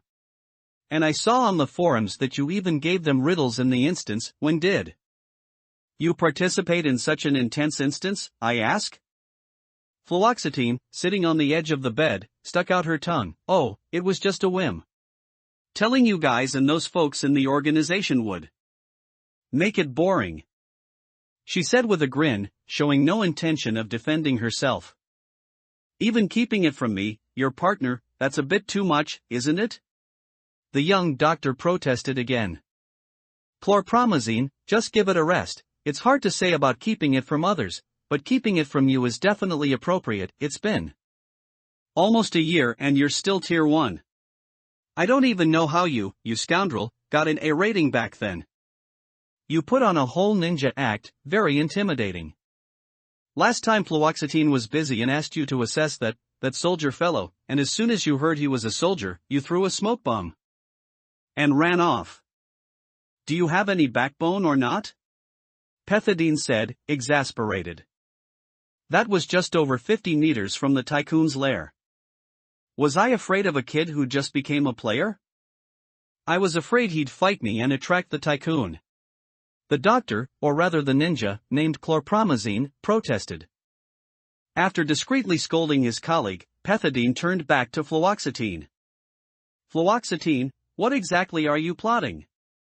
When asked this, Fluoxetine leaned back slightly on the edge of the bed, looking up at the clinic ceiling, her calves gently swaying. To be honest, I don't know what I am doing. However, I just feel like I've discovered a very, very novel and interesting talent, someone who will definitely be noticed by the Divine Lord, but has not yet been discovered by anyone else. She smiled, her eye glitter shining brightly. What kind of person is he, to even dare to use me, so bold, so clever, so mysterious? Fluoxetine stuck out her tongue and licked her moist lips. I really want to meet that guy, she said cheerfully, while Pethidine and Chlorpromazine beside her sighed in unison. It's June and you're catching some damn love fever. I'm just saying, your seasons are truly out of whack. This report will be hard to write now. In Beiqiao District, Jiangcheng City, Lin Yu, carrying a hiking backpack and wearing a windbreaker, rode his bicycle to the pet hospital whose address he had seen yesterday. After nearly 2 days of continuous heavy rain, Jiangcheng finally welcomed a clear day. Puddles still lay on the ground, and a few clouds still drifted in the sky. The air was filled with the clear, clean scent of after rain. After parking his bicycle, Lin Yu pushed open the door of the Aishin Beibei Pet Hospital. Since it was early morning and just opened, there was only a young girl sweeping at the entrance. Many cats and dogs were lying in their cages. Hearing someone push the door open, the young girl looked up. Oh, welcome. Are you here to pick up your little one? Seeing Lin Yu's empty hands, the other person asked with some confusion. Lin Yu shook his head. He looked around the hospital and quickly spotted the Employee of the Month plaque on the wall. The Employee of the Month for last month and the month before were both Xia Yu. Lin Yu spoke softly. I'm Xia Yu's friend, or rather, an online friend. Hearing Lin Yu's words, the young girl was startled for a moment and put down her broom. You're here for Xia Yu? She's all ready. Lin Yu interrupted her. I know. The young girl looked at the somewhat melancholic, handsome youth in front of her, and seemed to be infected again by the sorrow on Lin Yu's face. Then please accept my condolences. Lin Yu nodded silently and walked to Xia Yu's photo. Feeling the girl silently watching him from behind, Lin Yu looked up at Xia Yu's photo and spoke. Would you mind telling me what kind of person she was? For some reason, the young girl felt the boy in front of her was exceptionally trustworthy, so after a moment of hesitation, she slowly began to speak. Xiao Yu was a very good person. She was diligent and responsible at work, and very patient with the furry children. Although she only worked part-time on weekends, guests, the store manager, other colleagues, and the little furry children all loved her. Her family circumstances weren't very good. She seemed to be from a single-parent home and had a younger sister, so she really worked hard. I heard she often received scholarships at school. But she didn't just treat this as a part-time job to earn money. She really had a lot of love and passion for this work. Once, a guest brought in a puppy with a very serious illness, and the owner said they wouldn't treat it. It was Xia Yu who secretly paid for its treatment, and now it's still being kept in the store. See, it's that one. Yuan Bao. The girl called softly, and a wobbly dachshund walked out from inside the store, making huff-huff sounds. Seeing the dachshund, the girl seemed unable to hold back anymore, her eyes slightly reddening. I wasn't really super close to her, but no one could dislike her. I don't know why she had to encounter something like that, it's too terrible. Lin Yu squatted down and petted the dachshund's head. For this next question, it's okay if you don't answer. I won't force you to recall these things. I want to know, what exactly happened to Xia Yu? Home visit. Because Lin Yu's acting skills were excellent and his appearance was quite good, even though Xia Yu's colleague was seeing Lin Yu for the first time. She developed a strange sense of trust in him. She almost unconditionally believed everything Lin Yu said. Subconsciously, she told Lin Yu everything she knew about the cause of Xia Yu's death. Xia Yu. She died in an accident. That afternoon, she was working alone at the clinic. The store manager received a call from a client and went to pick up a pet. According to the store manager, when she returned, she found Xia Yu lying in a pool of blood, with a terrible wound on her neck. She lost too much blood and fell into a coma. The store manager immediately called an ambulance and sent her to the hospital. The doctors tried to save her for a while, but she never got out of danger. Finally, that night, she was pronounced dead by the hospital. Later, the store manager called the police, and many police officers came to the store. For some reason, all the surveillance cameras from that afternoon showed they were broken. After investigation, it was concluded that Xia Yu probably fainted due to low blood sugar, and her neck was accidentally cut by the edge of an iron shelf. As Xia Yu's colleague spoke, her expression once again showed complex sadness and fear. Sometimes I feel people are really fragile. She died for such an absurd reason, even though she was a very good and promising person. As she spoke, Lin Yu also sighed. Yes. But the dead cannot be brought back to life. Please accept my condolences. Alright, thank you for being willing to tell me these things. With that, Lin Yu stood up and left the pet hospital.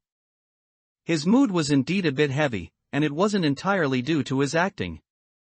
This was another time Lin Yu witnessed the influence of the death game firsthand in reality. Although Lin Yu encountered death around midnight and joined the game, it wasn't only those who died at midnight who could become players. Anyone who died at any time would enter the game at midnight that day, and if they won the game, they would be resurrected after 0 o'clock. Even if the body no longer existed, it was possible to reverse cause and effect, as if correcting reality, allowing that person to live again, and making everyone around them ignore the fact that the player had previously died. It was just like how Lin Yu had jumped off the building but returned to the rooftop. And for someone like Xia Yu who had only experienced one game, her death would still be overlooked by ordinary people who were not players. Lin Yu knew clearly that Xia Yu had died at the hands of fluoxetine. But Xia Yu's colleague actually believed a reason that even she found somewhat absurd, that her neck was accidentally cut when she fell. Lin Yu had reason to suspect that if he really died at the hands of fluoxetine, when his body was discovered the next day, the police wouldn't suspect a gunshot, but would attribute it to other reasons. From the moment they became players, they truly became lingering remnants, souls that shouldn't exist in the world. However, Lin Yu's investigation and digging into Xia Yu were still not over. He rode his bicycle to a residential complex. Carrying a bag of newly bought fruit and a box of milk from his bicycle basket, Lin Yu smiled and greeted the security guard. Under the pretext of visiting relatives, he entered the complex, which didn't have very strict security. This was a complex with very tall buildings and narrow spacing. In an era where tall buildings were no longer a sign of luxury or prosperity, it indicated that this complex was not a high-end or expensive type. In fact, this place was indeed an area of resettlement housing. Lin Yu arrived in front of one of the buildings, opened the unit door, took the elevator, and came to the 5th floor. The layout of 6 households per floor made the elevator space very narrow.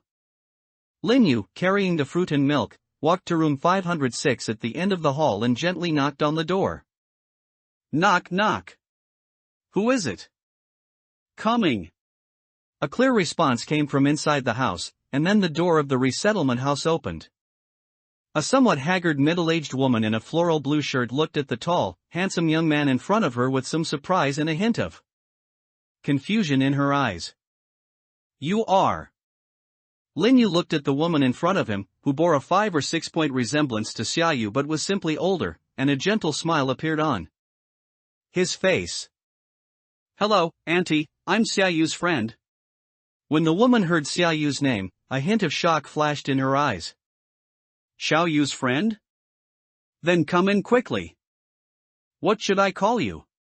She quickly opened the door wider, inviting Lin Yu to come in and sit down. Just call me Shaolin. Lin Yu smiled and nodded. Then, Xia Yu's mother noticed the things Lin Yu was carrying and quickly spoke again. Just leave the things at the door.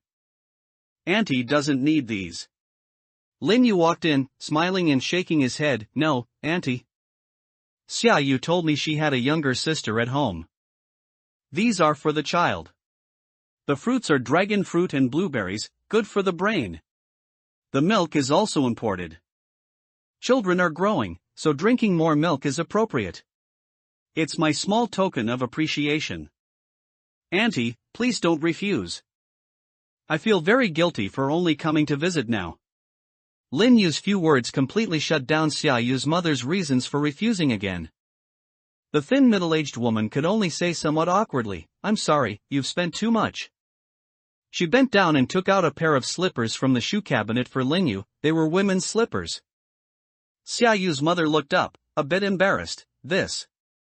Maybe you don't have to change. We don't usually have guests at home. Only the ones Xiao Yu used to wear. Lin Yu looked at the clean tiled floor, put on the pink, ill-fitting plastic slippers, and walked into the house.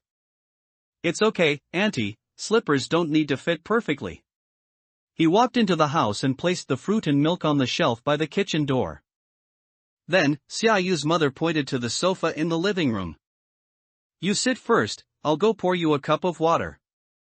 She said, hurrying towards the kitchen. Lin Yu nodded and slowly walked to the living room. There was a small memorial hall in the living room, with 2 sets of black and white photos, spirit tablets, and an urn. The one on the left was of an adult man and looked like it had been there for quite a while. And the one on the right was a newly placed young girl, with a lively and lovely smile and a gentle face. These were naturally Xia Yu and her father. The spirit tablets, memorial photos, and the small table for offerings were all wiped very clean, and incense sticks burned quietly in the censer. Someone must have cleaned this place very carefully every day. Lin Yu sat silently on the opposite sofa, and soon Xia Yu's mother came out with a cup of tea. I don't know if you're used to chrysanthemum tea. If you young people don't like this, I'll go to the supermarket downstairs and buy some cola or something. As Xia's mother spoke, Lin Yu quickly waved his hand. No need, auntie, I'm used to tea. He took the chrysanthemum tea and took a sip. Xia Yu's mother sat on the sofa on Lin Yu's other side and noticed that Lin Yu was sitting opposite the memorial tablets, smiling silently. The space at home is limited, so they're placed together with her dad. Then, Xia's mother changed the subject, that. Shaolin, you came this time. Lin Yu nodded gently. I came to see you, but I also have a request that might be a bit excessive. Auntie, I want to see Xiao Yu's remains or ashes. She shouldn't be here, right? Infiltration and planning. There was only one urn in Xia Yu's house. From the where and placement, Lin Yu could easily deduce. That urn belonged to Xia Yu's father. In other words, Xia Yu's remains were not in this house. Upon hearing Lin Yu's words, Xia Yu's mother was a little surprised, but she didn't feel particularly offended. Lin, why do you want to see that?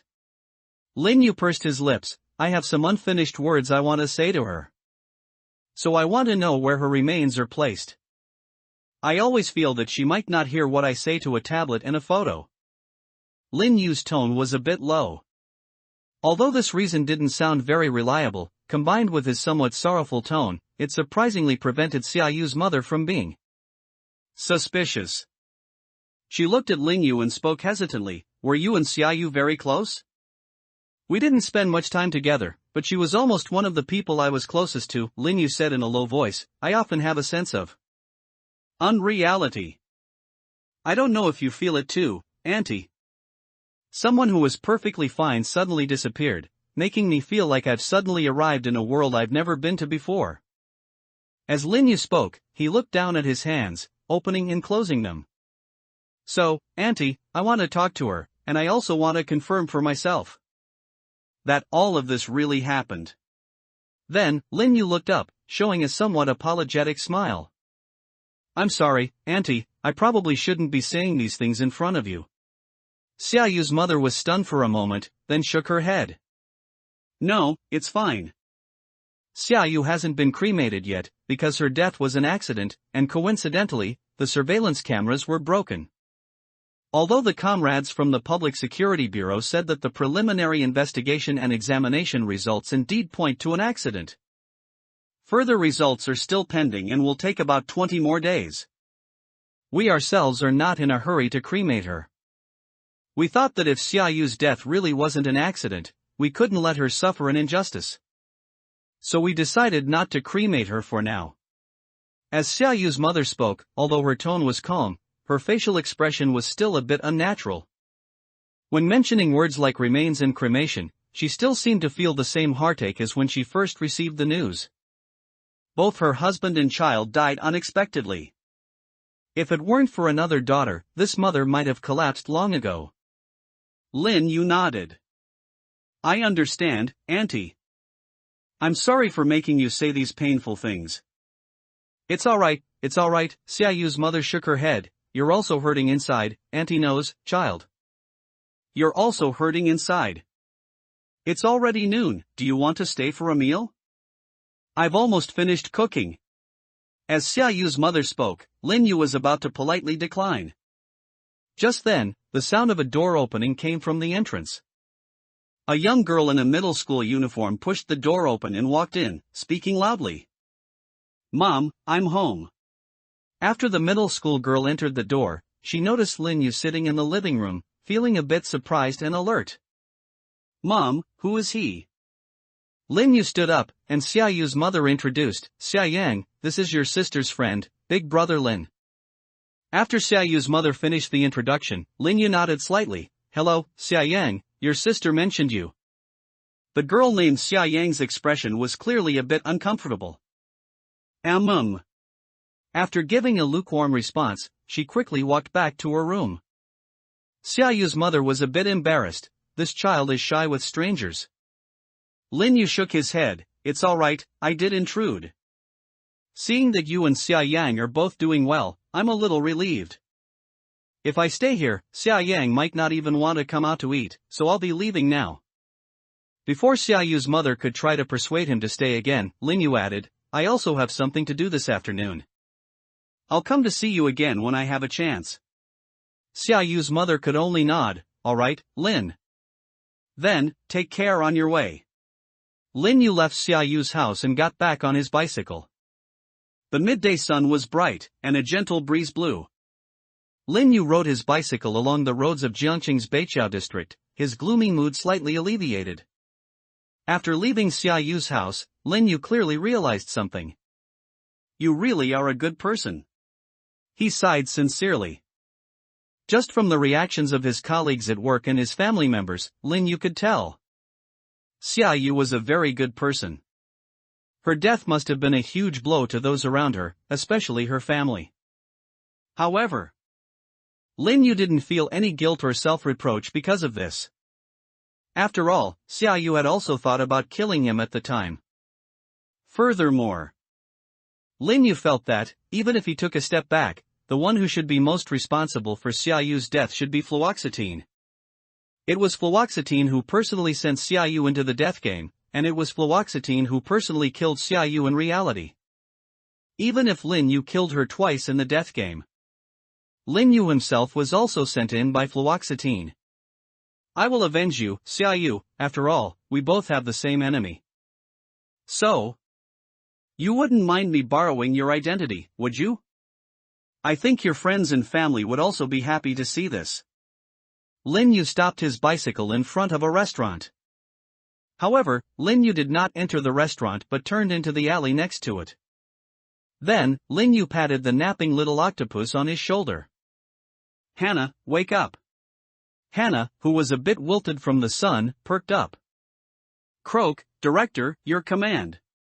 Lin Yu looked at the Jiangcheng Public Security Bureau Beiqiao branch opposite and said in a low voice. If you use stealth disguise to keep me and you completely invisible while moving, how long can it last? Lin Yu asked in a low voice, and Hannah thought for a moment before replying in a low voice. I probably can't do that for too long, because I'm not very strong. Hearing Hannah's words, Lin Yu stroked his chin. But Hannah's next sentence made Lin Yu helpless. Croak. Maybe only about an hour? If it's just me, it might be 4 hours. That's not short at all, Hannah. Hannah was very surprised to hear Lin Yu's words. Ha! But Uncle Card can maintain it for 6 hours when he's with someone. Lin Yu sighed helplessly. That's because your Uncle Card is too strong, not because you're too weak. The little octopus was very happy to hear Lin Yu's words. Croak, am I really strong, Director? He. Thank you for your compliment. She said happily. So, should I activate the ability now, Director? The little octopus asked excitedly. Lin Yu nodded. Of course, because I might have to infiltrate a heavily guarded place now. Corpses, plans, and loopholes. With Hannah's help, Lin Yu easily infiltrated the Public Security Bureau. Before entering the Public Security Bureau, Lin Yu had already investigated and confirmed that all temporarily stored bodies were kept in the underground cold storage.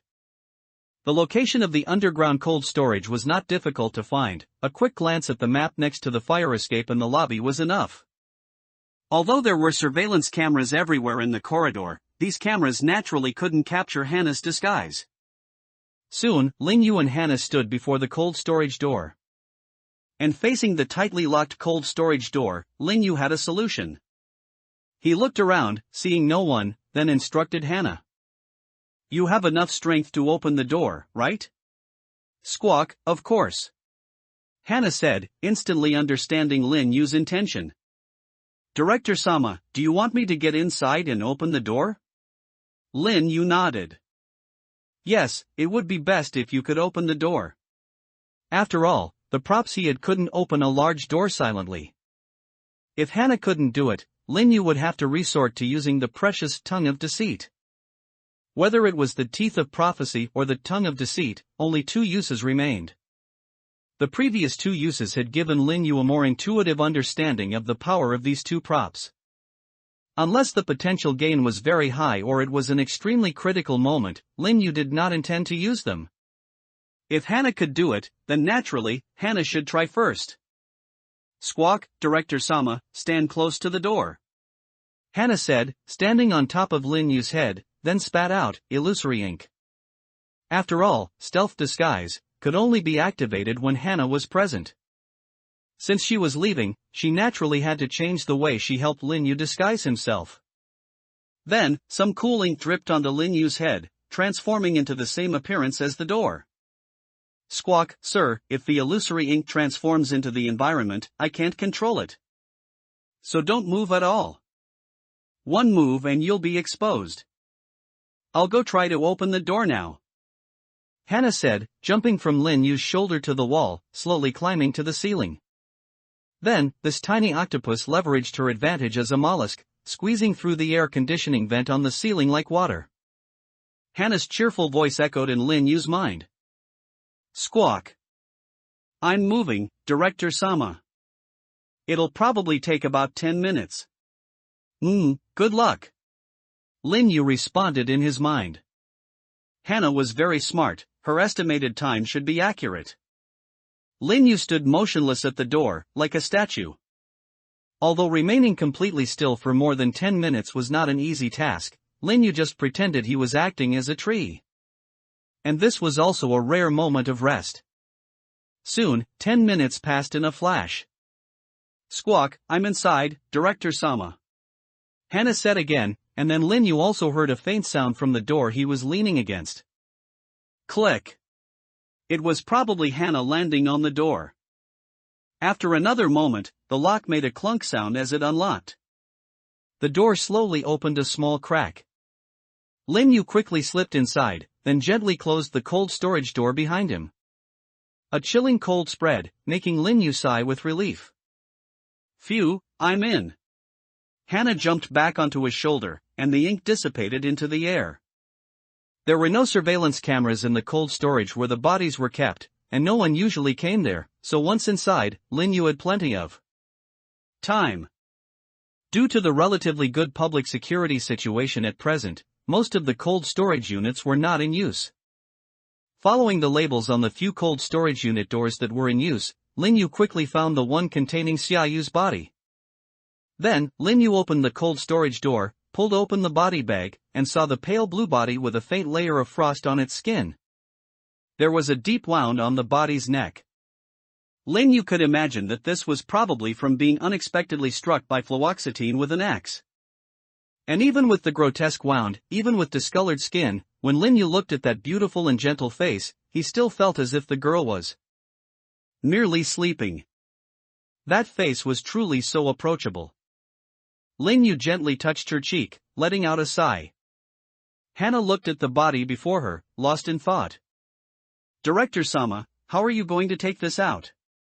If I take her with me, my stealth disguise will only last about 10 minutes. Lin Yu shook his head. No, we're not taking her. After speaking, Lin Yu pondered for a moment, as if something had occurred to him. He gently broke off one of Xia Yu's fingers and kept it. I can't let your mother not even have any ashes to mourn. Then, Lin Yu sighed, placing the rest of the body on the floor. He pulled out a black torch from his embrace and ignited the entire body. Pale flames erupted, instantly engulfing the entire corpse. In just a few short minutes, Xia Yu's body vanished. Afterward, Lin Yu gently pushed the cabinet door shut. After cleaning up all possible traces, he then left the North Bridge District Public Security Bureau with Hannah again. After eating a bowl of noodles at a restaurant across the street, Lin Yu rode his bike away from there. Perched on Lin Yu's shoulder, the small octopus Hannah, whose color had darkened slightly from exhaustion, spoke. Squawk, Director Sama. What exactly are you plotting? I'm going to steal her identity. Lin Yu said indifferently. But, even if her body disappeared, she herself has already been confirmed dead. Hannah said, puzzled. Lin Yu laughed and said, those players might not think so. In that report, Order confirmed that Xiaoyu died at Fluoxetine's hands because of the Psychology Society's list and Fluoxetine's movements. I think Order likely never confirmed what Xiaoyu's body was actually like, and even Fluoxetine himself definitely didn't confirm it. What they believe is still just the report issued by the non-player police station and the information they've gathered. Order has that kind of power. But if new information comes out, what would these organizations do if the original body mysteriously disappeared? There isn't much time left until Xiaoyu's remains cremation time. Order and the Night Watchman will probably try to cover this up while making two reasonable guesses. The first is that someone stole Xiaoyu's body. The second is, they will guess that perhaps Xiaoyu never died in the first place. Especially when they confirm that Xiaoyu herself has reappeared. Lin Yu said, letting out a breath. Of course, if it's just like this plan still has two final loopholes. However, one of those two loopholes has already been filled by me. Lin Yu's loophole filling. If Lin Yu wanted everyone to discover the illusion that Xiaoyu wasn't dead immediately, he could have made the disappearance of Xiaoyu's body more sensational. An explosion. Or intentionally leaving footage of Xiaoyu stumbling out of the police station in front of surveillance cameras using mask. These would have been enough to make Xiaoyu's resurrection a confirmed fact. But Lin Yu didn't do that. Because what he wanted wasn't Xiaoyu resurrected, but for everyone to believe that Xiaoyu wasn't dead. Because Order's investigation was not thorough enough, there was a certain blurry line in the truth at that time.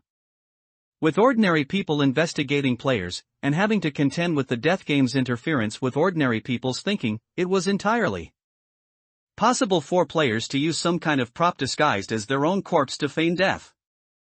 There had even been precedents for such actions. However, here was the first loophole regarding Xiaoyu time. Xiaoyu was killed by fluoxetine in the afternoon, and her body was discovered before midnight. The fact that she died in the afternoon was not erased. If Xiaoyu was truly a highly potential newcomer, then either she passed the first instance, and the fact of her death was directly reversed and disappeared.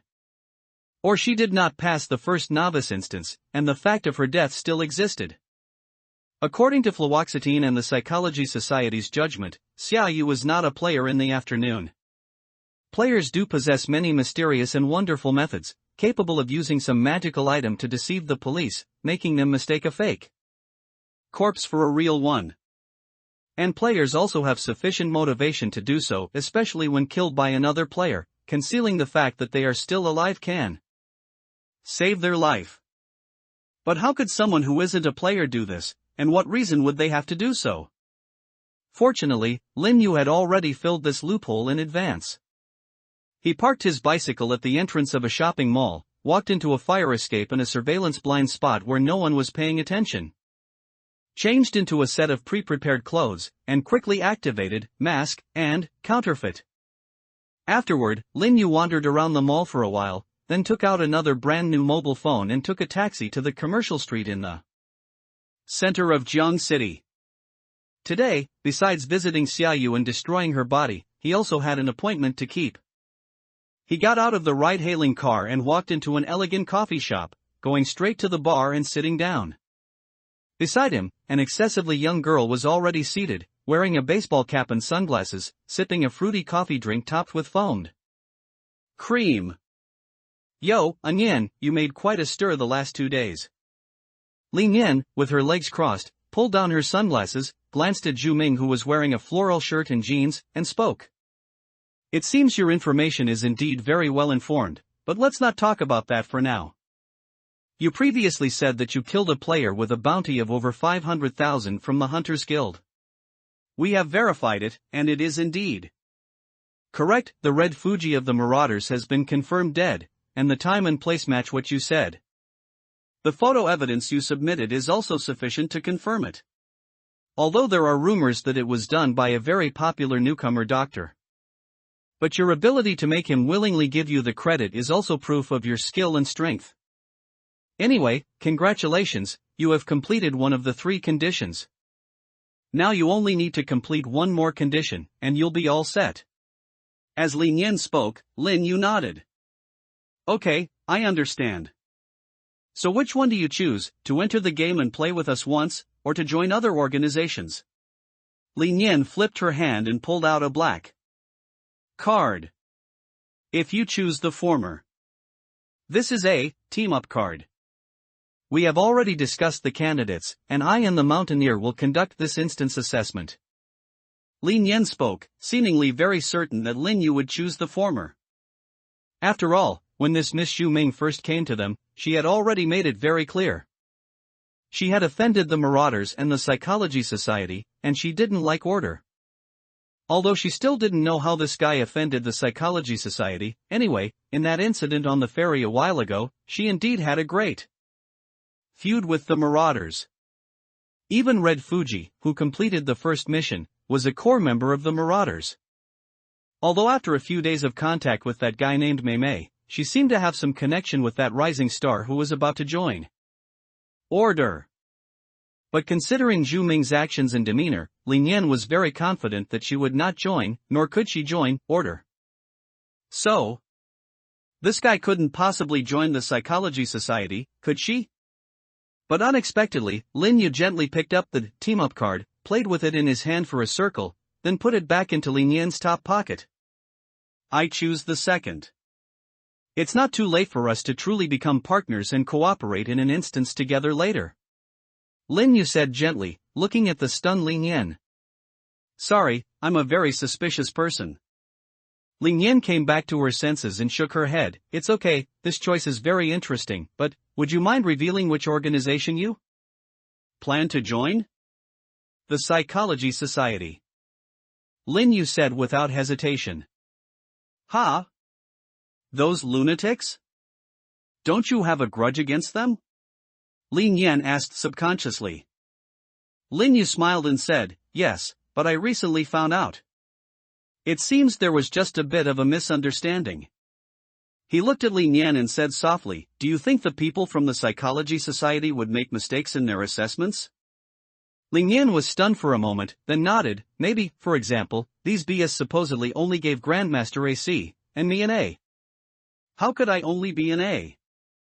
6 instances to advance should at least be an A+. Lin Yan said, stroking her chin. Lin Yu gave a faint smile. It's not that they made a mistake about my potential, it's just that the Psychology Society doesn't pull potential non-players into the game through assassination. It was this that caused some misunderstandings between me and them. What do you mean by that? Lin Yan's brows furrowed even tighter. Lin Yu didn't answer the question directly, but pointed to his cheek. You know, Yan, in the first instance, I realized the importance of disguising myself, so in every instance, I tried my best to cover my face and leave no survivors. But later, I obtained an item that could slightly adjust my appearance. Lin Yu gently peeled a thin film from his face. This film had no real existence, it was transformed from counterfeit. As he peeled off the film made of counterfeit, Lin Yu also activated mask at the perfectly timed moment. Anyway, since I've confirmed joining you, after several contacts, it seems it doesn't really matter if I show you my true face. Lin Yu's face underwent some subtle changes, his appearance becoming closer to the original prototype of the Xu Ming character. Looking at the somewhat stunned Lin Yan, Lin Yu smiled and spoke. Anyway, consider this my assessment for you. Using my current face and what I just said, figure out why I suddenly changed my mind and why I'm confident I can join the Psychology Society. And here's another hint. The codename Xu Ming comes from Huainanzi Astronomical Training. With that, Lin Yu stood up and walked towards the coffee shop exit. Indeed, according to the Psychology Society's judgment, when fluoxetine killed Xia Yu, she was just an ordinary person with high potential but had not entered the death game. But what if the Psychology Society was wrong? At this moment, Lin Yu's profile was reflected in the glass display case. It was identical to the girl in the black and white obituary and the corpse he had just seen a few hours ago. The Tycoon's Dilemma and Reward. After bidding farewell to Lin Yan, Lin Yu once again found a secluded corner to change his appearance. However, this time he transformed into Old Yao. Sporting Old Yao's face, Lin Yu naturally went to find the Tycoon. Soon, he arrived at the Tycoon's usual monster hunting spot, the abandoned restaurant. Lin Yu, being very mindful of etiquette, first took out his phone and sent a message to the Tycoon. "Boss, are you there?" After this period of interaction, the Tycoon seemed to have figured out some of Old Yao's temperament. He didn't reply to Old Yao on his phone. Instead, he directly opened the window on the second floor. "Come up." The Tycoon waved to Lin Yu. Lin Yu's face still showed an expression of flattered joy as he quickly ran upstairs and entered the Tycoon's office. After pushing the door open, the Tycoon sat on the sofa and smiled at Old Yao, his face unable to hide his fatigue. "What is it?"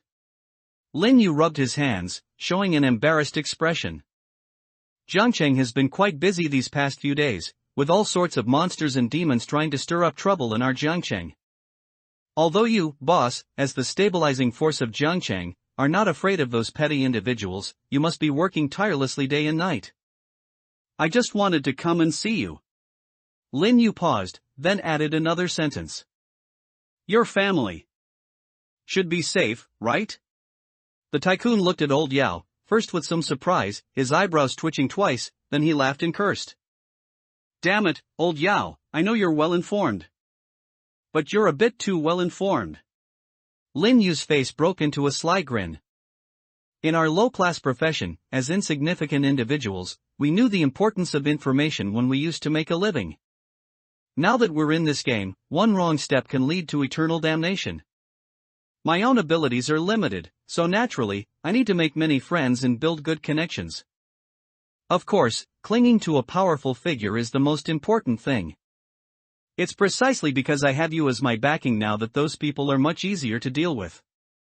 After hearing these words, the Tycoon nodded, indeed not annoyed. This was also Lin Yu's confidence. Having witnessed the entire event on the overpass that day, he naturally knew how fluoxetine had threatened the Tycoon's family.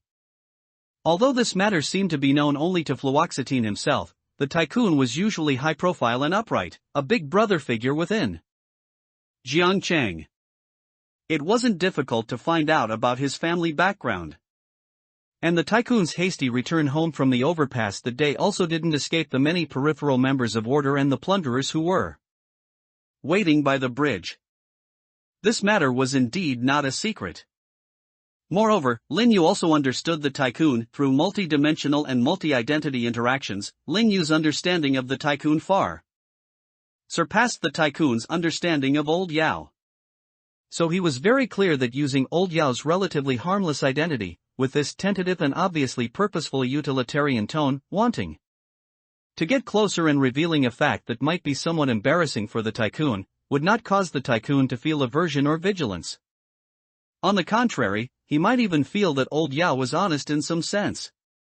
So, the Tycoon leaned back in his chair and directly told Lin Yu the answer. "I was played by that little girl from the Psychological Society. She truly lives up to her psychology major." The Tycoon leaned back, his voice weary. "I rushed home only to find a pure camera placed at my doorstep, not even a single person." He tried to rub his face, and Lin Yu also seemed to let out a sigh of relief. "Oh, boss, that's good news. But why do you look so listless? You're still exhausted, aren't you?" The Tycoon smiled bitterly and shook his head. "Nonsense, mainly after returning home, I had another fight with my old man. Damn it, I knew I shouldn't have gone back. And my eldest brother too. Forget it, let's not talk about it, it's really unlucky." The Tycoon waved his hand, his face full of annoyance. Lin Yu looked at the expression on the Tycoon's face, who was already over 40 and had reached the age of no confusion, and always felt as if he was seeing a rebellious teenager who had run away from home, surfing the internet in an internet cafe and cursing his old man with his classmates. It was unclear whether it was due to every family having its own difficult scripture to read, or because a man remains a boy until death. In any case, Lin Yu didn't intend to ask too many questions and just laughed it off. It's good that your family is fine. It's just a pity that without you, those scoundrels probably ran far away. It's a pity that our friends from Order couldn't stop them. Lin Yu said regretfully. Although he hadn't joined Order yet, he was already half-heartedly in the Free Alliance and a core member of the Plunderers. The messages from Lin Yan, whom he had just met, and the Tiangong phone allowed him to roughly piece together what had happened after he left that day. Order, at the cost of 2 severely injured administrators, forced Thousand Illusions to use his life-saving trump card and was rescued by the Free Alliance at a huge cost. The members of the Psychological Society who came to support fluoxetine also suffered serious injuries. As for the Plunderers, although IU escaped, many core members of the Plunderers were found, those who weren't beaten to death on the spot for fierce resistance were all rounded up and locked away in a designated location. These were all pieces of information that the Tycoon had not yet shared within the Jiangyan Hall. The Tycoon was also somewhat accustomed to Old Yao's well-informed nature, so he simply shared his own views with him directly. Although many people escaped, there were still some gains. Order is still satisfied with this operation. With so many troublemakers coming, in the end, only one bridge collapsed, and not too many ordinary people were involved. It's already a blessing in disguise, the Tycoon said with emotion. Then, he waved his hand. Let's not talk about these for now. Anyway, it doesn't have much to do with our Jiangyan Hall going forward. I've been so busy lately that I forgot to ask you, Old Yao, how's your advancement going? Which direction did you choose? Lin Yu chuckled.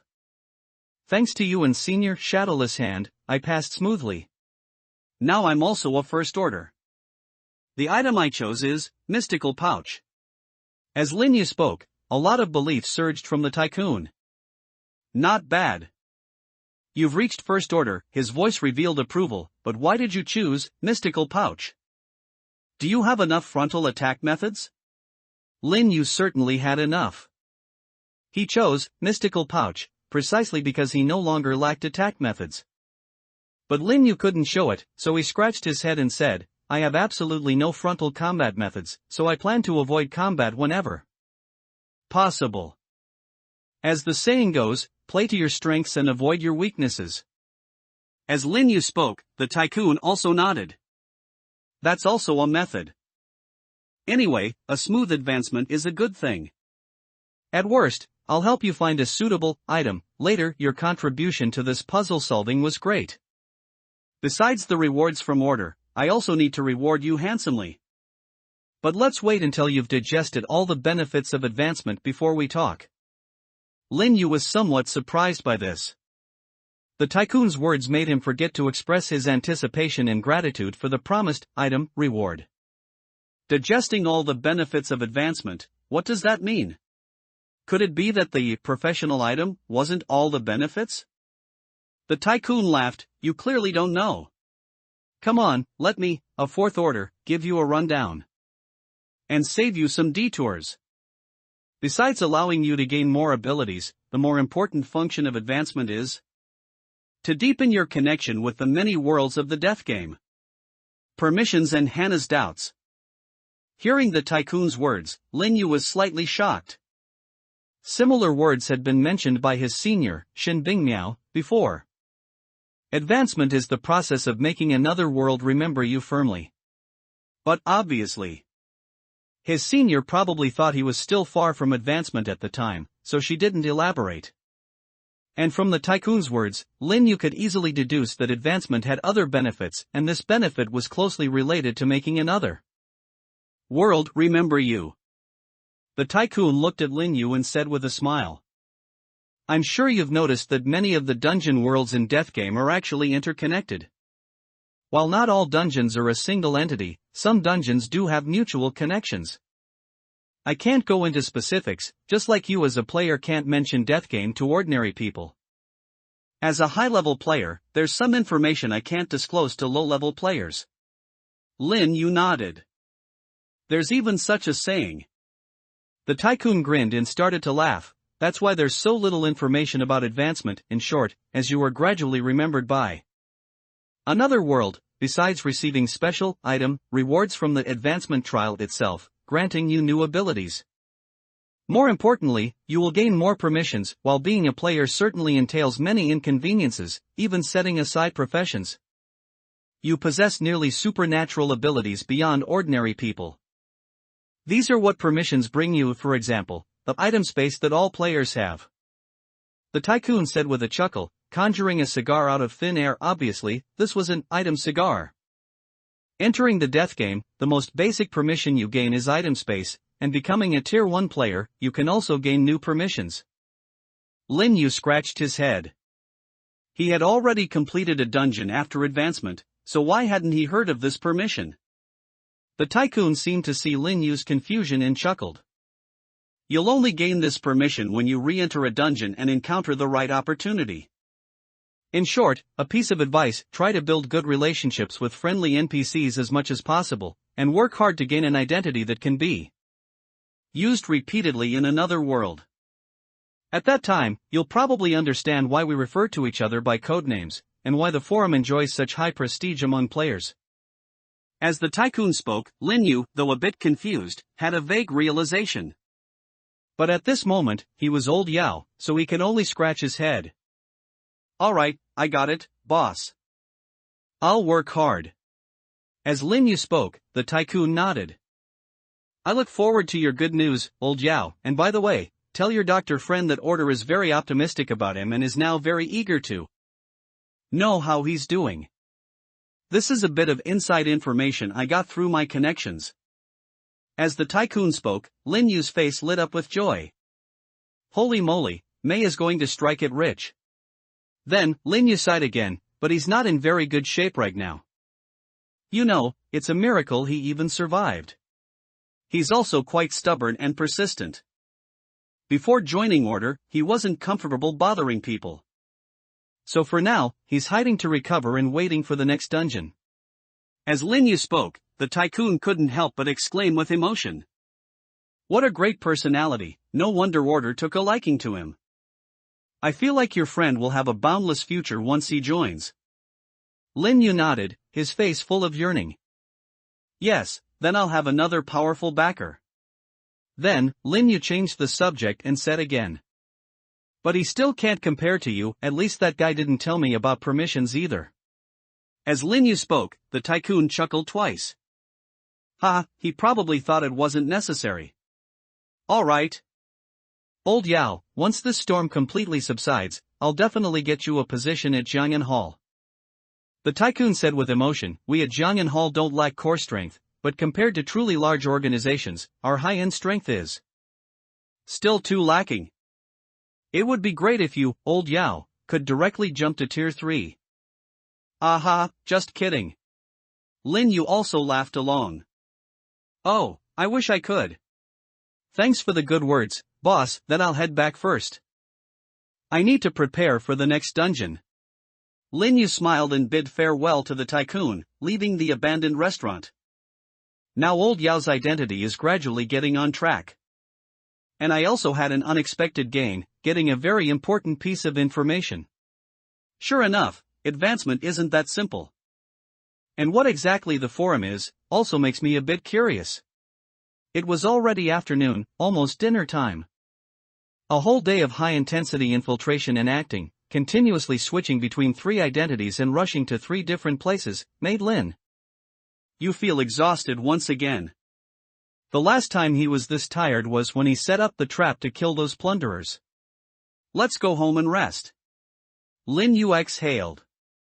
Although there was still a loophole in his identity regarding Zhu Ming that needed to be filled, he was simply too tired.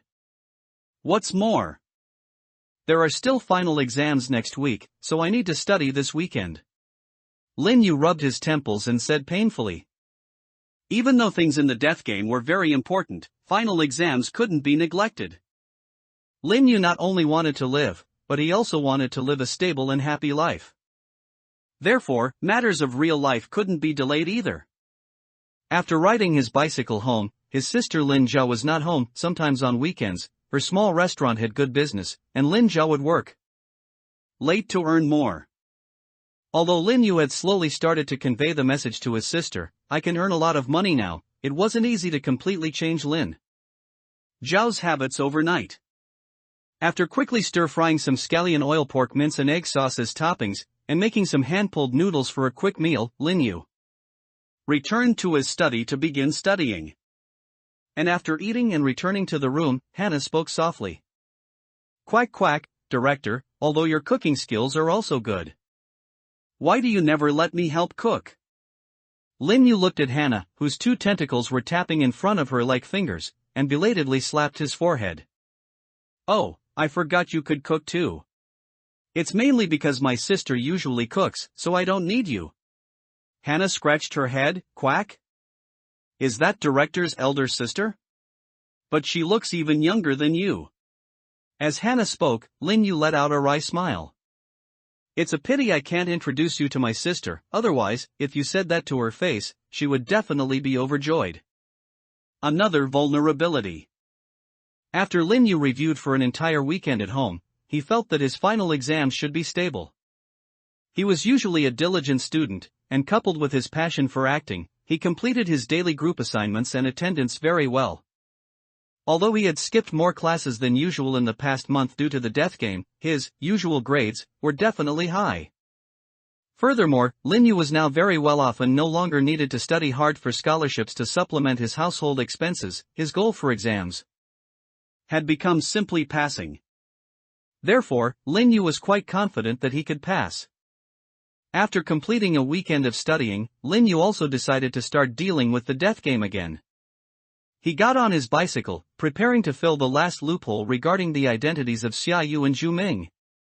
Not long after, Lin Yu arrived at Jiangcheng No. 6 Middle School, a place he had visited once before. After all, if the identities of Zhu Ming and Xia Yu were to merge, the last loophole was Chen Zhua. To his surprise, even though a month had passed, the security guard actually recognized Lin Yu. Oh, young man, are you here to bring books to your brother again? The gate guard said cheerfully, and Lin Yu shook his head. No, Grandpa, he didn't bring his phone.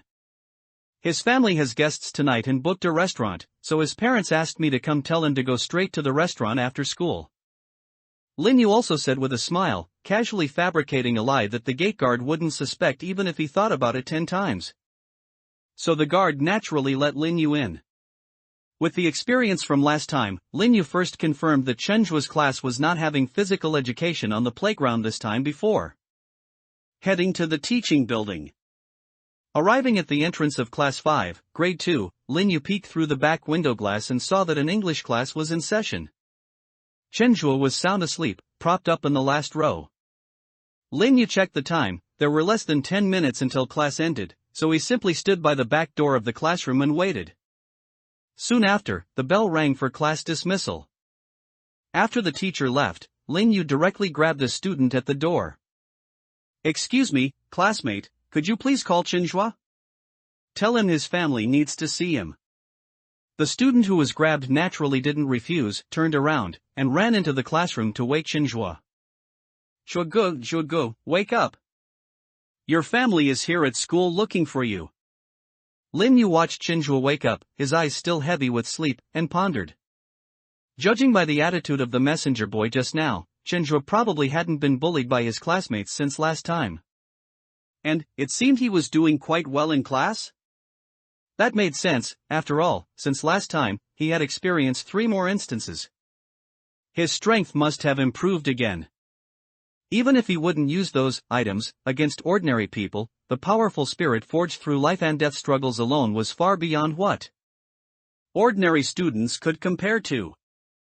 It was just that. He wondered if, after gaining a deeper understanding of the death game and maturing himself, he would see through his previous lies. After waking up, Chen Zhua looked around and quickly spotted Lin Yu standing at the door. A hint of surprise flashed across his face, and he quickly walked towards Lin Yu. Feeling the trust emanating from the other party, Lin Yu curled his lips. Well, at least for now. This little fatty still regarded him as the game administrator. Chen Zhua quickly walked up to Lin Yu, then spoke with some excitement. Administrator, what's up? Let's find a quiet place to talk.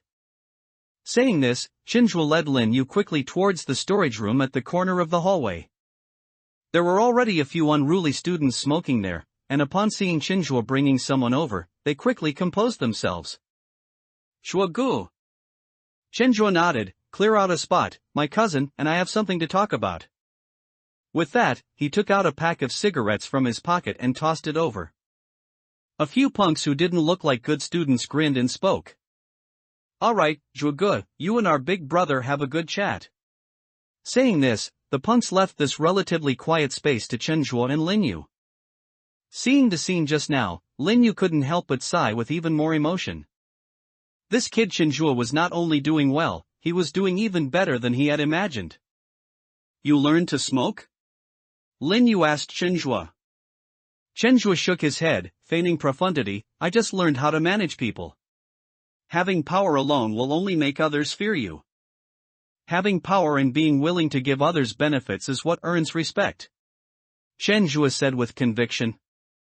Lin Yu burst into laughter, is that a line from some anime or novel? Chinzhuo's facade broke, and he scratched his head, smiling sheepishly, I made it up myself. I don't smoke. I just found that after they confirmed I was pretty good at fighting, if I shared some cigarettes with them, I could maintain a pretty good relationship. They bullied you before. Didn't you think about getting revenge? Lin Yu said, looking at Chinzhuo. Chinzhuo grinned, I did, but didn't I already beat them up once? After that, it felt meaningless. I just want no one to bully me, I don't want to bully others or bully them back. Of course.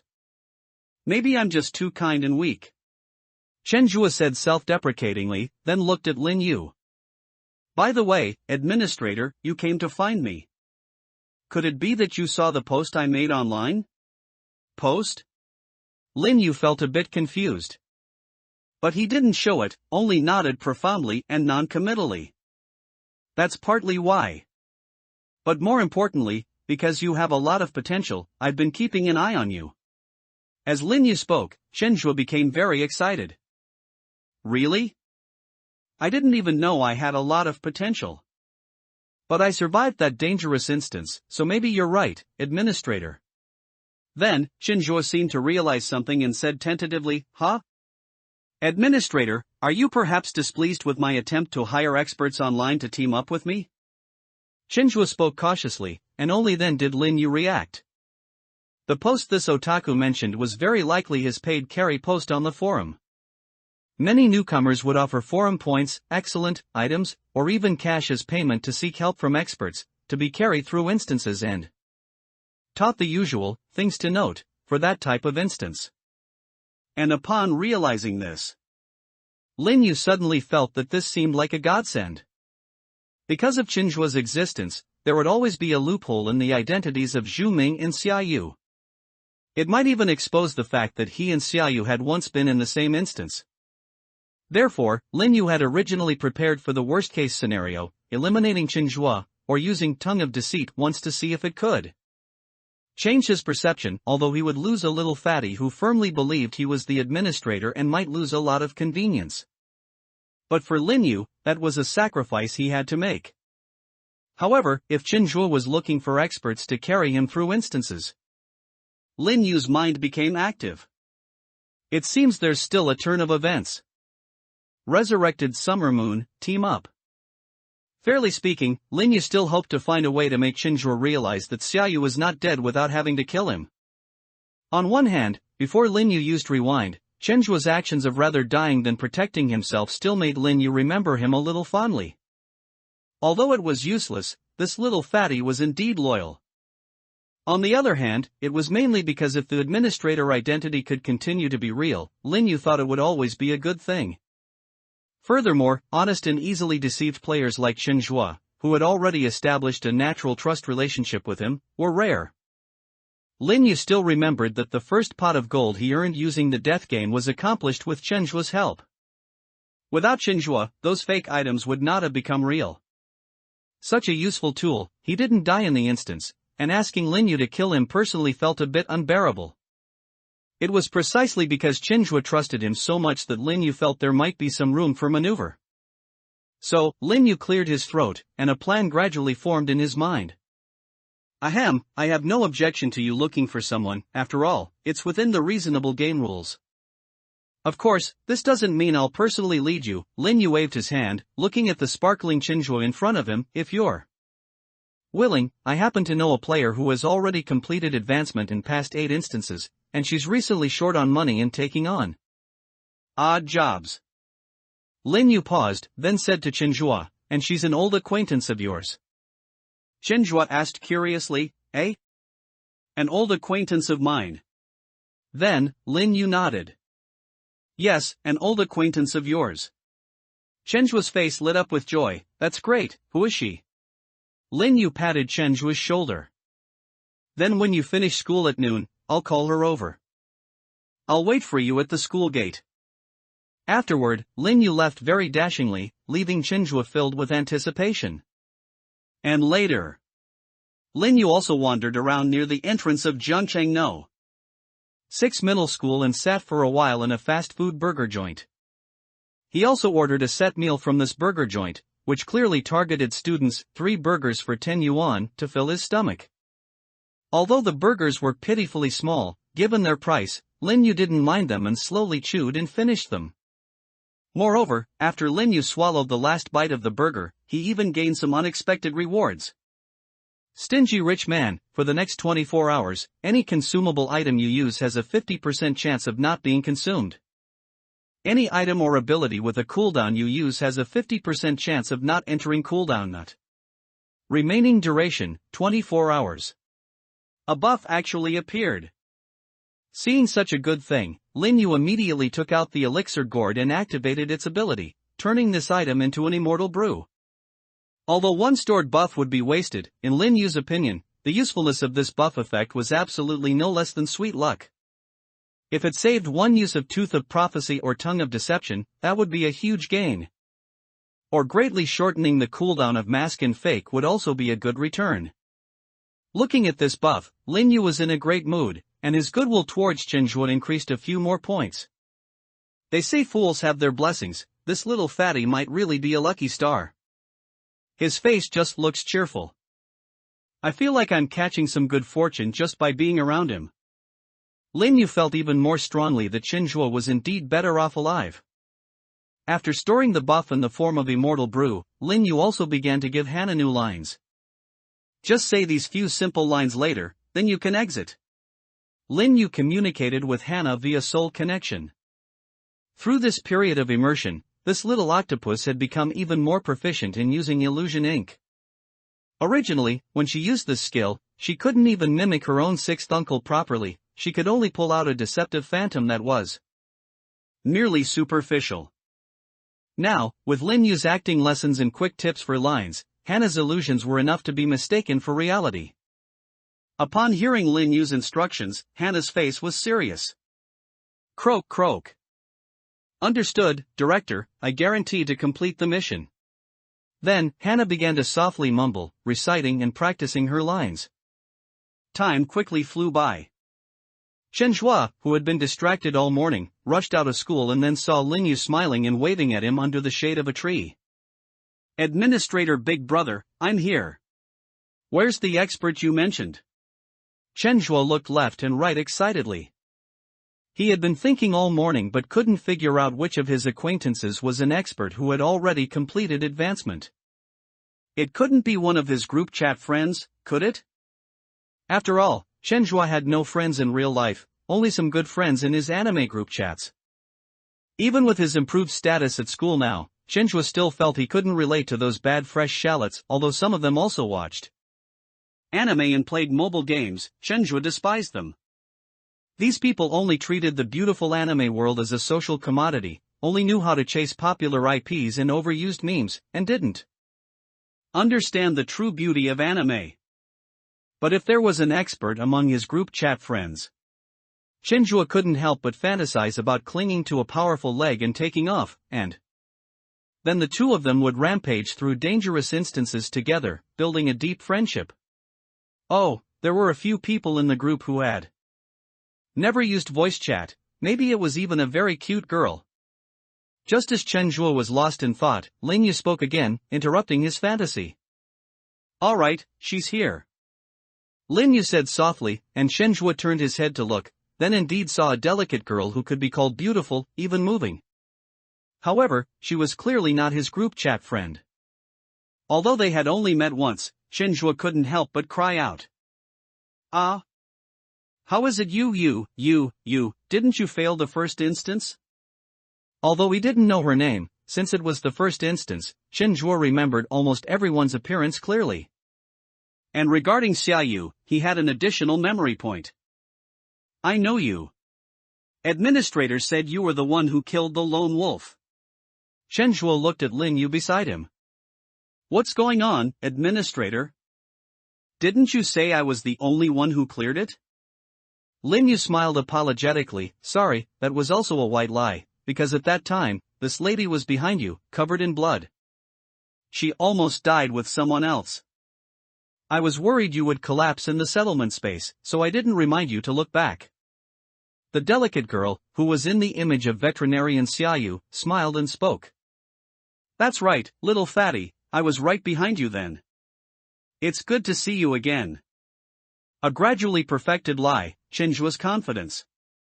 Lin Yu's explanation to Chen Zhuo would certainly be hard for ordinary people to believe at first. However, fortunately, Chen Zhuo's trust in Lin Yu was exceptionally high. Even though the reason sounded a bit far-fetched, Chen Zhuo still nodded convinced. Wow, Big Brother Administrator, you are truly too kind-hearted to be so concerned about my mental well-being. Lin Yu smiled and said, Alright, I have other things to attend to, time is precious. You two can discuss your cooperation from now on. With that, Lin Yu turned and left, walking to the other side of the road. Before Chen Zhuo could even say goodbye, he saw a car drive by. Then, the other person's figure suddenly vanished. Chen Zhuo showed an expression of admiration. Such powerful ability. Appearing and disappearing like a ghost, truly worthy of being the administrator. The vanished Lin Yu was naturally not Lin Yu himself, but an illusion created by Hannah. And the Xiaoyu standing there was Lin Yu himself, disguised using mask. Watching Hannah, who remained invisible, quickly and safely scurry back from between the rolling wheels of the road and jump back onto his shoulder, Lin Yu also quietly breathed a sigh of relief. Finally, a perfect exit. However, next, he still had to continue negotiating with Chen Zhuo in the identity of Xiaoyu. Chen Zhuo looked at Xiaoyu, whom Lin Yu was impersonating, and lightly coughed. Ahem, so? You weren't actually a newbie player back then, were you? Hearing Chen Zhuo directly ask this question, Lin Yu nodded with great satisfaction. He was really afraid Chen Zhuo hadn't noticed this point. That's right, but I'm not much more experienced than you, that was only my 5th dungeon, I just entered the game a month earlier than you. Chen Zhuo's expression brightened with excitement upon hearing this. Oh, does this mean that it's because my hidden score is very high, which is why this situation occurred? A newbie dungeon, and I was already matched with a player who had completed 4 dungeons. Through cross-verification by a large number of players, everyone generally knows that. Excluding interference from items like team-up cards, the difficulty of a death game dungeon and the other players a player might encounter in a dungeon, each dungeon has a certain range. Within this range, the player with the strongest overall strength and the player with the weakest overall strength in that dungeon generally won't have a huge difference. Although newbie dungeons are special, usually, the entire dungeon will consist of newbie players. But if there are newbies with excessively high potential and extremely strong hidden abilities, and there aren't similarly skilled monsters among the same batch of newbie players, it's possible for non-newbie players to join a newbie dungeon. This situation is extremely rare, about as rare as encountering a high-level NPC who can recognize players as players. Therefore, the more Chen Zhuo thought about it, the more excited he became. In that dungeon, you and I were the only survivors. Does this mean that among all the newbies in that dungeon?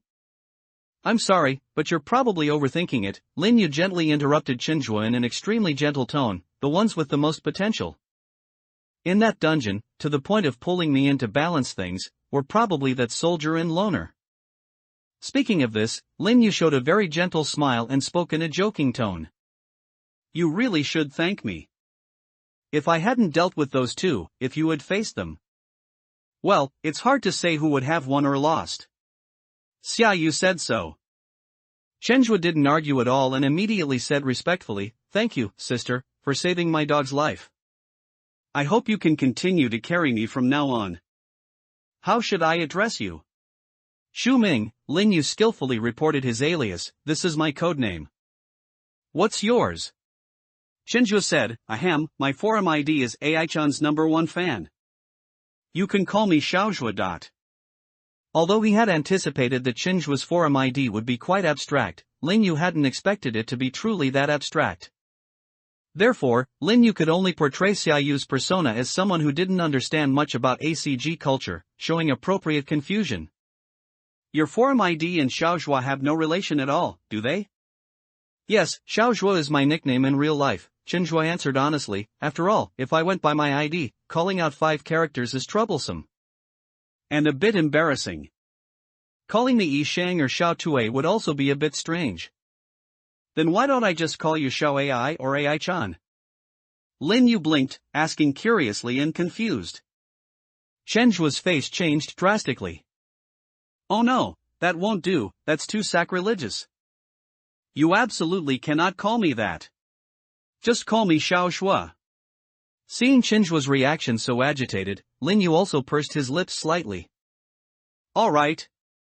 In that case, wouldn't it have been better to set your forum ID as Xiaozhua from the start?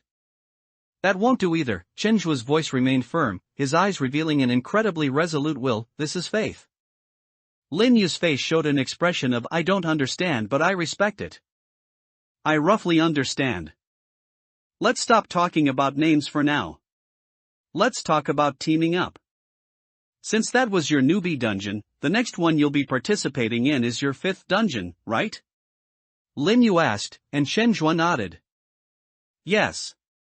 It's not an advancement dungeon, so why would you specifically invite an experienced player to carry you? Lin Yu asked, puzzled, is your dungeon difficulty very high? Whether it's points or items, keeping them for yourself and converting them into your own strength is the optimal solution, isn't it? No, Senior Zhu Ming, Chenjue shook his head, as you said, I was too smooth in the first dungeon, so much so that I somewhat underestimated this game in the 2nd dungeon, thinking I could become a lone strong person. And almost lost my life. From then on, I realized that even if I have a lot of potential, I am someone who is better at teaming up. Therefore, for the 3rd and 4th dungeons, I hired some experienced players to help me clear them. Although there was no advancement, having someone help indeed made things much smoother. Chenjue said earnestly, being able to find others to help you is also a form of demonstrating strength, isn't it? Hearing Chenjue's words, Lin Yu pondered for a moment, then spoke again. I don't mind carrying you once, but if you keep doing this, your points will eventually run out. Upon hearing this, Chenjue looked at Lin Yu and suddenly said, Haven't you seen the post I published yet? Search my forum ID and take a look. Chenjue said, his tone full of confidence. Xu Ming baby, you are a very cute little cake. Hearing Chenjue's confident tone, Lin Yu also became interested. He immediately took out Zhu Ming's phone and opened the forum app on it. Although he was a reserve member of the Freedom Alliance, he was not an official member, so Lin Yu's account as Zhu Ming had not been removed yet. He searched for the ID AI-chan's forever fan and quickly saw Chenjue's latest post. Inviting 2 people to team up with me to help me clear a dungeon. I will provide the team-up card, 300 points per person. Interested parties please private message me. Lin Yu looked at the post Chenjue sent, then looked at him in shock. 300 points? That's 30,000 yuan in cash. Although it wasn't a particularly large number for Lin Yu now, it wasn't small either. And Lin Yu knew very well. Acquiring points was much harder than acquiring money. 300 points could buy a very handy weapon, possibly even one with special effects. Chenjue could casually take out 600 points. You've only cleared 4 dungeons, right? Where did you get so many points? Lin Yu asked, somewhat puzzled. Then, he added, it's okay if you don't want to answer, I respect your secrets. After all, everyone has secrets. I was just curious instinctively just now, I'm sorry. Hearing Lin Yu say this, Chenhua, on the contrary, eagerly began to explain. You were introduced by Big Brother Administrator, and in the first dungeon, I really did clear it safely without doing anything because of you. So, there's no harm in telling you. What's more, I feel like you're also a trustworthy good person, and my intuition is very accurate. Chenhua said confidently, then began to explain directly. But, actually, there's not much special to say. The reason I have so many points is actually just because. Maybe I'm lucky? Chenhua scratched his head. Although I almost died in my second dungeon, I unexpectedly obtained an item that I couldn't use. Then I took it to the market to sell, and it was bought by a very powerful uncle from Jiangqing for 1,000 points. Because I was a bit traumatized by the second dungeon, and I had 1,000 points, I naturally wanted to play it safe. Then I inquired about prices and found that for unadvanced ordinary players around 10 dungeons, the average price for an old player to help a newbie clear a dungeon was about 30 to 50 points. If it was a guaranteed clear, it was 50, so I offered a bit higher. I took out 120 points and hired 2 people. Then I bought 10, 3-person team-up cards, and some potions from that kind uncle, which probably cost another 700 or 800 points. The third dungeon went relatively smoothly, but it went too smoothly, I probably consumed about 100 points worth of consumables. But I also obtained some items, those items were all ores, herbs, and such, which I still couldn't use. After coming out, I showed them to that kind uncle again, and he was amazed. He directly gave me another 1,000 points to acquire them. So, I thought I'd continue to hire people this time.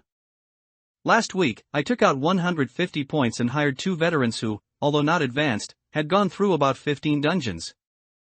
And then, as Chenhua spoke, Lin Yu roughly guessed what happened. You found good stuff again? Yes, this time I sold it for 2,000 points. Chenhua said apologetically, adding, so I raised the bounty to 300 points. However, for some reason this time, not many people came to apply. I'm about to enter the dungeon, and after screening, I don't feel like there are many suitable candidates. No wonder you're so generous, Lin Yu couldn't help but exclaim. As for why there aren't many people, I can understand. 300 points is too much. For players who haven't advanced, they will speculate whether your dungeon is very dangerous because of these points and dare not take the risk. Most death game players, especially those in the forum, are relatively law-abiding and won't take too many risks. And for advanced players, an unknown commission with 300 points is also not easy to accept. Because this kind of job is usually directly assigned to organizations, typically, people who can afford so many points have extensive connections. And they can directly find their acquaintances. So this is an unusual commission. Naturally, it will make people observe for a while. As Lin Yu spoke, Chenhua also realized. So that's how it is. Then I really owe a lot to Big Brother Administrator, otherwise, I'm afraid I would have to go into the dungeon by myself this time. And thank you for being willing to take on this commission. Chenhua said respectfully again. No problem, I'm just quite short on money. Lin Yu waved his hand, then asked again, by the way. You just mentioned that your previous 2 dungeons both involved hiring 2 people and using 3-person team-up cards. What's your plan this time? Chenhua sized Lin Yu up and down. With you here, it's indeed safer, but if possible. Would you mind if we added 1 more person? Of course not, I'd also feel more at ease with an extra helper. Lin Yu shook his head. Now Chenhua believed in Xiaoyu's identity and the fabricated experience, so Lin Yu was eager to bring in another person, hoping to use Chen Jua's words to indirectly convey some credible information about Xiaoyu's identity. Chenhua listened to Xiaoyu's words and tentatively spoke again. Then, Senior Zhu Ming, Sister Zhu Ming, I have an impolite request. You said that veteran players usually have their own connections. Do you think there's anyone suitable among your friends? This point's bounty isn't convenient for outsiders, is it? As Chenjua spoke, Lin Yu laughed. You want me to help you with an introduction? Chenjua nodded. Yes, if you can bring in a reliable expert, I'll also give you an additional referral fee. Lin Yu waved his hand. No need for that, but I do know an expert who seems to have an open schedule. However, first, that guy isn't very reliable. Secondly, the other party is more than first tier, so the price might be a bit expensive. Finally, that guy can't accept points, so payment might need to be in cash or items. Lin Yu said calmly, then took out his phone. If you accept, I can call her over to talk. Chenjua's expression was a bit surprised, of course. He only noticed one sentence Lin Yu said. More than first tier. There's an even higher tier expert? Unreliable, unable to accept points, those can all be ignored and overcome. Please call her over to talk quickly. Lin Yu nodded and immediately dialed the contact on his phone. The phone rang twice before connecting. Hello? Hello? I'm getting food in the school cafeteria, what's up? Ainyan, I have a job here, taking people through a dungeon. The other party offered 300 forum points for a first-tier player. I've already accepted it. There's one more spot, are you coming? As Lin Yu spoke, Lin Yan on the other end of the phone let out a surprised sound. Oh, there's such a good thing. And you actually thought of me? That's too touching. Zhu Ming, you're too kind. I only thought you were a superficially friendly murderer before. I didn't expect you to have such a kind and thoughtful side. Baby Zhu Ming, you're truly a very cute little cupcake. Lin Yu listened to Lin Yan's increasingly frantic words, his tone still gentle. If you can't come, then get lost. Coming, I'm coming right now. Negotiation, price, remuneration. Inside the fast food restaurant. Chenjua ate his hamburger, unable to resist secretly glancing at the two beautiful girls with vastly different styles in front of him. Xu Ming, needless to say, was a very gentle and kind older sister. Her whole demeanor, smiling, made her appear very elegant. The new girl, on the other hand, wore the beautiful red and black uniform of a private high school. The exquisite design and fabric gave it a quality that his own loose, pocket-like uniform couldn't possibly compare to. Although she wore sunglasses, one could still tell her face was small and her features delicate. However, Chenjua didn't feel any enjoyment sitting with them. Instead, other passing students frequently looked over, making Chenjua a little nervous. Meanwhile, Lin Yu also held his phone, having finished explaining Chenjua's commission to Lin Yan. So that's how it is. This kid just cleared 4 dungeons. He ran into me in the novice dungeon. He seems like an alright guy, just lucky. This is his commission post, you two can discuss what price you'll offer him. Lin Yu finished speaking and looked at Chenjua. Although Chenjua was sitting directly opposite them and had heard their conversation clearly, he still pretended to have just realized, putting down the hamburger wrapper in his hand. Oh, are you two done talking? The price, right? Chenjua tried to sound as professional as possible. How about you introduce yourself? Sister Zhu Ming only told me you're a second order. Lin Yu looked at Lin Yan with interest. He had deliberately not introduced Lin Yan to Chenjua earlier, wanting to see what kind of false identity Lin Yan would create for herself. And Lin Yan understood Lin Yu's intention. She propped her chin with one hand, leaning slightly forward. Well, I have 2 pricing methods. One is you give me cash worth 500 points, which is 50,000 yuan. I'll tell you I'm just an ordinary second-order thief, and I'll use some ordinary items and unremarkable skills to try my best to ensure you don't run into trouble in your next dungeon. The other. You'll pay me 1,000 points, but not directly to me. I'll give you a list of items worth 1,000 points, items sold in the forum that only accept point payments. But in return, no matter how difficult the next dungeon is, I will do my utmost to guarantee your safety. And if there's an opportunity, I'll give you a beautiful gift. As Lin Yan spoke, Chen Zhuo heard her meaningful tone and couldn't help but swallow. What do you mean? I'll only give you this much information before you make your choice. Lin Yan said, taking a sip of her iced cola, then frowned. Why is this cola flat? It's 150 a cup, don't be picky. Lin Yu said from beside her. And Chen Zhuo, having heard Lin Yan's words, finally fell into a fierce internal struggle. Finally, he made up his mind. I choose the latter. I also hope to use this opportunity to make your acquaintance. Perhaps we can have long-term cooperation in the future. Chen Zhuo said with bright eyes. Lin Yan laughed loudly. I personally think you've made a wise choice. Anyway. She slightly pulled down her sunglasses, her eyes looking at Chen Zhuo. To introduce myself openly, my name is Yan.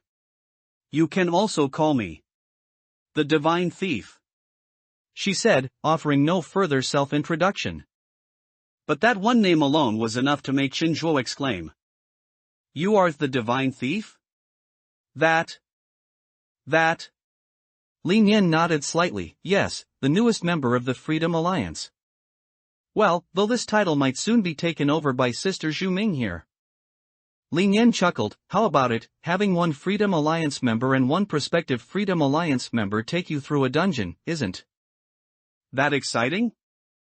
Chen Zhuo was clearly greatly shocked. This is too exciting. He mumbled, a somewhat forced smile on his face. Is it too late to regret it now? Haha, of course not. Lin Yan laughed, pulling out a utility knife from her pocket. Generally, transactions involving 1,000 points require a deposit and a notary. The reason I didn't ask for a deposit or a notary is, of course, because I am confident I can collect this debt myself. She pushed out the utility knife blade segment by segment, the sharp blade glinting coldly. Alright, take out the team-up card. As Lin Yan spoke, Lin Yu looked at Chen Zhuo. Don't be too nervous. Although the Freedom Alliance is indeed a disbanded organization, they aren't particularly chaotic, violent, or malicious. Miss Yan here certainly won't kill innocent people, she's just keen on stealing things. Lin Yu said, smiling. Lin Yan also pouted, that's true. If anything. Actually, Sister Zhu Ming, who introduced me, is even more dangerous. Under their back-and-forth banter, Chen Zhuo could only shakily pull out the three-person team-up card from his pocket. Then, you two, let's form a team. There were reportedly two ways to use a team-up card. One was to use it face-to-face, holding the card simultaneously to successfully form a team. The other method was said to allow remote team-ups, but Lin Yu wasn't sure how exactly it worked. In any case, the three of them reached out together and held the three-person team-up card, looking as if they were playing Ouija. Chen Zhuo, the card holder, recited with great pomp a sentence that could actually be silently thought. Use team-up card. As Chen Zhuo's words fell, the team-up card instantly vanished. And a line of blood-red prompt appeared before Lin Yu's eyes. Team-up successful. Current team members, 3 people. Team-up status can be maintained until the end of the next dungeon. Seeing the blood-red prompt, Lin Yan also patted her behind and stood up. Alright, that's done. See you Tuesday night, fatty. Lin Yan stood up casually, and Lin Yu followed suit. The two left Chen Zhuo, who still seemed to be lingering in fear, and walked out of the fast food restaurant. On the way, Lin Yan looked at Lin Yu and smiled. Oh, thank you so much. You actually let me earn 1,000 points in one go. And I even got a personal shopper. For those who had been expelled from the forum, if someone was willing to help them buy a item worth 1,000 points sold on the forum, that was far more valuable than 1,000 points and 100,000 renminbi. Lin Yu, however, remained humble. It's nothing, this is the reward you earned yourself. Let's make money together. Lin Yan playfully elbowed Lin Yu, what are you talking about? If it weren't for your introduction, I wouldn't have had this opportunity. And when I scared him just now, you didn't expose me. As expected of someone who can fool the psychological society.